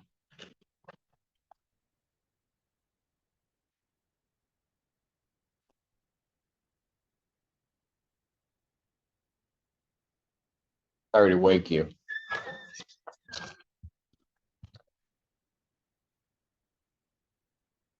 I am so busy, I'm busy probably handling her cases, so. Your Honor, Assistant Public Defender Jay Bellinger on behalf of Ms. Bohr. Ms. Bohr, can you please state your name for the record? Cassandra and board. Court has before the plea form. Is that what we're doing? Yes, Your Honor, I have an advice right before me. All right. The plea form indicates that the defendant would be pleading to an added count 3 of operating while intoxicated second offense, the 1-year offense. Upon a successful plea to that charge, counts 1 and 2 would be dismissed. That's the court's full understanding of the agreement. That's our understanding as well, Your Honor. That the people's understanding? Yes, Your Honor. May I have the defendant sworn? Raise your right hand. Do you solemnly swear to affirm the testimony you're about to give be the truth, the whole truth, and nothing but the truth, so help you God? I do. State your name. Cassandra Bohr. All right, ma'am, it is this court's understanding that you are going to be pleading guilty to the charge of operating while intoxicated second offense. Is that correct? Yes, Your Honor. All right, that is a misdemeanor, punishable by up to 1 year incarceration, a $500 to $1,000 fine plus court costs. Do you understand that? Yes, Your Honor. You understand that the court could also order community service, any rehabilitative services the court deems necessary, could order your vehicle immobilized, could order you to pay the cost of the prosecution as well as the cost of any emergency governmental services. You understand that? Yes, Your Honor. All right. You also understand, ma'am, that while I'm taking your plea, I would not be your sentencing judge and you would be sentenced before Judge Washington in the 14B District Court. You Yes, Your understand? Honor. All right. Now, understanding all of that, you still wish to plead guilty. Yes, Your Honor. And to that charge, how do you plead? Guilty. Now, you understand that by pleading guilty, you will not have a trial of any kind. Yes, Your Honor. You signed an advice of rights form, is that correct? Yes, Your Honor. Any question regarding those rights? No, Your Honor. Please look at paragraph 5. Those are your rights which are a part of a trial. You understand by pleading guilty, you'll be giving up those rights as well as all the rights on that form. Yes, Your Honor. You understand you're giving up your right to appeal of right. Yes, Your Honor. Are you on probation or parole? No, Your Honor. Anybody promise you anything other than what's been stated here today to get you the plea? No, Your Honor. Anybody threaten you or coerce you? No, Your Honor. You're doing this voluntarily Yes, Your Honor. of your own free will Yes, Your Honor. and because you believe that you are indeed guilty of this offense? Yes, Your Honor. May 27, 2022, at the location of US 12 and East Horse Road in Ypsilanti Township, Washtenaw County, State of Michigan, were you operating a motor vehicle? Yes, Your Honor. Prior to operating that motor vehicle, did you consume intoxicating liquor? Yes, Your Honor. What'd you have and how much? I had drank beer during the day, ate, and then I went to a bar and I had liquor, a couple drinks at the bar. I hadn't drove it all that day other than returning home that night when I got pulled over. And Your Honor, Were you stopped by the police or was there an accident? I actually hit a ditch with my boyfriend's car and yeah, So the there police was were an called to the accident. scene. I couldn't get You out. didn't of the do ditch. that on purpose, did you? No, Your Honor. So there was an accident? Not with? Yes, Your Honor. beer. All right. Did the police arrive? Yes. All right. Were you ultimately arrested? No, Your Honor. I was taken to the hospital for a blood withdrawal. And then I checked myself. But into you the were hospital. taken there in a police car in Well, the, yes, Your Honor. right? Yes, So you were arrested. yes, You weren't free to leave at that point, correct? correct. All right. There was a blood draw. Yes. All right. What were the results of that blood draw? Your Honor, we would stipulate to 0.277. 277? Ma'am, do you have any reason to dispute those blood test results? No, Your Honor. Had you previously been convicted of operating while impaired on or about April 18th, 2013 in the 18th District Court and or operating while impaired on or about June 30th, 2014 in the 34th District Court out of Romulus? Yes, Your Honor. Counsel, have I complied with the court rule? Would it be proper to accept this defendant's plea? Yes, Your Honor. Yes, Your Honor. Court will accept the defendant's plea of guilty to count 3, counts 1 and 2 are dismissed. Pre-sentence investigation and report and screening and assessment is ordered at 14B District Court. Sentencing in this matter will be July 3rd at 10 a.m. with Judge Washington. July 3rd, 2025, 10 a.m. before Judge Washington. Bond with its conditions will continue. Thank you. You're all set, okay? Court calls the case of the people versus Tania Jackson. Ashley Lonnie for the people.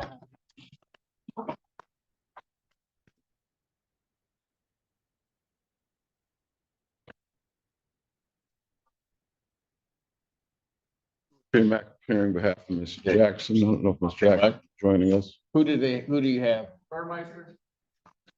He's pulling on Jackson right now. Okay, He's pulling Jackson right now. okay, thank you.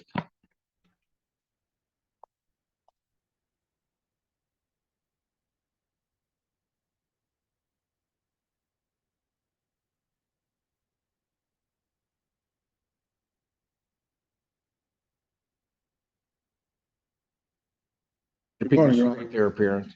Yes, Your Honor. Ashley Lonnie for the people. Hugo J. McEnroe appearing on behalf of Ms. Jackson. Your name, ma'am? Tania Jackson. All right, what are we doing?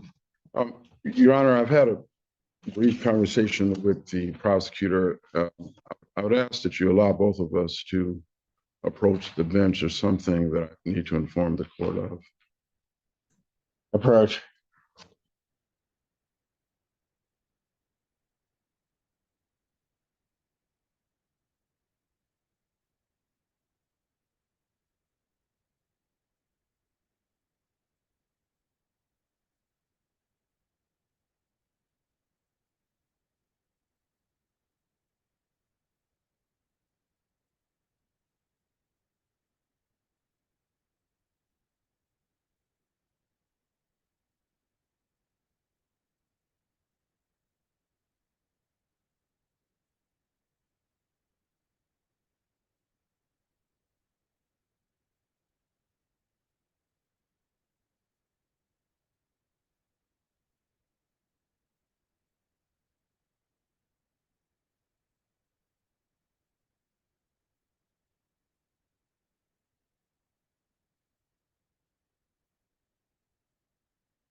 All right.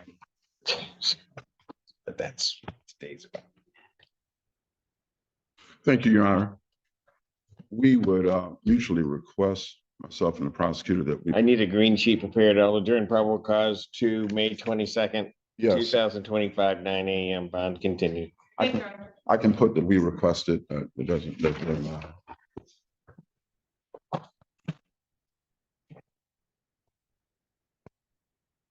Court calls the case, people versus Michael Brooks. I'm seeing this. Okay. Public Defender Jay Bellinger on behalf of Mr. Brooks. Oh, I think he's on, yeah.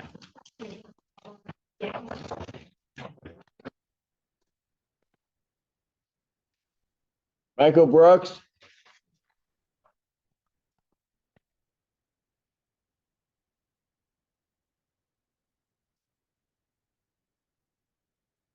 There he is. Need to unmute and state your name, please.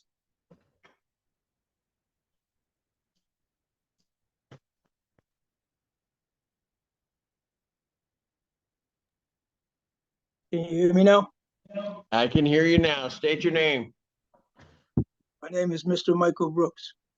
Thank you. And Your Honor, we are just requesting a step for examination at this time. All discovery is complete to the best of my knowledge. People have their witnesses available the 27th. I'm sorry, Ron.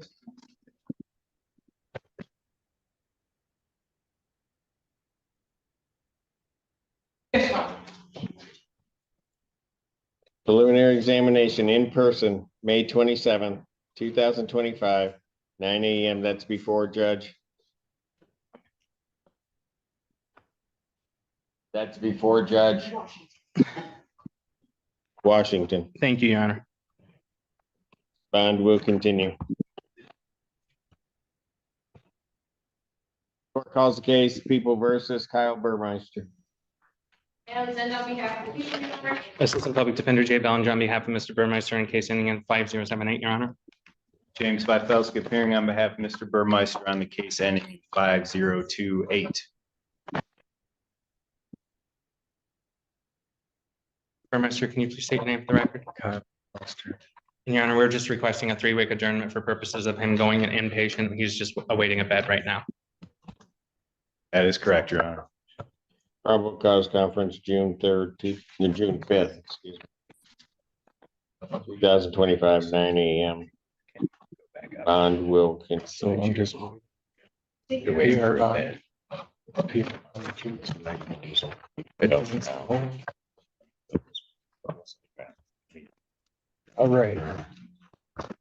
Sit up here, not doing anything. Yeah, once again. Thank you, Your Honor. Court does call the case of the People versus Winona Harvey. Harvey. Morning, Your Honor. Hannah Mack, requesting permission to practice under Michigan Court Rule 8.120 under Public Defender Brian Bowling. Permission to practice is granted. Good morning. Thank you, Your Honor. All right. Ms. Harvey, can you state your name?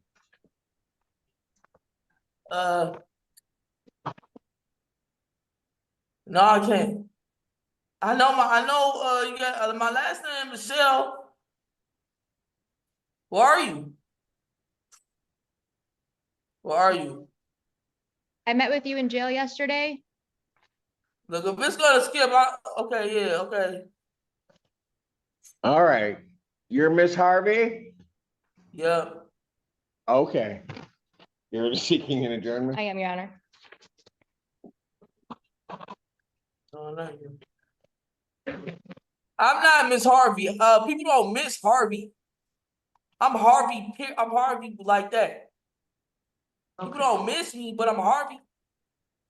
Okay, so maybe she doesn't want to be addressed as a Mrs. Understood. No, I know miss. People don't miss me or nothing. I'm the Harvey. Sorry about that. My apologies. Okay.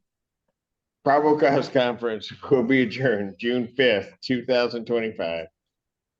9 a.m. Bond continue. We'll be in touch, Harvey, okay? When? I'll come Excuse me, what's going on? We just adjourned your case. Winona, remember we spoke yesterday and you said. Until when? Which date did you get? June 5th. June Sorry. 5th, you want to see me?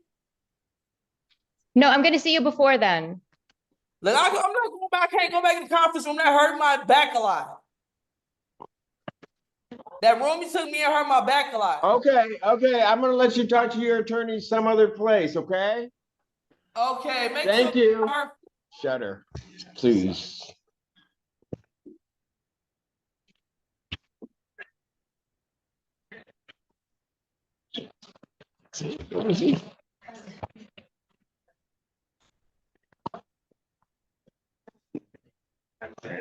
Clerk calls the case, People versus John Fulton. We're ready. Deputy Chief Public Defender thing on behalf of Mr. Fulton. He's in the lockup, should be on his way out.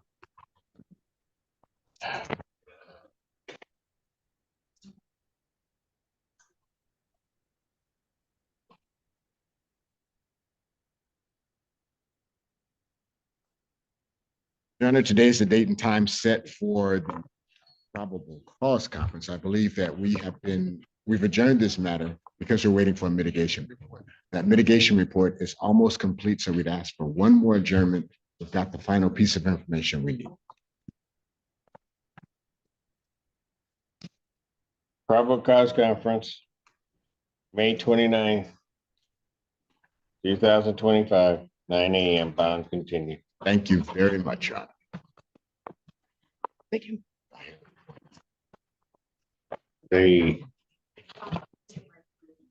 Gotcha. Court calls case, People versus Demond Bransford.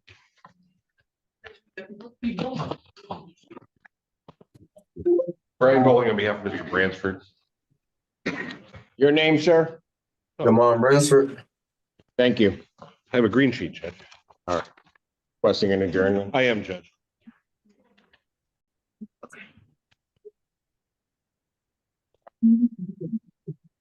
Will be adjourned to May 29th, 2025, 9 a.m. Bond continued. Your Honor, may I address one issue of bond? Would the court allow an order for him to be released to treatment if it becomes available? If I get that order, I will sign off. I will submit it. Thank you, Judge. Thank you. Court calls the case, People versus Alan Franklin. Alexander, Your Honor. Good. There he is. Morning, Honor. May it please the Honorable Court, David Burgess on behalf of Alan Franklin. Your name, sir? Alan Franklin Jr. Thank you. All right, what are we doing? Your Honor, I was going to ask for an adjournment. I was just received this case Tuesday. I do not have discovery yet. I know I can't fill out a green sheet from Zoom, but I apologize, but just 2 weeks, Judge. Turn this out May 29th, 2025, 9 a.m. or if your invite indicates, bond will continue. All right, Thank you, Honor. I'm sorry, I still will wear this tether or the Pardon? GPS. I still wear the GPS. You still have to have the GPS on. Okay, that's all I need to know. Thank you. Okay, thank you. Court calls the case of the People versus Rick Artuso.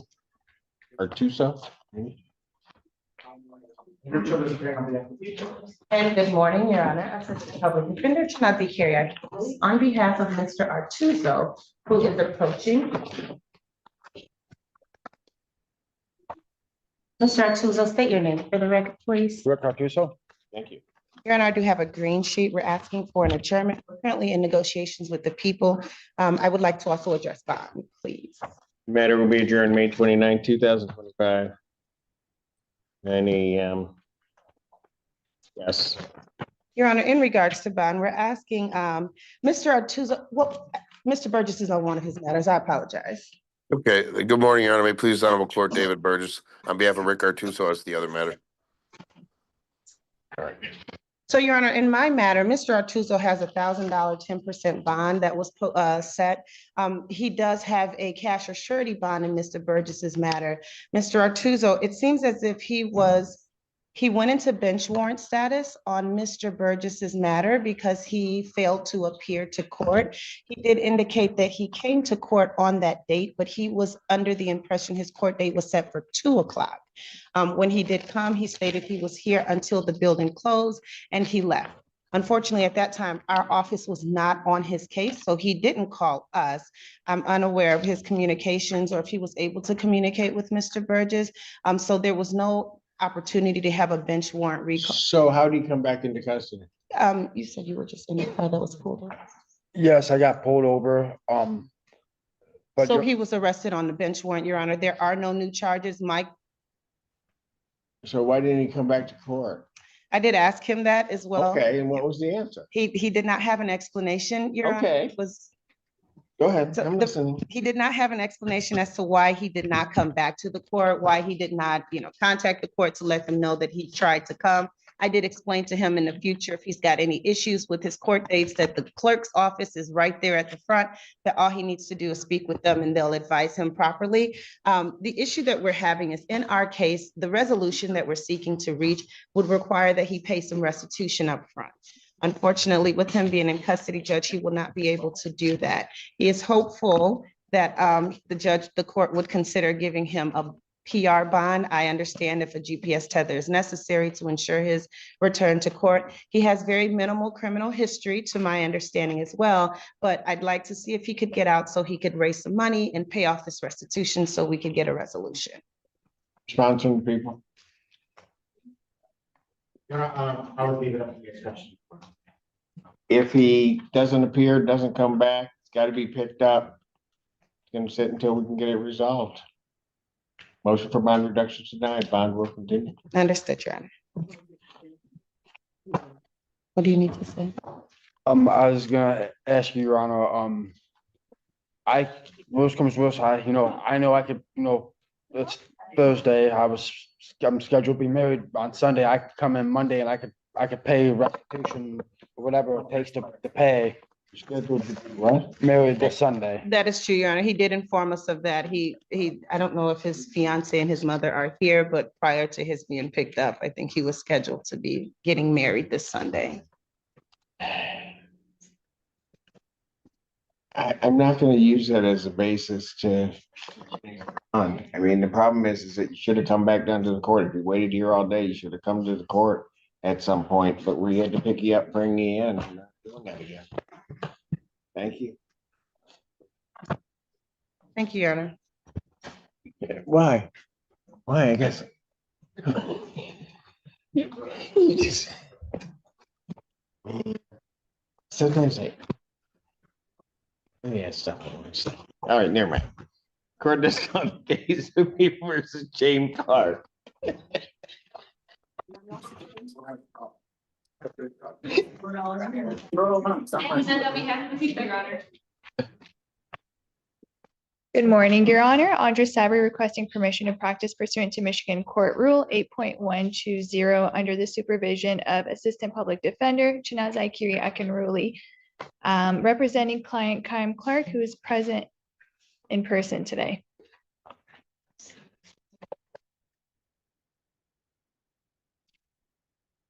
Second release is the one that's supervising you? That's correct, Your Honor. How's that going? It's going very well. Is it? Yes. You don't know a whole lot, so you don't know, right? Never mind. Permission to practice is. Thank you, Your Honor. Mr. Clark, please state your first and last name for the record. Shane Clerk. Thank you, sir.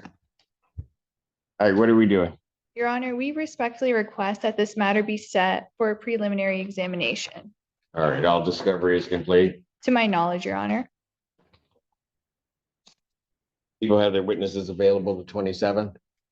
We'll do our best, Your Honor. Preliminary examination in person, May 27th, 2025, 9 a.m. That will be before Judge Fresh Hour. Bond will continue. Thank you, Mr. Clark. Thank you, Your Honor. Thank you.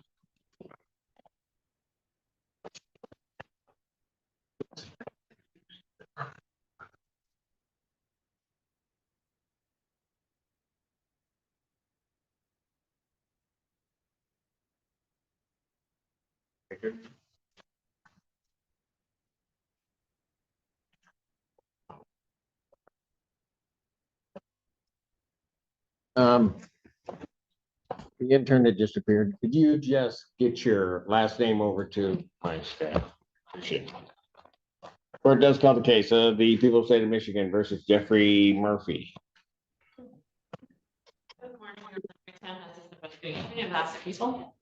Ray. Good morning, Your Honor. May it please the Honorable Court, David Burgess on behalf of Mr. Murphy. Marie Tanha, AKA the phone. Again, Your Honor, I apologize. Someone dared call my work cell. What? Somebody called your work cell? I think it was somebody over there. They just. All right. Okay, what are we doing? Your name, sir? Jeff Murphy. Thank you. What are we doing? Your Honor, discovery is complete in this matter, requesting an exam be held. People have their witnesses available the 27th? If I may have a moment. Yes. Your Honor, I do want to bring up something else that's concerning this case, and at this point, I'm hoping that the court can warn the defendant. I'm sure Mr. Burgess will speak to him as well. Part of this case is defendant posting naked pictures of the victim. Not that they should be anywhere, but certainly places that have put her at risk. They have since been taken down, is my understanding. So if the court wouldn't mind issuing a warning to the defendant about ensuring that does not happen again. And I believe Mr. Burgess is well aware of what I would do if this happens again, so he can have a conversation with his client about. All right, so these came up after the charges in this case? Let me double check.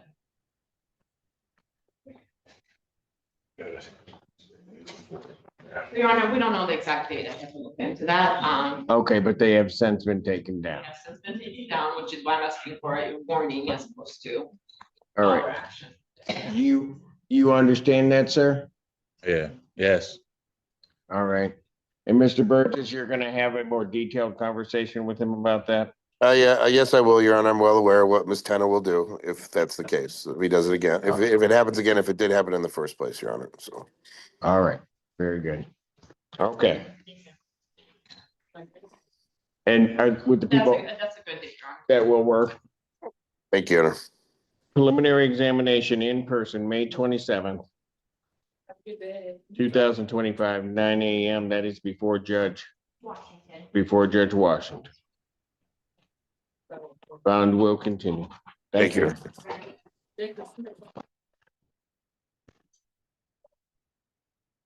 Let's call the case of the people versus Frank Clark. Okay, I'm sorry, Your Honor. I apologize. Can we recall that previous case? Apparently I wasn't clear, Okay, if you don't mind. you weren't clear? Okay. I guess, can we get him back? If it's appropriate. Well, hold on a second, because I lost Mr. Burgess. I can call you on it. Okay, so when he appeared, we'll get him back out at some point. I'm in the Can I have- court. I'm in the court. I'm in the court. Morning, Your Honor. Mike Gaddy, Assistant Public Defender for Mr. Clark, who's in the court. Yeah. Thank you, Mr. Clark. Douglas for people. Your Honor, I'd ask the court for a brief adjournment in this matter. We're still talking with the prosecutor in hopes of a resolution. Probable cause conference will be adjourned May 29th, 2025, 9 a.m. Bond continue. Thank you. I'll give you a call, Mr. Clark. Thank you, Ms. All right. Take care. Court calls the case people versus Scott Jenks. Yeah, then on behalf of the people, Your Honor, Stephanie Can on behalf of Mr. Jinx. Jinx it. I did it. That's not him. What's up with Cannon's clients? It's Thursday, Your Honor, so the good news is I do have a plea in this matter, which I can hand to the court and the plea form.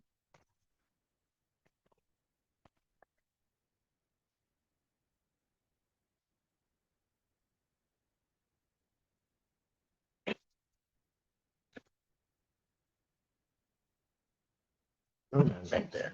Who do they have? They were bringing back the other gentleman.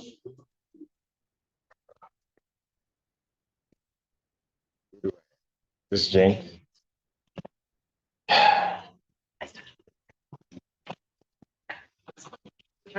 Stephanie Cannon on behalf of Mr. Jinx. Mr. Jinx, state your name.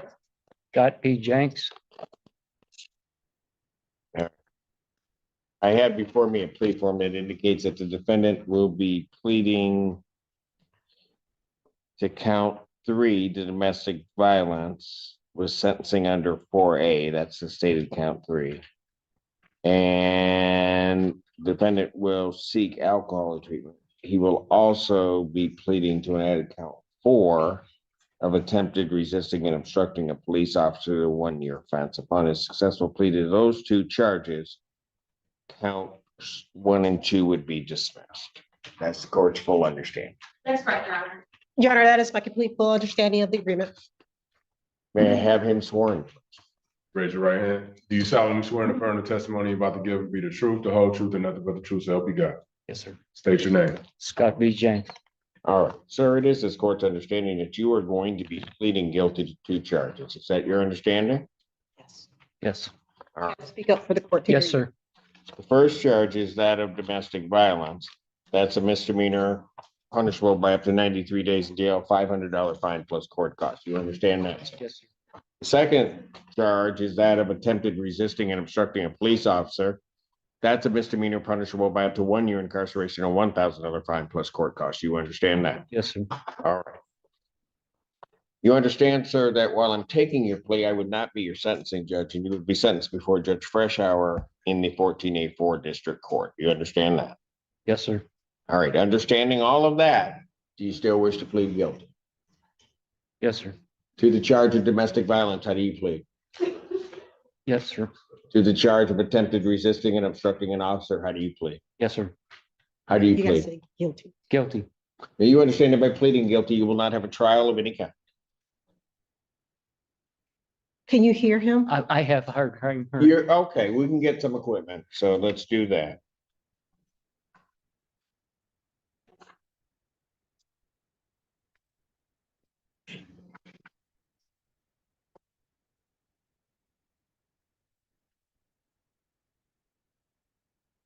Hold on to it. Do you need help? Yes, please. A little bit lower. Okay. All right, is that better, sir? Yes, sir. Okay, so up until that point, you heard everything else that I said. Yes, sir. Is that correct? All right. So you understand that by pleading, well, I think I was at the plea, so let's just make sure we have that. To the charge of domestic violence, how do you plead? Guilty. To the charge of attempted resisting and obstructing, how do you plead? Guilty. Now, you understand that by pleading guilty, you will not have a trial of any kind. Yes, sir. You signed an advice of rights form, is that correct? Yes, sir. Any question regarding any of those rights? No, sir. Look at paragraph 5 on that form. You'll see a copy on the podium. I'll let you get your glasses. Those are your rights, which are part of a trial. You understand that by pleading guilty, you'll be giving up those rights as well as all the rights on that form.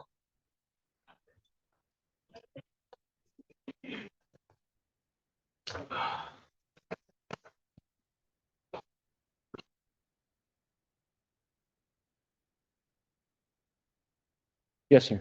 You understand you're giving up your right to appeal of right. Yes, sir. Are you on probation or parole? No, sir. Has anybody promised you anything other than what's been stated here today on the record to get you to plea? No, sir. Anybody threaten you or coerce you?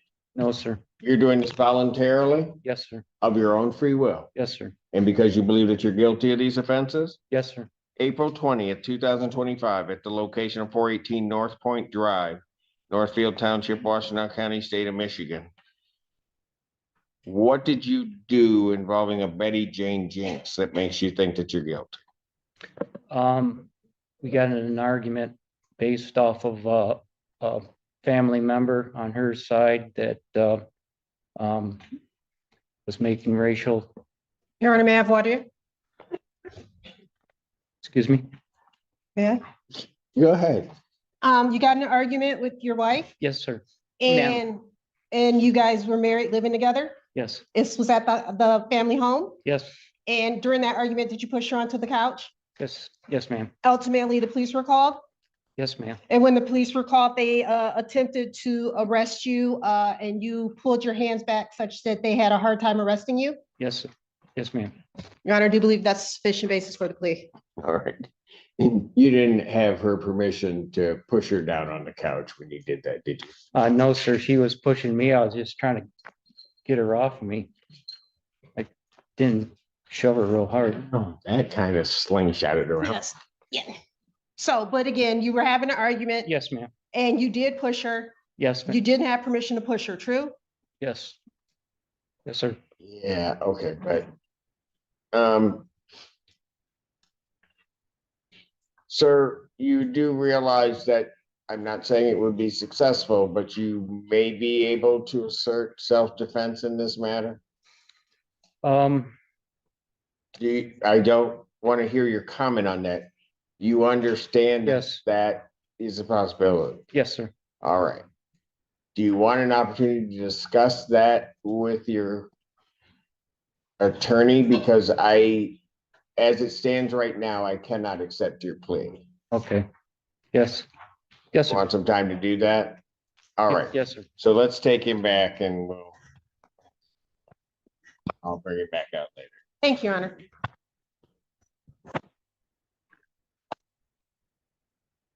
Give that to Mr. Allen. And just remind us he needs the equipment when he comes back out. Thank you, Your Honor. Court calls the case, People versus Deshaun Clifton. Stephanie Canna on behalf of Mr. Clifton.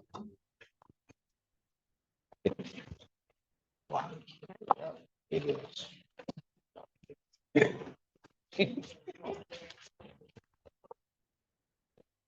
Your name, sir? Deshaun Clifton. Thank you. You're requesting an adjournment? Yes, sir. Probable cause conference, May 29, 2025, 9 a.m. bond continued. Thank you, Your Honor. And I'll call you like. Court calls the case, People versus Richard Johnson, the second.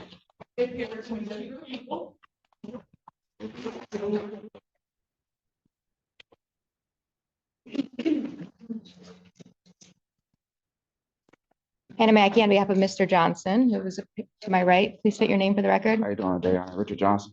Thank you. Your Honor, at this time, I believe we'd like to set this matter for preliminary examination and all discoveries complete as far as we are aware. People have their witnesses available the 27th. We can try our best, but I wanted to make sure the court was aware. Mr. Johnson has 2 other cases that are already set for exam next week. That's a short turnaround, so again, we'll try our best to get our witnesses there, but I didn't know if the court wanted to put them all together. Now, is there a reason they need to be all together? There's no reason, Your Honor. So he has 2 set next week? Yes, Your Honor. Preliminary examination in person will be. So will the people have their witnesses available the 27th on this case? We'll try our best. May 27th, 2025, 9 a.m. That is before Judge Fresh Hour. Thank you. Bond in this matter will continue. Thank you.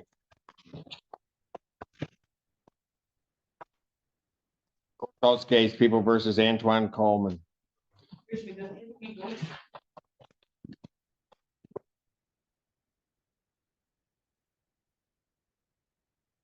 Good morning, Your Honor. Student Attorney Andra Sabri on behalf of Mr. Coleman, who is present in person today. State your name for the record, sir. Antoine Coleman. Your Honor, we are requesting an adjournment. Why you know what to do? Why just quit interfering until it's necessary? Just leave her alone. Thank you. I feel like you know something. How much time did you want, counsel? Don't look at her. Your Honor, we are waiting for him to complete his assessment for drug treatment court. So however much time the court sees fit. See, you did that all on your own. You didn't need, she wouldn't have told you that. She would have started picking numbers. Which court is he waiting on an assessment? 14B, Your Honor. All right, let's do it this way. Thank you, counsel, for informing me of that. That makes it easy for me. Unlike your supervising attorney, would you? June 5th, 2025, 9 a.m. Bond continue. Thank you. Thank you, Your Honor. You're welcome, sir.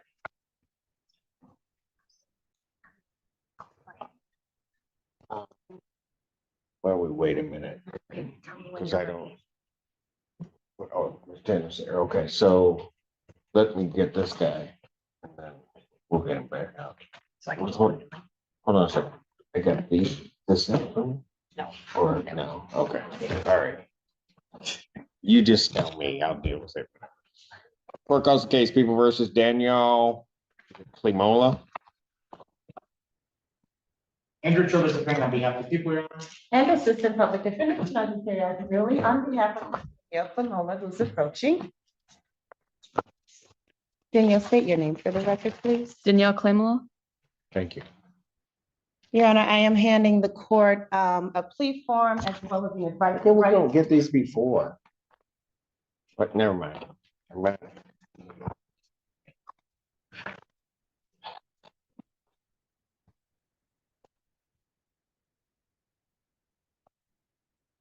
Court has before it a plea form that indicates that the defendant will be pleading guilty to the charge of use of cocaine. That's a misdemeanor, 1 year misdemeanor of use of cocaine. Upon her successful plea to that charge, count 1 would be dismissed. There is the further indication that the defendant is to enter the 15th District Court sobriety court. Your Honor, I don't know if this, so my understanding is the defendant is under sentence on a year in jail. And there may be an ask. That is correct. For modifying that sentence. Day? Whenever the court, I don't know how the court would like for us to address it, we I can wouldn't, come. but go ahead. We can submit a motion to that effect. You have to present a motion Absolutely. for that. And I guess I'll put on the record right now, we have no objection to that and would be fine with the defendant's entry to the 15th sobriety court program, which she's been screened. All right.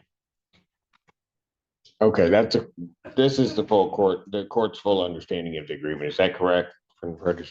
That is our understanding as well. Yes, Your Honor. May I have her sworn? Raise your right hand. You solemnly swear the testimony you about to give will be the truth, the whole truth, and nothing but the truth, so help you God. I do. State your name. Danielle Claymore. All right. Mary, it is this court's understanding that you are going to be pleading guilty to the charge of use of cocaine. That is a misdemeanor punishable by up to 1 year incarceration and $2,000 fine plus court costs. Do you understand that? I do.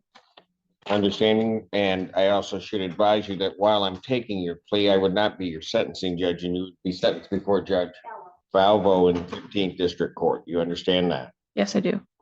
Still wish to plead guilty? I do. And to that charge, how do you plead? I plead guilty. Now, you understand that by pleading guilty, you'll not have a trial of any kind. Yes. You signed an advice of rights form, is that correct? Yes, I did. Any question regarding those rights? No. Please look at paragraph 5. Those are your rights which are part of a trial. You understand that by pleading guilty, you'll be giving up those rights as well as all the rights on the form. Yes. Yes, You understand you're giving up your right to appeal of right. I do. Are you on probation or parole? No. Has anybody promised you anything other than what's been stated here today on the record to get you to plead? No. Anybody threaten you or coerce you? No. Doing this voluntarily Yes. of your own free will Yes. and because you believe that you're indeed guilty? Yes. March 18, 2025, a location on South State Street, City of Ann Arbor, Washtenaw County, State of Michigan. Did you have cocaine in your possession? I did. Yes. Had you used it? Yes. Did you know what you were using was cocaine? I did. Counsel, have I complied with the court? Defense is satisfied as well, Judge. Court will accept the defendant's plea of guilty to count 2. Count 1 is dismissed. Thank you, Your Honor. Pre-sentence investigation and report is ordered at 15th District Court. Probation sentencing will be June 3rd at 10 a.m. with Judge Valvo. June 3rd, 2025, 10 a.m. Judge Valvo. This was also in the email from Ms. Johns from the 15th District Court about possibly setting this on Friday. I don't know if the court gets those sentencing dates for 15th on Fridays. I'm sure they could also modify it. Judge Valvo would also set it on a different day. I know the court only gets so many days. Yeah, I don't have that. I only have June 3rd. And it's That's, so we'll just set it that way. Yeah, okay, I'll just set it June. And Your Honor, it's actually at 9 a.m. Oh, it's at 9 a.m. before Judge Valvo. All right, okay. Thank you. Almost done. Thank you so much, Your Honor. Court does call the case People versus Elijah Kraft. Ally's in on behalf of the people, Your Honor. She's back. Good morning, Your Honor. They gave Student, you a bunch of cases, didn't they? yes, Did they? not a bunch, a fair amount. Not a bunch? Who gave them to you? Did she give them to you? I cannot confirm or deny, but I was assigned. I'm kidding. Did Acting really give you all these cases? Did she say when she gave them to you, I don't want to do anything today? No. Oh, she didn't say that? Okay, I was just checking. All right, go ahead, counsel. Student attorney Andra Sabri, on behalf of Mr. Elijah Kraft, who is present in person with me today, Your Honor, if you could please state your name for the record. Elijah Kraft. Thank you, sir. Your Honor, we respectfully request that these matters be set for a preliminary examination. All right. And on both of these matters, all your discovery is complete? To my knowledge. And would the people have their witnesses available the 27th? We'll do our best, Your Honor. Preliminary examination, May 27th, 2025, 9 a.m. That is before Judge Washington. Thank you, Your Honor. Right. Bond will continue. Thank you, sir.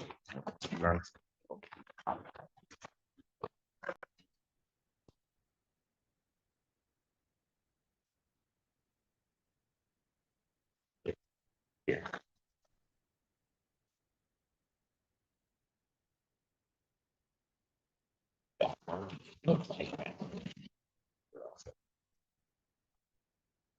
Get to it. Court calls the cases of the people versus Dale Miller, 3 cases. And Maggie, on behalf of Mr. Miller, who is approaching.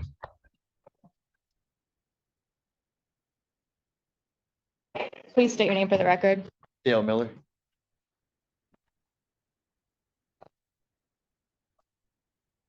Your Honor, we recently have received a competency report, and we stipulate to findings of Mr. Miller being incompetent but restorable.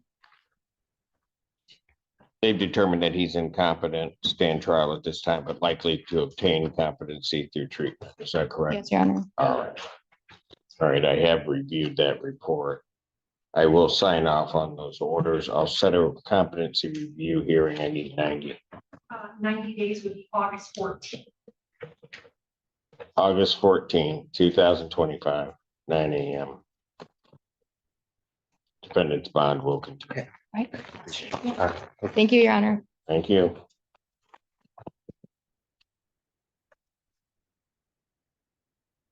Court does call the case of the people versus Martez Dalton. Anna Mackey, on behalf of Mr. Dalton, who is, I believe he's riding a bus right now to court, Your Honor. The last we've heard, he was in downtown Ann Arbor 20 minutes ago. It's a slow bus. He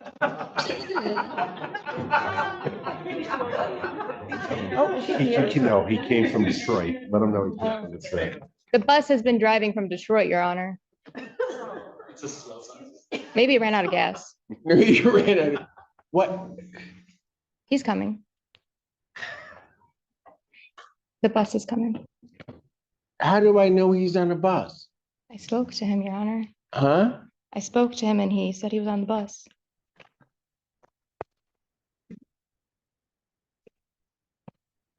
So what do you want me to do? Bench warn him? No, Your And Honor. we can go get him? If you could please pass this matter for a few. A few. Okay, so hold on. I went through this almost exact same thing with Canon. And yes, I know, they had pictures all along of him on his bus ride. It was just, it was So like it's a trees. common It was thing? video. It was just trees going by a window on a bus. I don't know if it was on a bus. But at least they had, gave me pictures. Not you, nothing. I'll provide photos, Your Honor, in a minute. It's clearly a common problem with buses. If Stephanie had the same issue with her. Okay, Mackie, when's the last time you got on a bus? For school, Your Honor. We ride a bus from the parking lot to class. It's like a mile walk. When's the last time you got on a bus for travel around the city or? New York. In New York. Subway, that's even better. Subway. A subway is different than a bus. Okay, I've never been on a bus, Your Honor. I didn't think so. Okay, thank you. I'll pass it. Thank you, Your Honor. This is your signature. I've never been on a bus. I know. Don't know why you're trying to fight it. Just say I've never been on a bus. She doesn't even know if it's a slow bus. Court does call the case, People versus Rahman Mohammed.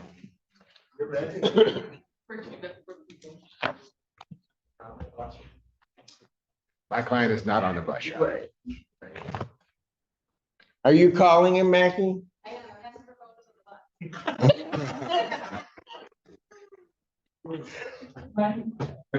Lauren Brown, Deputy Chief Public Defender, appearing with and on behalf of Mr. Rahman Mohammed.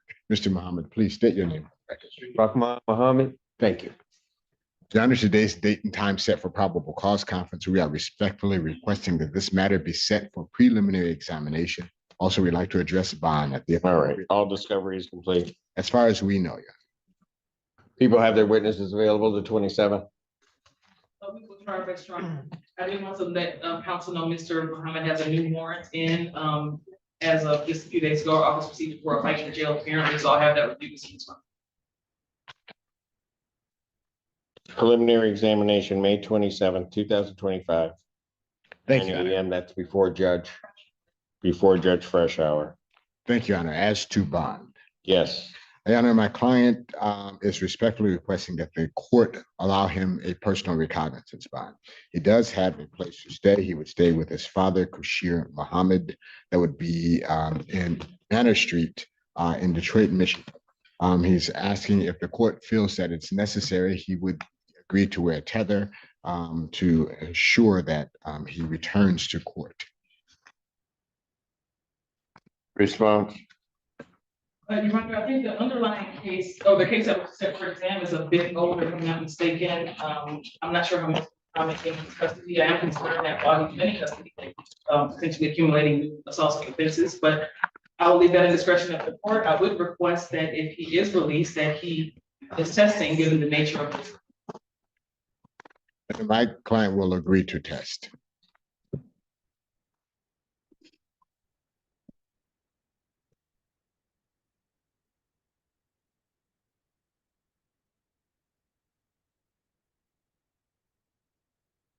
How did he come into custody? A traffic stop.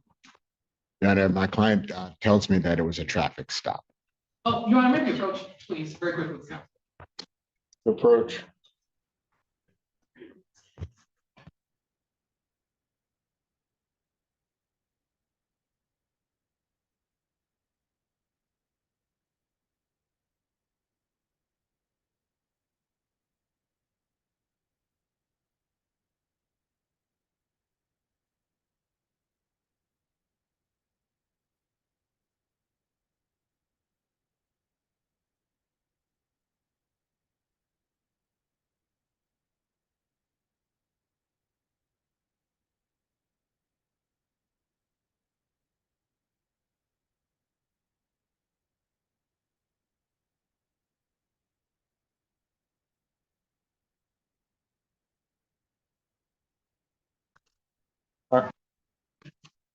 Record should reflect, we've had a bench conference in this case.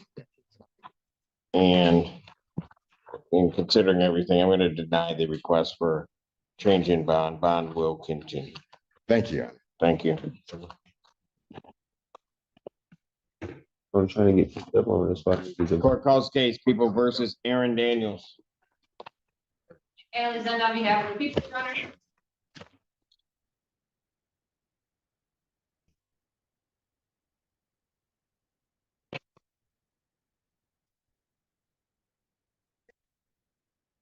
And I'm Mackie on behalf of Mr. Daniels, who is to my right. Please state your name for the record. Your Honor, at this time, we'd like to request that this matter for preliminary examination and all discovery is complete as far as we are aware. People have their witnesses available the 27th.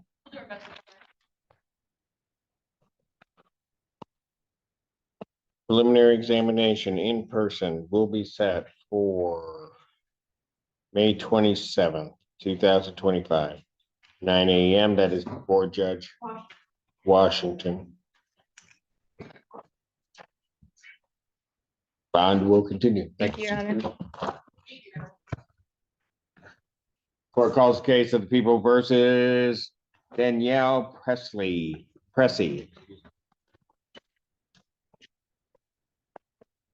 Andrew Childers appearing on behalf of the people. Michael Gaddy, Assistant Public Defender, on behalf of Ms. Pressey, who's approaching judge.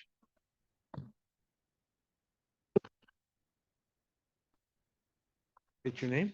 Danielle Pressey. Requesting an adjournment. Yes, Your Honor, there's a lot of discovery to go through. May 29, 2025, 9 a.m. Bond continue. If I could be heard on bond, Judge? You may. Thank you. Judge, I did have a chance to talk with Ms. Pressey. She is here before the court with a bond of, I think it's set at 150,000 cash. This is a situation where she has absolutely no criminal history the last 13 years or so. She does have an old OWI matter from 2012. That's all I could find on her CCH. She resides in the Metro Detroit area in Oxford or Lapeer. She owns a business, a brick and mortar business, a nail salon. She's not a flight risk in any way. She cares for her disabled mother. She is, like I said, gainfully employed. She owns a business, a nail salon that she is the proprietor of. She is. We'd ask the court to consider some kind of a reduction in bond, hopefully a personal bond, like if she would avail herself of any both a scram and a GPS tether if the court thought that that was beneficial to ensure both her presence and that she's not anywhere that she should not be. She has, as I said, work, family responsibilities, and have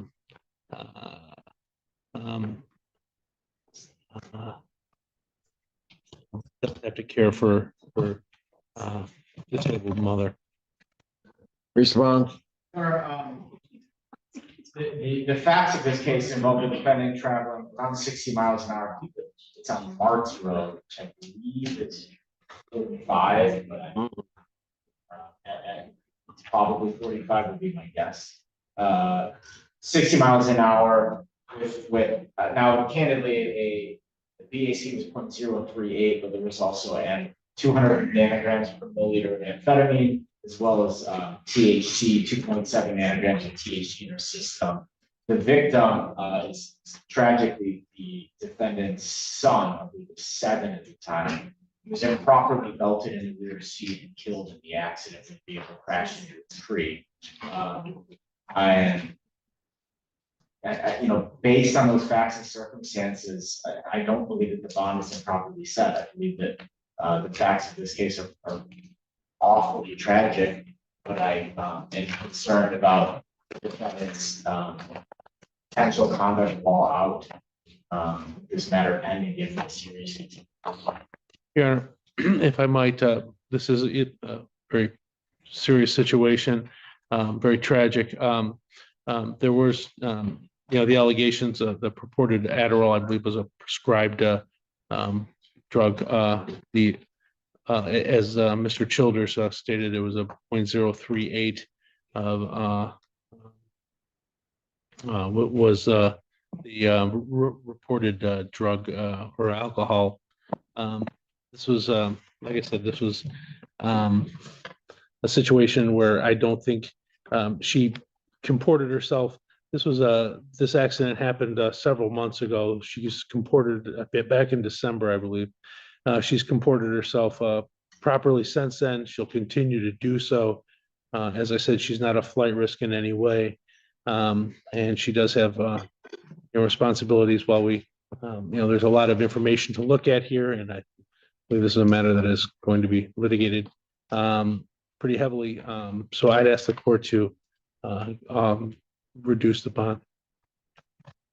Motion for bond reduction is denied. The court does consider the defendant a risk to public safety. And so her bond will continue.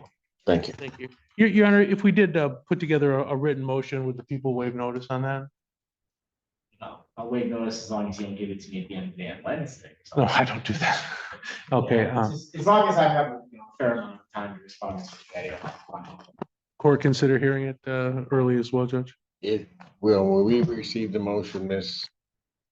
Wagner will be more than happy to give you a date to hear it. Thank you, Judge.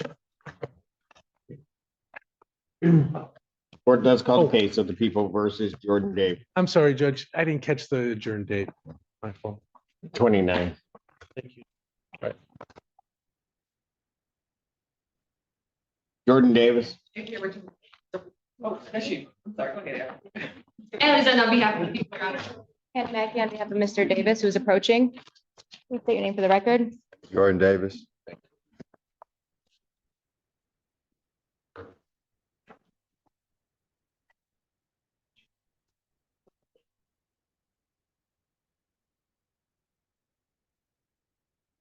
Okay. Your Honor, at this time, No, I'll wait. we'd like to set this matter for a preliminary examination.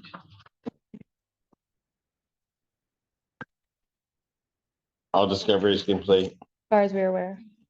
People have their witnesses available the 27th. Yes, Your Honor. Preliminary examination in person, May 27th, 2025, 9 a.m. That's before Judge Fresh Hour. Thank you, Your Honor. Thank you. Bond will continue. Thank you.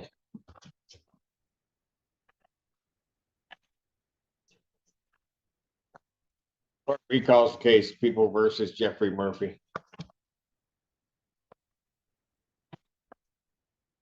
And has the prosecuting attorney about the people.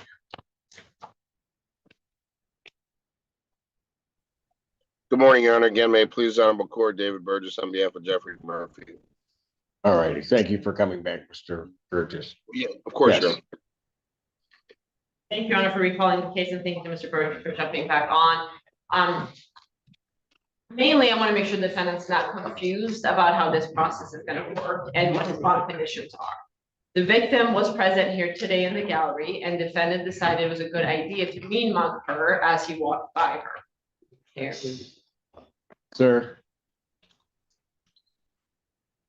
Now, I know that this defendant has a history of abusing women sexually and physically, and apparently somewhere along the way, he has learned and decided that intimidating a victim of his crime is a good idea. Like I said, I think he's confused, so if we can clear some of that confusion, I would appreciate it. All right. So you understand that? That Yes. you're not, and when the court is saying no contact, no intimidating or threatening behavior, that applies both here in this courtroom and all of your behavior. You understand that, sir? Yes. And so if the alleged victim is present in the courtroom, I don't want you staring at them any kind of way. I got you. I apologize. All right? All right. Thank you. Thank you, Thank Mr. Burke. Yes, of course, Your Honor.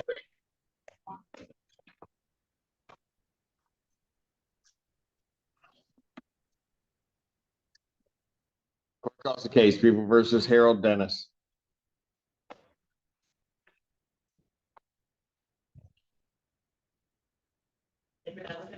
Assistant Public Defender Jay Bellinger on behalf of Mr. Dennis. Mr. Dennis, can you please state your name for the record? Harold L. Dennis. All right, I have before me a plea form that indicates that the defendant would be pleading guilty to an added count two of larceny less than $200 to 93 day offense. Upon his successful plea to that charge, count one would be dismissed.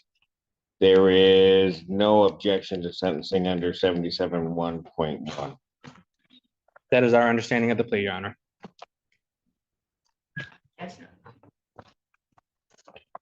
Have him sworn. Raise your right hand. Do you solemnly swear and affirm the testimony you're about to give be the truth, the whole truth, and nothing but the truth? You got it. I do. State your name. Harold L. Dennis. Sir, it is this court's understanding that you're going to be pleading guilty to the charge of larceny less than $200. That is a misdemeanor punishable by up to 93 days jail, $500 fine plus court costs. The fine could be increased to 3 times the value of the property, which is the subject matter of the theft. If that's greater than $500, that would become the maximum fine. You understand all of that? Yes. You understand also, sir, that while I'm taking your plea, I would not be your sentencing judge and you would be sentenced before Judge Washington in the 14B District Court. Okay. You understand that? Yes. Still wish to plead guilty? Yes. And to that charge, how do you plead? Guilty. Now, you understand that by pleading guilty, you will not have a trial of any kind. Yes. You signed an advice of rights form today, is that correct? Yes. Any question regarding any of those rights? No. Look at paragraph 5. Those are your rights which are part of a trial. You understand by pleading guilty, you'll be giving up those rights as well as all the rights of that form. Okay. You understand that? Yes. You understand you're giving up your right to appeal of right. Yes. Are you on probation or parole? No. Has anybody promised you anything other than what's been stated here today on the record to get you to plead? No. Anybody threaten you or coerce you? No. You're doing this voluntarily Yes. of your own free will Yes. because you believe that you are indeed guilty of this offense? Yes. On date of August 19, 2023, at the location of 1150 Nash Avenue, Ypsilanti Township, Washington County, State of Michigan. What'd you do regarding property belonging to Willie Rawls and Willie Rawls Jr. that makes you think that you're guilty? Well, actually, I didn't do anything that, Did you have an agreement with him? yes, And did you take his car as part of that agreement? yes, And as part of that agreement, you were to return that car within a specific amount of time? yes, And how long did you keep the car? too long, And how long is too long? a couple years. Okay. 2 years? Yes. Is that what you said? Yes. I'm just, And was the value of that property under $200? well, it doesn't matter. I understand for the purpose of the But- plea, Your Honor. So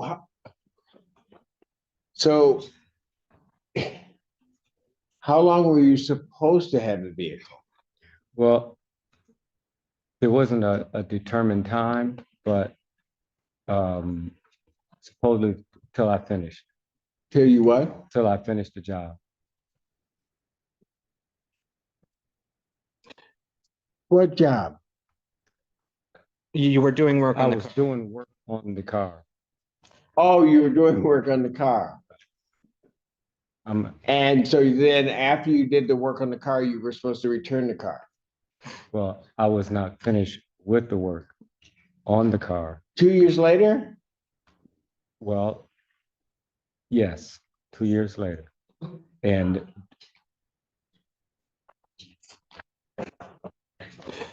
Did the owner of that vehicle have an expectation that you would turn that within a sufficient amount of time? yes, And did he contact the police as a result of you not returning the vehicle? yes, If I could briefly, were there multiple requests for the vehicle to be returned Thank you. that were not responded to? yes, And it's, so that we're really clear, the work that you were supposed to do would not take 2 years to complete, No. would it? no, In fact, it should have been completed well before that 2-year period, yes, correct? yes. You just didn't do the work. No, actually, I did do the work.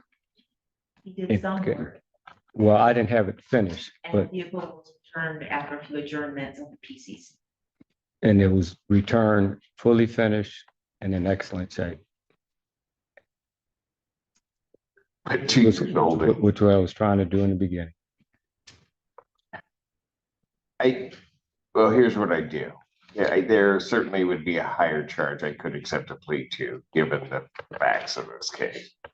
So with that understanding, counsel, have I complied with the court rule? Have I complied with the court rule? Would it be proper to accept this defendant's plea? Yes, Your Honor. Yes. Court will accept a defendant's plea of guilty to count 2. Count 1 is dismissed. Pre-sentence investigation and report is ordered at 14B District Court sentencing July 3rd at 10 a.m. with Judge Washington. July 3rd, 2025, 10 a.m. 10 a.m. 10 a.m. before Judge Washington. Okay. Bond will continue. You need to contact 14B probation as soon as possible. And that's your sentencing date. Okay, and time. And that's the location. Where am I? And You don't need to sign off on this one. That's just for you to keep for your record so that you know when to go to that court, okay? You can give me a call later. Oh, all right, take care of you.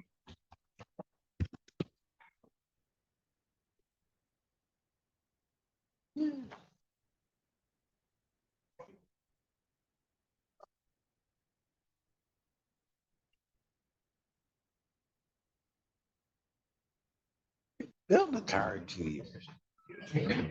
Just thinking. Court calls the case, People versus Barrage Scott. Bellinger, don't come up here with anything else like that. Andrew Childers, on behalf of People. We're ready in this matter, Your Honor. Lauren Brown, Deputy Chief Public Defender, appearing with and on behalf of Barrage Scott. Barrage, state your name, brother. Barrage Scott. All right. How you doing? How you doing, sir? I'm okay. You're doing very well, Your Honor. Your Honor, today is the date and time set for a competency review hearing. I do not believe that the report has been completed at this time. Does the court have? I do not have a report. So, Your Honor, we'd ask for an adjournment to see if that report can be. Let's do this. Has he been interviewed at all yet? Have they come talk to you, Mr. Scott? From the forensic center, I'm confused. Yeah. Yeah, I went to the forensic center. and Okay. did a evaluation or something. Yeah. They took me from the jail. Jail to And the, then, yeah, okay. So when did that happen? like maybe a week or two. Oh, just about a week. Yes, ago. sir. Okay, all right. So let's do this. Let's put you out. Still got to get a report, so.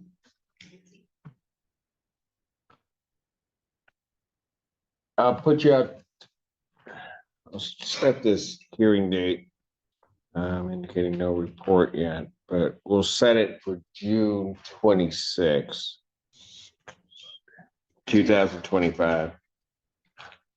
So they won't be able to do anything until then. Okay, that's fine. I understand. How you feel? Yeah, but I'll set. Which ones? They're both gonna be. Yeah. No, she already had it. She passed acting something.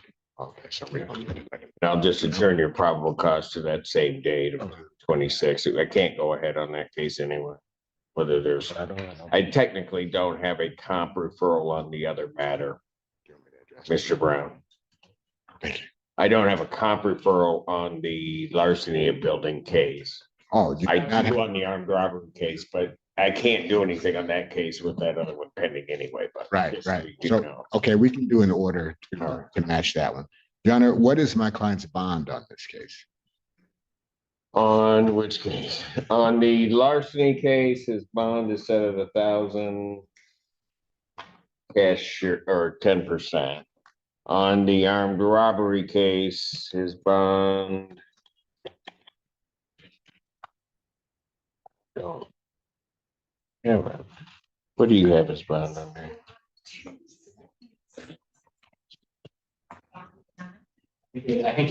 I think it's denied. You know, we would ask that the court do set a bond in this case. He does have very strong family support, as he has always had. Yes. They are pressing. We're asking that some bond be set for him. Well, I think his bond got revoked on he was on bond on another case when this happened. So I'm not sure if he'd be entitled to have a bond in any respect because I released him and 8 days later, this case happened. Okay. So I'm going to decline to change his bond at this time. Let's get the report back and see where he is. Report back. Let's see.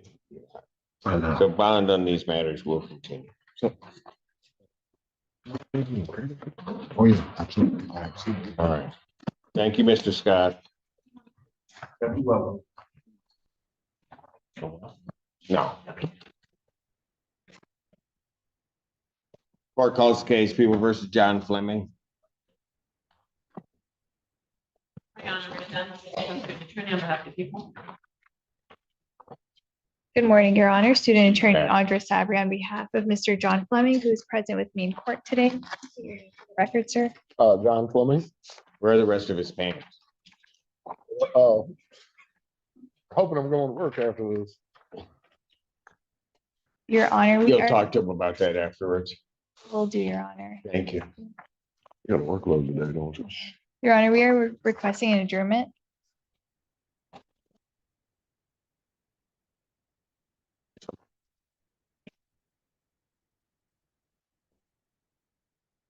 Your Honor, we need a protective order in this case. There's a forensic interview of the child victim that I watched. Okay. Is I have received the protective order, Your Honor. I was just going over it. I'll submit it to the court. Court. Yes. All right. So probable cause conference will adjourn to May 29, 2025, 9 a.m. Bond continued. Thank you, Your Honor. Thanks, sir. Thank you.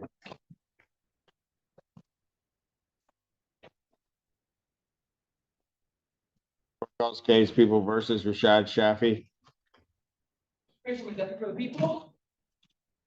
Morning, Your Honor. We're Yagi, Assistant Public Defender, with and on behalf of Mr. Shafi. And I do apologize, Your Honor, but maybe approach on this one. What would a day be without Yagi approaching? Come on.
All right. You're requesting that these matters be set for exam. That's correct, Your Honor. discovery is complete then on both cases. To our knowledge, Your Honor, yes. People have their witnesses available to 27. Preliminary examination in person, May 27th, 2025, 9 a.m. That is before Judge Washington.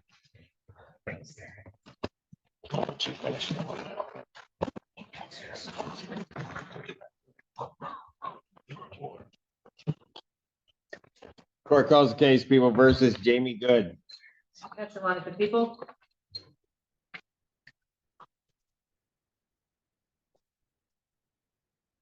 Good morning. Judge Simpson. Emma Daudush on behalf of Ms. Good. I was wondering if they were gonna let you have any case? I had more. Huh? Just kidding. I stipulated to adjourn a bunch of them. See, even like Akin Ruley could have given you some of hers, because she's not done anything. Go ahead. Can you say anything for the record, please? Jamie Good. Thank you.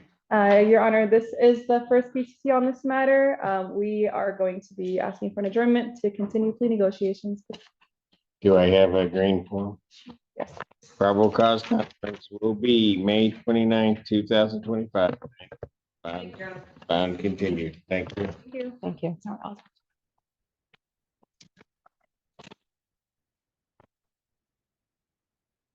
Let's call the case People versus D'Angelo Simmons.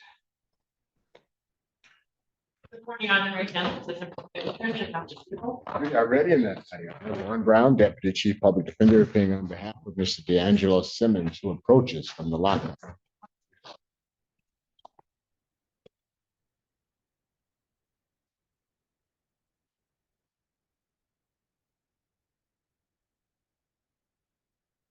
Under today's date and time set for a competency review hearing, does the court have an updated report? My most updated report is from April 8th. Dated April 8th, received by us April 14th. And have, okay. Double checking, but I believe yes, that's the last one. That's the last report. I don't know why this wasn't said earlier. Or moved up once we got that report. May I have my client state his name for the record? Yes. D'Angelo Simmons. All right. Well, they would do a review from April 8th. It'll be about July something. So I'll just indicate at this point, I don't have a report. I'll set it out basically at 90 days from the date of this report. So hopefully we'll have something. What's my closest date to July 8th? July 17th. All right. No, that's fine. That's a Thursday. Yes.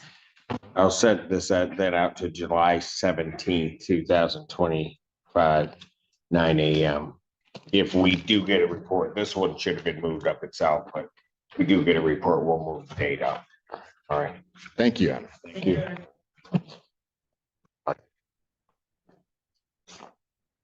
Court does call the case People versus Douglas Hill. Thank you, sir.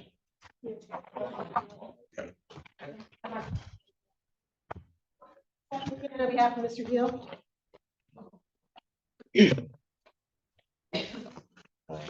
Got a problem. All right. We pass it. Pull them up. Right, yes. You're good. You gotta cover your butt. You don't want to see it. Okay. Thank you, Your Honor. I did provide the court with a clean sheet. We're simply asking for a brief adjournment in this case.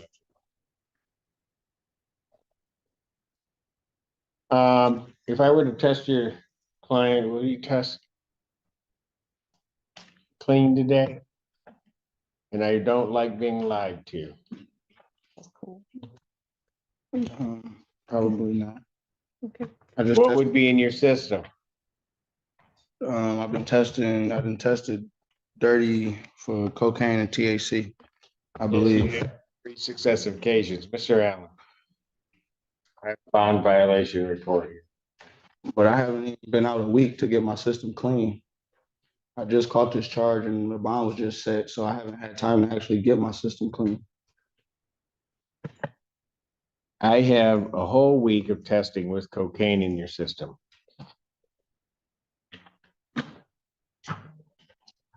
We also have a failure to appear for CCOP, is that correct? For CCOP, what's that? It's. That's true. correction stuff. No, oh, yes, they rescheduled my appointment for Monday at 9:30 with the brown guy for the outpatient program. Yeah. That, yes, because I thought I showed up at 2, it was at 1:30, and then I also dropped yesterday. Why is cocaine still in your system? It will not be today. Well, you just told me it was gonna come back. Because I haven't dropped clean yet, that's why I assumed that, I don't know how long it takes to leave. You're my system. still using. No, I'm not. No, because you want, okay, I'm gonna tell you what, if you're telling me you're not, I'm gonna take you back, I'll call over, get levels, and then we'll see exactly what's happening. So I got. You want me to do that? So I can drop today? No, I'm sorry, I you didn't. would go back there with my bailiff, I will call over and get levels. If you're telling me that your system is just cleaning out.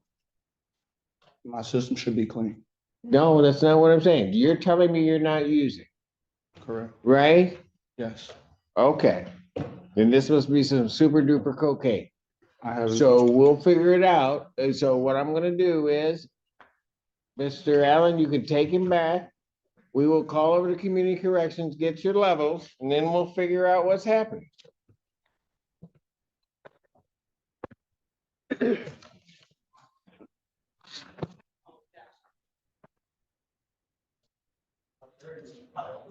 They probably don't have anybody right there then. They do? Okay. Court does call the case, People versus Romeo Serba. Oh, 2 in a row. Chairman Tadish, on behalf of Mr. Serba, who is approaching. Your name, sir? Romeo Serba. Thank you. Your Honor, we are going to be asking for an adjournment for mitigation, and we would like to address bond, please. Probable cause conference will be adjourned June. No, May 29th, 2025, 9 a.m.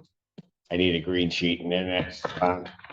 As to bond, Your Honor, I wanted to address, I wanted to ask for him to be released on tether. Your Honor, Mr. Serbo is 20 years old. He has 2 children that he takes sole custody of. He has to take care of them right now. They're in the care of his father and his foster grandfather and foster grandmother, who aren't able to actually keep taking care of his children.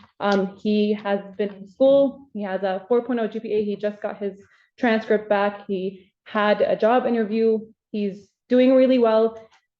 The reason he was missing them is just because he had so many things going on. They were early in the morning. He has these 2 kids. I can assure you that if you put him on a tether, Your Honor, that you will be seeing obviously no missed tests, but no positives or anything like that. He is not drinking. He doesn't drink. He reacts very poorly to it. So we are going to be asking for that.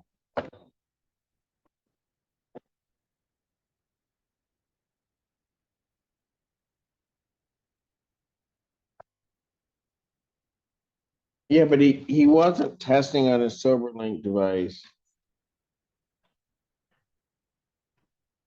I mean, he just wasn't testing like he should.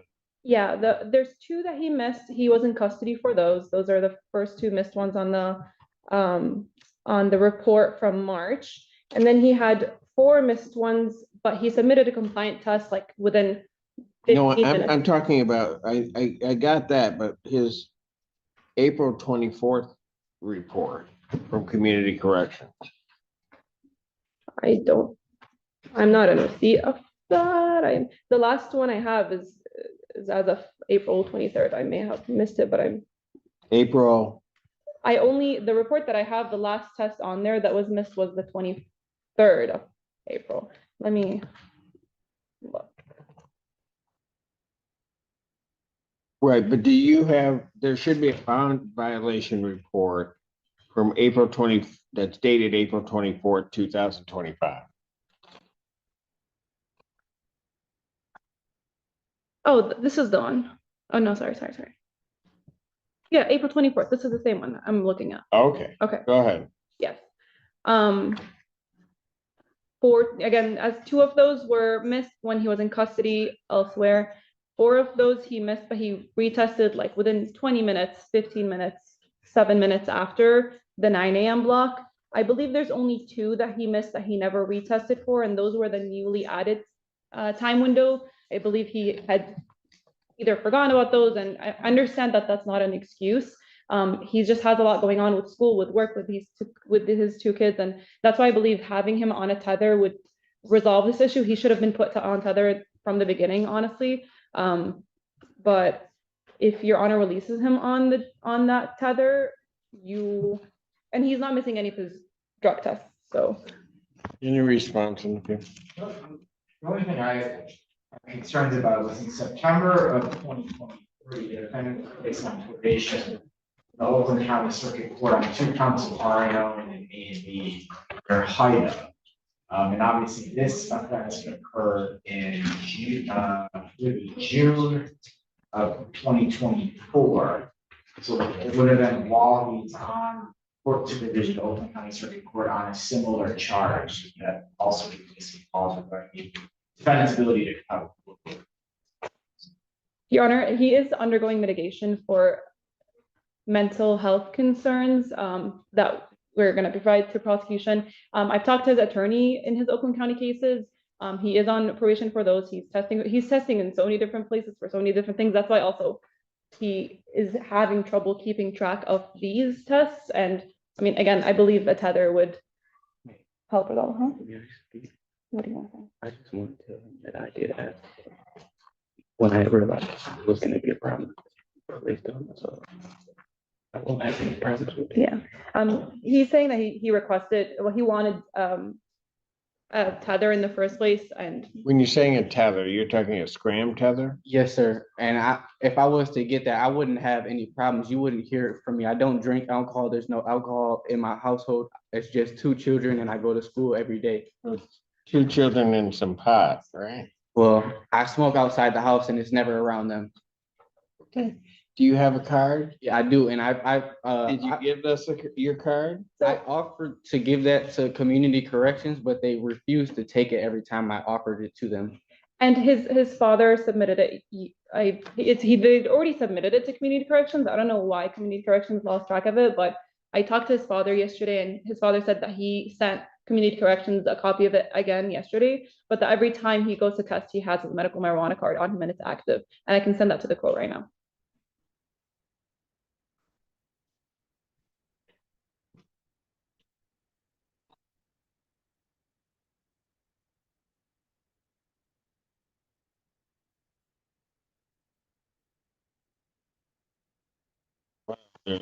I will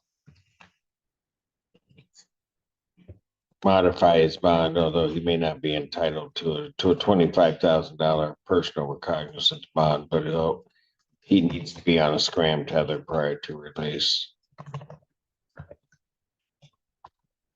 Thank you, Your Honor.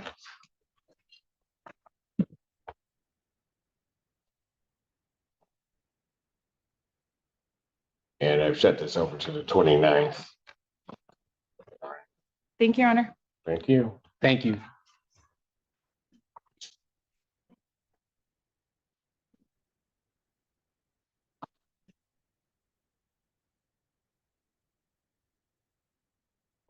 Case People versus Sherry Hughes. Thank you, Rachel McDuffie for the people. Morning, Your Honor, Mike Gandy, Assistant Public Defender on behalf of Ms. Hughes, who's not here. Judge, I did submit a green form. I did receive a call from Ms. Hughes' mom yesterday stating that she was at St. Joe's psych ER. I got a call around 8:30 saying that they're waiting to be discharged. And I don't think she's in a position to actually be still going to court today. I'd ask the court to excuse her presence and adjourn this matter. Well, I'll need some documentation, but Mr. Getty, but I'll adjourn this over to the 22nd, 1 week out. Thank you, Judge. I will. 2025, 9 a.m. Thank you. I will provide the discharge paperwork when I get it. Thank you. Court calls the case of the People versus Is it it's LaDonta Skinner. I don't know why they have it this way. We're ready in this matter, Your Honor. Lauren Brown, Deputy Chief Public Defender, appearing with and on behalf of Mr. Skinner, who approaches the podium. Skinner, please state your name for the record. LaDonta Skinner. Thank you. Your Honor, today is the date and time set for the probable cause conference. We are respectfully requesting this matter be set for preliminary examination. Both matters. Yes, please. Discovery is complete. Yes, to the best of our knowledge, discovery is complete. People have their witnesses available the 27th. Preliminary examination, May 27th, 2025, 9 a.m. That will be before judge. 27.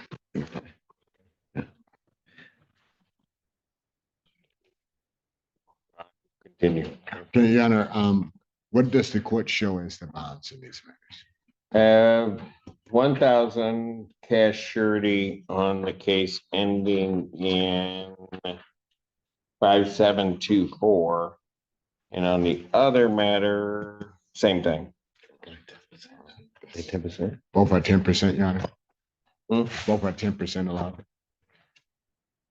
It is cash surety 10%. Okay, all right. Thank you very much, Your Honor. There you go. Somewhere. I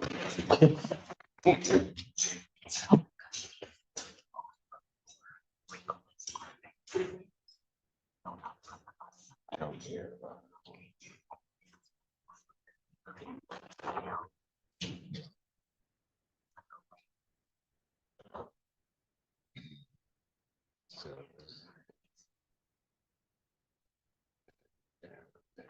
his last one went way back up.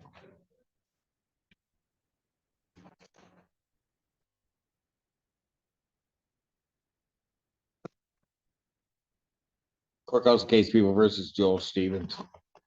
And for other people, With that, on behalf of Mr. Joel Stevens, who is approaching.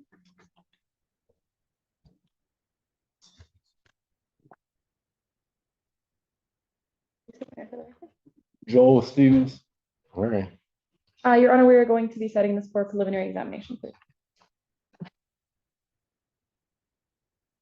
Discovery is complete.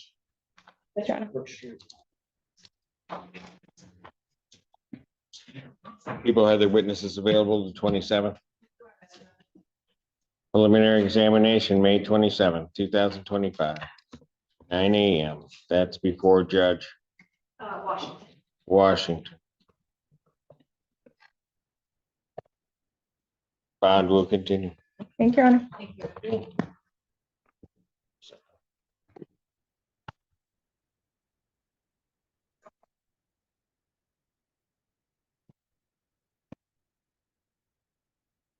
Court does call the case people versus Davian Thomas. We're ready in that matter, Your Honor. Andrew Childers appearing on behalf of people.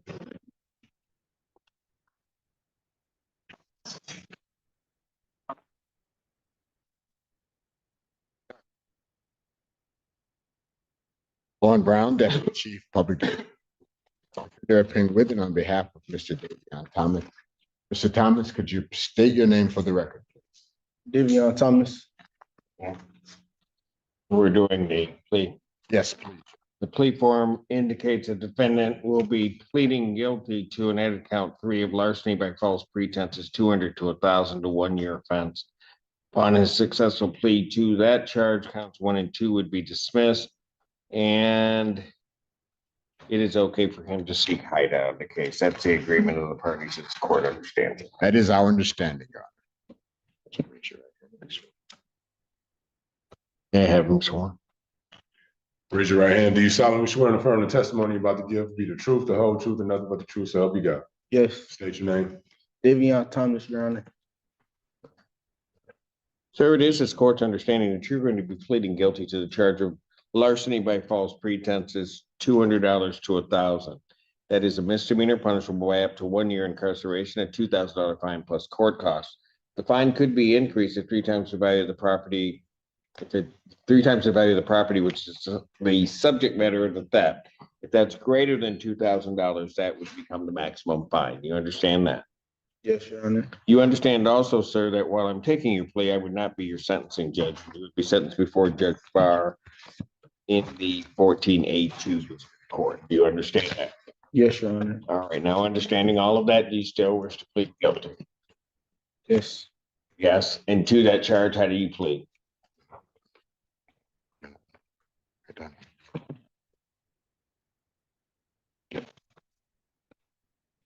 Guilty, Your Honor. You understand that by pleading, you will not have a trial? Yes, Your Honor. Did you sign an advice rights form?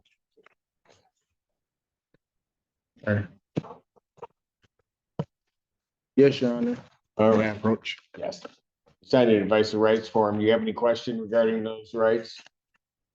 No, Your Honor. You'll see a copy on the podium. Please look at paragraph 5. Those are your rights which are part of a trial. You understand that by pleading guilty, you'll be giving up those rights as well as all the rights on that form. Yes, Your Honor. You understand you're giving up your right to appeal of right. Yes, Your Honor. Are you on probation or parole? No, Your Honor. Has anybody promised you anything other than what's been stated here today on the record to get you to plea? No, Your Honor. Anybody threaten you or coerce you?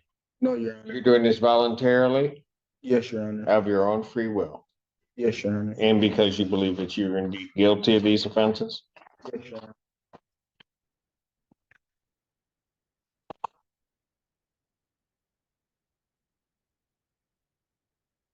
On between the dates of January 22nd, 2024, and January 31st, 2024, at the location of Eastern Eateries on the EMU campus, Eastern Michigan, Washtenaw County, state of Michigan, what do you do that makes you think that you? Yes, what did you do? No, we're talking. I used cars without permission, Your Honor. So, what kinds of cars? I had used someone card without their permission. To So, get food? to order a DoorDash, which was $40, and I was wrong, Your Honor. All right, so you did that. And the value, and in using these cards, the value of the property that you received, was that in excess of $200? No, Your Honor. It was. Your Honor, I'd be asking the court to take the plea. To the higher charge for the. All right, and the court can do that. And you didn't have anybody's permission to be using these cards? Correct, Your Honor. All right. All right. Counsel, have I complied with the court rule? Defense is satisfied, Your Honor. Court will accept the defendant's plea of guilty to count 3. Counts 1 and 2 are dismissed. Pre-sentence investigation and report is ordered at 14A2 probation. Sentencing in this matter will be May 28th, Judge Barr at 10 a.m. May 28, 2025. What time? Time? 10 a.m. 10 a.m. before Judge Barr. Your Honor, may I address the issue of Go ahead. Everybody else. Your Honor, my client has, originally he was not incarcerated. The court put him on, I believe he missed the court date. I think he had taken a trip, a family trip. He had taken a family trip. He was able to do that, but he wasn't able to make it into the next court date. I believe that's how the case went. Yes. So as a result, the court put him in. We're asking that now that he's pled to the misdemeanor, this is a property offense. My client is scheduled to start his classes on May 19th. We'd ask that his bond be reinstated. He'd be allowed to be released from incarceration at this time. So is he going to be at EMU? Macomb Community College. Okay, so how do I know that he's going to get back here? Oh, he'll make it back. He'll make it back. He has not enjoyed his time in the Washtenaw County Jail. Okay, so how did he come into custody? I turned myself in, Your Honor. You turned yourself in where? Here? Yeah. So he knows how to make it back here, Your Honor. Any response from the people? No. I would agree. I believe the defendant appeared in front of you back on May 1st and he was remanded. Got it. That's what okay. So you know the importance of showing up now? Yes, Your Honor. You ever been in jail before? No, Your Honor.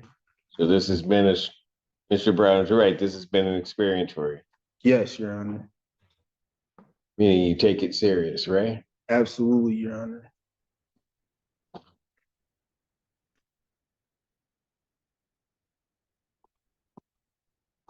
I'll reduce the defendant's bond. I'll set it at $25,000 personal recognizance bond. Thank you.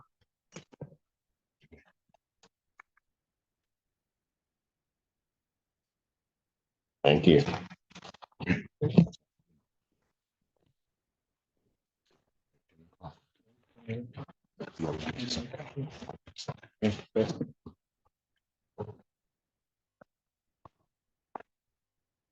They get him back. Court does call the case of the people versus Brendan Williams.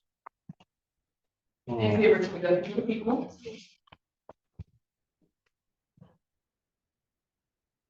We're ready in this matter, Your Honor. One Brown. Deputy Chief Public Defender appearing with and on behalf of Mr. Williams. Your name, sir? Brendan Williams. What are we doing? Your Honor, we are respectfully requesting we're going to set this matter for preliminary examination. Discovery complaint. Yes, and well, there's a complication. There's a new case that's arisen. We'd like to be able to resolve these matters, but we have to know what's happening on the new case because that's going to be part of this. So it is complete for this case. We may even resolve this case short of preliminary examination, but we will need to have that other case. The other case, does it affect this case? Your Honor, if I can clarify, I thought we were adjourning for that purpose, but Mr. Williams has a high BAC case set for arraignment. It is out of this court. And the arraignment date that was set for his summons is June 18th. So our request was going to be that the court, I don't understand the not for today, but if that file could be pulled so that he could have been arraigned on his next adjourned PCC date, but we don't have one. Now we're setting it for exam. I had discussed with Mr. Brown that we might be able to figure out something between those two. So if we're setting it for exam, we don't need to worry about the other case. We wouldn't have time to do that. People have their witnesses available the 27th. What's wrong? Preliminary examination in person, May 27th, 2025. 9 a.m. before Judge Fresh Hour. Bond will continue. Thank you. And may we address the issue of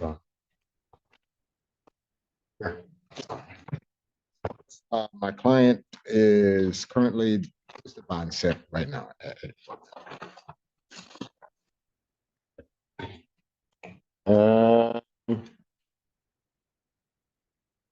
I have it at 10,000 cash surety.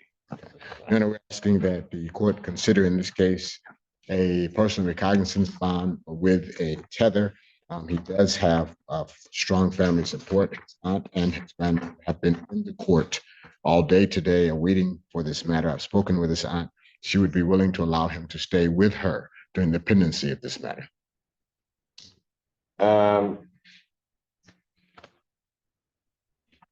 The case, the new high BAC, what was the offense date of that? Right, the IBAC offense date is, I have it right here, that was April 3rd of 2025.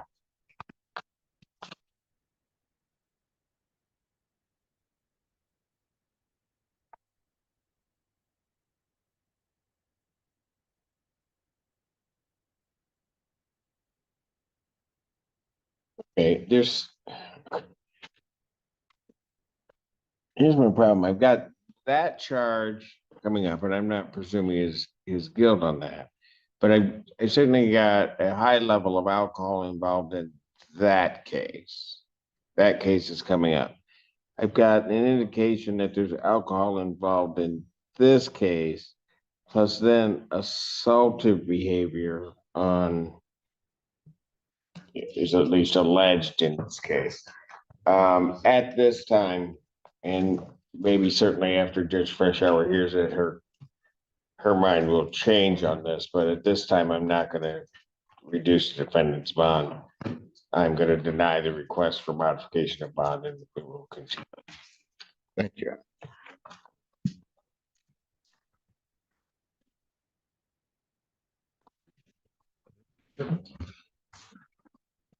Bring out Hill.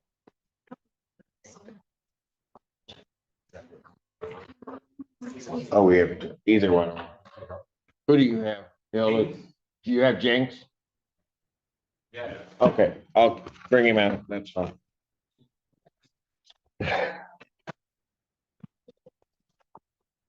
Court recalls the case People versus Scott Jenks. And then on behalf of the people, Your Honor. And Stephanie Can on behalf of Mr. Jinks, who is appearing to my right. Mr. Jinks, please state your name for the record. Scott B. Jenks. Giving me his equipment. Help me. Did you get it? Okay.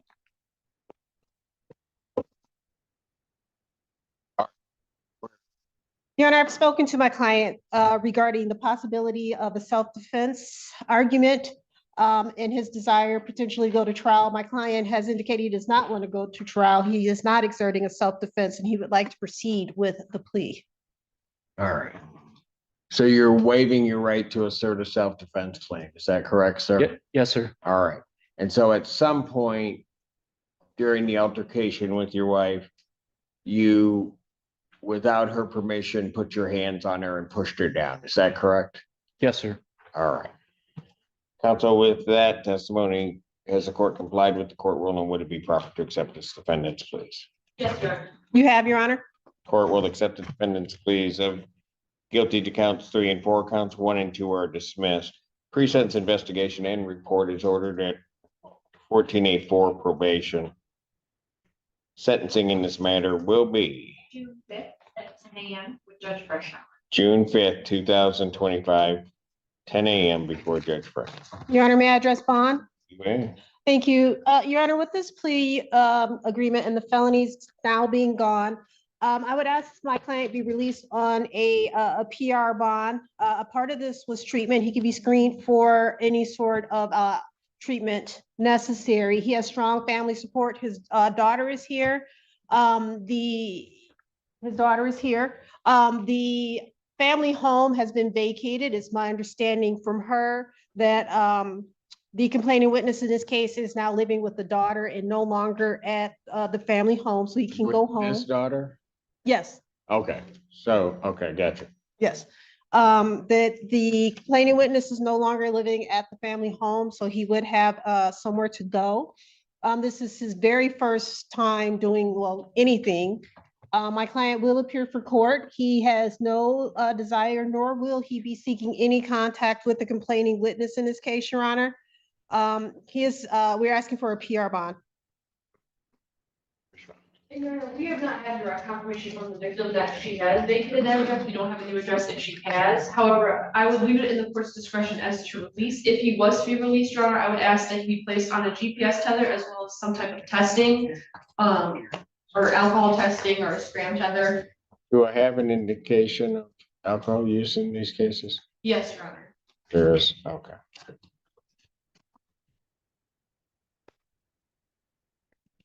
Well, I won't put him on a GPS because we can track him from the scram tether, quite frankly, but what I'll do is I'll modify his bond. I'll give him $25,000 personal recognizance bond, so I'll release him, but he has to be placed on a scram tether prior to his release. Thank you, Your Honor. Thank you. Am I done? Yes, Your Honor. Good. All right, thank you, sir.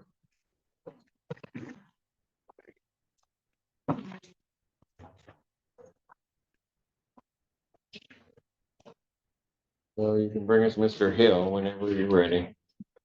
This guy. Mr. Talkies. Thank you so much.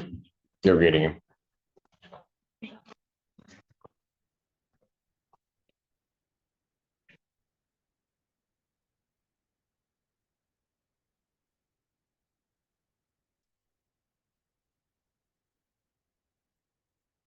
In person, May 27th, 2025, 9 a.m. That is before Judge Washington.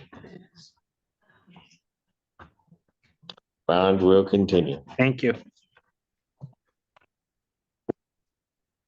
Court calls the case of the People versus John Terry.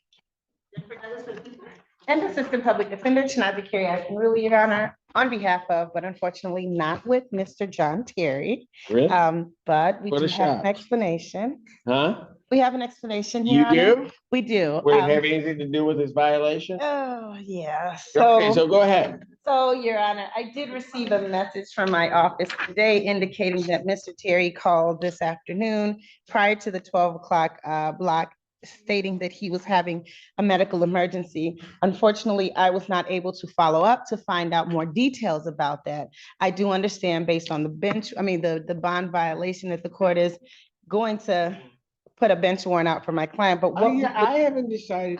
I'm Just assuming. haven't, you're assuming that. That's correct. Well, I would ask, Your Honor, for an adjournment in this matter. Yeah. No, but go ahead. So what we were asking, I have been able to speak with Ms. Douglas about this. So what we're asking is that although the court will most likely put the bench warrant, we're just asking that it be delayed to give us an opportunity to get that information to confirm his medical emergency. And I know it is problematic because he's got the bond violation. I don't need a response. Nice of you to ask me, second, really, but bench warrant will issue for defendant's failure to appear bond, $25,000 cash surety. That warrant will issue immediately. Thank you, Judge. You're welcome. Yeah. And I know you didn't mean that. Thank you. Court calls the case, People versus Delco Thomas. Oh, boy. Anna Mackey on behalf of Mr. Delco. As in on behalf of the people, Your Honor. Is it Thomas Delco? I think it's backwards. Your name, sir? Yeah, I'm here. Oh. Delco Thomas. Okay. Ordered at 1483 probation. Sentencing in this matter will be June 16th at 9 a.m. for Judge Freshour. June 16, 2025, 9 a.m. before Judge Freshour. Bond with its conditions will continue. Thank you. Thank you very much, Your Honor. Court calls the case, People versus Larzell, Washington.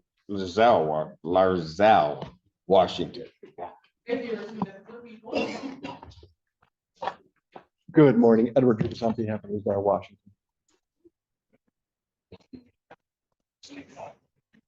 How you doing, Your Honor? I'm doing great. What's your name? Larzell in Washington. Thank you. Thank you, sir. Your Honor, we had referred this over to the recovery court. I spoke with them and they indicated that they've in receipt of all the information to do an intake. However, they have not done that interview. That interview could be completed within the week. Like if we could have a 1-week adjournment. Probable cause conference, May 22nd, 2025, 9 a.m. Bond continue.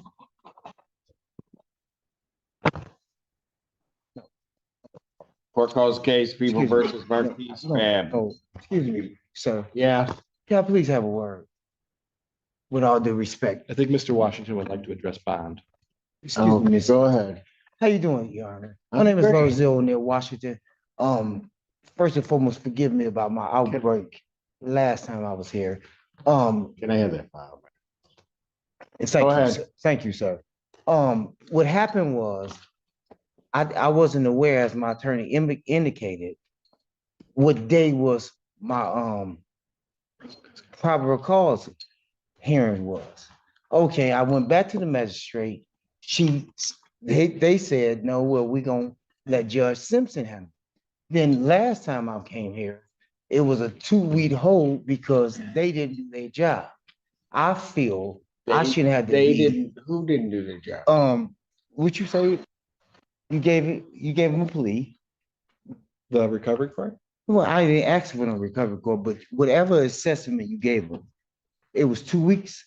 And the honorable judge said, okay, well, I'm not gonna change his bond. Now, you still didn't indicate I was looking for a bond. And I wasn't even aware of a drug court. So with all due respect, I do appreciate you, but I did unfortunately miss my court date. Right. I was, And then how'd you come into custody? oh, I came into custody? What, trying to, being a good Samaritan.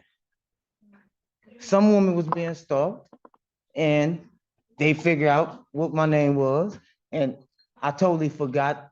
I really didn't know what court date it was. And I was disciplined for the first, and in discipline, well, not necessarily discipline.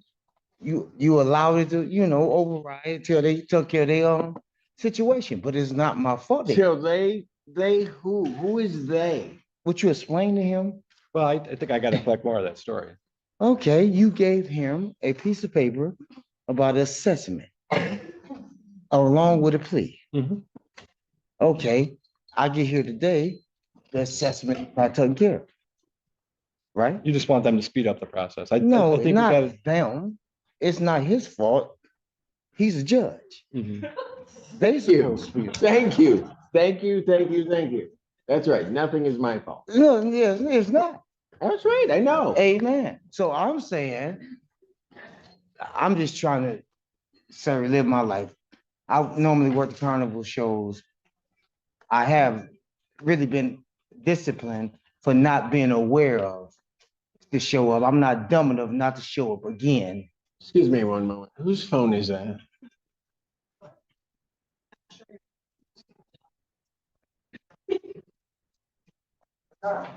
It's somebody down there's phone. Is hers? Tana's phone? Really? Go ahead, sir.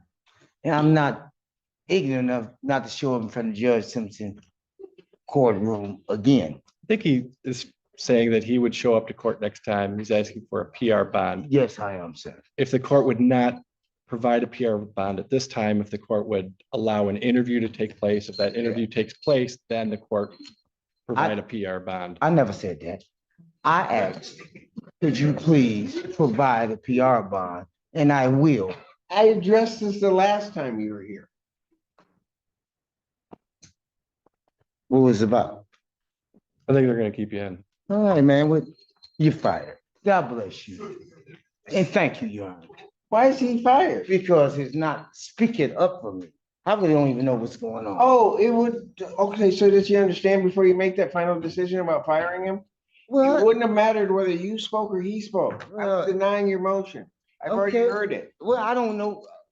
Why are you denying the motion? And what's so funny? Because wow, because you appeared here, didn't show up, didn't turn yourself in, got picked up, got brought here.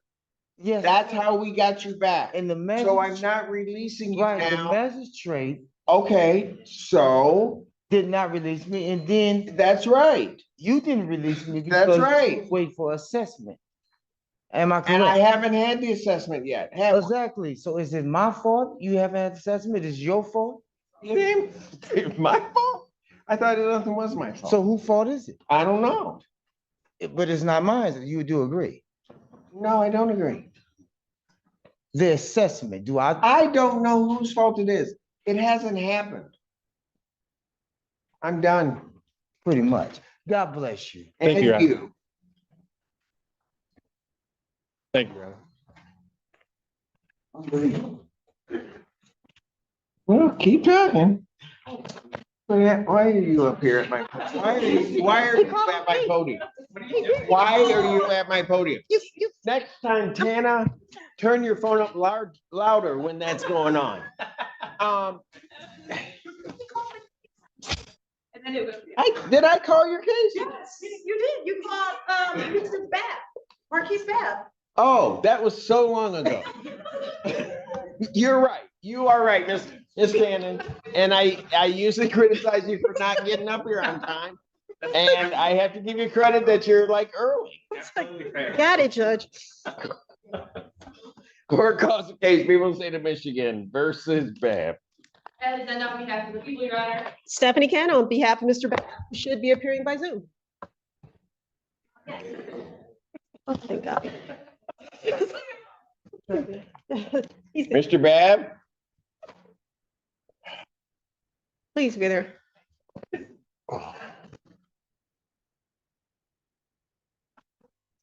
So what had happened? Preliminary examination in person, May 27th, 2025, 9 a.m. That's before Judge Fresh Hour. Thank you so much, Your Honor. Thank you. Bond will continue. Court calls the case of the people versus Marvin Sullivan. Andrew Childress appearing on behalf of the James Fifelsky appearing on behalf of Mr. Sullivan, who is approaching.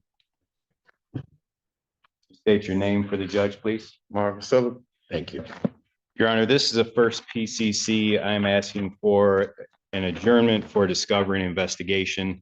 So I can review discovery with my client, and if I could possibly address bond, I would appreciate it. Probable cause conference, May 29th, 2025, 9 a.m. I need a screen sheet. Your Honor, I know you hate it when I do this, but I actually have a trial in Wayne County that day. Could we do the 3 weeks out?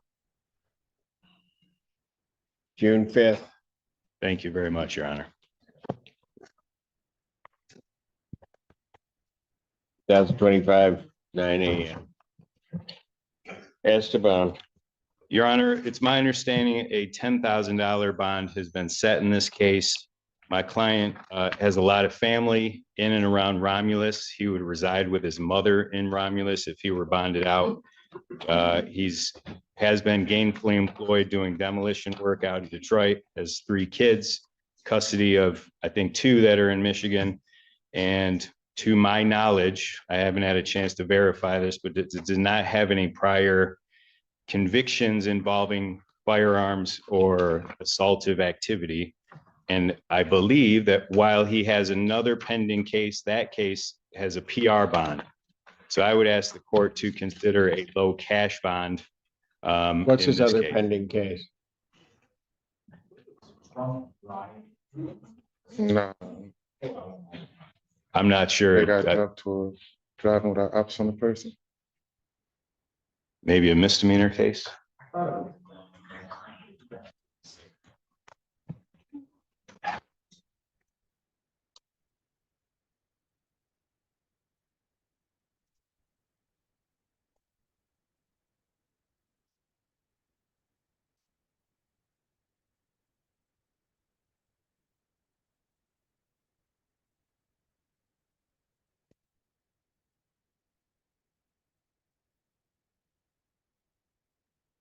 So he's got another weapon charge. Apparently so. I don't know anything about it, but it has a PR bond, so.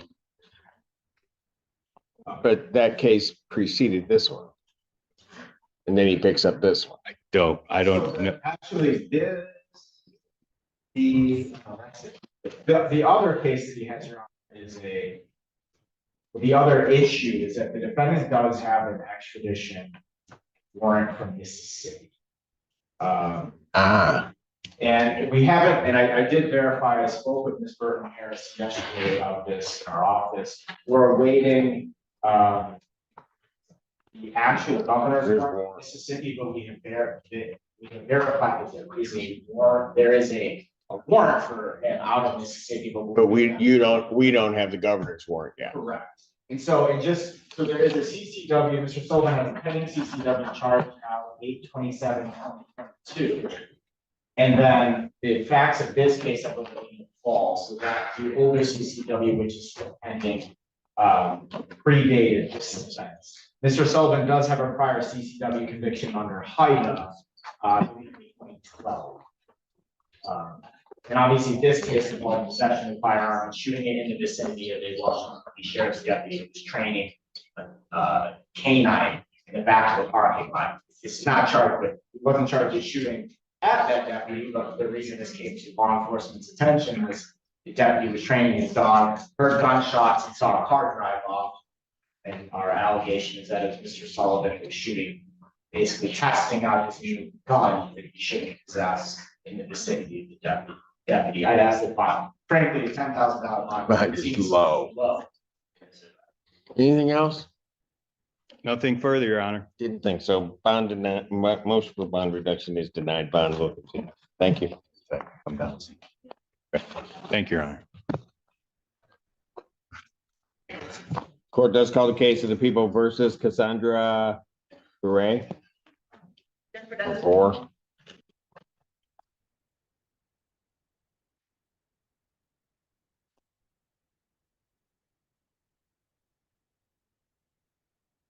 Sorry to wake you.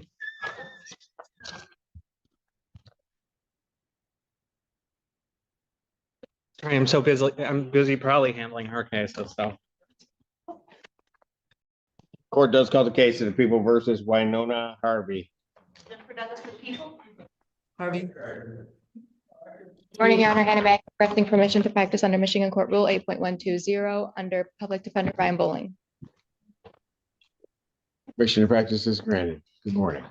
Thank you, Your Honor. All right. Ms. Harvey, can you state your name? No,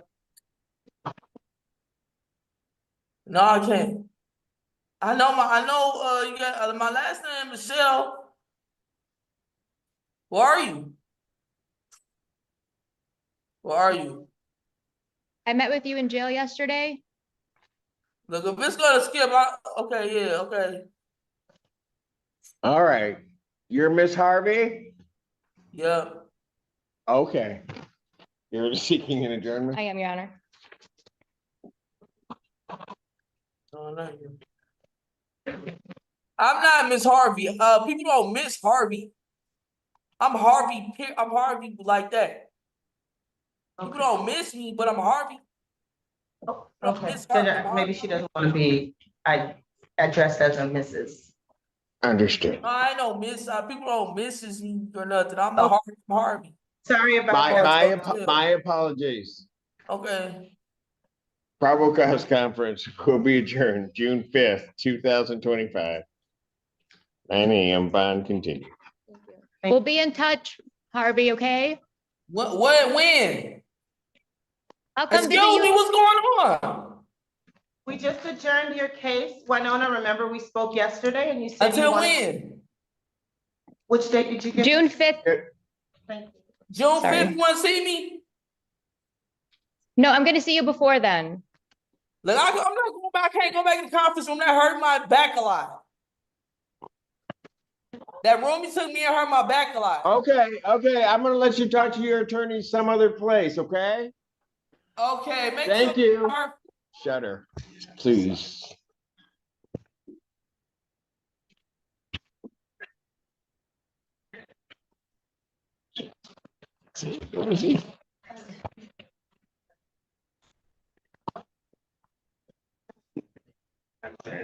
Clerk calls the case, people versus John Fulton. We're ready. Deputy Chief Public Defender thing on behalf of Mr. Fulton. He's in the lockup, should be on his way out.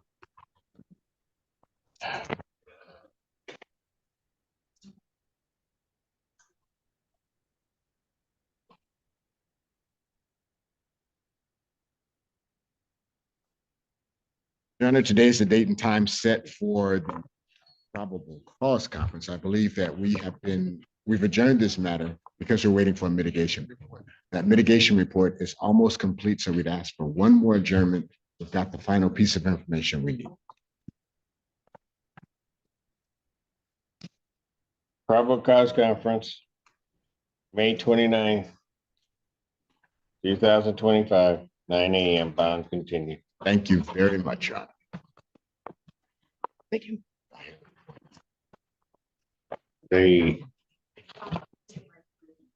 Gotcha. Court calls case, people versus Demond Bransford.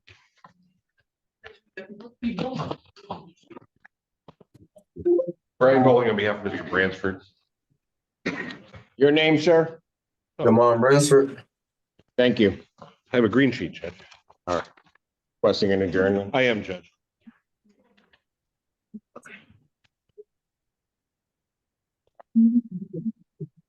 Will be adjourned to May 29th, 2025, 9 a.m. Bond continued. Your Honor, may I address one issue of bond? Would the court allow an order for him to be released to treatment if it becomes available? If I get that order, I will sign off. I will submit it. Thank you, Judge. Thank you. Court calls the case, People versus Alan Franklin. And is that not we got, Your Honor? Good. There he is. Morning, Your Honor. May it please the Honorable Court, David Burgess, on behalf of Alan Franklin. Your name, sir? Alan Franklin Jr. Thank you. All right, what are we doing? Your Honor, I was going to ask for an adjournment. I was just received this case Tuesday. I do not have discovery yet. I know I can't fill out a green sheet from Zoom, but I apologize, but just 2 weeks, Judge. Turn this out May 29th, 2025, 9 a.m. or if your invite indicates, bond will continue. All right, Thank you, Your sir. Honor. I'm sorry, I still will wear this tether or the Pardon? GPS. I still wear the GPS. You still have to have the GPS on. Okay, that's all I need to know. Thank you. Okay, thank you. Court calls the case of the People versus Rick Artuso.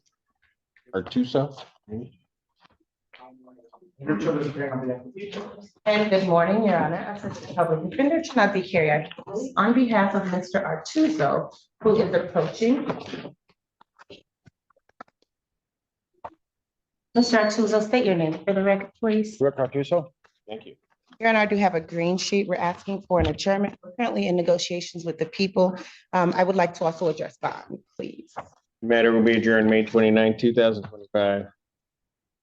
9 a.m. Yes. Your Honor, in regards to bond, we're asking Mr. Artuso, well, Mr. Burgess is on one of his matters. I apologize. Okay. Good morning, Your Honor. May it please the Honorable Court, David Burgess, on behalf of Rick Artuso, as the other matter. All right. So, Your Honor, in my matter, Mr. Artuso has a $1,000 10% bond that was set.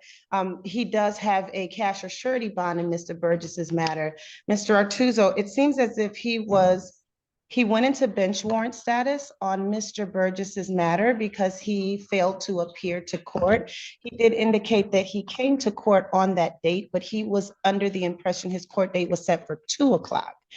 When he did come, he stated he was here until the building closed and he left. Unfortunately, at that time, our office was not on his case, so he didn't call us. I'm unaware of his communications or if he was able to communicate with Mr. Burgess. So there was no opportunity to have a bench warrant recall. So how do you come back into custody? You said you were just in the car that was pulled over. Yes, I got pulled over. But So he was arrested on the bench warrant, Your Honor. There are no new charges. So why didn't he come back to court? I did ask him that as well. Okay, and what was the answer? He did not have an explanation, Your Honor. Okay. It was Go ahead, I'm listening. He did not have an explanation as to why he did not come back to the court, why he did not, contact the court to let them know that he tried to come. I did explain to him in the future, if he's got any issues with his court dates, that the clerk's office is right there at the front, that all he needs to do is speak with them and they'll advise him properly. The issue that we're having is, in our case, the resolution that we're seeking to reach would require that he pay some restitution up front. Unfortunately, with him being in custody, Judge, he will not be able to do that. He is hopeful that the court would consider giving him a PR bond. I understand if a GPS tether is necessary to ensure his return to court. He has very minimal criminal history, to my understanding as well, but I'd like to see if he could get out so he could raise some money and pay off this restitution so we could get a resolution. Response from the people. I would leave it up to your discussion. If he doesn't appear, doesn't come back, it's got to be picked up. It's going to sit until we can get it resolved. Motion for bond reduction denied. Bond will continue. Understood, Your Honor. What do you need to say? I was gonna ask you, Your Honor, worst comes worst, I know I could, it's Thursday, I'm scheduled to be married on Sunday, I could come in Monday and I could pay restitution, whatever it takes to pay. Scheduled to be what? Married this Sunday. That is true, Your Honor. He did inform us of that. I don't know if his fiance and his mother are here, but prior to his being picked up, I think he was scheduled to be getting married this Sunday. I'm not gonna use that as a basis to. I mean, the problem is that you should have come back down to the court. If you waited here all day, you should have come to the court at some point, but we had to pick you up, bring you in. I'm not doing that again. Thank you. Thank you, Your Honor. Why? Why, I guess. You just. Sometimes I. Yeah, stuff. All right, never mind.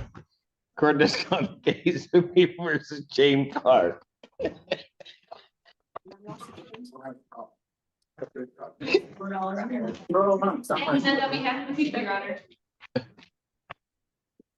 Good morning, Your Honor. Andra Sabri requesting permission to practice pursuant to Michigan.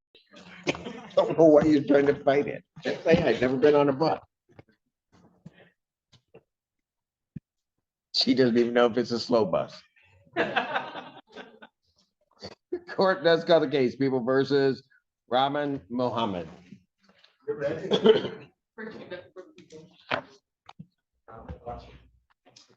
My client is not on the bus. Are you calling him, Mackie?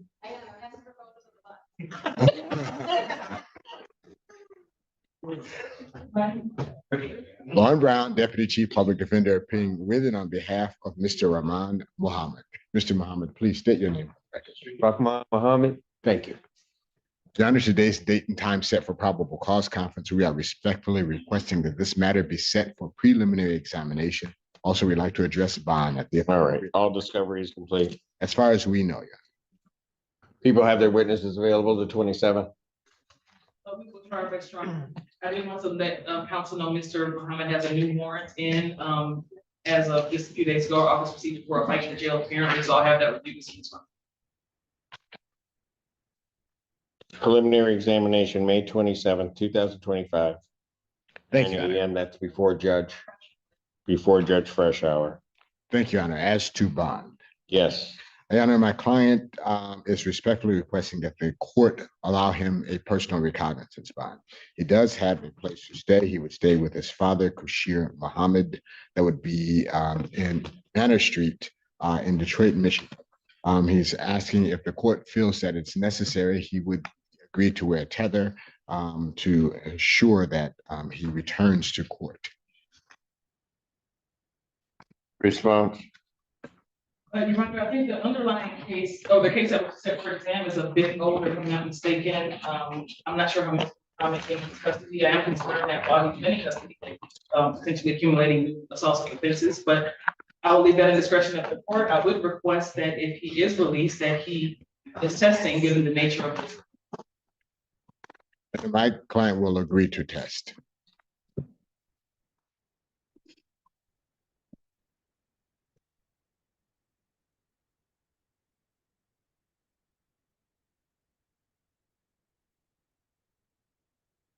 How did he come into custody? How'd you get picked up? A traffic stop. Your Honor, my client tells me that it was a traffic stop. Oh, Your Honor, maybe approach, please, very quickly. Approach.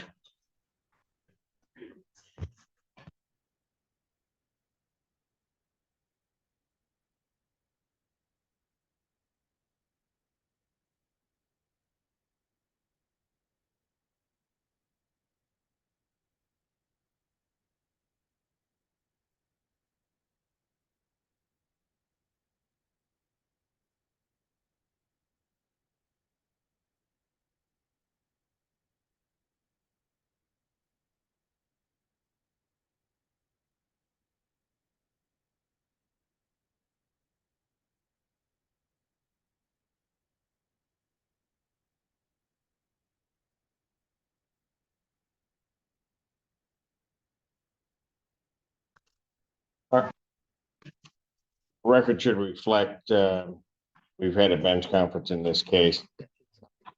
And in considering everything, I'm going to deny the request for change in bond. Bond will continue.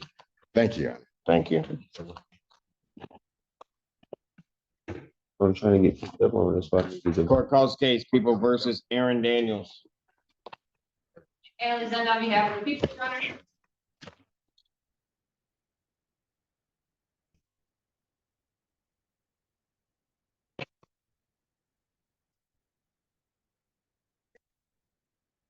Anna Mackey on behalf of Mr. Daniels, who is to my right. Please state your name for the record. And at this time, we'd like to request that this matter for preliminary examination and all discovery is complete as far as we are aware. People have their witnesses available 27, 2025, 9 a.m. That is before Judge Washington. Bond will continue. Thank you, Your Honor. Court calls the case of the People versus Danielle Pressey.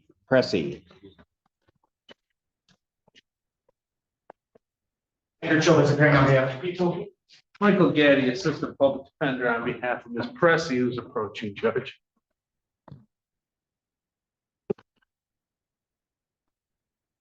Get your name? Danielle Pressey? Requesting an adjournment. Yes, Your Honor, there's a lot of discovery to go through. May 29, 2025, 9 a.m. Bond continue. If I could be heard on bond, Judge? You may. Thank you. Judge, I did have a chance to talk with Ms. Pressey. She is here before the court with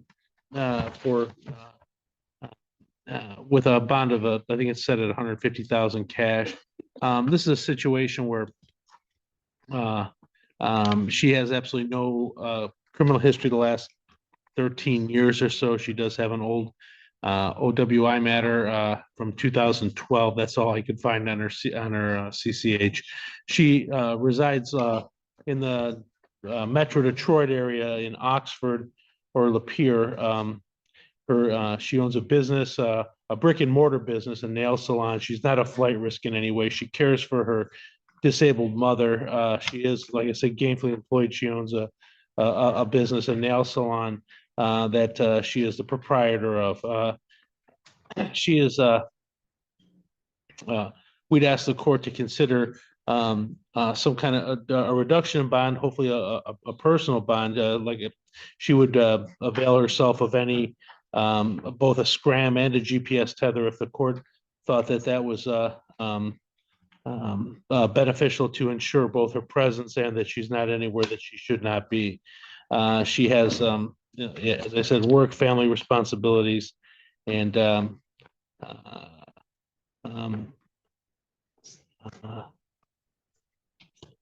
have to care for disabled mother. Respond.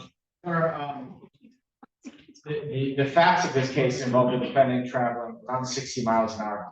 It's on Marks Road, which I believe is 45, but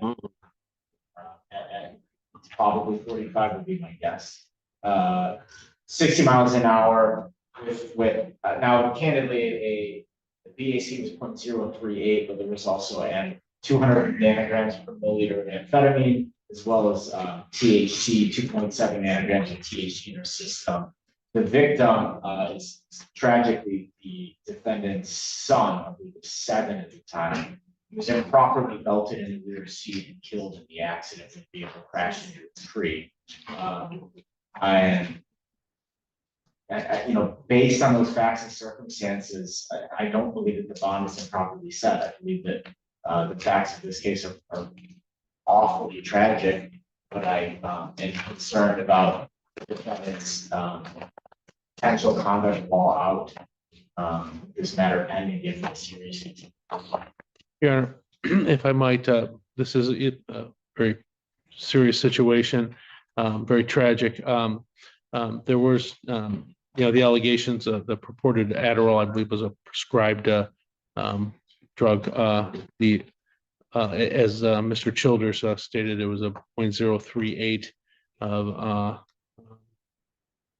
was reported drug or alcohol.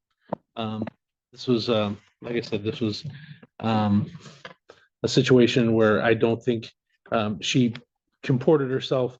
This accident happened several months ago. She's comported a bit back in December, I believe. She's comported herself properly since then. She'll continue to do so. As I said, she's not a flight risk in any way. And she does have responsibilities while there's a lot of information to look at here. And I believe this is a matter that is going to be litigated pretty heavily. So I'd ask the court to reduce the bond. Motion for bond reduction is denied. The court does consider the defendant a risk to public safety. And so her bond will continue. Thank you. Thank you. Your Honor, if we did put together a written motion, would the people waive notice on that? No, I'll wait notice as long as you don't give it to me at the end of the day on Wednesday. No, I don't do that. Okay. As long as I have a fair amount of time to respond to that. Court consider hearing it early as well, Judge? It will. When we receive the motion, Ms. Weidling will be more than happy to give you a date to hear it. Thank you, Judge.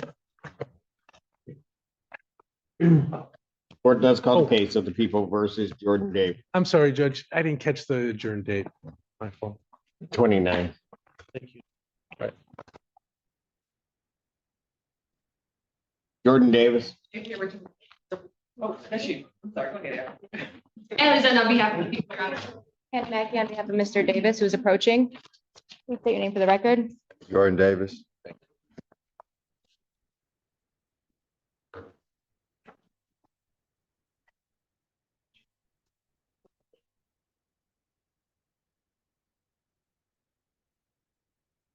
Okay.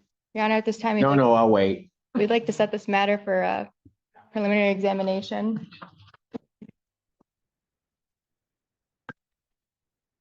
All discovery is complete. As far as we're aware. People have their witnesses available the 27th. Yes, Your Honor. Preliminary examination in person, May 27th. Community corrections, get your levels, and then we'll figure out what's happening. They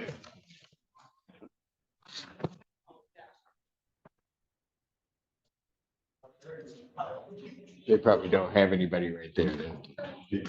They do? Okay. Court does call the case, people versus Romeo Serba. Oh, 2 in a row. Chairman Dadish, on behalf of Mr. Serval, who is approaching. Your name, sir? Romeo Serval. Thank you. Your Honor, we are going to be asking for an adjournment for mitigation, and we would like to address bond, please. Probable cause conference will be adjourned June. May 29th, 2025, 9 a.m. I need a green sheet and then that's bond.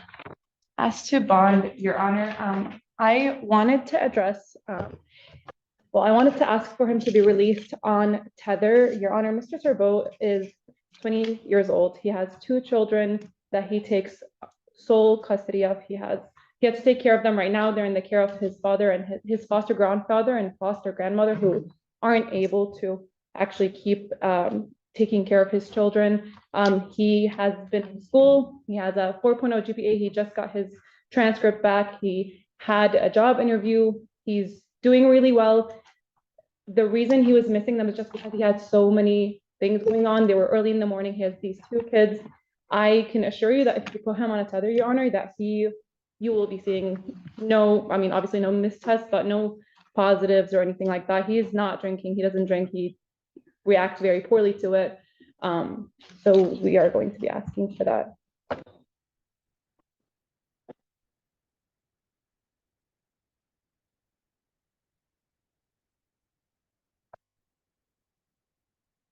Yeah, but he wasn't testing on his SoberLink device. I mean, he just wasn't testing like he should. Yeah, there's two that he missed. He was in custody for those. Those are the first two missed ones on the report from March. And then he had 4 missed ones, but he submitted a compliant test like within No, 15 I'm minutes. talking about, I got that, but his April 24th report from Community Corrections. I'm not in receipt of that. The last one I have is as of April 23rd. I may have missed it, but April, the report that I have, the last test on there that was missed was the 23rd of April. Let me look.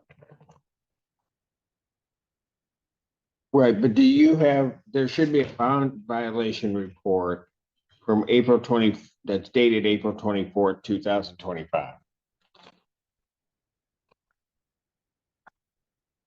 Oh, this is the one. Oh, no, sorry. Yeah, April 24th. This is the same one that I'm looking at. Okay. Okay. Go ahead. Yes. Again, as 2 of those were missed when he was in custody elsewhere. 4 of those he missed, but he retested like within 20 minutes, 15 minutes, 7 minutes after the 9 a.m. block. I believe there's only 2 that he missed that he never retested for, and those were the newly added time window. I believe he had either forgotten about those, and I understand that that's not an excuse. He just has a lot going on with school, with work, with his 2 kids, and that's why I believe having him on a tether would resolve this issue. He should have been put on tether from the beginning, honestly. But if Your Honor releases him on that tether, and he's not missing any of his drug tests. So, Any response? The only thing I'm concerned about was in September of 2023, the defendant was placed on probation in the Oakland County Circuit Court on 2 counts of RIO and an A and B for HIDA. And obviously this offense occurred in June of 2024. So it would have been while he's on court supervision, Oakland County Circuit Court on a similar charge that also falls regarding the defendant's ability to cover. Your Honor, he is undergoing mitigation for mental health concerns that we're going to provide to prosecution. I've talked to his attorney in his Oakland County cases. He is on probation for those. He's testing in so many different places for so many different things. That's why also he is having trouble keeping track of these tests. And I mean, again, I believe a tether would help with all, huh? What do you want to say? I just wanted to tell him that I did ask when I realized it was going to be a problem. So I won't have any problems with it. Yeah. He's saying that he requested, well, he wanted a tether in the first place, and When you're saying a tether, you're talking a scram tether? Yes, sir. And if I was to get that, I wouldn't have any problems. You wouldn't hear it from me. I don't drink alcohol. There's no alcohol in my household. It's just 2 children and I go to school every day. 2 children and some pot, right? Well, I smoke outside the house and it's never around them. Okay. Do you have a card? Yeah, I do. And Did you give us your card? I offered to give that to community corrections, but they refused to take it every time I offered it to them. and his father submitted it. They'd already submitted it to community corrections. I don't know why community corrections lost track of it, but I talked to his father yesterday, and his father said that he sent community corrections a copy of it again yesterday, but that every time he goes to test, he has his medical marijuana card on him and it's active. And I can send that to the court right now.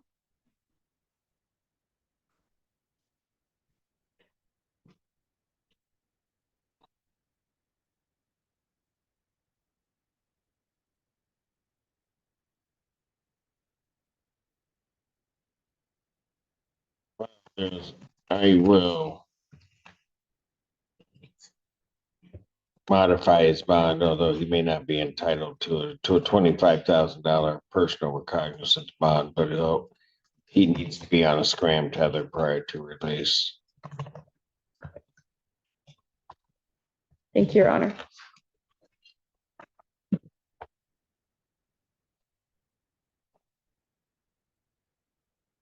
And I've set this over to the 29th. Thank you, Your Honor. Thank you. Thank you.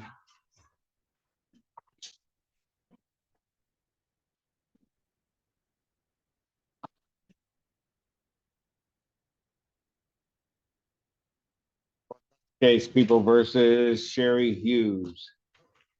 Thank you, Rachel McDuffie for the people. Morning, Your Honor, Mike Gaddy, Assistant Public Defender on behalf of Ms. Hughes, who's not here. Judge, I did submit a green form. I did receive a call from Ms. Hughes' mom yesterday.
Bond will, with its conditions, will continue.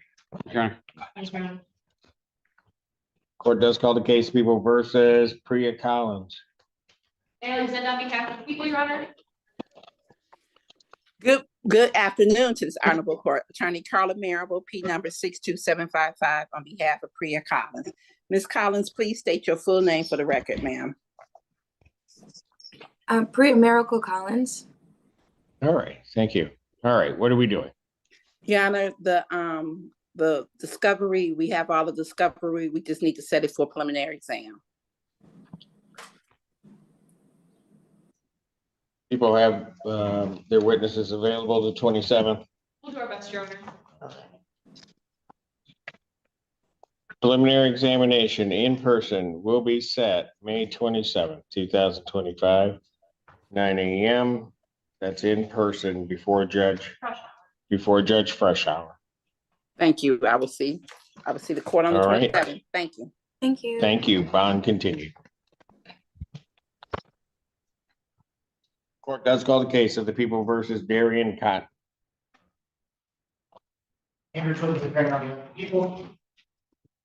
Good morning, Your Honor. Brandon Kizzy appearing on behalf of Darian Cotton. My P number is. All right, sir, we're having problems hearing you. Sorry, let me speak up. Good morning, Your Honor, or sorry, good afternoon, Your Honor. Brandon Kizzy appearing on behalf of Darian Cotton. Is that better? All right. Mr. Cotton, can you state your name, please?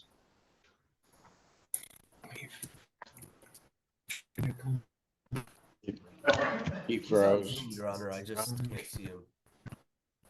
Mr. Cotton, can you state your name? There he is.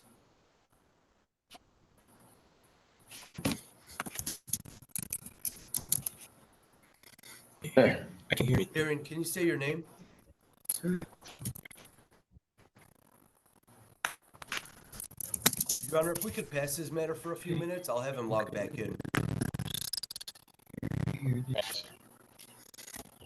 Okay. Court calls the case People versus Lawrence David. Good afternoon, Your Honor. Requesting attorney on question.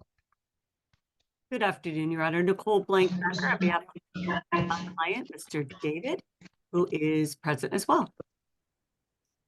Sir, please state your name. Lawrence David. Thank you. All right, what are we doing? Your Honor, at this point, we would like to set this case for the preliminary exam.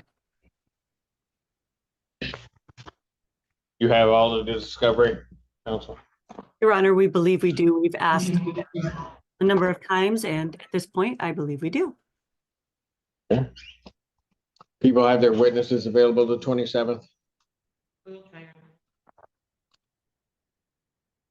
Preliminary examination in person will be set May 27th, 2025. 9 a.m. That will be before Judge Washington. Thank you very much, everyone. Thank you. Bond continued. Thank you. Take care. Thank you. Court does call the case of People versus Janet Evick. Absolutely, the people. Good afternoon, Your Honor. Jonathan Sachs for Ms. Evich. I have a plea form in front of me. Is that what we're doing That's today? my understanding, Your Honor. That's correct, Your Honor. All right. Plea form indicates that the defendant will be pleading guilty to the charge of use of methamphetamine, the 1-year misdemeanor. Upon our successful plea to that charge, count 1 would be dismissed. That's the court's full understanding of the agreement. That's correct, Your Honor. That's correct, Your Honor.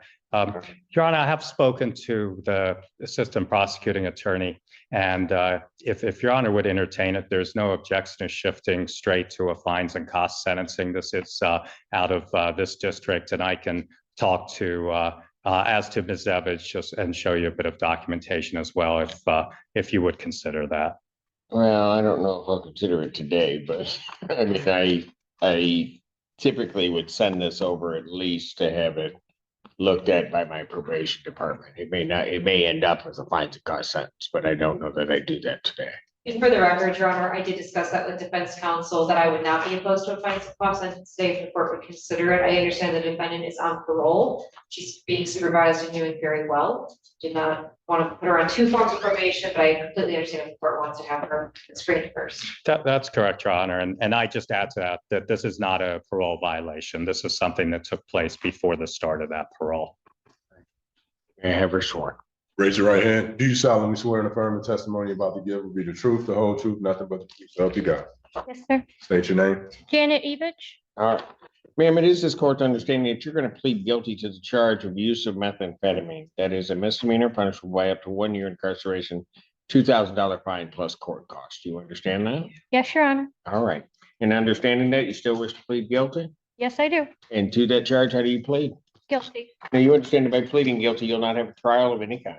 Yes, sir. You signed an advice of rights form, is that correct? Yes, sir. Any question regarding any of those rights? No, sir. Please look at paragraph 5. Those are your rights, which are part of a trial. You understand that by pleading guilty, you'll be giving up those rights as well as all the rights on there. Yes, Your Honor. You understand you're giving up your right to appeal of right. Yes, Are you on probation or parole? I am on parole.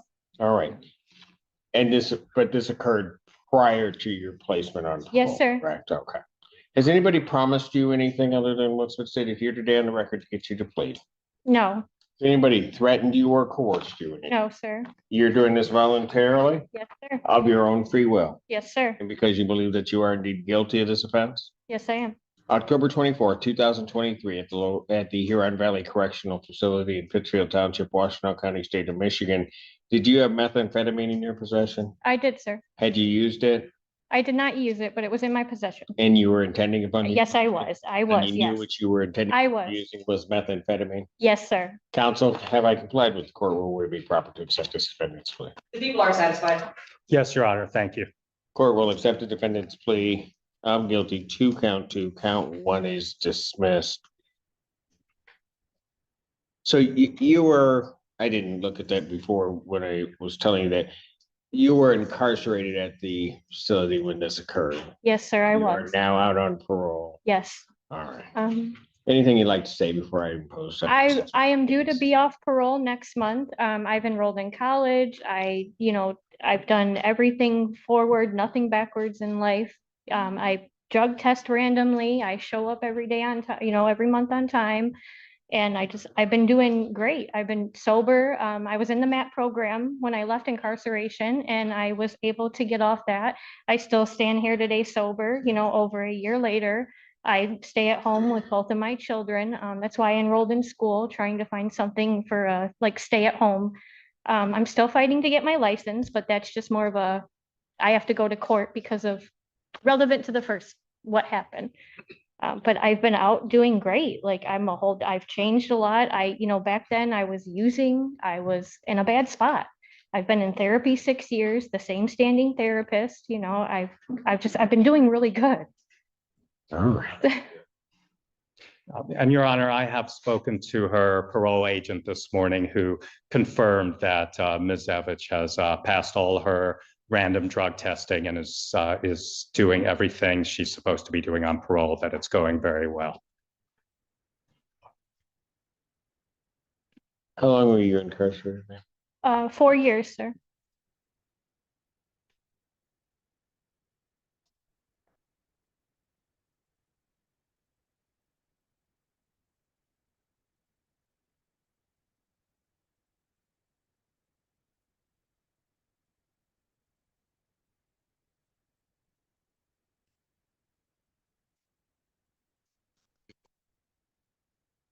This seems like this was a mistake along the way to where you're getting to now, right? It was, sir. It honestly was. It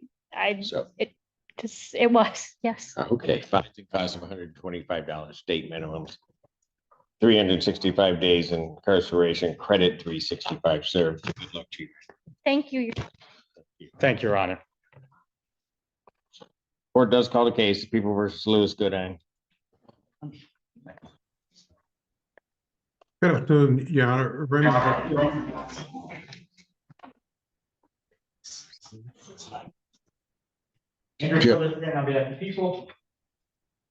Mr. Goodine?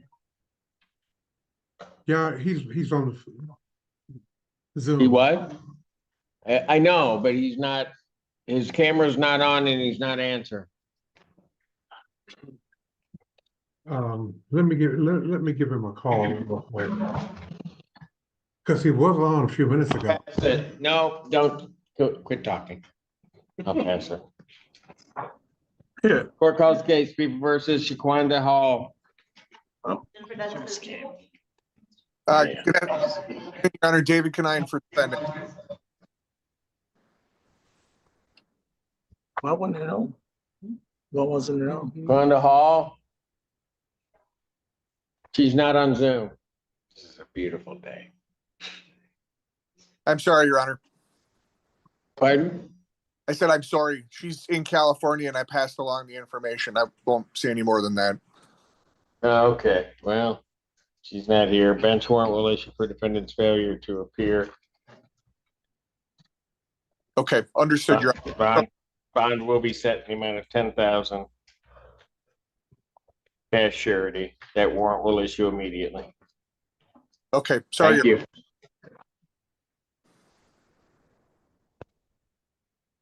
Court calls the case People versus Christopher Jackson. Haley Zend on behalf of the people, Your Honor. Kyle Bedell with and on behalf of Mr. Jackson. Mr. Jackson, please introduce yourself to the court. I'm named Christopher Jackson. And Your Honor, today is the date and time set for probable cause conference. We are still waiting on the on some additional discovery. I know APA Zenda has done her part to sort of start getting it for us, so we're just asking for a brief adjournment at this point. And that's correct, Your Honor. I did put in a request for meeting yesterday as well as the memo. During this matter, May 29, 2025, 9 a.m. Bond continue. All right. Be safe, all right. Court calls case People versus Elliot Kazan. Hey, for the people. And Your Honor, Joe Simon on behalf of Mr. Kazan, state your name, Elliot Kazan. I have a bone to pick with you, Mr. Simon. Again, I mean, so what's that, Your Honor? So, was it yesterday? Well, I'm talking about. When Mr. Guerin covered for me, that was yesterday. Well, it wasn't covered. We got messages that both of you were down at 15. It's true. Guerin gets here. I said, where's Simon? The next thing I know, Guerin says he's covering for Simon because Simon didn't want to come down and see you, Judge. No, it was really a nasty comment that he said you made. So I just want you to know, no hard feelings. I appreciate that so much, Your Honor. I was not able to get out of there, so thank you. And I thanked Mr. Guerin appropriately too. All right, what are we doing? Okay, it didn't happen that way at all. That's okay. Your Honor, I made a proposal of resolution to Ms. McDuffie. Ms. McDuffie made a proposal of resolution to me. We're close. She asked if I would supply her some additional information she'd consider, but not necessarily commit to the resolution I'm requesting. So we're asking for a brief adjournment of the PCC. May 29th, 2025, 9 a.m. Bond continue. Thank you, Your Honor. Thank you. Thank you, Your Honor. Thank you, sir. Court does call the case People versus Daniel Lamb.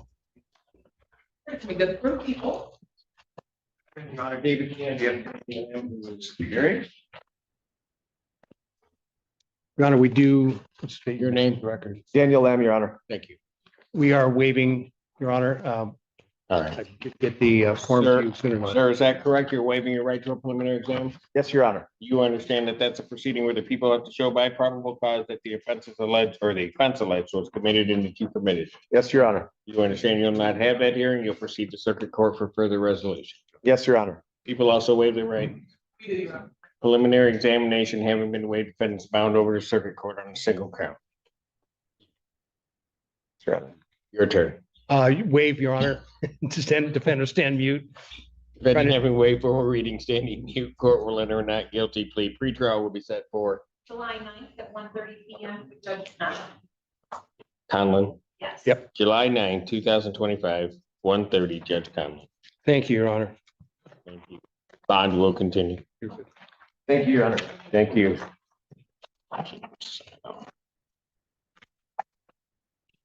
Court calls case People versus Marco Nanny. After line of the people. David Shannon, on behalf of Marco Nanny, who's approaching, Your Honor. Marco, please state your name for the record. Marco Don here on it. He has been screened, assessed, and accepted into felony treatment court. Got it. So we are waiving the preliminary examination. That a correct statement? Yes, Your Honor. All right. Understanding that that's a hearing where the people would have to show by probable cause that the offenses alleged were committed and that you committed them. Yes, Your Honor. And you understand you'll not have that hearing, proceed to circuit court for further resolution, right? Okay. People also waive their right. We do. Preliminary examination having been waived, defendant is bound over to circuit court on counts 1 and 2 with 3 following. Mr. Chairman. And Your Honor, waive and stand mute. Defendant having waived formal reading, standing mute as to all 3 counts. Court will enter a not guilty plea. Pretrial will be set for July 8th at 1:30 p.m. with Judge Conley. July 8, 2025. Your Honor, I have a update. 1:30 for judge. It's July 3rd. They want him there on July 3rd, Tuesday the 3rd, because he's going into treatment court on Thursday the 5th. Okay, I hear you. However, we are given dates. All right. So whatever mess is being created by that whole thing. I will go let with them Ann. solve I it will go with downtown. Ann in this. All right, I'm gonna give you the date I have. All right. Which is the 8th, and they'll move it up if they need to. Perfect. All right. Bond will continue. Thank All you. right, good luck to you. Thank you, Your Honor. Thanks. Court calls case People versus Ricky Lee Parvin. Andrew Jones, on behalf of the people. Good afternoon, Your Honor. Jennifer Winstead, P 78369, appearing on behalf of Ricky Parvin. Please state your name for the record. Ricky Parvin. Thank you. All right, what are we doing? We're very close to a plea agreement. Ms. Winstead and I have been emailing back and forth, and there's been some issues. Mr. Parvin's trying to get his pilot license, so it's wading through what the FAA deals with conditions to trying to sort that out. I think that we would have, the next time we will have some agreement in place. So we're just looking for an adjournment for that purpose. Okay, how much time is it gonna take for you guys to try to get it? Well, we don't pick dates, so. I know you don't pick dates. That's why I was trying to be generous and ask for, actually, I was trying to be generous to counsel here and ask how much time you needed. I don't care. Thank you, Your Honor. My client is actually, we had sought permission last time we were here for him to attend his daughter's wedding. So we were going to ask. How'd that go? It's still gonna happen. Yeah, it's May 28th Oh, through June May- 1st. Oh. So that's we were right. gonna. Still going. We were Still gonna. going? Yeah. You still like him? Yes. Okay, I'm just checking. All right. June 5th is available, or the 12th.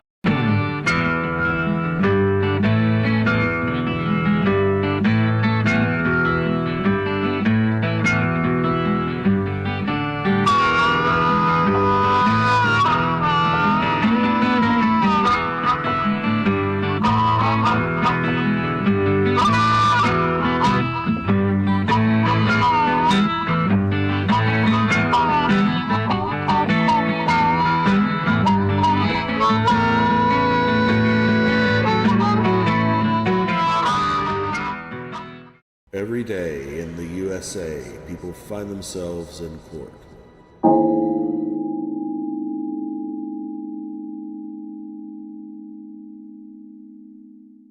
A personal bond for the record, you got a 1,000 personal. And with that, sir, you are free to leave the meeting. All right.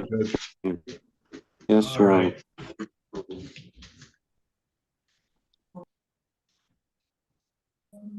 Now we have people of the city of Taylor versus Michael Tomlinson. And may I have an appearance on behalf of defendant, please? Yes, Your Honor. Good morning. James Gazicki on behalf of Mr. Tomlinson. Mr. Tomlinson, state your name. Michael Timothy Tomlinson. Your Honor, Mr. Tomlinson is going to plead guilty to the charge of possession of a controlled substance being meth. Prosecutor agreed to dismiss the paraphernalia and has a recommendation of 30 days jail and credit for 30 days. He's been incarcerated in Wayne County since April 8th. I confirmed it, Your Honor.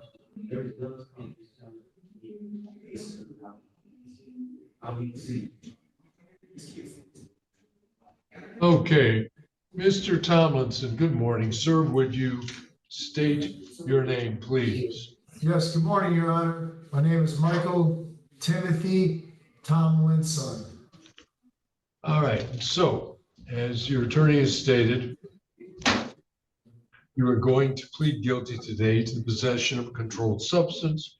Further, the paraphernalia, drug paraphernalia charge would be dismissed. Is that correct, sir? That is correct, Your Honor. Raise your right hand, please. You swear or affirm testimony about the giving the matter is the truth, full truth, and nothing but the truth, so help you God. Yes, I do, Your Honor.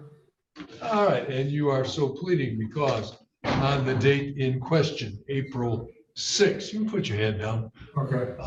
This year, while in the city of Taylor, did have possession of a controlled substance, that being methamphetamine, correct, sir? That is correct, Your Honor. I accept the plea as being accurate, voluntary, and understanding. And as further noted on case 7-2 paraphernalia, we will dismiss this matter.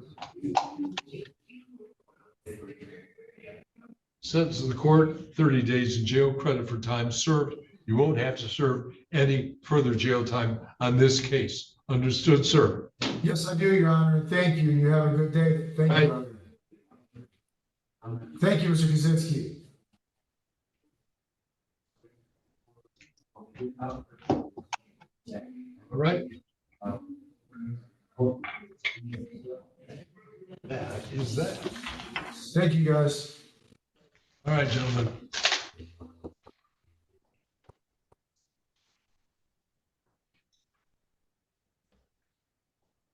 Think about that. Thank you. You saw the judge? Yeah, he just,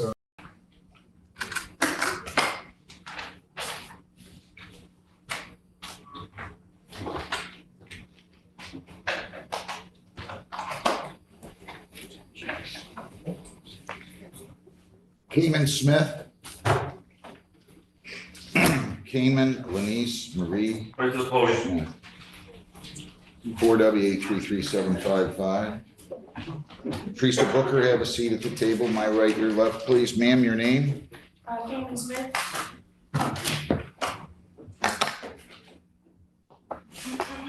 Well, you gotta show up. Where you been? Been here. This has been a year. Yeah. Why didn't you show up? I went kind of straight into work. I'm sorry? Life's kind of kicking my behind. I was just going into work, trying to keep up with bills and. You gotta show up in court though, okay? Yeah. You got it? How much do you have today? Definitely learn my lesson. How much do you have I today? have $250 today. Sir, you have to take your, So you gotta take your hat off. well, you only have one case here, right? That I'm aware of, yes. Judge, she does have 2 other tickets. They're just not defaulted yet. All right. You pay 185 on this case. I'll waive your balance, okay? Appreciate that, Judge. Thank you. So then you can go down and apply on the other ones, all right? Good luck. Next time, show up on time. If we're not coming back here again. Good, Thank you. good. Teresa Gale Booker, 25R514137. Booker?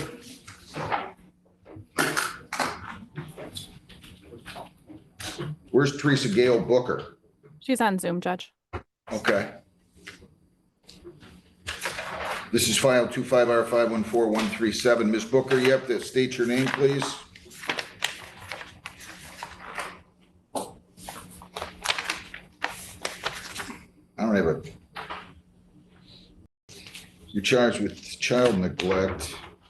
And you have the right to a lawyer on this if you want one. Would you like a lawyer? Yes, sir. Okay. You go out in the hallway, we'll set you up with a lawyer, and then either way, you're coming back in front of me, okay? Which way do I go?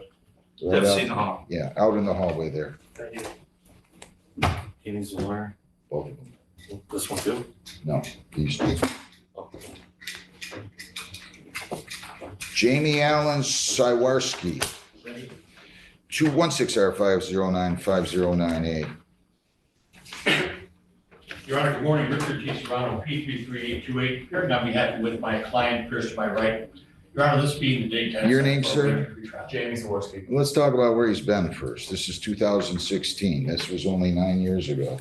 Yes. What have you been doing for 9 years there, young man? Trying to get it together, sir. Trying to get it together.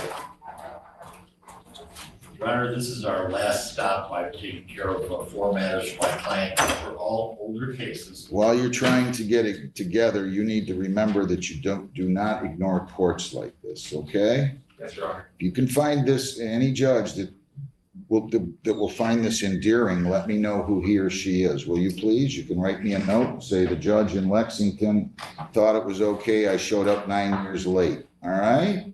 I want to know who it is. I want to call him up and say, how do you manage to keep your patients over nonsense like that? He's going to plead guilty, it says, to allowing an unlicensed driver to drive, right, Mr. Serrano? That's correct, Your Honor. I've had the opportunity to explain to him what the nature of that charge is. He understands that. He understands the possible consequences be from this court or any administrative agency. We've been advised of rights. He has signed a form regarding that, and we're ready for the court's examination. Sir, if you plead guilty here, the possible penalties are up to 500 fines, 90 days jail, costs or all of those. Do you understand that? Yes, Your Honor. Did you sign an advice of rights form today and read it and understand it? Yes, Your If Honor. you plead guilty, you'll be giving up all those rights and there will be no hearing or trial. Do you understand that? Yes, Your To Honor. the charge allowing an unlicensed driver to drive, how do you plead? Guilty, Your Honor. Were you in control of a 2001 Mercury that was being operated on I-75 near Huron River Drive in the city of Rockwood? Yes, Your Honor. And that was on July the 30th of 16, correct? Yes, Your Honor. And were you suspended, revoked, or unlicensed at the time? Unlicensed at the time. Are you on probation, No, Your Honor. parole? No, Your Honor. Anybody force you to plead guilty? No, Your Honor. Please accept it. I'll dismiss the suspend. Go ahead, anything, Mr. Serrano? Your Honor, briefly for elocution, as I stated, this is my client's last stop. He in fact has an appointment with the Secretary of State to get a temporary permit. He has to retest, he has to road test again, but other than that, he's eligible, Your Honor. We've resolved all those other matters. And I believe Your Honor will show that he does have a $3,000 10% bond posted with this court. So we're asking for immediate sentencing, Your Honor. He will be paying the balance tomorrow. Is that correct? Yes. 100 fine. Anything you want to say? I just wanted to take my time to apologize to you and people that work for delaying. You don't need to apologize to me, but you need 100 fines, 200 costs, 75 victims' rights, $50 justice assessment, 4 1/4, 90 days. He has 3,000, 10%. By law, we keep 10%. You have 270 to apply. I don't even know if I want to give you time to pay. You haven't been here in 9 years. Did you hear what I said? Yes, Your Honor. It's ridiculous. He'll pay, he lives in Brooklyn, Your Honor. He'll pay online tomorrow or tomorrow if the court pleases. 270 now, you go down, sign your bond over, and then I want to make sure that's in his name. Yes, it is. And then you pay the rest by tomorrow, which will be an additional $155, okay? 155 due, Your Honor? Tomorrow, Yes. correct. Thank you very much. Have a good day. Good to see you, Mr. Serrano. Always good to see the court, Your Honor. Thank you very much. Thank you. Riverside Town Hall. Thanks. Okay. Thanks. Can we go to the window then? Oh, yeah. Thank you. Okay. Can I have Ashley Moore? For Andrea, my up on cause date. Have it all? 195. Oh, I thought it was 1. Well, you're late. You can't get a I thought it ticket. was at 9:15 and I You're- called. no, no, no. When you didn't show up, this was from January. Okay? I understand. Can you pay anything more? Carl Mursak Jr. All right, thank you. Good morning. And today's date scheduled for the arraignment pretrial in this matter, and counsel as to the arraignment. Your Honor, we'd ask the court to waive the reading, to stand and mute, to enter a plea of not guilty. And once you do that, we've asked that you continue this for another pretrial. We have all the discovery. It all came last night. And the prosecutor's excellent at turning everything over, more than I would ever ask for, Your Honor. Okay, and so what would be the reason for the adjournment, counsel? Review discovery and discuss a plea, and I'd like to speak with Ms. Dodge. Without getting into the merits of the case, this happened many months ago. The warrant just came back. The alleged victim has moved out and has been unavailable, and We just wanted to determine where things are before we move forward. She's not in the area at all, and just want to evaluate the prospects of either success or taking the plea. They're going to make an offer, I understand, Your Honor.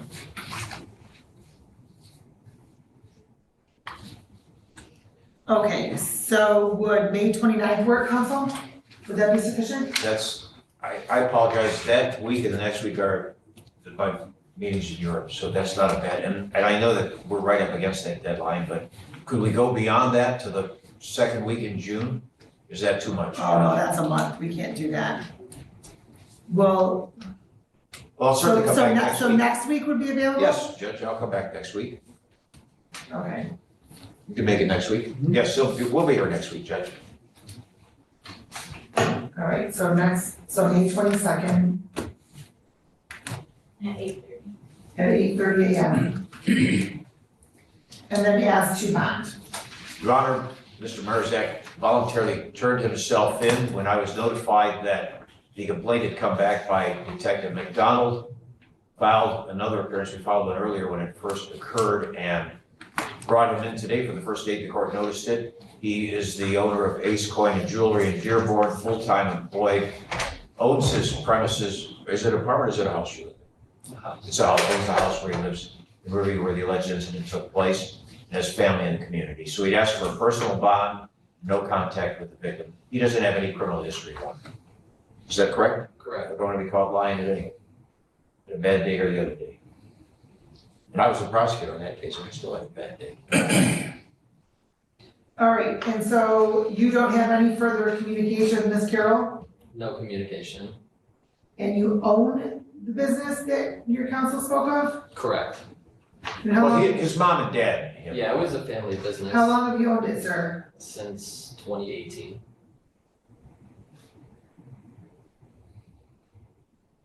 And prior to that, it was your parents? Correct. And so who resides at the home with you, sir? I live alone. If you were to test today, what would be detected in your system? Just marijuana. Do you have a valid prescription for marijuana, sir? No prescription, recreationally. All right, and are you currently on probation or parole anywhere? No. Are you out on bond in any other jurisdiction? No. And I believe there's a personal protection order? Correct. All right, and Ms. Carroll's a protected person Yes. or somebody different? No, it's her.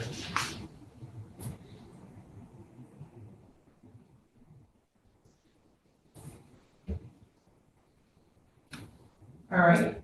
It shows there's a warrant from July 30th to 24.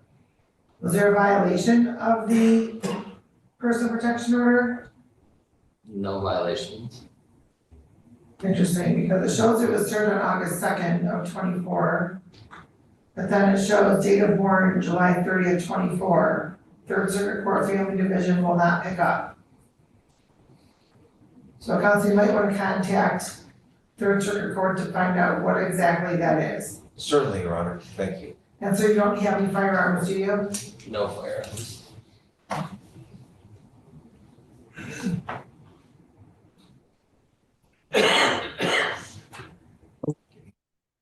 And so, sir, what city do you live in? I live in Riverview. Okay, well, you have the business address listed as your address, so that's not appropriate. Let me just see here. They have the business address that says, I don't know how that On happened. Michigan Avenue, and in fact, you're planning to put that on as Price is Rights today.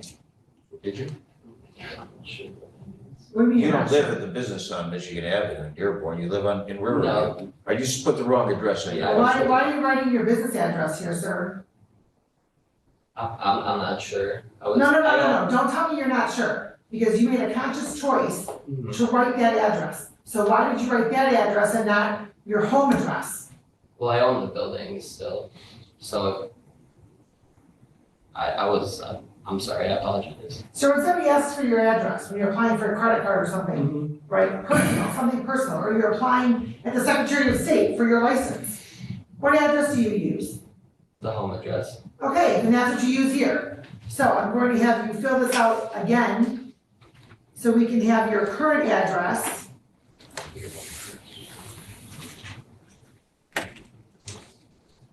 The phone number you put, the 552, is that the business address or your cell phone? That's my cell phone. Business phone or your cell phone? Oh, so that you put your personal, but then you put the business address for your address. He's going to do it right here as he's standing here. Very good, thank you.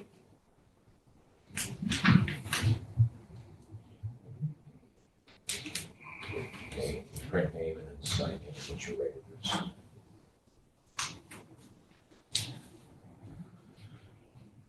The court's going to order a $10,000 personal bond with the following bond conditions.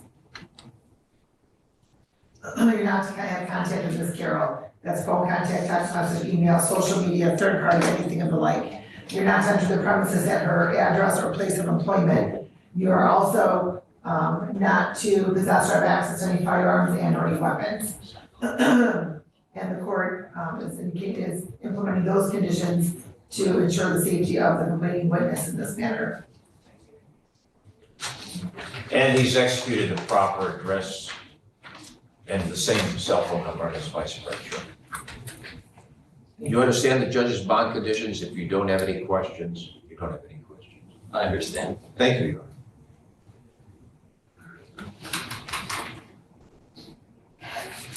Okay, just have a,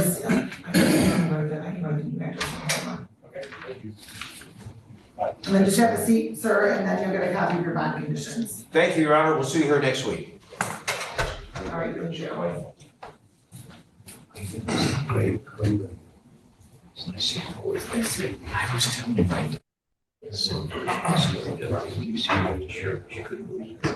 We are on record in the matter of the state of Michigan versus Riley Timoney, 25593. Morning, Edward Zelenak for the defendant. Mr. Timoney, step forward and give your name to the judge, please. Riley Timoney. All right, thank you. Judge, I apologize for his dress. He works and he's my size. I'm gonna give him a white shirt before he comes in. Oh, that's fine. And I don't think I told Mr. Rose, thank you. I just confirmed with counsel to my court officer, he has a file, so we're just waiting for that file to come in. We're gonna try to track that down and grab it, okay? Take your time, Your Honor. Thank you so much.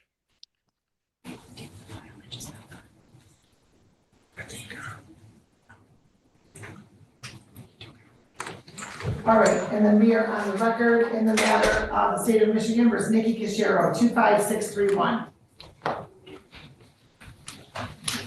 Yes, Your Honor, Ronnie Strong appearing on behalf of Ms. Cashero. Ms. Cashero, would you unmute, state your name, ma'am. Thank you. And Ms. Cashero, can you? Nikki Rose Cashero. It's my name? Yes, Nikki Rose Cashero. All right, thank you. Change the date scheduled for the probable cause conference counsel and as to the, you'd like to set this for an exam, correct? Correct, Your Honor. Okay, are you waiting time or no?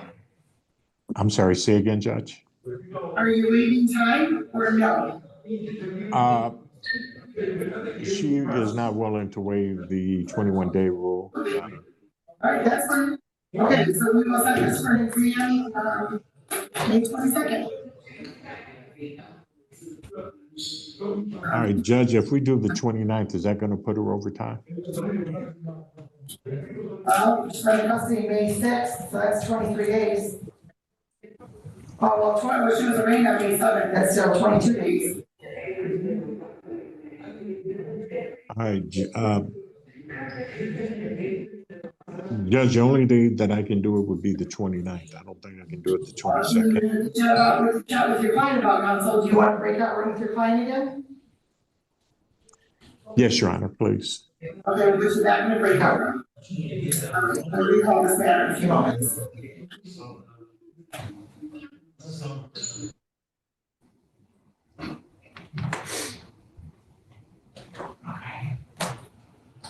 Okay, the humidity in this courtroom is killing me. All right, we are recalling the matter of Brandon Lewis. Conditions are continued. You are not to use any marijuana, sir. You don't have a valid prescription. Nothing. Not unless you have a prescription from your treating physician.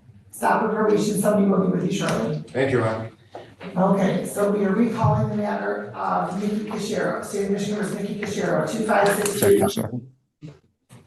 Yes, Your Honor, Ronnie Strong appearing on behalf of Ms. Cashiro. Thank you. And Ms. Cashero, your name for the record, please. Nikki Rose Kishiro. All right, thank you. And so counsel, you had taken you called this matter and then you need to speak to your client regarding waiver of time because you need to go 1 day over the time, correct?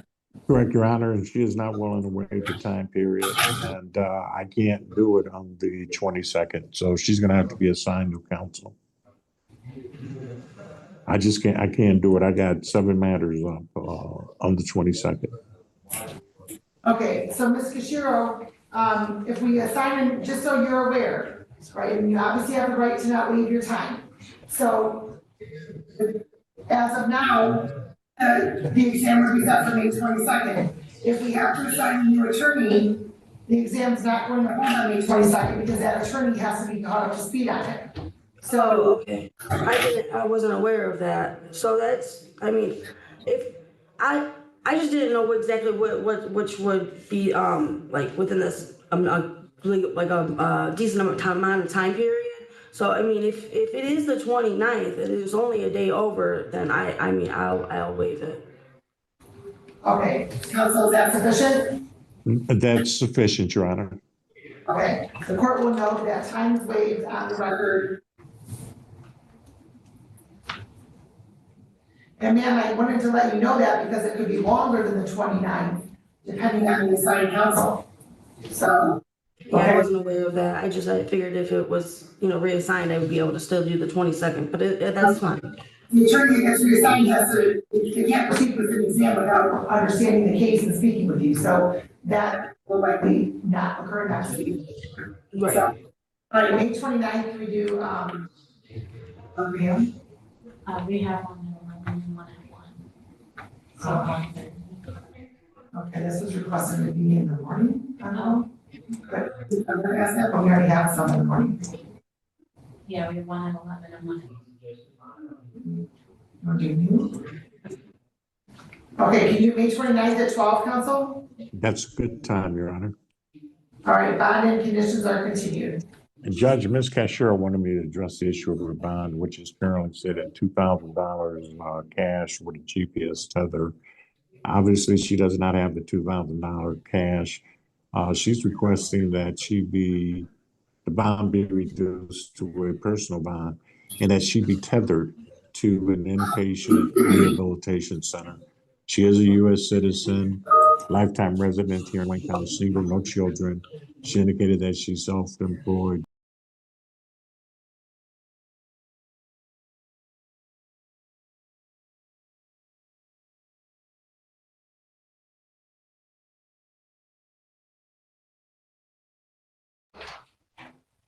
Let's go on the record in the matter of the State of Michigan versus Vincent. Is it Vincent or Vincent? Vincent Schroeder, 25509.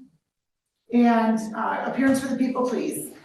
Good afternoon, Your Honor. This is Gunnar Matherly for the people, P number 87297. Thank you. James Parker on behalf of Mr. Vincent Schroeder. My P number is 53832. All right, thank you. And so today's the day scheduled for the preliminary examination. And counsel? Your Honor, I asked the court to waive my client's appearance. I just talked to him. He understands what's going on. And I'm asking that we're ready to go on the preliminary examination. All right. And Mr. Matherly. And Your Honor, we just uncovered evidence, quite literally just uncovered new evidence. Here, I can read it off. An MSP report for this case, which indicates, I'll read it off. It says, so it was an MSP report testing for Vincent Scott Schroeder. It is initial testing by gas I'm gonna butcher this, but chromatography, mass spectrometry did not indicate the presence of a controlled substance. So here, Your Honor, after this evidence has been submitted to us, the people are no longer going forward with this case, but it was nully crossed. No objection. All right. All right, the court will waive the defendant's appearance. and, presence as well as grant the no lay class based upon the newly discovered evidence.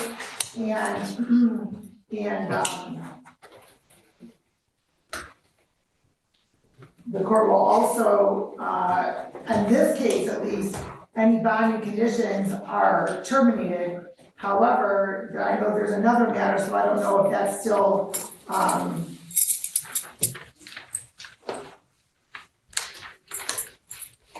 if that's something that's still, I don't know, I don't recall what those conditions are, so. All right, let's go off the record.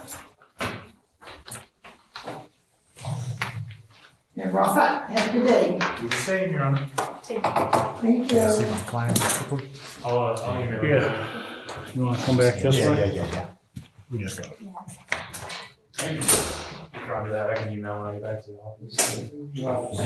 I did everything on the white computer.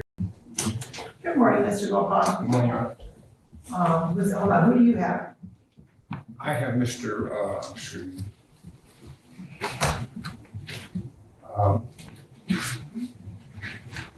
Curry. And we're ready. All right, let's go on the record in the matter of the State of Michigan versus Tony Curry, 232431A. BCP. I believe there might be an E as well, Your Honor. No, there's A, B, and there's 2 under B and then C. Oh, okay, thank you. Right. Good morning, Your Honor. Your Honor, John Goldthorpe, P. 30758, on behalf of Mr. Curry. Mr. Curry, would you please put your name on the record? Tommy Michael Curry Jr. Thank you. And today's date is scheduled for the pretrial in this matter. This matter has actually been pending since, originally your client had an arraignment pretrial date in January 24. The warrant had been issued and then your client was in custody and arraigned on May 1st of this year. That's And right. so counsel, as to the pretrial. As for the pretrial, Your Honor, I've had this opportunity to speak with the prosecuting attorney. I note on the ticket that there was the operating while intoxicated, as well as driving while license suspended, and an open intox. There were also 2 civil infractions. Those are defaulted. They are in default, but I Yes. just wanted to let the court know that. I've spoken the matter with the prosecutor. It's my understanding that in return for a plea to driving while visibly impaired and to no operator's license in possession, Is that your phone, sir? The directions, when I walked in, I heard the court officer indicate, make sure all phones are off.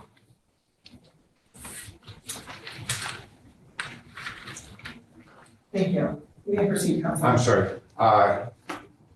And in return for a plea of no operator's license on possession, the driving while license suspended, as well as the open intoxicants would be dismissed. I discussed this with Mr. Curry. He understands his constitutional rights, and he also understands the potential sanctions with respect to this matter. Knowing all of that, Your Honor, he wishes to avail himself of this opportunity. Is that correct, sir? Yes.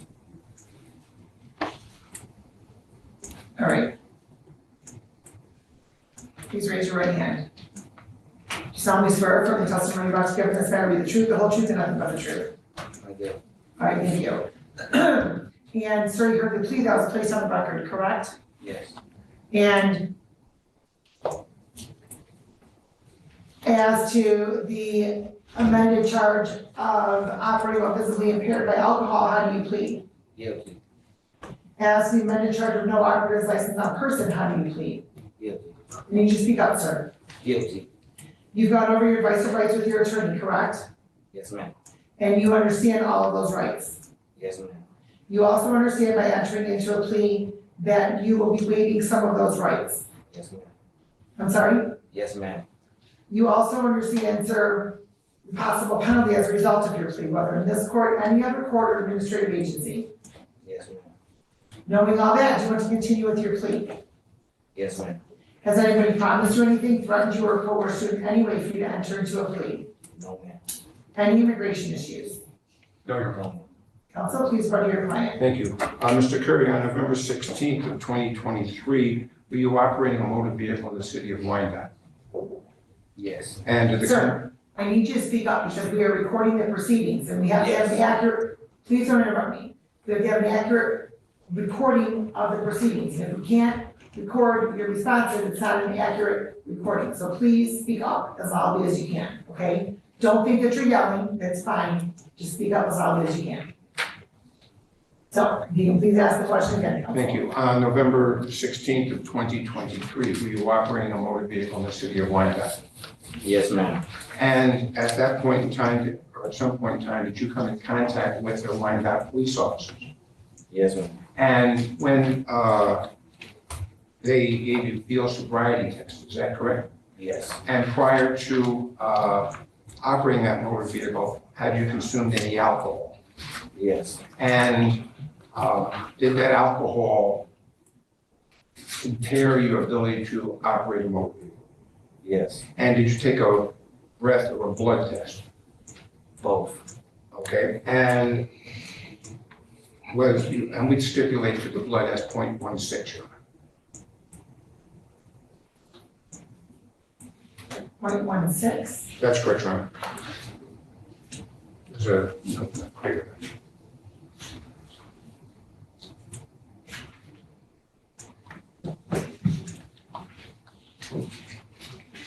Are those results in here, counsel? There's, I know, it's interesting, Your Honor, that there is no warrant in there. I discussed this with Mr. Gunner. I don't know why, but yes, there's a note in there that the blood was 0.63, I believe.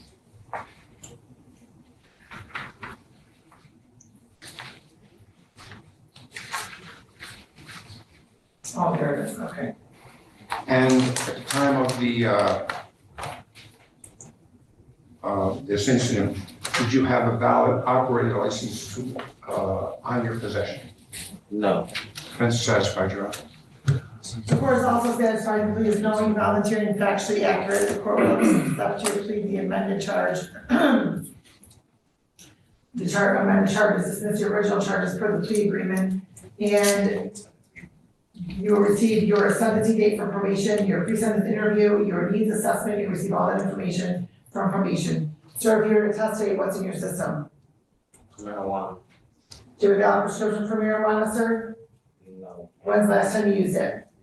Last night. Okay. When you were arraigned on May 1st, do you recall this court telling you and ordering you not to possess or consume any alcohol or drugs that are not prescribed? Yes. Okay. And you also received paperwork regarding your bond conditions, and it was also on there. So tell me, sir, why are you using marijuana? It helps me sleep at night. Okay. Did my order say, sir, you're not to possess or consume any alcohol or drugs unless prescribed, unless you need help sleeping? Yes. I did say that? Yes. No, I did not say that. No, the last part, what she told you were not to basically smoke marijuana without a medical marijuana card. She did not say, well, even because you have to sleep, you can do it without the card. She never said that, did she? No. So, sir, if you have a need, a medical need for it, then go speak with your treating physician. Not just a marijuana clinic doctor, somebody that you have a treating relationship with, sir. Somebody that you're going to continue to treat with on a regular basis to make sure that the medication is working appropriately. How'd you get here today? My sister. Where's your sister? In the parking lot with my daughter. Sir, I strongly suggest that if in fact your sister is not the one that brought you, you do not drive out of the He's aware of that, Your Honor. We did speak. I did look out. We did see his sister there, or assuming it was his sister. bond and conditions are continued, sir. Can you repeat that? Bond and conditions are continued. You are not to use any marijuana, sir. You don't have a valid prescription. Nothing. Not unless you have a prescription from your treating physician. Stop with probation, somebody will be with you shortly. Thank you, Your Honor. Okay, so we are recalling the matter of Nikki Cashero, State of Michigan versus Nikki Cashero, 2563. Second, second. Yes, Your Honor, Ronnie Strong appearing on behalf of Ms. Cashiro. Thank you. And Ms. Cashero, your name for the record, please. Nikki Rose Kishiro. All right, thank you. And so counsel, you had taken you called this, I'm sorry, Jezebel? Yeah, I'm just right here. Very good, Mr. Oh, we didn't, Mr. Rice. Oh, it's right here. I'm so sorry. Never mind me. Okay. All right. Are you good to go, Abby? I'm ready. Okay. Let's go on the record of the matter of the State of Michigan versus Sierra Jezebel, 25180.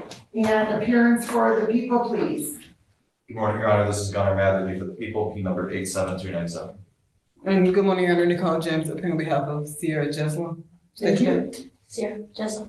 Okay, and so today's the date scheduled for the preliminary examination this matter, and I know we did have a sidebar in council, you do have federal court that you need to be at, in half an hour. And so people wanted to, the parties, the council agreed to start with the people's witness, and then we would pick another date. Yes, sir. Okay, any other preliminary matters that we need to address? No, None from the people, Your Honor. All right, people may call their first witness. The people call Richard Kazika. Can you spell that, please? I believe it is Richard, it's traditionally spelled, and then Kazyca. Okay.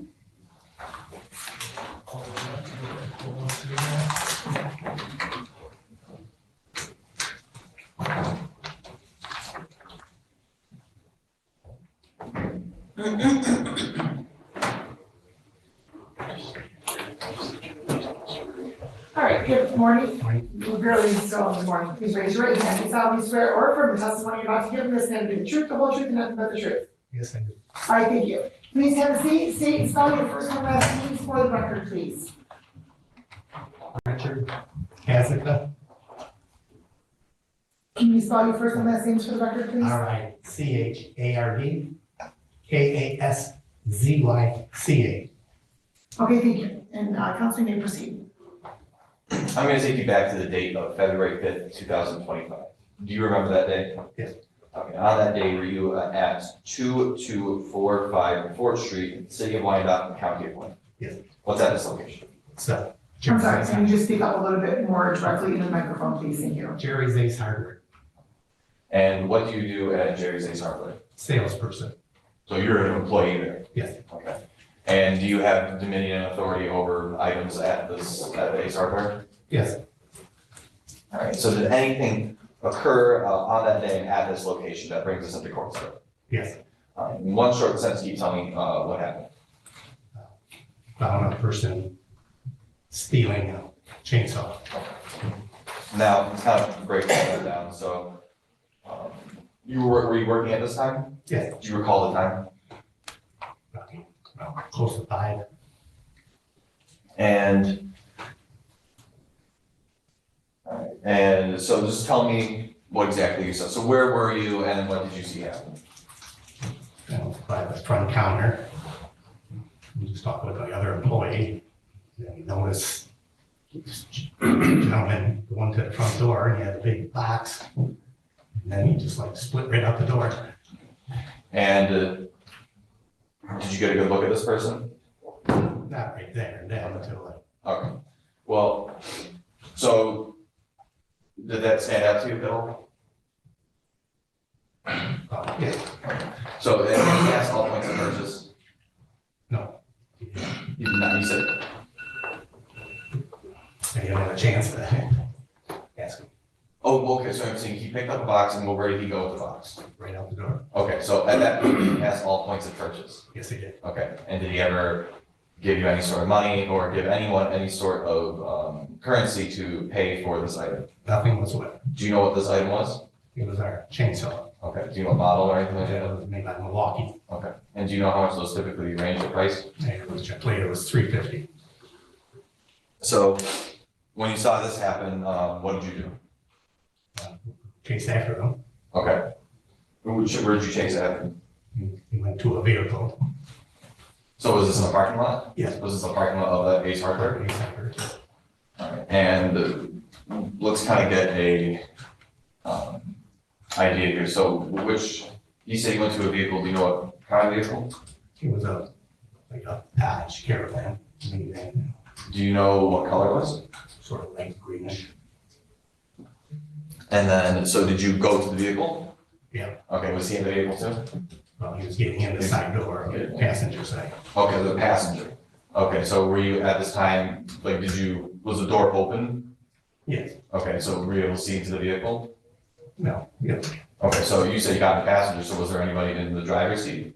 yes, somebody was there. Okay. Did you get a good look at them? No, Okay. front was not. Could you tell if they were male, female? I can tell it was female. Okay. But this individual though, did you get a good look at him, who you chased after? Yes. Okay. Now, do you see him in the court today? No. Okay. Now, did you previously testify about this case earlier with that individual? Yeah. Okay. And this was here at 27th District Court? Yes.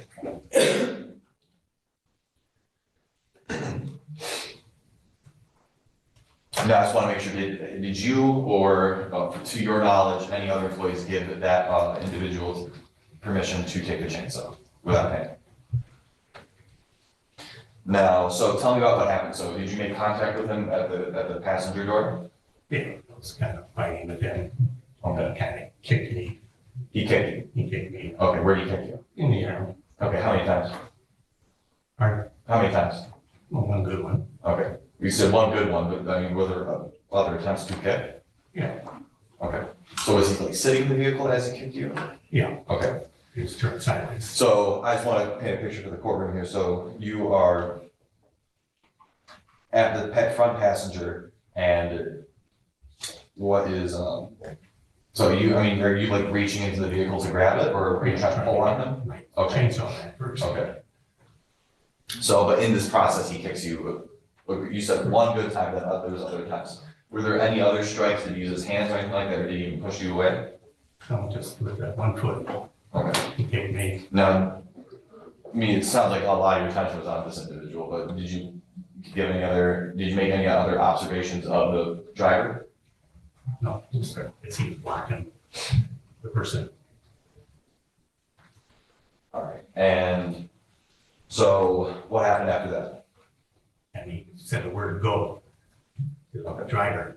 Okay, and did the vehicle move? Oh, yes. Okay, backing up.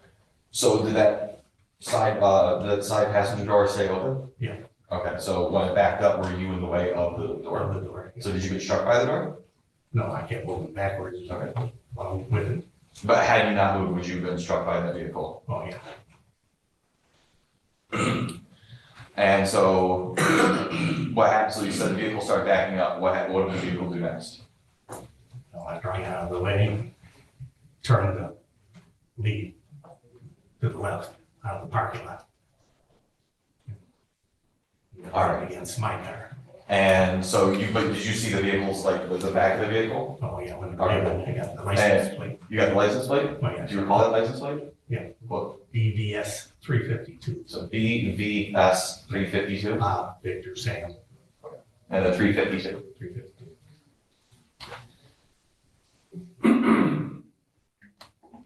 Now, does this Ace Hardware have any security footage? Yeah. Okay, and do you know where these cameras are located? One's near the back of the Sir, I building. need you to speak up, please. I'm having a hard time hearing you. One's near the back of the building, the other one's near the front door. Okay, and so do they capture does it capture the parking lot, does it capture like the inside of the building? The parking lot. Okay, and do you know whether or not this footage captured this incident? Yes, it did. All right, and if I showed you in the courtroom today, would you recognize it? Yes. People move to put up people's proposed exhibits. I guess it's 1 and 2, or just 2 of the same, well, they're 2 videos, but from the same. Okay. Let me see. Is there a stipulation at all or no? There's no objection. No objection, okay. The court will admit the exhibits 1 and 2.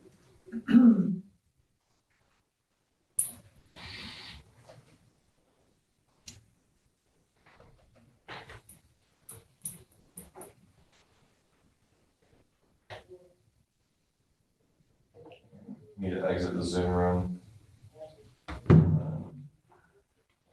Where'd he go? I'm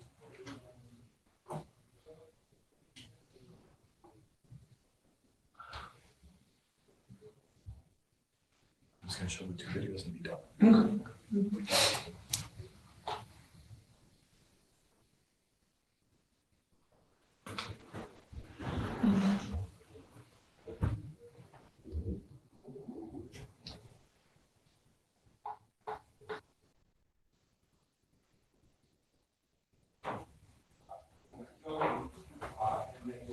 All right, so if you can, please turn your attention to the screen. Oh, it's kind of cutting stuff off. Let's see if I can move that around. I think that happened last time too. What if I move it down? It's like this bar, and for some reason that gets in the way. Let's see if I can just move it up. I think that's probably best if I put it right there. Hopefully that changes it. There we go. Okay. All right, so do you recognize this still shot right here? Yes. Okay, what is this? Jerry's Ace Hardware. Okay, and is this, this captures is this the cash register area? Yeah. Okay, so there's a man at the bottom corner of the screen, who, do you know if you recognize that person? That's me at the bottom. Okay, who's at the top? Coworker. Coworker, okay. And it's kind of hard to see, so I'll zoom in for you real quickly. But I kind of want to get a timestamp. It's not great right here, but can you, how well are you able to read that top corner right there? Looks like 4:53. Okay, so okay, so it starts at, on the left, it says 2:05. Okay. 2025. Okay, so for the record, that's February 5th, 2025. And then, can you read that time right there? Yeah, 4:53. Is that PM or AM? PM. And now is that the footage that you caught that captured that day? Yeah. Okay.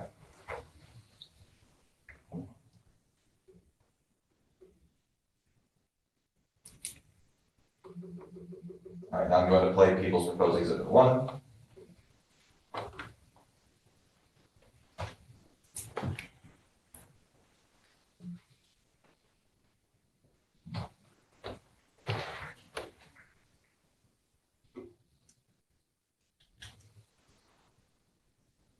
I'm going to stop it at 17 seconds in. This individual right there, is this the individual that you described as the person that walked out with the chainsaw? Yes, it is. And is that box, the box that you described as chainsaw, That's the the one chainsaw, box? yeah. Okay. Resuming.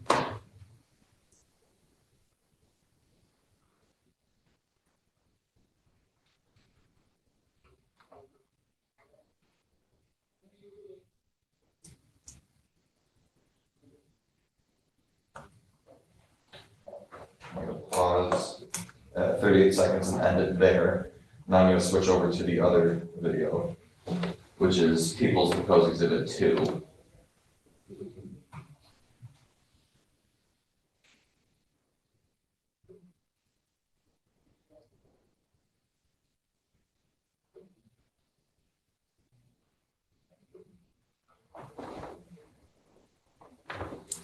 Now, do you recognize this still shot? Yes. Okay, what is it? It's the parking lot Is this of Ace Hardware? of Ace Hardware. Okay. And are you able to see the timestamp up in the corner? Do you want me to zoom in more? That's at 4:54 PM on the same day? PM again. Resuming.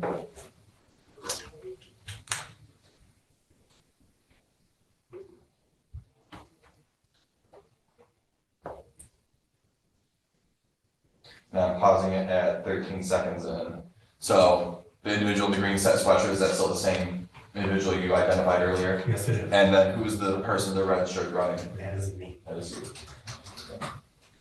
And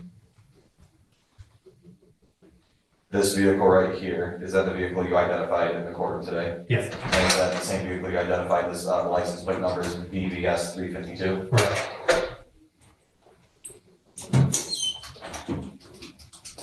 Resuming.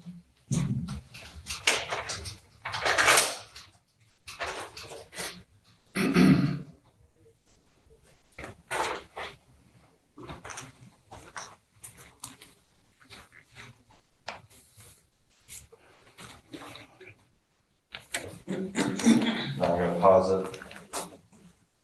Now, there's a vehicle right there, that was parked next to the van. Whose vehicle is that? That's mine. That's your vehicle. Okay, was your vehicle struck during this? Yeah, they get that one for Your bumper, was there any like damage to the vehicle? scratch. Presuming.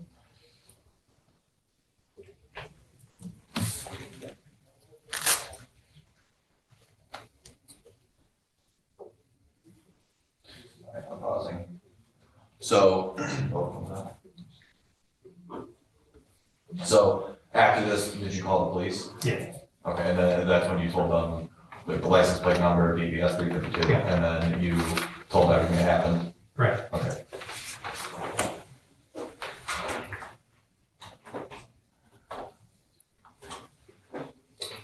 No further questions?